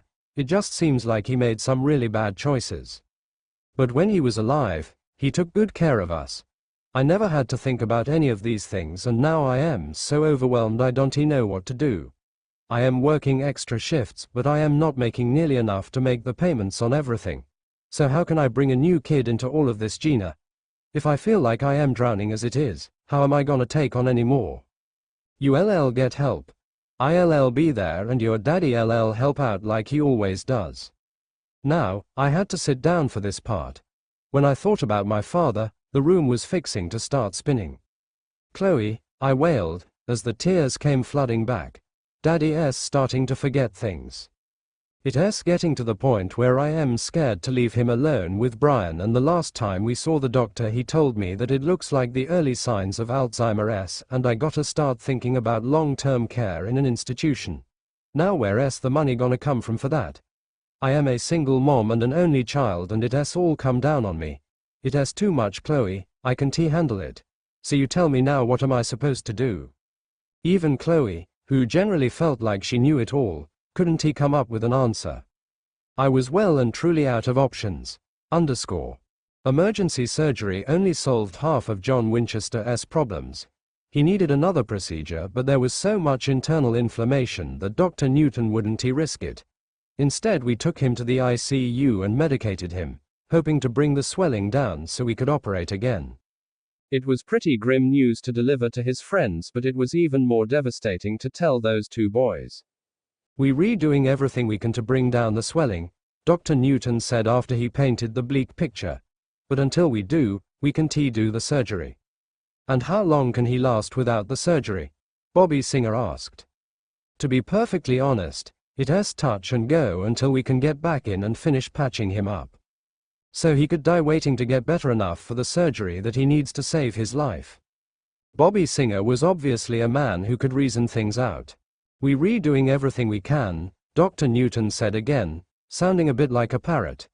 If the swelling isn't down in a few hours, we'll have to up the dosage of his anti-inflammatory medication. Yeah, but from what you're saying, in a few hours he might be dead anyway. It's a bit of a catch-22 situation, Dr. Newton explained. But as long as he'll fight, we'll fight with him. Now, you'll have to excuse me, please. The doctor disappeared back into the air and left John Winchester's loved ones to process the situation. I couldn't take my eyes off the kids. At one point Dean looked like he was about to burst out crying, then he got this hard look across his jawline and any sign of vulnerability was gone. Beside him, Sam just stared down at the ground, refusing to look up. Okay now boys, Bobby faced the two of them. You know, if anyone's a fighter, it's your daddy. And he knows the two of you are depending on him to make it through this. At those words Sam lifted his head, but he looked so miserable and fearful that my heart just about popped in my chest. The poor little thing covered his face with his hands and backed away from the group slowly. When he started gasping, I went towards him. But two objects can't be in the same place at the same time, and I found myself colliding with Dean. It looks like he's having a panic attack, I said, gesturing for Dean to step away. You'd better stand back and let me handle this. No, Dean insisted. You're just gonna freak him out more. I understand your concern, but allow me to deal with this. Just leave us alone, he snapped, practically yanking his brother out of my reach. Ma'am, Bobby Singer said like he was both warning and lecturing. Let him tend to his brother. I meant to reassert myself, but Sam looked at me with such horror that I backed off. Something was haunting that kid. I could see it in his eyes. Dean must have seen it too, because he took his little brother by his shoulders and looked straight at him. Sammy looked at me. Heaving hard, the little boy looked up. His face was flushed and tears were trickling out of his eyes. He looked exhausted and a little disoriented, but he met his brother's gaze. Sammy, it's all right. Dean brought his hand to Sam's cheek and rubbed it gently. I am right here, okay? Sam's breathing slowed and seemed to steady off, but even from where I stood I could see there was pain in his eyes. I suppose any kid would be hurt if his daddy's life was on the line, but it just seemed like there was something more. I could sense it from the way he was looking at his big brother. He just seemed to be searching for something in Dean's eyes. Whatever Sam was looking for, I don't think he found it because soon he was squeezing his own eyes shut and hanging his head again. What's wrong, Sammy? Dean asked, using his fingers to bring Sam's head level with his. Sam looked away. Hey kiddo, I know all of this is really hard for you, but don't shut me out. Whatever it is, Sammy, it's going to be okay. I wanna be by myself, Sam said sadly. He walked off to the far corner of the waiting room, sat in a chair and covered his face with his hands. Dean looked around helplessly and then stalked out of the waiting room. After Dean walked out, I also left the waiting room and went back to the nurse's office. I was glad to find it empty because I had a mountain of paperwork to get through and didn't need any distractions. However, when I sat down at the computer, I couldn't concentrate. I kept playing the scene with the Winchester boys over and over in my head. Those poor kids could lose their daddy at any second, and I wondered what would become of them if they did. Apparently I wasn't the only one concerned about it, because I soon heard voices outside my window. The nurse's office was right beside the hospital garden where there was a nice, peaceful sitting area where people could get a break from the generally tense environment in the emergency room or the ICU. As soon as I realized it was Bobby Singer and Buck McGee talking, I went to the window to listen and look. We need a plan, Bobby, Buck said. For what? I hate to bring this up, but that doctor didn't seem to be overly hopeful about John pulling out of this. And if he doesn't we gonna have to make a decision about what's gonna happen with the boys. What do you mean? I mean, you and me best decide what to do with Sam and Dean if John doesn't make it. Look, the man's in surgery, fighting for his life. And I've been on this end of things with enough hunters to know that it can go either way at a time like this. So it doesn't hurt to plan from now. Personally, I don't think either of us is in a position to feed 2 additional mouths. So maybe, me and my wife can take Sam in and you can take Dean. That'll cover things short term while we work out a permanent solution. You mean, split 'em up? Those boys won't survive a minute without each other. That's all very well and good if their daddy sticks around. If he kicks the bucket, then it'll be easier to deal with 1 kid than 2. Then Dean suddenly appeared in the garden, and from the angry way he stepped up to Buck. I guessed I wasn't the only one listening in on this little talk. What the hell do you mean? Dean demanded. Bobby and I were just having a little adult conversation, Dean. Why don't you leave us alone so we can finish it? You were talking about me and Sam. I got a right to hear anything you saying about my brother and me. Okay, fine, no sense in dancing around it. If your daddy don't make it out of this place alive, we have to think about the long-term situation for the 2 of you. I got room, I can take your little brother in and you can stay with Bobby. That'll do while we figure something out. You out of mind if you think I am gonna let you take my brother. Let me just remind you, Dean, you a kid. You gonna have to let us adults decide what's best. No one is taking Sammy from me. If Dad isn't around, I'll take care of him. I don't even know how you got into this. Alright, now cool it, Bobby Singer stepped in. There's no need to get ahead of ourselves. Buck McGee took him on instantly. In our line of work, thinking ahead is what keeps you alive. Then he turned back to Dean. Look boy, I barely have 2 dimes to rub together, and Bobby here ain't exactly Bill Gates. In a perfect world we could keep the 2 of you together, but you can just expect people to pony up and take care of 2 boys for the next 10 years. Heck, I bet your food bill alone could run a man into debtor's jail. No one else asking you for anything, Dean was shouting now. I'll take care of my brother. Sam doesn't need anything from anyone, not as long as I am around. Lose the attitude, Dean. If your father dies, you won't get to make the decisions, they'll be made for you. Oh, okay, that's enough, Buck. Bobby Singer raised a hand to signal he meant business. These boys have been through a lot today, and you want to start an argument like this at a time like now. I am just trying to help. You can help by keeping your big trap shut. That was Dean again. Bobby backed Dean up. And you can probably help some more by leaving. You ungrateful bastard, Buck growled. I mean it, Buck, Bobby warned. If all you can do is upset the boys, you'd best be on your way. Buck hustled off looking fit to blow a gasket, but him leaving didn't seem to make Dean feel any better. If anyone tries to take my little brother, I'll run so fast and so far that you'll never been able to find me, he said. I thought you'd know me better by now, Dean, Bobby said calmly. I'll never let anyone split up you and Sam. Something struck me in all of this. Buck and Bobby kept saying split up, but Dean kept saying take away. Was in his mind, he was responsible for Sam. That seemed like a huge burden on the shoulders of a kid. Let us not take this thing to where it doesn't need to go, Bobby went on. Right now, I don't want you getting upset. Then Dean sighed loudly. Never mind me, something's up with Sammy. Yeah, Dean, you father's in ICU battling for his life. No, it's not just that. Usually when anything happens, I am the first one Sam will run to. And he's always clingy when he's upset. But today he actually pushed me away. You gotta admit, Dean, this isn't a usual situation, even for UGYS. I know, but something's really bothering him and he doesn't want to talk about it. It's not like him to keep stuff from me. Well, until he's ready to talk, Dean, there's not much you can do. You know that little boy's just as stubborn as your daddy. You're not gonna get a word out of him until he's ready to spill the beans.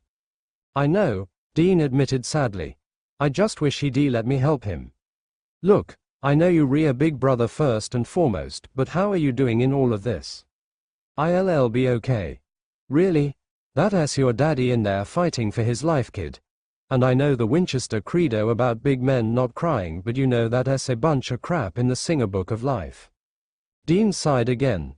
It all sucks, Bobby, but I can fall apart. If I lose it, Sammy's gonna get even worse. Let me just focus on getting him through this in one piece and then we can talk about me. Bobby rubbed the top of Dean's head hard. I am here if you need me, he said gruffly. I know. Dean sounded genuinely grateful. They must have been walking away from the window because their voices faded out to nothing a few minutes after that. Left alone in the quiet, with only my thoughts, the silence suddenly became unbearably loud. I observed Dr. Newton's next examination of John Winchester and then went back to the nurse's office to wait for the decision about surgery. I know he'd have to discuss it with some of the other physicians and then they'd tell us nurses and then inform the family. When I got to the nurse's office I was surprised to see Bobby Singer standing there. Excuse Mr. Singer, but you're not supposed to be back here, I said. I know that, but I need to talk to you, so let us go somewhere where it's all right for me to be. The waiting room's fine, I said, leading the way quickly to the safe area. Where are the boys? I couldn't resist asking when I didn't see the Winchester kids. I told them to go outside and get some fresh air. They'll soon be going stir crazy sitting around all the time. I agree, I couldn't help but say. It's not my place, but I feel really bad for those kids.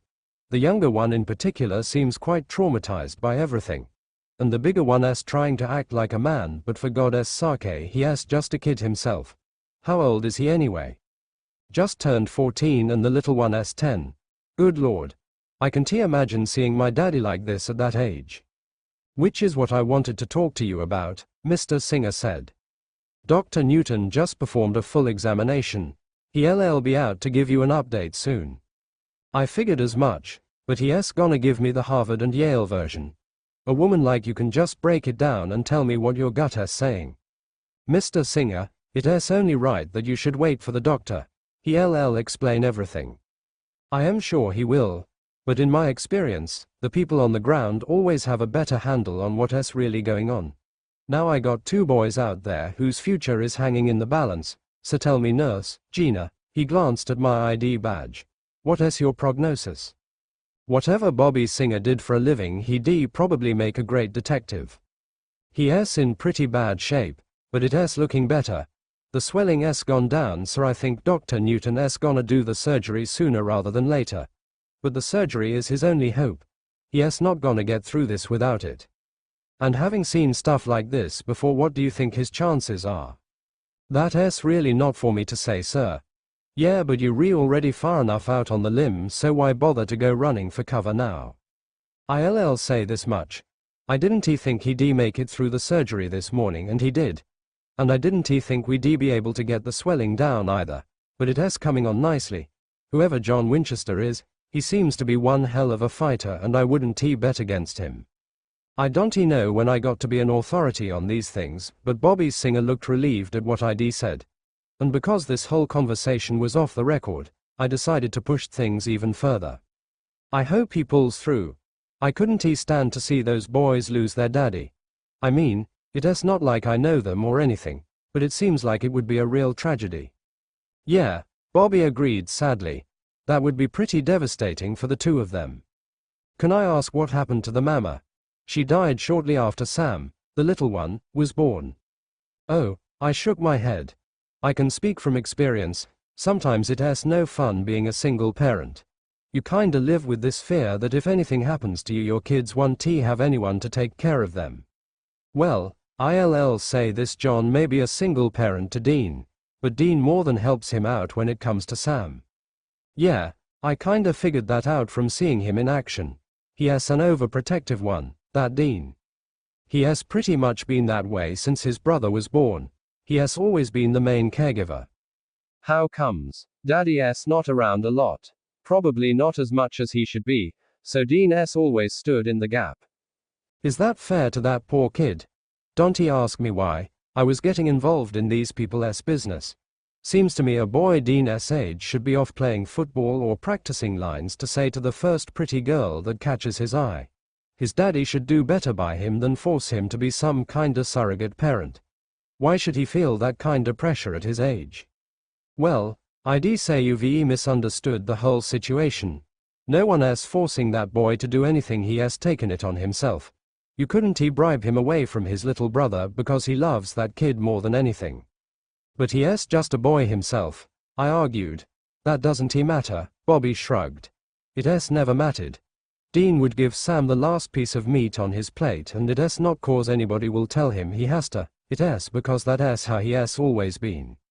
Any retort I had died on my lips when Dr. Newton stepped into the waiting room and said he wanted to speak to John Winchester's family. Bobby went and fetched the boys so they could hear the doctor's decision. I stepped outside to allow them some privacy for the conversation, but before I was out of earshot, I heard Dr. Newton saying they'd be going ahead with the surgery. Chloe would be assisting him, so I knew I could get away with taking a few minutes for myself. Lord knows, I needed to clear my head. I walked out into the garden and sat on a bench in a far corner trying to process all that I'd seen and heard today. Was it coincidence or fate that I had encountered the Winchesters and their peculiar breed of family when I found myself faced with making a life-changing decision about mine? And what was it about that boy Dean and the fierce love and loyalty he had for his brother that had me sitting here questioning myself and my decisions? When little Sam Winchester came chasing into the garden, I got the answer to my questions. I don't know what Dr. Newton said, but it seems the conversation had upset that little boy more than ever. He came flying into the garden and stopped just before he went crashing into a hedge. Then he looked around like he was trapped and had to find a way to escape. Before I could even think to approach the poor child, Dean was right behind him. "Sammy, wait," he yelled. I shrunk back in my own corner of the garden, not wanting them to see me. I figured Bobby would be out behind Dean, but it seems he decided to let the boys settle this themselves. That man really seemed to have worked out a formula that told him when to get between the Winchester boys and when to leave them alone. This seemed to be an occasion when he was leaving it up to Big Brother to settle the little one down. Dean got hold of Sam and turned him around, probably using a little more force than he meant to because Sam flinched visibly. "Sorry," Dean said a little roughly. But when his little brother backed away he held on to him. "Come on Sammy, you know I didn't mean to hurt you. But you can run off like that." Sammy only glanced around furtively, looking desperate and helpless. Dean kneeled down, drawing level with his little brother, and his voice got a lot more gentle. "Sammy, I know you're scared, but the doctor said they can do the surgery now. That's good news. But Dad could still die." "Yeah, I know, but he has come through so far and the surgery will help." "And what if it doesn't?" Sam asked. And the kid sounded so scared I was tempted to come out of my corner to go and comfort him myself. "What if he dies?" "Dad's a fighter, Sam." Dean sounded convinced of what he was saying. "He knows we're counting on him and he's going to pull through." But Sam stepped back from his brother and turned away again. Then he covered his face and started bawling like he was in physical pain. "Sammy," Dean reached out for Sam again. And from the sound of his voice, I think seeing his brother in such a state was bringing him close to his own meltdown. That young man had to be feeling his own grief and pressure at the thought that his daddy could die any minute now. Yet, he was keeping it all under control, managing his own emotions so he could see clear to look after his little brother. "Sammy," he gently wiped the little boy's eyes. "I know you're upset about Dad, but something else is wrong and you gotta tell me what it is." "I can Sam wailed. "Sammy," Dean tried again. "There's nothing you can tell me, you know that." "I can Sam said again. "I don't want you to hate me." Now Dean was lifting Sam's head to look him dead in the eye. "Sammy, I am your big brother. There's nothing you can ever do to make me hate you." The little one looked at his brother, and the searching, hopeful look on his face said he was desperate to be reassured that what Dean said was true. "Tell me," Dean begged. "What's wrong?" "We had a fight," Sam managed to get out in the middle of the heaving and the bawling. "Who?" "Me and Dad. Last night before he left with Buck and Uncle Bobby for the hunt, we had a fight." "Where was I?" "Out getting dinner. I was mad at Dad because he told me we were going to leave town next week and I'd have to leave my new school and I couldn't try out for soccer. I yelled at him and told him I hated him and he was a bad father. That was the last thing I said to him before he left, and then he got hurt and now he might die." Now the truth was out. Sam just gave in and wept like his heart was breaking. For a moment Dean could only stare, bewildered, like his heart was breaking too. Then he just grabbed his little brother and hugged him hard. He kept holding on and just let poor little Sam cry. And it just struck me that this was probably what he always did. Held himself together so he could make sure his little brother didn't fall apart. So what if he was a kid himself? He was a big brother. Life had dealt him those cards and God help him, he decided to play the game right. While the sobbing went on, Dean gently stroked the back of Sam's shaggy head and kept whispering to him. At one point, Sam looked up and said something I couldn't quite hear, but from the way he was breathing hard and sobbing I guess he was still quite upset. Dean touched his forehead to Sam's and held it there while he whispered back to his brother. Whatever he was saying seemed to work, because after a while, the sobbing quieted down. Then, it seems it was time for a big brother to little brother heart to heart. "Let me let you in on a little secret, Sammy," Dean said when the crying stopped. "It's not the first time Dad's heard something like that. I've said all kinds of things when I've been mad at him or upset about something. He knows better than to think that's how you really feel. But I said it, Dean. And now I feel like it was just mean. Maybe it was. But we all say stuff we don't mean when we mad. Dad included.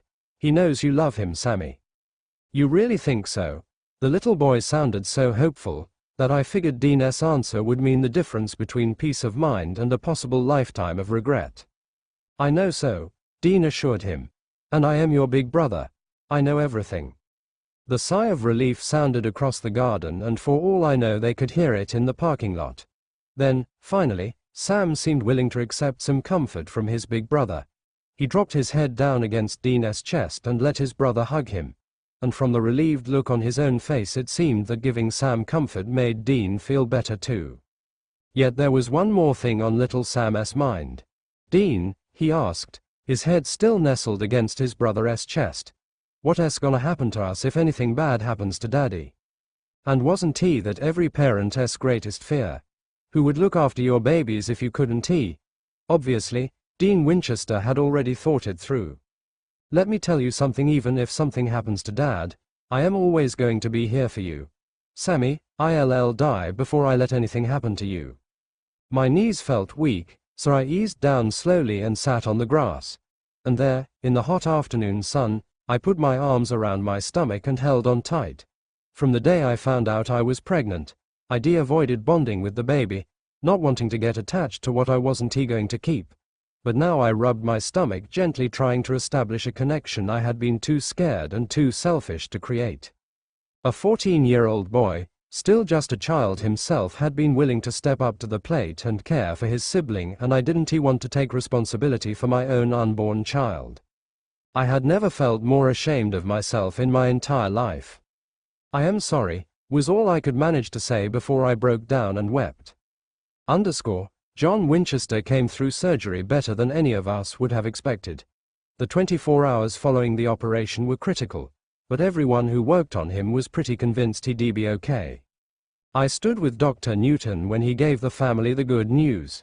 Sam looked so relieved he practically melted into his big brother's side. Dean pulled Sam close and kept his arm around him the whole time the doctor was talking to them. We'll keep him in recovery overnight. Then in the morning we'll move him to a regular room, but you won't be able to see him until tomorrow, so you should probably go home. You mean leave him?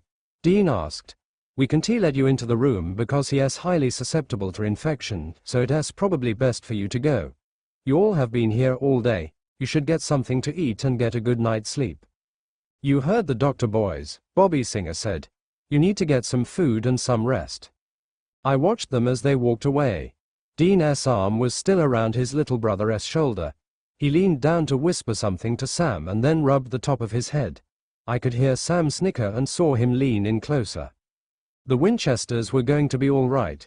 When the motley crew disappeared across the parking lot, I went back into the nurse's office and sat down in front of my computer trying to complete all the paperwork that had backed up on me while I'd been busy eavesdropping on the Winchester's life. I hadn't made much progress when Chloe came in and pulled up a chair at my desk. I need to tell you something, she said, looking all solemn. Yes. I didn't realize how much pressure you were under, and I can imagine how I'd feel if my husband died and I was looking at raising 2 children on my own. I had no right to judge you, Gina. And I just want to tell you that it's your choice and I'll support you no matter what. I really appreciate that, Chloe, I said honestly. But you won't have to cover for me on Friday. What do you mean? I am not having the abortion, Chloe. I am keeping my baby. And I don't know how I am gonna manage, but I'll figure it out as I go along. Chloe reached out to hug me and I leaned against her and sighed. I am just gonna do it one day at a time. You making the right decision, Chloe said, stroking my hair. I know. Things may seem really overwhelming now, but you got an obligation to that baby and you doing the right thing by it. Chloe had it all wrong, but I couldn't explain it to her. She hadn't seen young Ian Winchester, a boy whose voice had barely broken, who was willing to be mother and father to his younger brother not because it was his duty, but because he was crazy about the kid. She hadn't seen little Sam, who had seemed so lost and tormented, and yet all his fears were calmed by his big brother's love. How could I explain that from watching those 2 boys? I'd realized that sometimes, the best thing you can give someone is just the promise that you'll always be there for them. I now knew that I could give my baby that promise. Even if I didn't know where the first penny was coming from to do anything, I could promise to always be there. Because those Winchester boys had shown me that when it comes down to it, it's got everything to do with love and nothing to do with obligation. I have a lot of painful memories of various events in my life, but a particularly hurtful one is the day I realized my younger son Sam had replaced me with his big brother Dean. It didn't happen overnight, and if I had paid more attention, I would have seen it coming. But I didn't, and I got blindsided, which is the worst thing that could happen to any self-respecting hunter. Now some would argue that I only have myself to blame, but that doesn't make me feel any better. Others would probably say that I should have expected it to happen, and that makes me feel even worse. You see, after Mary died, one of the hardest things for me to do was look at Dean. Every time I glanced at my elder son, I saw the deep-seated need in his eyes. And whenever he looked at me hoping for the same comforting love and affection he got from his mother, I felt so inadequate that I wanted to drive my car off a cliff. The need in those little golden eyes called for the kind of emotional output I wasn't prepared to give. I just didn't have it in me after Mary was gone. Looking back now, I realized that it was after reaching out for me and repeatedly coming up empty, that Dean, young as he was, decided he wasn't going to allow that to happen to his little brother. In retrospect, I should have seen the signs when he took to mollycoddling Sam. In fact, Dean had signaled the role he intended to play in his little brother's life when Sammy was probably about a year old and Dean started tucking him in. Mary had always enjoyed bedtime immensely. She would cuddle up with Dean, read to him or tell him stories and pet him until he fell asleep. Dean had loved those times a lot, and he seemed to have expected I would take up the task after his mother's death. However, When he asked me once if I could put him to bed, all I could manage was to pull back the covers and draw them up over him before my knees started to feel weak. The memories of my wife and the loving role she had played in our lives came flooding back, threatening to undo me. To spare my son the shock of watching his father break down, I had gruffly told him good night and hurried from his bedside. Before I turned to leave, I had seen the hurt and disappointment on Dean's face, but there was nothing I could do about it. I could never take Mary's place, and wasn't he even going to try. Sadly, Dean never asked me to put him to bed again. But without any fanfare, he took charge of Sam's bedtime rituals. He would curl up with his little brother, talk to him or tell him stories until Sam fell asleep. It got to the point where Sam would automatically go to Dean whenever he started feeling sleepy.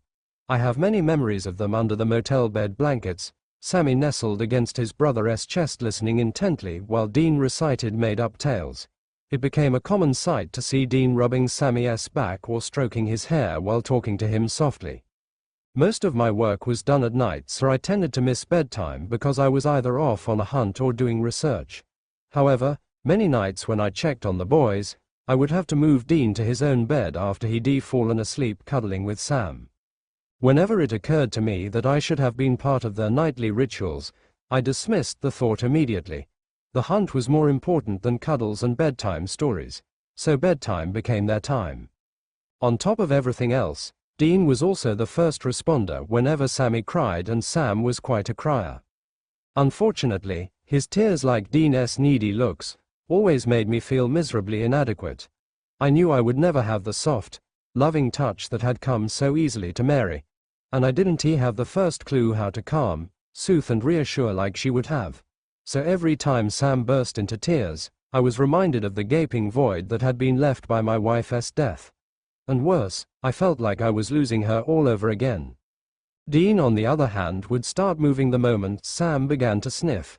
He'd rush to rub knees, brush off dirt and where necessary bandage cuts and dress scrapes.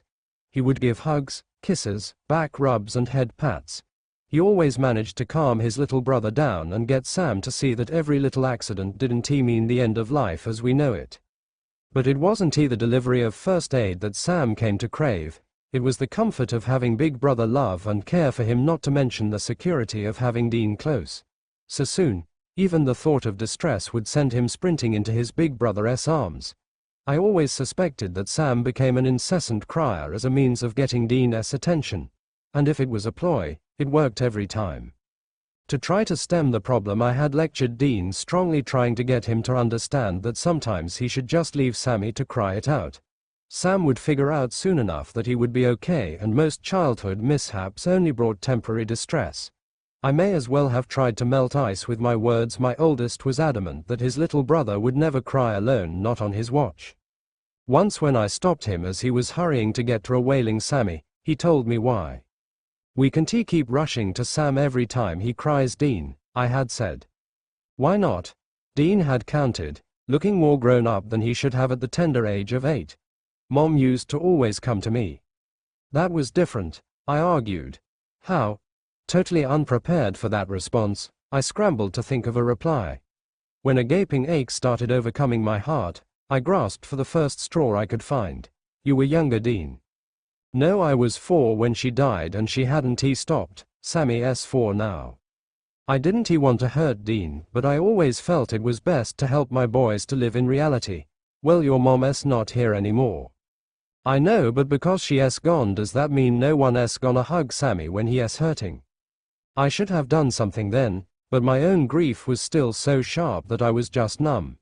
Mary was gone and I just couldn't be what she had been, not for Dean and not for Sam. I hadn't had the fortitude to continue that conversation, so I had fallen back on what had always served me well, a straight face and the pretense of a steely resolve. "The world is tough, Dean," I had told my oldest. "And Sammy's going to have to learn that we don't always have someone there to give us hugs and kisses when we cry."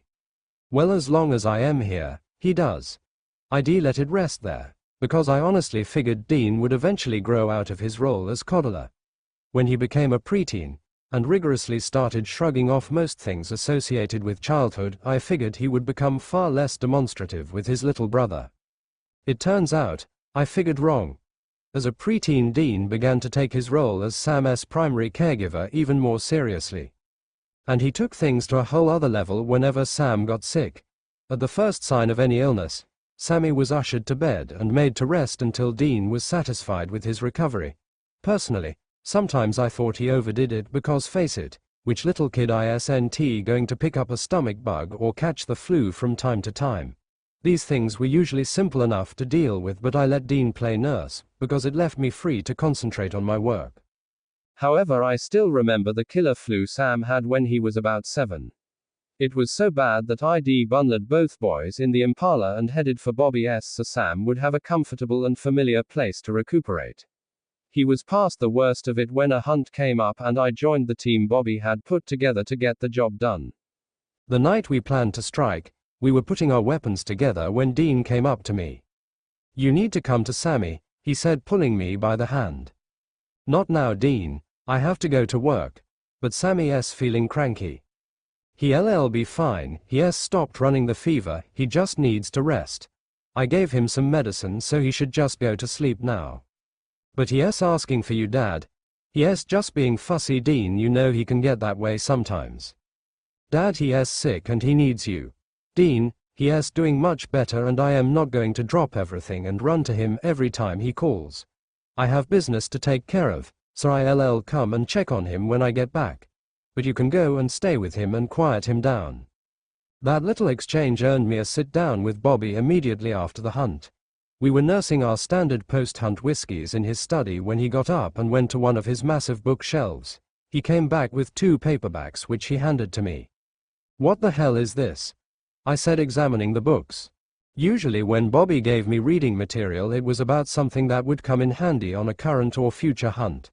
These titles, Parental Bonding and A Father's Guide to the Early Years, had me wondering if my friend was starting to lose it. "I think it's time you did a little research for your other job," Bobby said purposefully. "You want me to read up on parenting?" "Yes. You got 2 boys that need you to be a father to them. If you take the same approach to raising them that you take to hunting, you'll make an excellent parent. If I need advice about parenting, I think I'll ask someone who is actually bringing up kids." "I am bringing up kids, John. Yours. I never asked for your help." "Yeah, but you got it anyway. Do you realize that Sam doesn't know what it's like to even have a mother? At least Dean had Mary for 4 years, but poor little Sam's never even had his mom put him to bed or give him a kiss when he is sick. That child needs warmth and affection, John, not to be hauled from place to place while you chase after God knows what." "Are you finished?" "No. Have you looked at Dean lately? He's busy trying to mother Sam and make up for everything you too busy to do, and he's just a kid. Now I've been doing some reading up on these things." "I just bet you have. I tried to cut him off." "I ain't finished," Bobby shouted. And when I looked at him, stunned and silent, he carried on. "I've been reading up, and these years are critical, John, especially for Sam because he is still so young. Everything you do now is gonna impact those 2 kids for the rest of their lives, so you better get it right." Because Bobby was the closest thing to family me and the boys had left, I didn't stop the conversation with a right hook to his jaw. Instead, I flung the books back at him. "I don't need some book to tell me how to raise my kids, Bobby.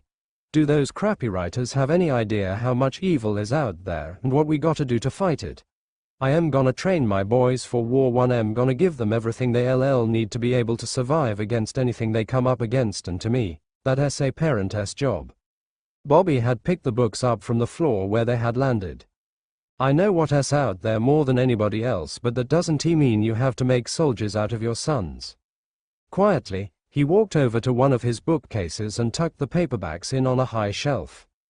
"I'll keep these for you in case you ever feel like you need to be more than a drill sergeant for Sam and Dean." Knowing I needed this man, and realizing that I would beat the crap out of him if I stayed in his presence a second longer, I turned to walk out of the study. But Bobby Singer had to have the last word. "John," he called after me. I looked back at him across the room. "I hope you never regret this conversation." The thing that always kills me about Bobby is that as much as he is a pain in the butt, he has got more than a 6th sense about human nature. And when it comes to matters like this, he is usually right. So it was only fitting that when it all came to a head, Me and the boys were staying at his house. I was hunting a vengeful spirit that was terrorizing a family that lived in an old colonial house. This particular hunt hit too close to home and the result was harrowing. The family being terrorized was a young couple with 2 little boys. I spent the whole night hunting for the unmarked grave on their property, but before I could finish digging it up, the spirit set the house on fire. I managed to salt and burn the bones, but when I ran to help the family, the fire was in full blaze. Then the parents emerged from the house, the wife screaming and struggling while the husband dragged her from the flames. It turns out the spirit had started the fire in children's room and then locked them inside. The parents had tried to get to the kids, but the fire flared up and then they had to run. With a strength born of desperation, the wife flung off her husband's hold and then dashed back into the house in one last vain attempt to save her children. As she disappeared within the inferno, the husband fell to the ground screaming like a terrified animal that was having his entrails torn out. Neither the wife nor the kids ever came back out of the house. On the drive back to Bobby's, I broke down weeping and had to pull over before I lost control of the Impala. Although I had sworn I'd never cry again after I buried Mary, that night I bawled like a baby. I cried for my young, beautiful wife who had taken my heart and soul when she'd been ripped away from me. I cried for my boys who were growing up without their mother's love and with a father who was too emotionally crippled to do anything about it. I thought about my sons, so precious and innocent and so desperate for the kind of love and nurturing I was incapable of giving to them. I know I had neglected the softer side of their upbringing, but that didn't mean that I didn't love my boys with all my heart. By the time I made it back to the house, my nerves were shot and my insides were raw. I needed to see my sons and hold them close and reassure them that although I had been so distant, they still had their father. As soon as I entered the house, I went straight upstairs and headed for their room. I stood at the threshold needing to take a few moments to just look at them in the peacefulness of sleep. But Sammy was tossing restlessly like he was in the grips of a bad dream. Suddenly, he sat up screaming, and before I could respond, Dean jerked awake. He took a few seconds to get his bearings and then he was out of his own bed and moving to sit with his brother.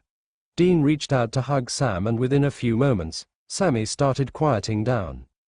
When I saw Dean take Sam in his arms, I ached to be the one holding my youngest and soothing his fears. The horror I'd witnessed tonight had reminded me that a child needs his parents to comfort and reassure him in the face of fear from things real or imagined. I went over to Sam's bed and gently pulled Dean away from him, so I could hug my baby boy to my chest. Almost immediately, Sammy started screaming again. "No," Sam wailed, to my heartbreak and horror. "I want Dean." The 3 words were more painful than a kick to my gut. They knocked the wind out of my lungs and left me gasping for air. To make matters worse, Sam was struggling against me, pushing me away, determined to get back to Dean. Then the screaming started up again as Sammy hollered for the only true comforter he'd ever really had. I resisted at first, thinking if I just held on to him, he would settle down soon. Surely he would realize that even more than Dean, I could protect him from whatever had been terrorizing him in that dream. But the delay only brought on louder cries and more spirited resistance. "I want Dean," Sam bawled, twisting and turning to get out of my grasp. Then Dean was shaking my shoulder, prodding me to grant to his little brother release. "Give him to me, Dad," he urged softly. And that was when it struck me that was exactly what I'd done the night of the fire, the night I became a single father. I had given Sam to Dean and I had never really taken him back. So now, whenever Sammy was scared, hurt or sick, it was Dean he wanted. I shuddered as I realized that 8 years after the fire, I was still racking up losses. When I didn't move and Sammy's cries grew louder, Dean's tone became more urgent. "Dad, let me take him." I didn't want to let Sam go. I wanted to hold on to my youngest and ask him to forgive me for not being there for him all the other times he had cried. I wanted to hold my oldest and ask him to forgive me for leaving him to care for his little brother and leaving no one to care for him. But I had found myself in the unenviable position of being physically between my 2 sons when they wanted to be together, and I learned that night that nothing could stand in between those boys, not even me. A cavernous regret filled my soul as I released Sam and, once again, handed him over to his brother. Dean barely sat on the bed before Sam flung himself into Dean's arms and huddled against him, shuddering. "It was just a dream, Sammy," Dean said softly, sounding confident because he knew exactly how to handle the situation. "I got you," Dean whispered. Rocking his little brother like parenting was the most normal thing for a 12-year-old boy. I stood back and watched while Dean cared for Sam, whispering to him and hushing him until the tears subsided. Soon Sammy was yawning and his eyelids were drooping. "Ready to go back to sleep?" Dean asked softly. Sammy nodded, but he gripped the front of Dean's nightshirt to let his brother know there would be no sleep if it meant separation. "Stay?" he asked when Dean got up and started rearranging the blankets to tuck him in. In case Dean had any notion of resisting, Sam stretched out his arms for him. "Please." Sam needn't he have worried. Dean never refused when his little brother needed to be close to him. "Sure," Dean said easily, sliding under the covers beside Sam. In a few moments they were settled, Dean with a protective arm wrapped around Sam, who had tucked his head under Dean's chin. An unbearable ache seared through heart while I watched my boys holding each other as they drifted off to sleep. I once thought I would never feel any pain as hard, as sharp or as deep as the pain I felt the night I lost Mary. But tonight I realized I was wrong. I walked downstairs into Bobby's study and went immediately to his liquor cabinet. I pushed aside the cheap stuff and dug in the back where I knew he kept the Johnny Walker Blue. This wasn't a time for dime store whiskey. No, the night you realize you've totally blown it as a parent, only the very best will do. I poured a full glass, flung it back and then followed it up with another. While I was nursing my third helping, I took the bottle back with me to the battered old sofa we often crashed on when we got wiped out from doing research. It was when I had dropped down on the couch and sat staring at the bookshelves that I remembered the warning Bobby had given in this very room. I put my whiskey down and approached the bookcase, curious to see if the parenting instruction manuals were still there. Not only did I see the ones Bobby had tried to give me, but I was surprised to see he had added several more. I picked up the stack of them and went back to the couch. The tingling in my head was telling me that the liquor was starting to take effect. To spur it on, I retrieved my glass and resumed my sipping in earnest and then began flipping bitterly through Bobby's little collection. Solutions for the single father: how to stop feeling burdened and embrace the responsibility. I tossed that one to the floor immediately and took another gulp of whiskey. Truth is, without Mary's partnership, some aspects of parenting were always going to feel like a burden. The boy balance: understanding your son's need for your affection. That one joined its predecessor in the pile at my feet, as did the next 2 or 3 I looked at. Then I saw one of the originals that Bobby had given to me the night of our fateful conversation. Parental bonding: understanding your critical role in your child's life. I opened the now creased paperback and thumbed through the pages, stopping to read a few passages here and there. One section seemed to jump right out at me, the chapter entitled Understanding the Parental Bond. The parental bond is the deep attachment that a child develops for their parent during the first years of their lives. The bond is the natural outcome of a healthy, nurturing, parent-child relationship which gives the child a strong sense of security and fosters the development of positive attributes. Psychologists have established 6 criteria for a parental bond. The connection between parent and child is persistent, not transitory.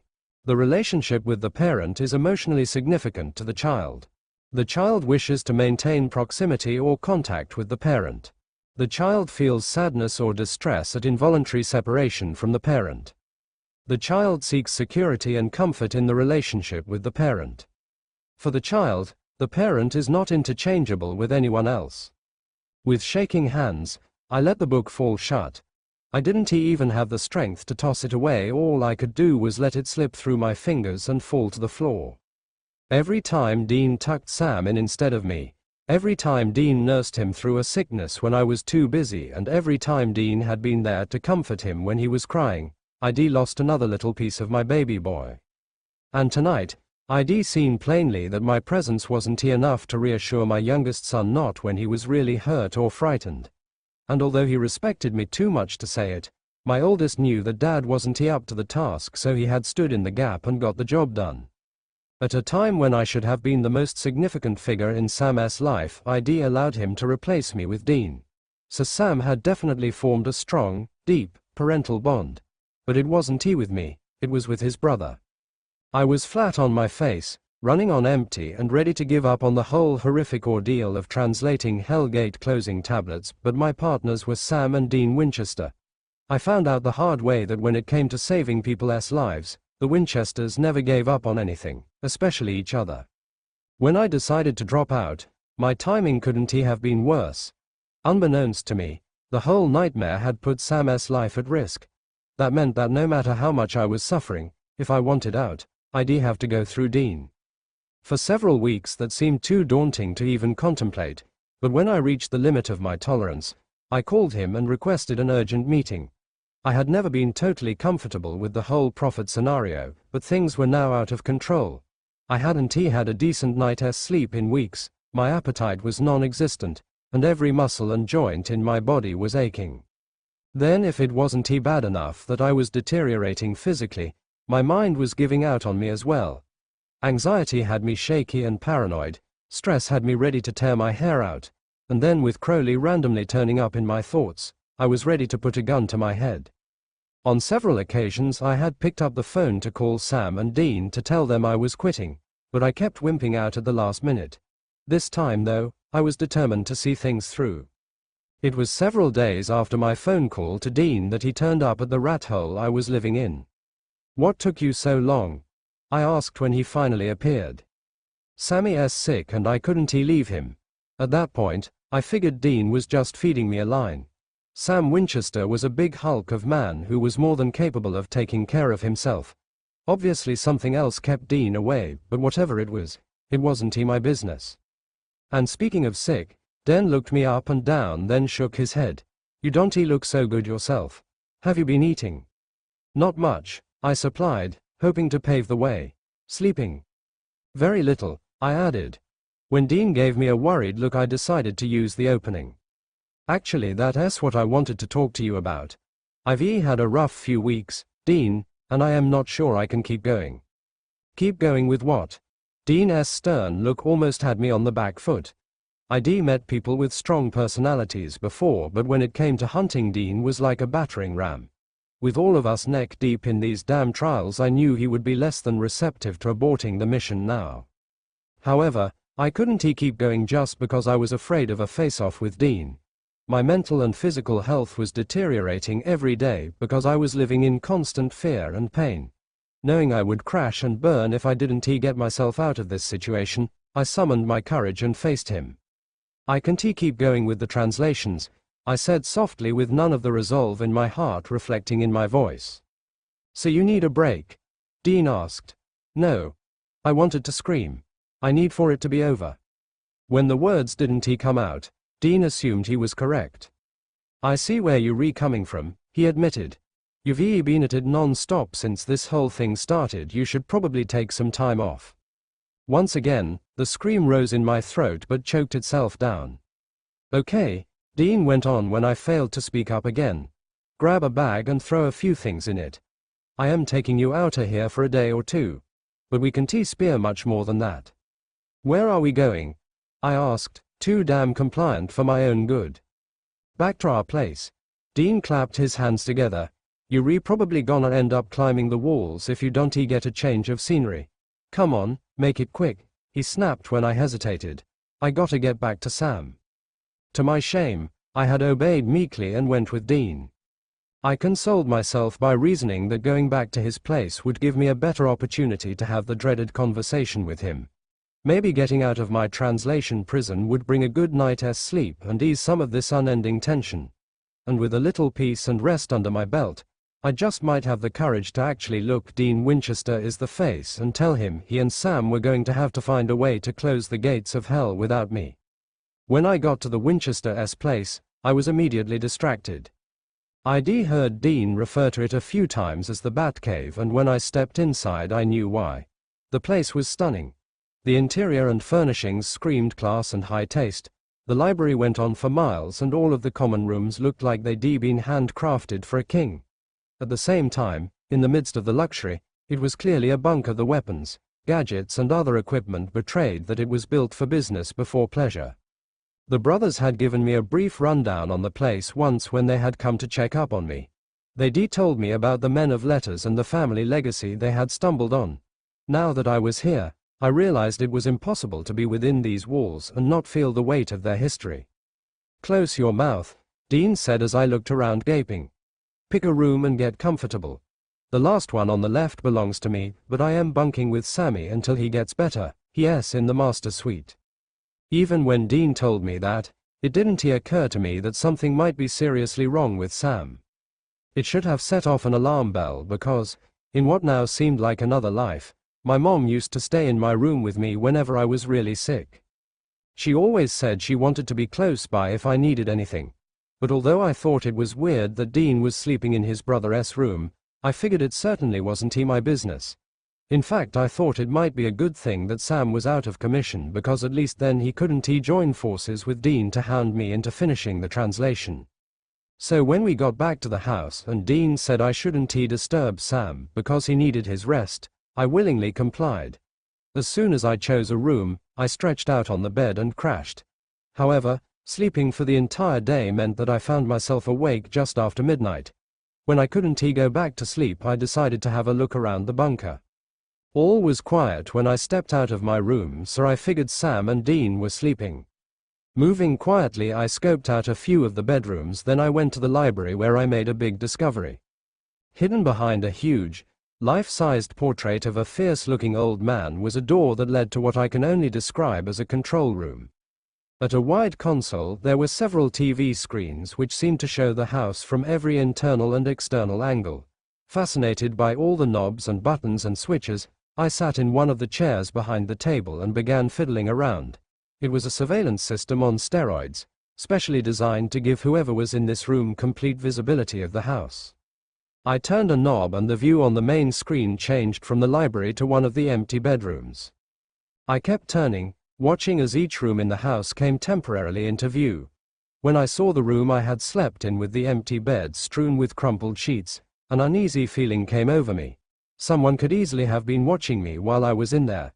Playing a bit with some of the controls, I found a dial that allowed me to zoom in on my bed. I marveled at the capabilities of the system. The men of letters meant business. Another turn of the knob and a huge, well-outfitted bedroom came into view. I realized it was the master suite when I caught sight of Dean and Sam. I meant to keep changing channels, but something about their positioning caught my attention. Sam was in a king-sized bed propped up against the headboard with layers of blankets practically up to his chin. Dean was sitting on the bed facing him, holding up a cup so Sam could sip from a straw. Curious as to why the hell Dean was feeding his brother, I zoomed in.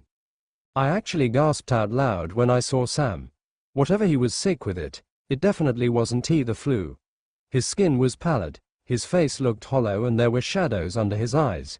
I realized that I could also hear what was going on in the rooms when Sam started coughing and the sound came at me through speakers built into the console.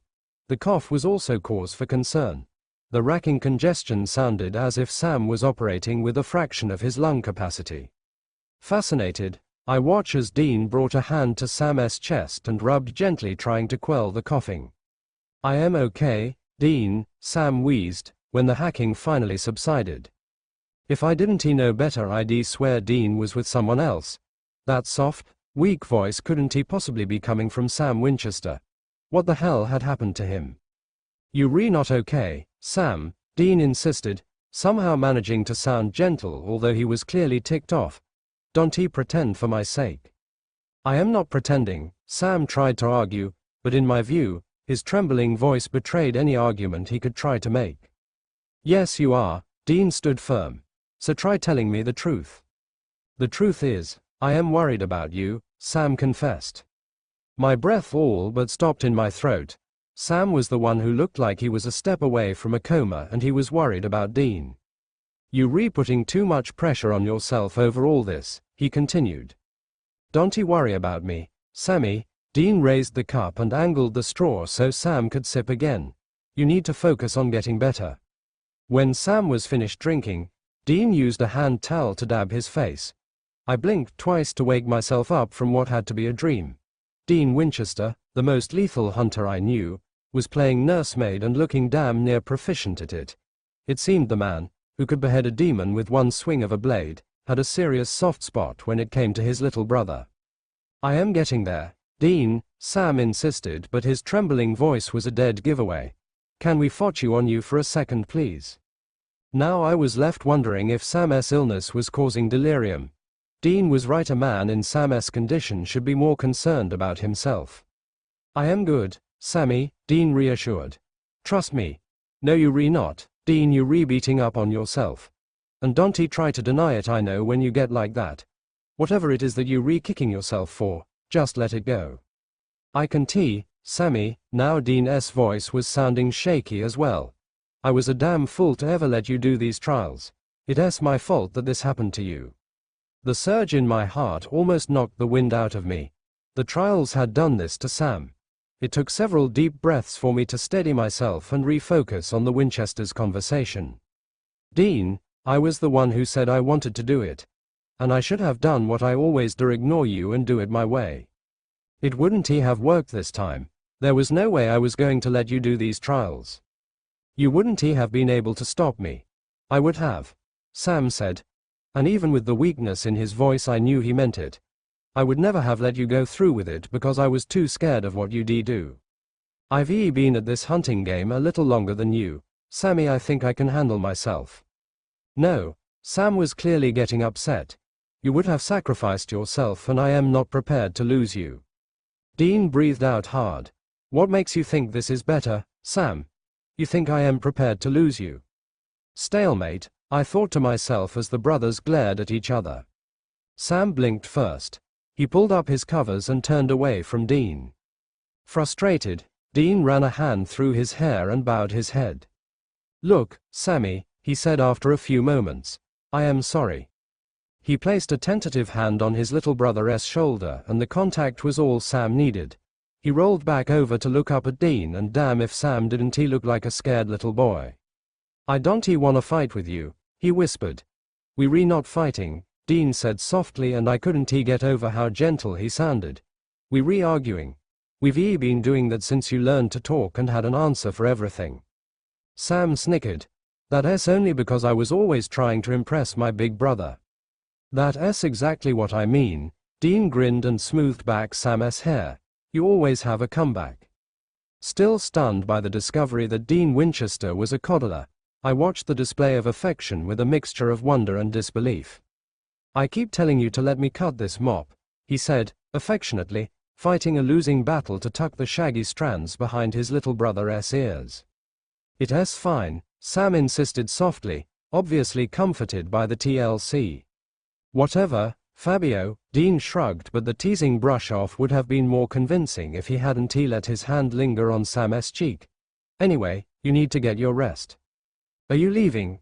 Sam asked, and if I couldn't see that it was him in that bed I would have sworn it was a 10-year-old. No, Dean reassured. Obviously he was moved by how much his brother seemed to need him because that emotional little quiver was back in his voice. Good, was all Sam managed to say before a fresh round of coughing cut him off. This time the hacking was so deep that he pitched forward holding his chest. Dean immediately moved closer and reached out trying to soothe him. But the gesture was useless as the desperate guttural coughing only seemed to get worse. Then the wheezing and the heaving started filling the control room with a desperate, awful sound. When I couldn't stand it any longer I flicked the power switch on the console, and got the hell back to my own room. I locked myself in and began pacing in panic and confusion. Now I was more resolved than ever to get myself out of this mess. Whatever was happening with the trials was literally eating away at Sam, just like it had started to affect me. And if I continued, I could well end up like him. The signs were there with the aches and pains and the paranoia, much less the fact that I didn't even have a passing interest in food. How long would it be before I got really sick? The worst thing was I'd be all by myself. I didn't have a big brother to care for me. I would have to suffer alone the way I had been since I was locked away with that damn tablet. That was another thing that was killing me. We were all in this crap, but at least Sam and Dean had each other. I was on my own. When I had doubts, there was no one to reassure me that I was doing the right thing. Or when I felt scared, there was no one to tell me that it was going to be okay. And how exactly did I come to be involved in this whole damn fiasco anyway? Sam and Dean were the special ones with the unique legacy. They were the descendants of the men of letters and part of the most exclusive group of hunters. I didn't share their history or their bond, and I certainly wasn't part of their elite team of two. As far as I was concerned, the Winchesters were the ones who needed to sort this wreck out. I was getting out of this nightmare while I still had time. My sleep was restless and fitful that night, but I woke up from it even more resolved to submit my resignation. As soon as I got dressed, I went straight out to the study to wait for Dean. When he emerged from Sam's room, he looked tired and disheveled. Obviously it had been a rough night, but that wasn't my concern. "We need to talk," I said, rising to meet him. "Not now." He stepped past me and headed to the kitchen. I followed him, determined to stay my course. "By the way," Dean addressed me without even so much as glancing over his shoulder, "You're still looking rough. The cupboard over there has every med known to man. Take whatever you need. You gotta be in tip-top shape for what has to come." Here I was getting sicker and sicker, and all that merited was a terse order to dose up with medicine. I guess Dean Winchester's nurturing side was reserved exclusively for his little brother. "This is why we need to talk." I tried to make my voice more insistent. "It didn't work," I said. "Not now. This can wait," I pushed. "It has to." Dean ignored me and began pulling fruits and vegetables out of the fridge. "I gotta fix something for Sammy."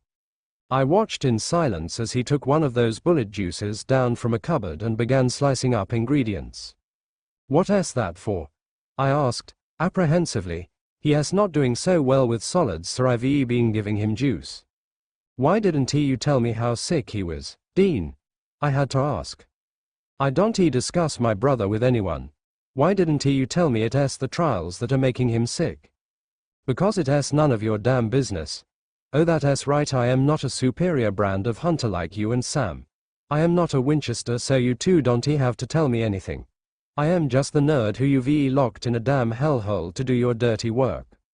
The words flicked the switch on Dean's legendary temper, sparking a lethal flame in his eyes as he turned on me.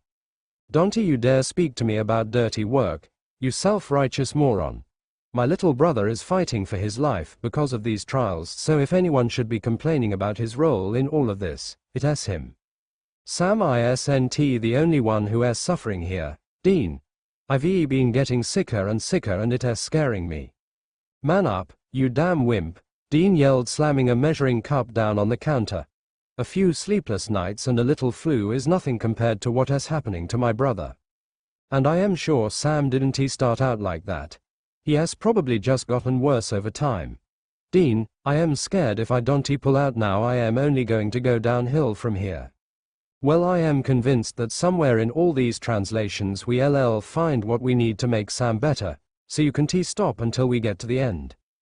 And if we don't find it, then what? We'll find it. So you just focus on deciphering what that last trial is and stop thinking you can just cut and run." "I have to," I shrilled, "or I'll end up like Sam." The truth hung in the air between us like an overbearing stench. But now that it was finally out, there was no turning back. "You selfish bastard. Think about someone other than yourself for one moment. No, you think about someone other than your brother. Sam isn't the only one at risk here. I am getting worse every day."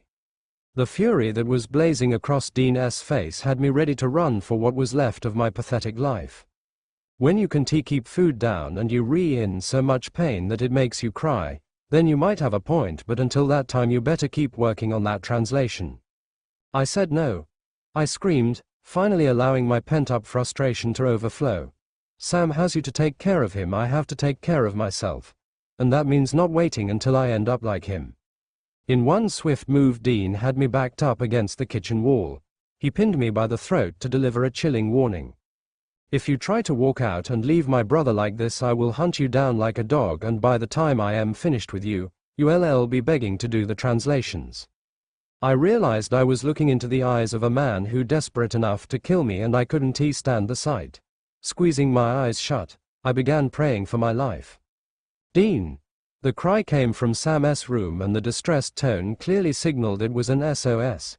In less than a second, Dean forgot that he was threatening to kill me and took off towards the sound. Without thinking, I ran after him, but once he turned into the room, he slammed the door behind him. Winchester territory had been marked out, and strangers couldn't cross the line. But technology was on my side, so I rushed to the control room to see what was going on. When the master suite came up on the console's main screen, I could see Sam was in distress. He was gasping hard like he couldn't get enough air into his lungs while Dean sat facing him making a deliberate effort to keep calm. "Just breathe, Sammy," Dean coaxed, gently rubbing his brother's shoulders. "Just take it easy." When Sam's panicked gasps accelerated, Dean never lost his cool. "All you have to do is listen to your big brother, kiddo," he coached softly. "Just breathe in and out." "Can't," Sam wheezed, looking desperately into his brother's eyes. "You know I am not buying that," Dean said easily, pushing Sam's hair back from his face. "How many times have you said that before and I always prove you wrong? Just breathe." Sam followed the instructions and gradually his breathing started to even out. Exhausted and no doubt relieved, he dropped his head against his brother's chest. "It's okay," Dean whispered, easily pulling him into a hug. "I got you." I studied Dean's face as he held on to his brother. He was clearly relieved, but his features were also clouded with fear. The calm demeanor he was exhibiting only a few moments earlier had been for Sam's benefit. Dean was seriously worried about his brother's condition. The extended length of time Sam stayed resting against Dean told me that neither of them felt weird or awkward about hugging like that. God help me, but I envied Sam. We were both feeling the physical and psychological effects of this ordeal, but he had Dean to get him through it. There wasn't a person alive who didn't want someone to hug them when they felt like crap. And even in the midst of this living hell, Sam still had that. The whole situation sucked, any way you looked at it, but I still thought Sam was a lucky man. "Better?" Dean asked when Sam finally eased back from him. "Yeah," Sam nodded. "Thanks. If you really want to pay me back, eat some breakfast." "I am really not hungry, Dean," Sam protested, leaning back against his mountain of pillows. "Well, this is a liquid breakfast, so no hunger required."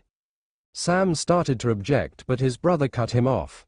"If you want to do it for yourself, at least do it for me." "Touché." Taking the response for compliance, Dean disappeared from the view of the camera and returned a few minutes later with a large glass of thick red liquid. When Sam downed it, Dean offered water as a chaser. With breakfast out of the way, Dean began fluffing the pillows and pulling up the sheets around his brother. "Back to sleep," he ordered. "Those asthma attacks, or whatever the hell they are, always leave you exhausted." "You need to rest too," Sam pleaded. "I know you don't sleep much when you stay with me and it's starting to show on you." "Well, I am not letting you stay alone, so if that's where you going with this, you can quit while you ahead. I don't want you to go, but at least lie down beside me and take a nap." "I will, as soon as I am sure that you resting okay." "Dean, that's the deal, Sammy, take it or leave it." "Okay," Sam conceded, pouting slightly.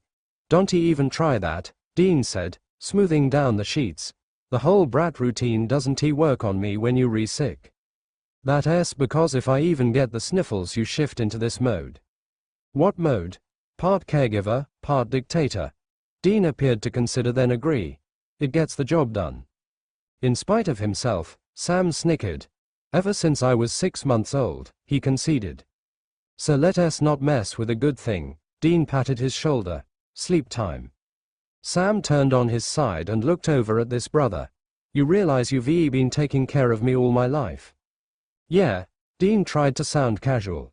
"Who else was gonna do it?" "It's not just that you did it, Dean, it's how I always felt cared for." "Good," Dean said dismissively, seemingly ready to put an end to this line of discussion. Sam, however, was not going to be put off. "I always felt loved." I swallowed hard. The conversation was getting intense, but yet it was still so compelling. The Winchesters, two of the meanest, baddest men I knew, both had a major weakness: each other. It seems I wasn't the only one who felt uncomfortable, because Dean was looking anywhere but at his brother. "Come on, Sammy, you don't have to say that." "Yes, I do," Sam insisted, and his voice may have been shaking, but I could hear his conviction. "I don't know that I've ever said thank you for all the times you took care of me when I was sick, or hurt, or when I just needed someone to be there for me. So I am saying it now. Thank you, Dean." "I don't wanna hear it," Dean hissed, angrily. The sudden change of tone caught both me and Sam off guard. Why not? Sam asked, his voice cracking. Dean, when I look back over my life, the only thing that has been constant is you.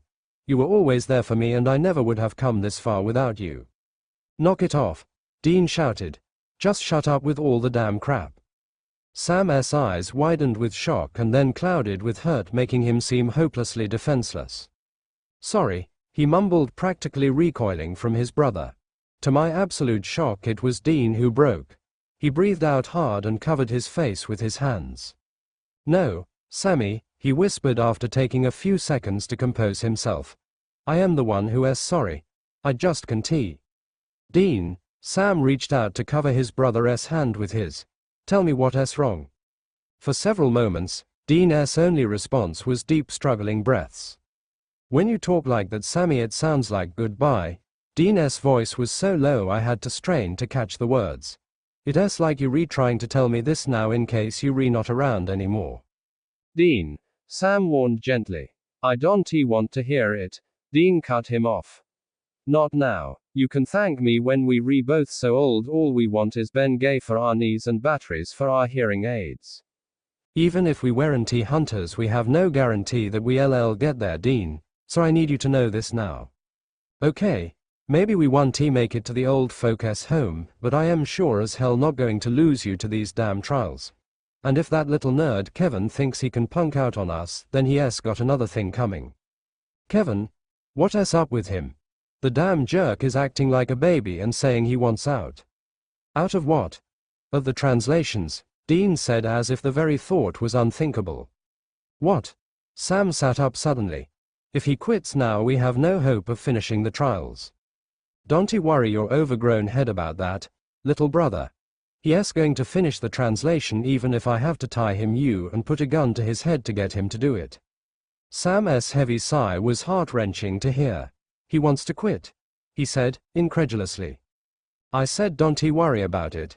Sam sat silently, apparently considering the scenario. Can you really blame him, Dean? He said softly. I am sure it's got to be hard for him. He is supposed to be at college, either racking his brain to get A's or boozing up at frat parties. Instead he is mixed up in a tug of war between heaven and hell. Well, cry me a river. None of that is anything compared to what you're going through. And if he tries to wimp out, so help me God, I am gonna torture him till he does the translation and then I am gonna kill him. Dean, if he doesn't want to do it, you can force him. It's his choice. He doesn't get a choice, Sammy, we didn't and neither does he. That's where you're wrong, Sam said reasonably. We did get a choice, Dean, and we chose to do the right thing. Sam's words slammed me like a blow to my stomach. I know what you're saying, Sammy, I do, but when I see you looking so weak and sick, I wish we had never gotten involved with any of this. Who else would do this, Dean? Who else knows what we know? Who else has the responsibility of this legacy? To hell with the damn legacy, Dean hissed. All that means is that we're the ones who always have to put it all on the line. We're talking about closing the gates of hell, and we're the only ones who have any skin in the game. What the hell did Kevin really risk in all this? An Ivy League education? You're risking your life and I am risking my brother. If I hadn't been seated, my knees would have folded under me. What had I really given up? An education that I could always go back to? How had I really suffered some aches and pains or sleepless nights from anxiety?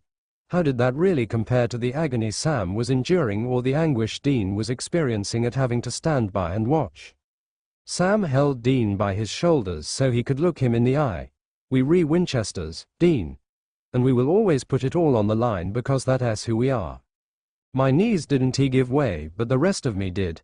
I slumped forward onto the console table and bawled like the immature brat the Winchesters now knew I was. I cried for Sam, who had been through hell but was still willing to see this whole fiasco through to the end. I cried for Dean, who would have gladly changed places with his brother, knowing full well that meant he would have to be the one in pain. And I cried for myself. Tears of shame and embarrassment that the one chance I had to do something meaningful with my life, I'd been too selfish to think about anyone but myself. Almost an hour later, Dean emerged from Sam's room. When he did, he found me sitting at the dining table. My bag was packed and I was dressed and ready to leave. I called Garth, I said before he could speak. I asked him to come and get me. I figured you wouldn't want to leave Sam. I don't, Dean admitted. It's time I get back to work so we can finish this thing once and for all. The stunned relief on Dean's face almost made my decision worth it, but the real satisfaction would come when we figured out how to help Sam. And just for the record, I preempted Dean once again. This has nothing to do with you threatening to kill me. You and Sam deserve better than a wingman who quits in the last 10 seconds of the game. Dean closed his eyes and breathed out hard. Thank you, he whispered, sounding like a drowning man who had been thrown a lifeline. Don't mention it, I said, trying to sound light. I may not be a man of letters, but I can still be a man. And a damn good one, Dean said, slapping my shoulder. By the time Garth arrived, I was more than ready to go, but when I walked out to his car I had to stop and look at the Batcave one more time. I could hardly think of a more fitting home for the Winchesters, and I certainly didn't know any men who were more worthy of the legacy those two had inherited. As I looked at the unassuming building that was a bastion of history, tradition and nobility, a deep sense of longing came over me. For one brief, wistful moment I wished that I could have been part of the Winchesters' inner circle. I wondered what it would be like, if even for a second I could be the third man on their team. What would it be like if I wasn't a sidekick, but an equal, and it was Sam, Dean and Kevin? Almost immediately, I dismissed that notion. There was no use yearning. It would never be Sam, Dean and anyone. It would always be just Sam and Dean. I know that sibling relationships are often layered and generally complicated, and can rarely be taken at face value. However, nothing could have prepared me for the multifaceted, complexly intricate bond between Sam and Dean Winchester. When I met Dean, he was pretty dejected, ostensibly because he'd just split up with his brother. He said the separation was a huge blow because they'd been on the road together for most of their adult life. I never bought that story. Instead, I figured, from the way he was reeling, he was on the rebound from a woman. It wasn't until I met Sam that I understood how wrong I had been. But by then it was too late. The story starts somewhere in the middle, when I decided I had to find Dean. I actually scrolled past his number on my phone several times before I had the courage to press the button and call. My heart was racing so hard as I waited for him to answer, that it's difficult to determine if I was relieved or disappointed when I heard an unfamiliar male voice on the other end of the line. I am trying to reach Dean Winchester, I explained, making an effort to at least sound composed. Who is this? My name is Lily Scott. This is the number I have for Dean. Is he still using this phone? No. Well, do you know where I can reach him? It's very important. What's this about? Who is this? Someone who knows Dean.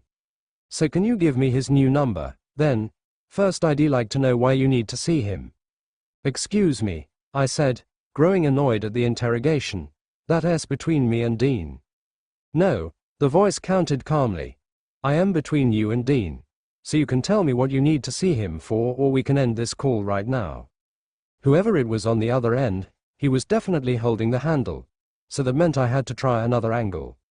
I have something that belongs to him, I stated, trying to keep my voice cool and casual. And what might that be? The gatekeeper didn't sound impressed. Are you familiar with James Bond? I asked coyly. This is for Dean's eyes only. The silence that followed lasted too long for my liking, but the ball was in the gatekeeper's court. Listen, the man finally said. I can't give you Dean's number, but I can tell you where to find him. I didn't like how this scenario was shaping up, but I was pretty desperate to see Dean, and this was my only link. So when the stranger recited the address, I dutifully wrote it down. The location was a bunkhouse in the neighboring state.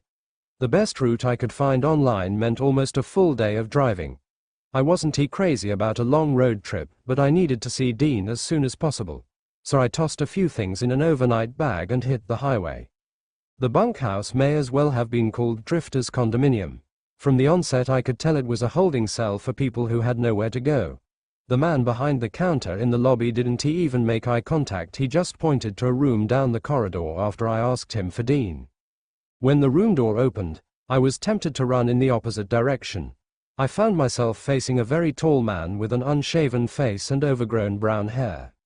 I am sorry, I said quickly. I must have the wrong room. Lily? He asked, stopping me in my tracks as I was stepping away. Yes. I looked at the man again, this time with renewed interest but with no less apprehension. Come in please. I've lived long enough to know you never go into a motel room with a complete stranger, and worse with one who hadn't had a shave or a haircut within the last decade. Are you the person I spoke to on the phone? I asked, remaining on my side of the threshold and readying myself to run if the need arose. Yes.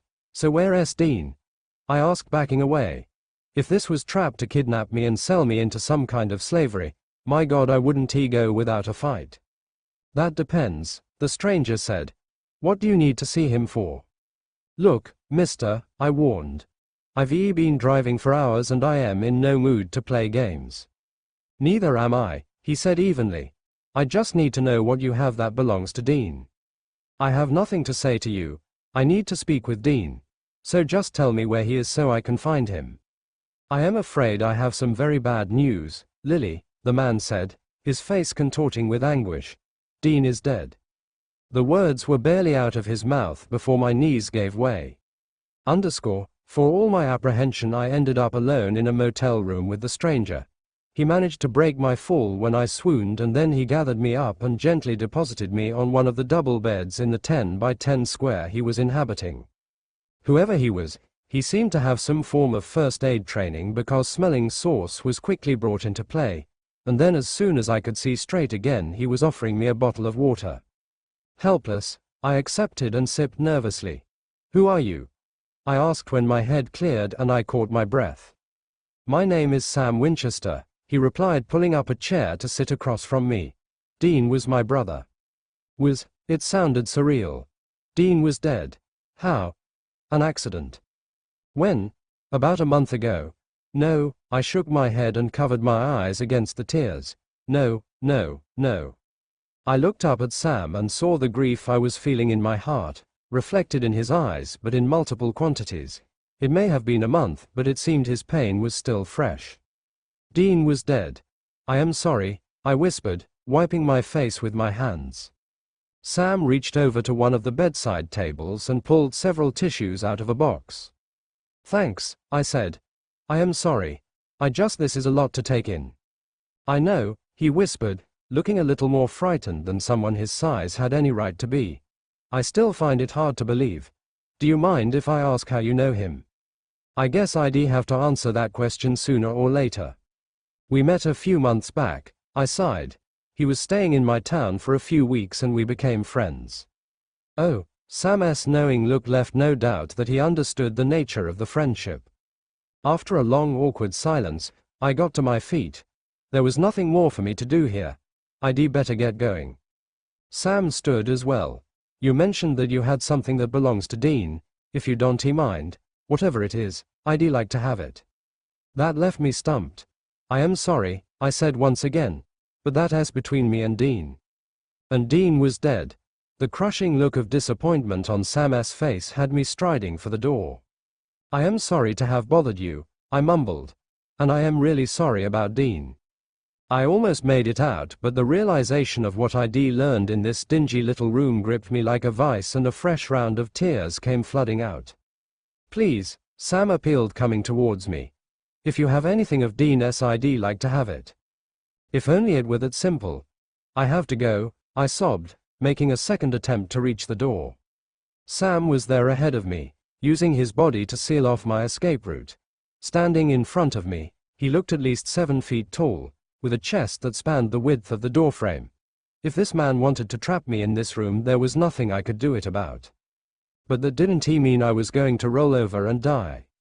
Get out of my way, I warned, meaning to sound menacing but not managing to keep the panic out of my voice.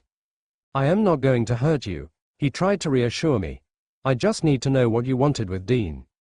That's my business, I shrilled, giving up all hope of intimidating the giant. Now let me out or I'll start screaming. Those seemed to be the magic words, because he stepped away from the threshold. I am sorry, he said when I rushed to leave. I made it to the door and I should have kept moving, but for reasons unknown to me I stopped and looked back at Dean's brother. I will never know what motivated me to open my mouth, but before I knew it, the words were coming out. I am carrying Dean's child, I whispered, looking into his troubled eyes. With one long stride he returned to his position between me and the door. I was trapped again. I recognized the emotions reflecting in Sam's sharp features, because I'd felt them all at some point since discovering I was pregnant. The joy of something so miraculous, the fear and uncertainty about the implications, and now the piercing grief of knowing that the other person involved would not be around to appreciate it. "You going to have Dean's baby?" he asked, suddenly looking like a little boy as his eyes filled with wonder and awe. Although I was not in the business of confiding in strangers, I was moved to caution him about jumping to conclusions. I said, "I am carrying his child," I clarified. It took several moments for the implications of my phrasing to translate, but as soon as it became clear to Sam, his eyes flared with anger. "You not planning to have the baby?" "I don't know what I plan on doing," I said, as the fear and confusion that had been haunting me since I saw the positive sign on the pregnancy test resurfaced with a vengeance. "But you want to have the baby," Sam coaxed, his tone signaling his disapproval of any other course of action. I said, "I don't know. But it's Dean's child," he argued, as if that made all the difference in the world. "You have the only part of my brother that's left." The realization had me covering my stomach possessively. "Lily," Sam pleaded, moving towards me. "Tell me you want to have this child." "Have it and then what?" I cried. "I am in my 3rd year of college, and I am on track to graduate with a 4.0 GPA. I am looking at Harvard Med School next year. The last thing I expected at this point in my life was to get pregnant." "So you going to have an abortion?" "I don't know what I am going to do," I said, shifting so I didn't have to look at him. "But I certainly don't owe you an explanation." A tense silence hung between us while I contemplated how to extricate myself from this argument. No one could understand the fear and anxiety I'd felt since I found out I was going to have a baby. And there was no way to express my feelings without sounding cold or selfish. "If there's one thing I've learnt in my life, it's how to read people," Sam began in a reasonable tone.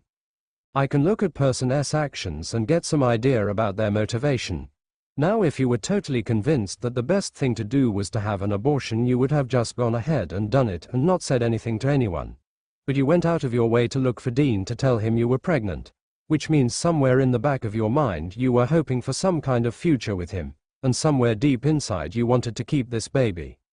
"You may be right," I conceded angrily. "But all that proves is that I was suffering from some kind of temporary insanity. I don't know what I was thinking chasing after Dean. When I met him I thought he was on the rebound, but he gave me some cock and bull story about falling out with his brother. I guess he meant you. Then after we were together for a few weeks he said you called and wanted to patch things up, but I just assumed he'd gone back to whoever had broken up with him before he met me. That wasn't a story. We did split up a few months ago. He did something that I felt like I couldn't forgive him for, and we had a huge fight. But once I cooled down and he apologized, it was all good again.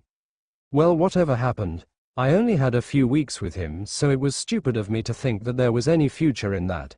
But I guess on some level one wanted him to know that I faltered again and took several seconds to catch my breath. Anyway, I was only being naive and stupid. I am sorry to have bothered you with all of this. I am sure it's the last thing you were expecting." "Lily." "I am sorry, Sam, I really have to go." "Wait. Give me a minute, please." I didn't have a minute as far as I was concerned. I wanted to just run from this place, get back to my motel room and crawl into bed. Maybe if I slept for a year I would wake up and this would all have been a bad dream. "Talk quick," I warned. "You may not want this baby, but I do." Are you out of your mind?" It was all I could think to ask when I heard the absurd utterance. "No." Sam's eyes were sharp as granite. "I don't think you really want to have an abortion. So if you have the baby, I'll take it." "That doesn't make any sense." "It makes perfect sense. To you maybe, you're not the one who has to do the hard work in all of this. On the contrary, you'd only be having the child, I'd be raising it, so I'd say I'll end up doing my share of the heavy lifting. You think this is some kind of business arrangement? What the hell, am I a breeding machine?" "Hardly. But you're carrying my brother's baby and I am not prepared to let that die too. You don't have any say in this matter. You're right, he said, his voice losing its force. That's why I am going to beg you. No one has to know about it, if you don't want him to. We can do it in secret. In secret? I echoed, totally confused. Yes, he looked down at my stomach. How far along are you? More than 3 months, I revealed, before I knew what I was saying. And you're not even showing. Sam seemed satisfied at the fact. You can finish this semester in school and then take a leave of absence. And what would I tell my family? Tell them that you're redoing a research program abroad. Or that you're redoing some kind of student exchange. If they think you're out of the country, no one will expect to see you for a couple months. His audacity left me speechless, but the plotting had him on a roll. Once you have the baby you can pick up where you left off, and no one has to know. You crazy? Am I? I think I've just found the best way for you out of your dilemma. I never asked for your help. You think it's so easy to just lie to everyone and then give up my child. Is it easier to lie to them about an abortion? The question left me speechless again. You obviously don't want to fess up to your family about your pregnancy, but it doesn't sound like you have the stomach to terminate it. So I get to soothe my conscience and keep my pride if I have the baby, and give it to you. What do you think, I am some damn incubator? Look, I know this isn't easy for you, but I want this child. It's a chance for me to at least keep a part of my brother with me. Now I was 10 miles beyond peeved that this stranger thought he could make life-changing decisions for me. What kind of maniac could cook up such a huge deception at the drop of a hat? Okay, listen up, I yelled, stepping towards him. My child cannot be a substitute for your dead brother. Now get out of my way or I'll scream bloody murder. He stepped aside instantly and I went through the door before he changed his mind and forced me to stay. Lily, he said as I stepped out into the corridor. What? I asked, barely pausing to look back. You don't have to remind me that Dean is dead. It's the first thing on my mind when I wake up and the last thing I think about before I go to sleep. But that child you're carrying is all that's left of him, and if you kill it, you may as well kill me too. I had run off like a mad woman, desperate to put distance between myself and the schemes and pleas of Sam Winchester.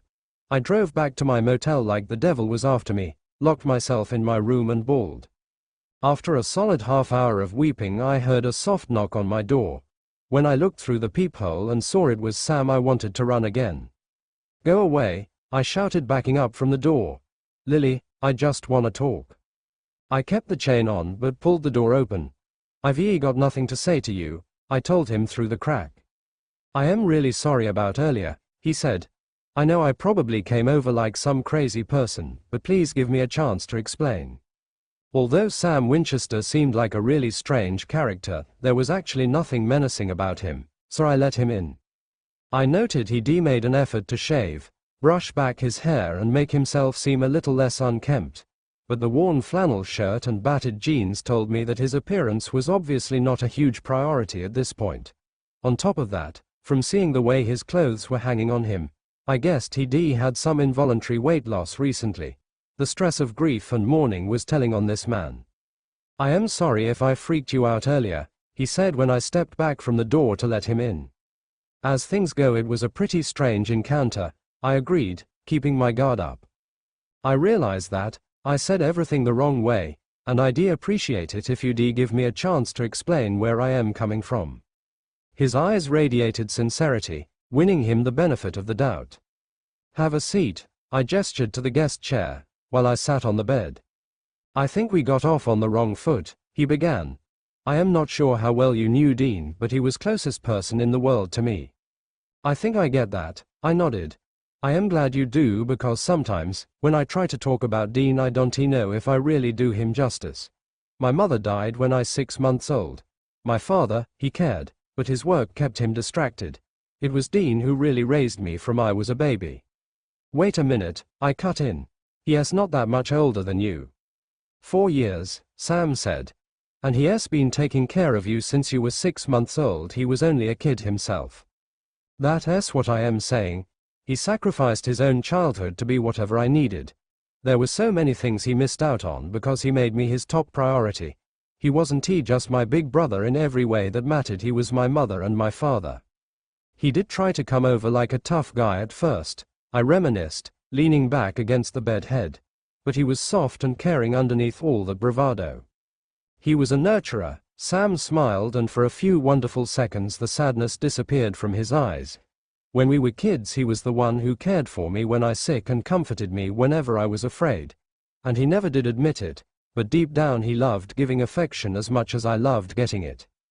I closed my eyes for a moment, remembering the warmth of Dean's embrace. Whenever he pulled me into his arms, I always felt like nothing in the world could harm me. And he didn't just coddle me, Sam went on. We had more fights than I care to remember, but he never let anyone hurt me. He protected me in all kinds of situations that people wouldn't even begin to understand. No, I stopped him suddenly. I understand better than you think. Sam looked at me expectantly, waiting for me to elaborate. You want to know why I came to find Dean? He nodded. The night I met him, I had gone out to a bar by myself to have a few drinks and blow off some steam. I was playing pool when a couple of sharks tried to take me on. One of them actually tried to touch me, but Dean stepped in and they backed off. Afterwards I bought him a drink to say thanks, and we ended up talking until the bar was about to close. Dean and I said goodbye, and when I got to my car, one of the guys from the pool table was waiting for me, saying he was going to teach me a lesson. Sam raised his eyebrows, no doubt anticipating the turn the story would take. He grabbed me and pushed up against my car. And I realized you really don't know fear until you've felt the full body weight of a grown man pinning you down against your will. I was screaming like a maniac and trying to fight, but it was useless. Then all of a sudden, someone pulled him off of me and I was able to run free. By the time Dean finished beating that bastard, he was practically in a coma on the sidewalk. The bar owner eventually dragged Dean off him, called the police and had the guy arrested. Good, Sam muttered, eyes bright with indignation. Yeah, I agreed. I still remember sitting there shivering on that curb outside the bar and Dean putting his leather jacket around me to keep me warm. When everything was over, I was too shaky to drive, so he took me home. I asked him to stay because I was still so scared. He made me feel safe and I didn't want him to leave me. So he stayed. He slept on the couch, the first night. Sam sniffed and looked away, but not before I saw he was blushing. It wasn't just sex, Sam, I explained, although I was not in the habit of discussing my personal life with strangers. Every time Dean held me I felt strength and safety, and that's why I came looking for him. You don't know fear until you realize that you're pregnant and alone, and I just wanted Dean to make me feel safe again. Lily, I won't presume to tell you what to do, Sam said sadly. But I've heard enough stories about people who have abortions because they don't want to disrupt their lives or their careers, and then they regret it. And I've heard stories about people who give up their babies and regret it, I countered. Face it, it's a lose-lose situation. I know I sound really selfish, but it's not just me I am thinking about. My parents are sacrificing so much to send me to college that I don't even want to know what kind of debt they're in. They wouldn't even let me get a part-time job to help because they wanted me to just focus on my studies. If I become another pregnant dropout, it's gonna be like a slap in their faces. They've given everything so I can have the chance to become a doctor because that's my dream. I can repay their sacrifice by coming home with a baby and no degree.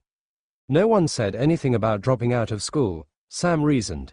You would only have to take a few months off and then you can pick right up. But it's not just about school. Having a child is some pretty scary stuff. I want to be a mother, but I want to do it when the time is right, and when I have a partner that can be there for me. I don't want to give birth in some backwards place hiding out from everyone I know. So if you have the abortion, do you plan to make a public announcement about it? Hell no. I wouldn't tell a soul.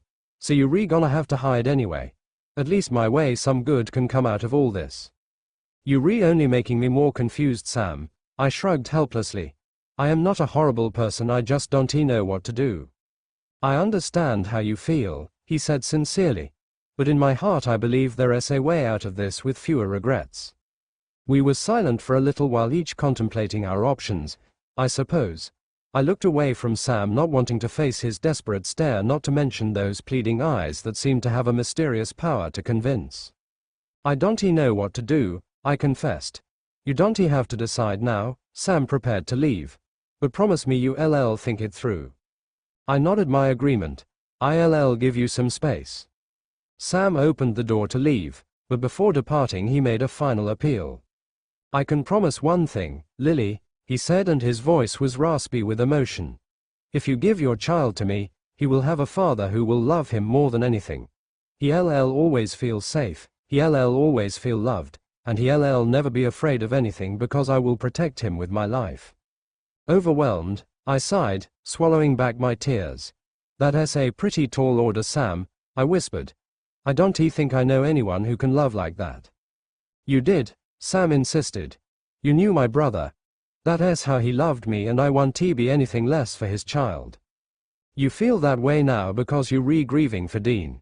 How are you going to feel a year from now? The way I feel about my brother is never going to change, Sam said emphatically. You talk about how much your parents have sacrificed for you. Well, Dean did all that and more for me, and I never got a chance to pay him back. He took the whole big brother thing very seriously, so he hardly ever let himself lean on me, or come to me for any kind of support. I loved him more than anything, and all I wish is that I said it more. He must have known. I tried to offer some reassurance. If you care for someone that much, they can feel it. Maybe, but I should have told him more often. I shouldn't have let awkwardness get in the way. And now I won't ever have the chance to tell him again. But if I raise his child, I would never feel self-conscious or silly about showing my love or even expressing it. This is my chance to give back in a way I never got to give to Dean. I was overwhelmed by the sheer force of his emotions. Sam's love for Dean was so vast and deep that it could encompass a child he never even met, simply because it was a part of his brother. This is not a decision I can make overnight, I pleaded. I need time to think it through. I understand, he said, opening the door. But there's one more thing, Lily. What? If you decide to have the baby, you wouldn't be alone, I'd be there with you. I can replace Dean, but I can support you through all of this. Something strangely akin to hope stirred inside me. It was a sensation I hadn't felt in quite a while. I think that's the best option I've had since I found out I was pregnant, I admitted. Then consider it, Sam begged. Please. I went to bed that night confused about my choices, but undeniably hopeful that there might be a way out of my dilemma that wouldn't end in hurt and disappointment. I woke up, in excruciating pain. I felt as if an insane torture master had rammed a metal vise into my stomach and was turning the controls with unrelenting force. I screamed as my insides clenched in an agonizing rhythm, tearing through my womb, leaving me weak and sore. My waning strength was just enough to move me to the side of the bed, where I managed to lift my phone from the bedside table. Barely able to focus, I struggled to redial the last number I had called, Dean S. It rang forever before Sam answered, and I gasped incoherently into the handset, not having the mental fortitude to form actual words. With agony riddling my body, time lost all meaning, but I was aware of a loud noise a while later, and then Sam appeared by my bed. I later found out that he rushed to my motel and kicked off the door to get to me. Even in my daze, it struck me that Sam was unbelievably calm considering what was happening. He didn't try to move me, but climbed onto the bed beside me and took my hand. I felt his huge fingers lace through mine, throwing me a lifeline in my sea of pain. It's okay, Lily, he whispered, stroking my hair. Help is on the way. I could only gasp in response. Just try to breathe, Sam coaxed softly. Just focus on my voice and try to breathe. It hurts, I muttered, shuddering as the torture master continued to turn to the vise. I know, Sam soothed. But don't go to sleep. Just stay with me, it's gonna be okay.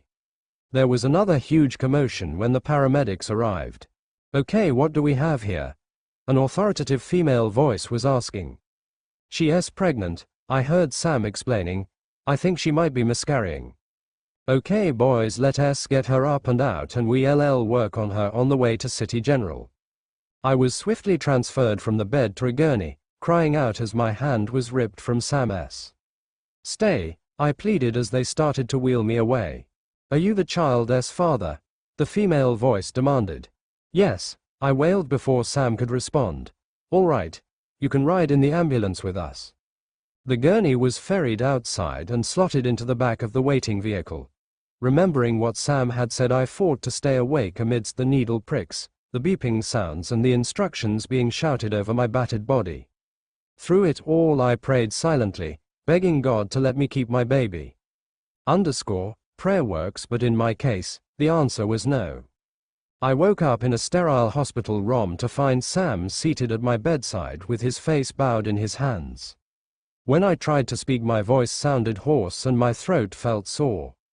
"Hey," Sam whispered, dragging his chair up closer to the bed. "What happened?" I asked, trying to sit up. I sank back into the pillows when I felt the soreness below my waist. Whatever had happened was probably not good. "Would you like some water?" Sam picked up a paper cup and filled it from a small plastic jug. I sipped gingerly, appreciating the coolness, but grimacing as the liquid ignited my sore throat. "Easy," Sam encouraged as he gently fed the water to me. "What happened?" Sam took the cup away and then seemed to brace himself to face me. "You lost the baby," he said. For the second time in 2 days, I felt the world spin around me. Yesterday I was pregnant and today I wasn't. Yesterday I had the biggest decision of my life to make and now I'd lost the power to choose. "Are you sure?" I asked like an idiot. Sam nodded sadly. "I am sorry," he whispered, taking my hands. I snaked my fingers through his and squeezed. "I am sorry too." My words were like a detonator, blasting through Sam's restraints. With a heaving gasp he released my eyes, covered his face and began to cry. The giant who just the day before had stood in front of me like an impenetrable barrier was cracking right before my eyes. You really don't know heartache until you watch a grown man break down. It took all my strength, but I pushed myself up and shifted to the edge of the bed so I could pull him towards me and hold on. I whispered calming words, stroked his hair soothingly and tried desperately to give him some form of comfort. When I realized my efforts were futile, I decided the best thing I could do was just let him grieve. I knew Sam's tears weren't only for the baby, but for the brother whose love for him had been stronger than life. He was mourning the last thread of their bond that had been so cruelly ripped from his grasp. Helpless in the face of such devastating pain, I held Sam tightly and cried with him. I was released from hospital the following day with orders to rest for a week. Numbness and fatigue robbed me of all my mental faculties, so Sam took over. In my condition, driving home was not an option, so he took me back to the motel and got a room with 2 beds. "You shouldn't be alone," he said when I looked at him questioningly. I didn't say it, but I didn't think he should be either, so that had been the end of the matter. We spent the week together, although most of the time I was sleeping. Within a few days I'd recovered my strength and was back on my feet and able to move around on my own. Sam, on the other hand, seemed to grow more withdrawn and silent as the time wore on. He gave me my space, not saying a word about the proffered deal or the miscarriage that had voided all our options. I was overcome by an unexplainable mixture of regret and relief as I thought about the unique version of parenthood we had almost embarked on. In the aftermath of losing my child, I realized that I most likely would have gone along with Sam's plan. It was misguided at best, and I have no clue how we would have gone about it, but at the same time there was no denying that it had given us both a sense of hope in an otherwise distressing abyss.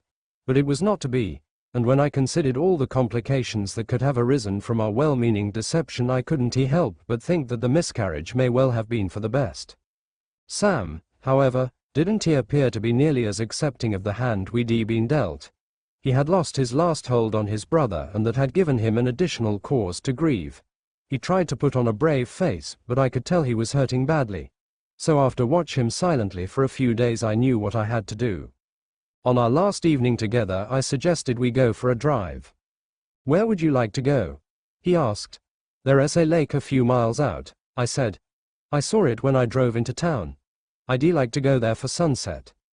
It was an extraordinarily peaceful evening, and the two of us sat on a blanket looking out at the water. After an extended silence, I began the parting speech I had been rehearsing for the last day and a half. "Can I tell you something I've never told anyone outside my family?" I asked, inviting eye contact for what I knew would be a difficult conversation. "Sure," he said, holding my gaze. "My best friend died when I was 17. Sam winced audibly at the introduction of more tragedy. "No, concentrate," I said, ensuring he changed into nonetheless with me. We'd gone out to a party and she and her boyfriend went off to what we called Makeout Mountain. At the way, they were given run off the hillside by using her under the influence of alcohol driver. I am sorry. I was in a stupor for weeks. I simply couldn't get over it, and the toughest factor changed into that I kept watching for her to turn up. If the phone rang, I thought she'd become calling. I kept going to her house waiting for her to answer the door. I searched for her everywhere, however I just couldn't find her. I realize what that's like, Sam admitted.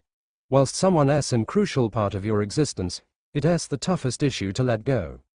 But I took it two ways, Sam, I said, pushing past the self-focus as I organized to make my confession. I recognize that is going to sound simply bizarre, however I started out to think maybe I could attain her anywhere she was. Sam's eyebrows rose sharply and his face reddened. I think I used to be starting to freak him out, but he didn't say a phrase.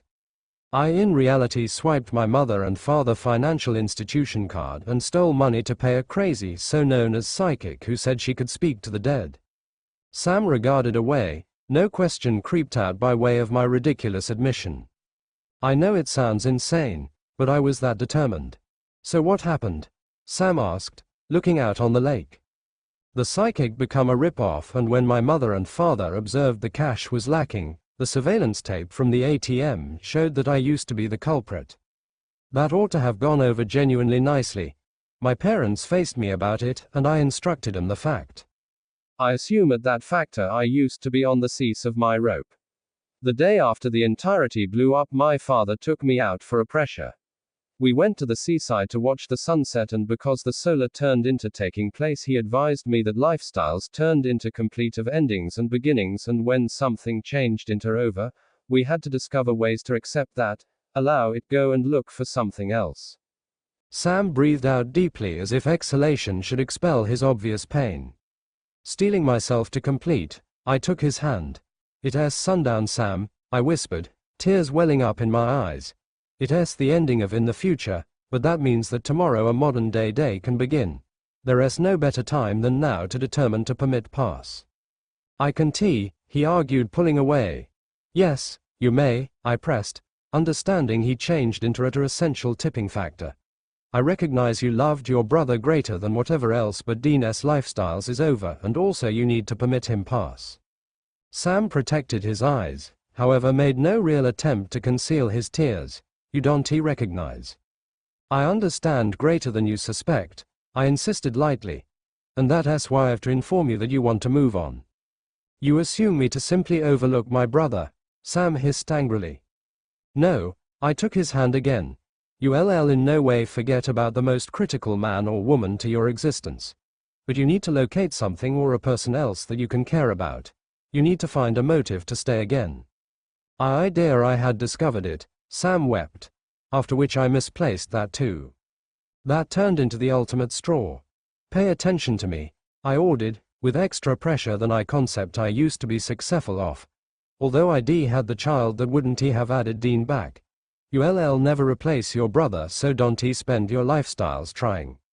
Unwilling to simply accept the advice, Sam pulled far from me all over again. But that didn't faze me. If there was one aspect I don't forget approximately Dean, it's that he took on life with the entirety he had, and something tells me that's what he'd expect you to do now. Don't allow him down. Sam didn't reply without delay. In fact, he sat in silence, staring out on the lake for pretty some time. He watched because the sun slowly made its way all the way down to the horizon, reputedly lingering to provide him as much time as he had to come to terms with saying his final goodbye. When the ultimate reflections of daylight hours' glow disappeared, he closed his eyes and whispered softly. I in no way heard what he said, however once the phrases were uttered he got to his feet. Allow us pass, Lily, he stated, providing a hand to assist me up. It's time to transport on.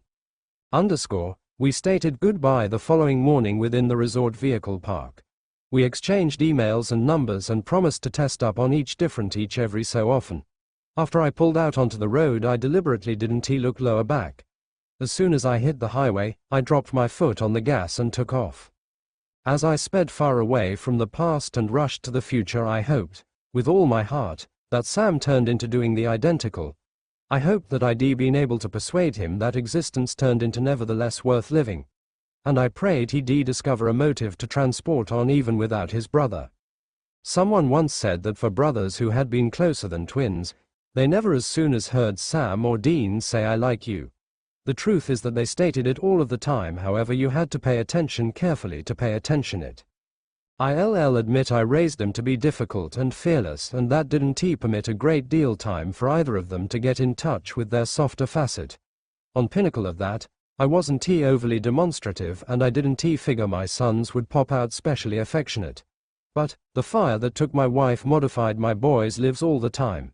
When I gave Sam to Dean and told him to run out of the residence, it created a dynamic between them that few siblings will ever revel in or understand.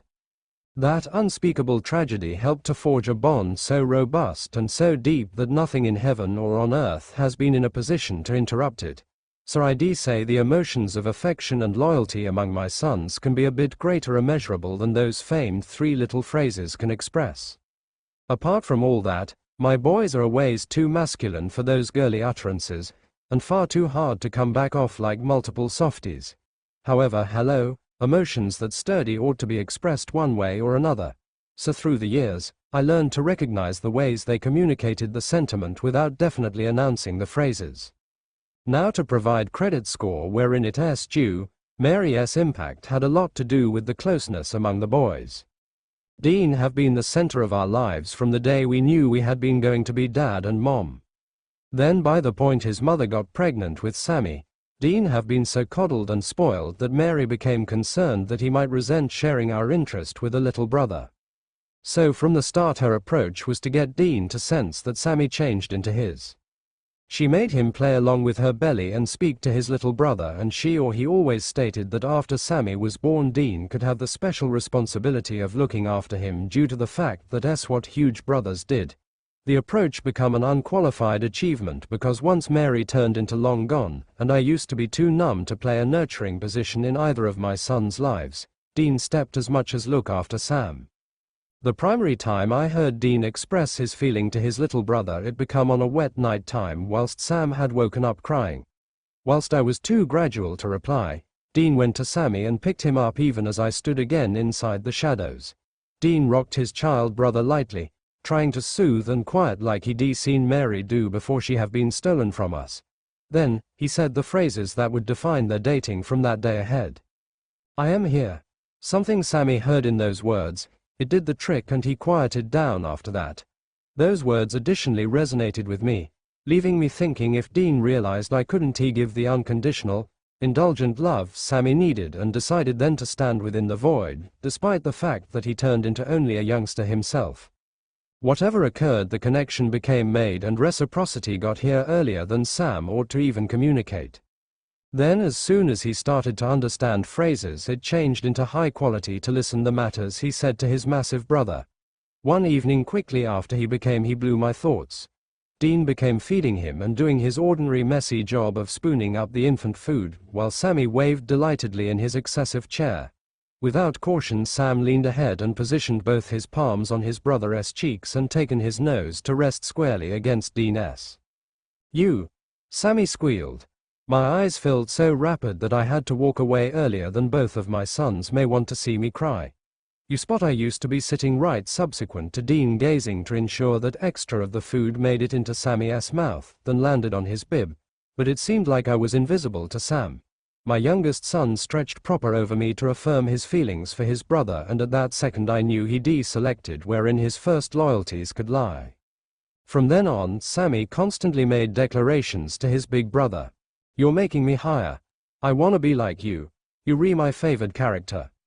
I admit, at first I felt a touch resentful, but as they grew older I realized how crucial it become for them to have every different.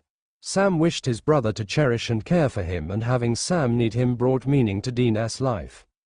Dean's expressions weren't almost as exuberant as Sam's, but it became pretty easy to pay attention to the means behind his phrases. He'd say that as my boy, whilst he felt pleasure at any of Sammy's early life achievements, or you pretty cool for a touch geek, when he desired to expose fraternal appreciation. But what continually gave Dean's feelings away were the matters he said while Sam turned into in any form of distress. That S when we heard, "I got you Sammy, or not anything S gonna show up to you so long as I am around, or in cases of intense misery, tell me what S wrong and that I'll restore it." Within the complex teenager years, we had all of the arguments and fights common to kids that age. At some stage in that phase their manner of speak me modified, but it wasn't too difficult for me to decipher what turned into being said. Sam became the expressive one who turned into usually a touch bolder, approximately announcing what he felt even though it bordered on being comfortable. Previous to youth, the phrases regularly flew out before he ought to stop them, leaving me questioning when he would subsequently recognize the control that each man needed to have over his feelings. For pretty some time it regarded Sammy might in no way grasp that, as a minimum not whilst it came to his brother. As he grew older and began maintaining a tighter rein on his feelings and affections, he couldn't preserve lower back when it came to Dean. I nonetheless have very vivid recollections of while Dean had appendicitis and with normal Winchester success, the onset became unexpected and excruciating. I had rushed him to an emergency room with Sam in tow, and when all turned into said and carried out, he became admitted to sanatorium with surgical operation scheduled for the primary element the following morning. From the moment Dean felt the first pains, anxiety overcame Sam. Once Dean changed tucked into his sanatorium bed and dosed up with painkillers, Sam sat via his facet refusing to transport. Hoping to maintain the parable of large brother invincibility alive, Dean had tried to behave tough. "Wipe that concerned appearance off your face before I stand up and do it for you," he threatened. "I am now no worried, Dean," Sam shot back. "I am freaking terrified." "Terrified? God geek, you extra of a wimp than I idea. Call me something you want, jerk, but in case your massive brother turned into as ill as you'd be terrified too." Dean was silenced through the admission, but he nevertheless attempted to store face. "That doesn't make any experience," he said weakly. "You wouldn't recognize it due to the fact you too dense. But if I lose you, Dean, I swear to God." Sam's voice had cracked and he couldn't seem to find the phrases to preserve. The next aspect I heard was a noisy sigh and Sam dropped his head and blanketed his face. "Hello," Dean said, his very own voice lilting with emotion. "Come on Sammy, it's simply appendicitis, I am gonna be good enough." "You hire be," Sam chided, step by step improving his composure. "You an A1 fool and a ache in the butt, but I don't recognize what I'd do without you." The whole time they had been arguing I had stood in the far nook of the room thinking if I might want to intervene. When I heard Sam's assertion I shrugged off the quarrel, information the which means at the back of his words. From Dean's response, the message wasn't lost on him. "I believe there's a praise somewhere in there," Dean said, enjoyable the bravado enough to make a feeble try to ruffle Sammy's hair. "Perhaps," Sam conceded, reducing his head to Dean's chest so his brother wouldn't need to stretch too far for contact. The tumultuous teenager years were marked by many such incidents. With all the testosterone inside the ecosystem, it were particularly amusing to listen my hard and tumble oldest expressing various sentiments to his little brother. He had his trap terms like you pretty cool for a nerd or you now not one half horrific geek boy, but in moments whilst Sam became feeling insecure or uncertain, the mythical Dean Winchester cool turned into set apart to provide whatever care, comfort or reassurance Sammy wanted. On one memorable occasion shortly after Sam became 13, I had reprimanded and punished him and he in reality complained to Dean that sometimes he questioned if I surely loved him. He broached the communication one night time when we had been staying at Pastor Jim's region and with the paper skinny partition between the boys' room and mine, I heard each word that handed between them. "Why the hell might you assert that?" was Dean's brusque response while Sam broached the issue of my emotions for him. "You understand the deal, Sammy, you step out of line, you get punished. But he always appears to be tougher on me than he's on you. That's because I've gotten smarter and I don't get caught as a good deal. No, it's because you his favorite. Dad doesn't have favorites. Yes, and same opportunity butt kicker while we mess up. You would possibly feel that manner, Dean, but every so often I experience like Dad might decide on if I wasn't here, then it is able to just be you and him. Good day. Study me. Don't you even suppose that Sam, we're our own family, we stick together. Sure, so that you and Pop can simply me and Dad not anything our own family doesn't paintings without you. Dean's declaration regarded to reduce proper to the heart of the problem. I experience like several I ever do is disappoint him, Sam confessed. What's up, come on, don't he do this. Or shucks Sammy, come here. I was on my fort, ready to go to them to reassure Sam that not anything couldn't he further from the reality. Then I finished, understanding it'd simply be awkward and complicated if I delivered myself to the equation at one of these critical moments. Dean could recognize precisely what to do to calm Sammy down. There was a too long interlude of very quiet sobbing and muttering that I couldn't pretty make out. Then Dean put an stop to the matter. I realized Dad may be hard Sammy. Heck, half the time I assume he's gonna disown me for one element or some other, however that's just his way.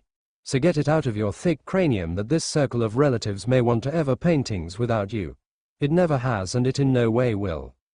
That turned into just one of the many rites of passage talks that Dean had with Sam over time.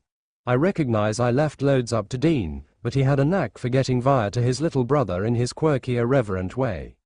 One of the conversations that left an indelible impression on me became the pep speak Dean delivered after Sam had his first brush with heartache. I'd seen Sam moping round and given him the road approximately loads extra fish in the sea, but that worked approximately in addition to throwing water on an electrical hearth. Sooner or later, while it appeared that Sammy's supposed to live in his funk for an extended length, Dean jumped in. We were at Bobby S and they have been sitting down right outside Bobby S observe. I was inside the middle of an in-depth access in my journal once I were given an earful of Sam pouring out his heart, and Dean selecting up the portions. You've been dragging yourself round right here for the ultimate week like your dog died or you continue to licking your wounds due to what's your name. Cindy, Sam had whispered, with a touch of awe that said this one had cut deep. I may want to only shake my head on the angst of kids. I knew Cindy could be memory in some months' time, but at this factor it became nonetheless the give up of the world for my youngest. We've been going out and I notion she become ready to get a piece extra critical, however the whole time she's been seeing me she's additionally been going out with a man named Kyle Harrison. So she became timing you. Yeah, but now she wants to get serious with Kyle. Okay, so her taste sucks, her loss. It's not just that she didn't choose me, it's who she blew me off for. Kyle's loaded and he drives a sports car. Don't take it personally, Sammy. Girls tend to get caught up with money and flash. If it was just that, then it wouldn't be so bad. So what else was it? When I called her on it and said she was just after his money, she said she felt like he was more of a man than me. And this guy is known for just using girls at will, and there's even talk that he hit some girl he was seeing once, but none of that matters to Cindy. Hey, bad boys are a turn on for some girls. Maybe, but I think anyone who uses girls and hurts them is really lame. I told Cindy as much, and that's when it got nasty. How so? She pretty much accused me of being boring and immature. And she said I was the kind of guy a girl would want for a study partner but not a boyfriend.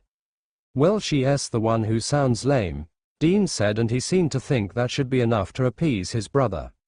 Sammy, however, was just getting to the heart of the matter. Dean, is that what girls really want? Do I have to be a jerk like Kyle to get someone like Cindy to like me? Okay, listen to me, the bad boy routine works for some chicks, but girls who like jerks usually got a ton of issues that just complicate your life. So when you meet a woman like that, just keep moving. Yeah, sure, and stay by myself. No, you keep being yourself and you'll find a girl who actually deserves someone like you. Which is what Dean, a nerd who can even keep a girl interested. Okay, let us get one thing straight. You're not like everybody else, Sammy, you're different. I think that was Cindy's point. Cindy is an idiot. What makes you different is exactly what makes you special. And any girl who doesn't see that doesn't deserve to be with my little brother. And if you ever even think of changing who you are for any reason, I am gonna beat you so bad you'll forget your first name. Cindy's name never came up in any future conversations, and I was more convinced than ever to leave Sam's growing pains issues to Dean. In all of this, I don't want to sell Sammy short, because as he got older he also learned to talk his brother down, That is, when Dean would let him. Often, when my oldest was dealing with something, his tendency was to shut himself off, which was hurtful to Sam. The more Dean pushed him away in a crisis, the more stubborn Sammy became in his insistence that his brother let him in.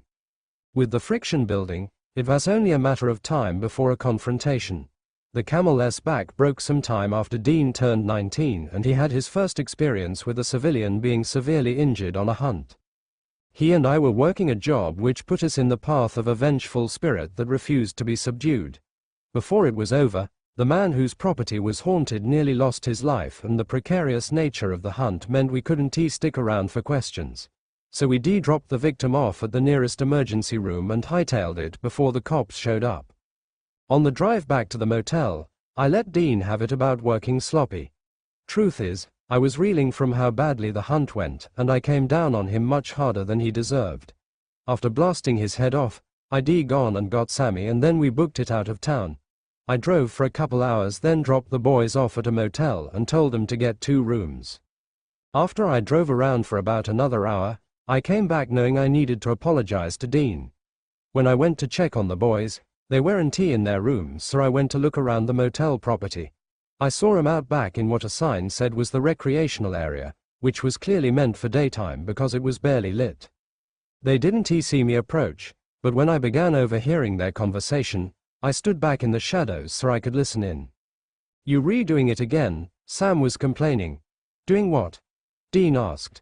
I heard the annoyance in his voice and figured he'd been trying to get his little brother to leave him alone. "You redoing your big brother thing," Sam kept pressing. "You reacting like nothing's wrong, and you refreezing me out." "What the hell do you mean by that?" "Dean, we took off in the dead of the night, which usually means the hunt didn't go right. And the whole time we were driving I thought the tension between you and Dad was gonna choke me, which usually means he's mad at you." "Yeah, so he is, damned if I care." "You do, Dean. Since Dad dumped us here you've been so agitated it's like you gonna peel off your own skin. You only get like that when you really hurt." "Really hurt? What the hell do you think I'm, a 10-year-old girl?" "You see that acid right there?" Sam insisted. "You'd rather be a stupid jerk than just be honest with me." "What do you want, Sammy? A freaking confession? Stop trying to blow me off. I am worried about you. But you can never just let me do that, can you? You want me to let you worry? No, that's not what I am saying." "Then what are you saying, dummy?" "I am saying you never let me help you." "Sam, I know you the big brother, but you not the only one who cares, Dean. I care too, but it's like you don't want me to show it." Even from the sidelines I could feel the discomfort in the air between them. I was worried that Dean would say something teasing or even dismissive to diffuse some of the awkwardness and shake Sam off his back. I should have known better. Sure, Dean had his pride, but he would never choose his ego at the expense of his little brother's feelings. "Gosh, Sammy, it's not like I think you don't care about me, I know you do." "I don't just care about you, Dean," Sam said, and then paused like he needed to gather up his courage.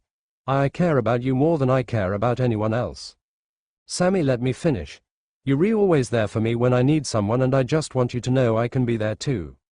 I could barely see them in the dark, makeshift park, but I could literally hear Dean relenting. There was no way he could stand up under his little brother's emotional assault. "I know, Sammy," Dean admitted, and damn if his voice didn't sound a little wobbly. "I just don't know where to even start on this one." "Just tell me what happened." "I messed up the job and almost got someone killed. Dad was so angry I thought he was gonna take me apart with his bare hands." "It's not your fault, Dean. Don't blame yourself. You don't even know what happened." "I don't need to know. I watch you on hunts, your safety always comes last. If someone got hurt it's because there was nothing you could possibly do to protect them. That's not how Dad saw it. I don't care how Dad saw it. I know my big brother. And there's no one I feel safer with at any time. Whatever happened, I know you did your best to take care of everyone, because that's just who you are." I walked away at that point, cut to the heart that my 15-year-old was the one supplying the affirmation I should have been giving to Dean. Yet again, I'd let my compulsions and obsessions come between me and one of my boys, and then I'd left it to the other one to pick up the pieces. By the time Sam and Dean were negotiating the tricky transition from adolescence into manhood, the conversations between them were sometimes unbearable to hear. All their lives their roles had been firmly established. Dean was the big brother protector, caregiver and most importantly, firmly in charge. Sam was the little brother, awestruck, adoring and most importantly compliant. However, as Sam approached 18 that began to change. He was constantly pushing back at his brother's commands with angry retorts and Dean reacted with increasing belligerence. A vicious cycle started as their words became harsh and hurtful and I broke up more fights physical and verbal than a bartender at a last chance saloon. I started to worry because although fighting was nothing new I wasn't accustomed to them saying things to hurt one another. It had always been the two of them against everyone else and it cut me deep to think of them turning on each other. One night, after I sent them on a hunt by themselves, I realized that I had underestimated the bond between my boys. Tension had been brewing between them all day but ID told them to shake off the pettiness and go deal with assault and burn. By the time they got back from the hunt it was clear they had a raging fight. "You damn idiot," Dean was shouting when they walked into the motel room. "If you ever do that to me again, it'll be your last day on the planet." Sam countered swiftly, "If you weren't so damn stubborn I wouldn't have had to make a move like that." A nervous tension surged through my stomach on hearing the brief exchange.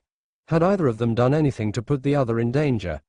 I knew they hadn't been getting along for a while but nothing should get in the way of their obligation to protect each other. "What happened?" I asked, and to say I was apprehensive was an understatement.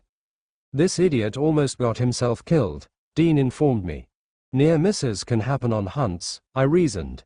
"No, he did it deliberately," Dean fired back. "What?" I turned to my youngest. "What happened?" Dean stepped right into the path of the ghost. Because it was heading straight for him, Dean ignored his brother's intervention and directed his retort to me. Sam returned the favor. If I hadn't come between him and the damn thing we'd be burning his body right now. "Okay, both of you shut up," I ordered. "It sounds like you both did what you had to do to protect each other and you both got out alive, so I am considering this matter closed." I said it with enough menace to think that would shut him up, but each of them fired a parting shot. "Get one thing straight," Dean practically snarled at his brother. "If you ever take that kind of risk with your life, I swear to hell I'll kill you myself." Rather than flinch, Sam squared off with his brother. "And if you try to get in the way again when I am saving your sorry life, I'll kill you first." Call me whatever you like, but I walked away from that reassured that even though they could barely stomach one another, my boys were still each other's top priority. Now I am not gonna talk about my deal. I had my reasons for making it which I really don't need to explain to anyone. Yet the transition from one realm to the next didn't erase my ever-present need to know that my boys were okay. The one thing that gave me comfort was how they felt about each other. I knew that they would go beyond the ends of the earth to protect one another and that's the only thing that gave me the strength to leave them behind. There wasn't much communication between my realm and theirs, and although I couldn't reach out to them in the way I would have liked once I'd moved on, I still listened. Whenever they were facing crisis, danger or distress, I took note of what they said to each other, examining each word to see if the bond between them was holding firm. I was listening when Sam found out that Dean had made the deal with the Crossroads demon. I could hear Sam's gratitude as much as his anguish at the thought of what his brother had done for him. When Sam asked, "How long do you get?" and Dean said, 1 year, I could feel Sam's pain. It was no wonder he told Dean he shouldn't have done it. For me, Dean's response was predictable. "I had to look out for you. That's my job." Then Sammy blew me away when he asked, "And what do you think my job is?" Stunned, Dean could only say, "What?" That's when Sammy said it. "You save my life. Over and over. Man, you sacrifice everything for me. Don't you think I'd do the same for you? You're my big brother. There's nothing I wouldn't do for you." As time ran out on Dean, I thought Sam was going to lose his mind. When he told Dean his desperate plan as the clock was ticking down, my oldest, being resigned to his fate, asked, "Why even risk it?" "Because you're my brother," Sam said, his desperate insistence implying no explanation should be necessary. "Because you did the same thing for me." "I know," Dean scoffed, more out of sadness than sarcasm, and look how that turned out. When Sam looked at him with anxious exasperation, Dean made his position clear. Sammy, you re my weak spot. The unspoken message was as clear to me as I know it was to Sam. If Dean had it to do over, he would have made the same decision. Following the disappointment of the brief glimpse of heaven and the unspeakable horror of their pains in hell, my son's relationship changed in ways I couldn't fathom. Yet no matter how far they drifted from one another, reconciliation was always just a matter of time. Even after their separation while Dean was in purgatory, they managed to find common ground. So much so that when Dean was insisting on doing the 3 trials to close the gates of hell, Sam wouldn't allow it. I am closing the gates, my youngest insisted, showing the strong man he had become. It's a suicide mission for you. The big brother in Dean wouldn't go down without a fight. When he pushed back, Sam countered with vulnerability rather than defiance. I want to slam hell shut, too, okay? But I want to survive it. I want to live, and so should you. You were right, okay? I see light at the end of this tunnel. And I am sorry you don't, but it's there. And if you come with me, I can take you to it. However, after putting his life on the line for his little brother so many times, Dean was still prepared to do it again. Sam, be smart. I am smart, and so are you. I believe in you, Dean. So, please believe in me, too. We all know Dean gave in and the trials took Sam to the edge of his sanity.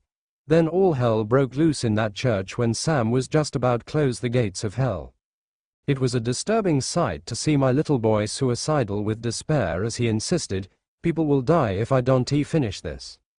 Desperate to talk him down, Dean made a frantic appeal.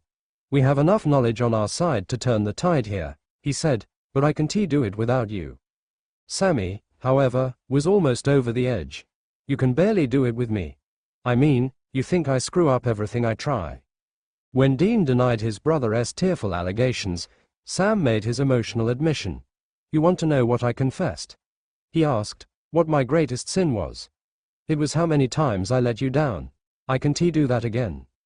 Sam once again Dean tried to intervene, and once again he was cut off. What happens when you've decided I can't be trusted again? Sam cried.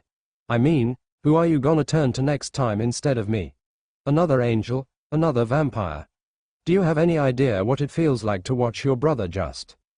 At that point it was Dean who did the cutting off. Hold on, he insisted. Hold on. You seriously think that? Because none of it is true. And then, Dean made his own confession. Don't you dare think that there is anything, past or present, that I would put in front of you.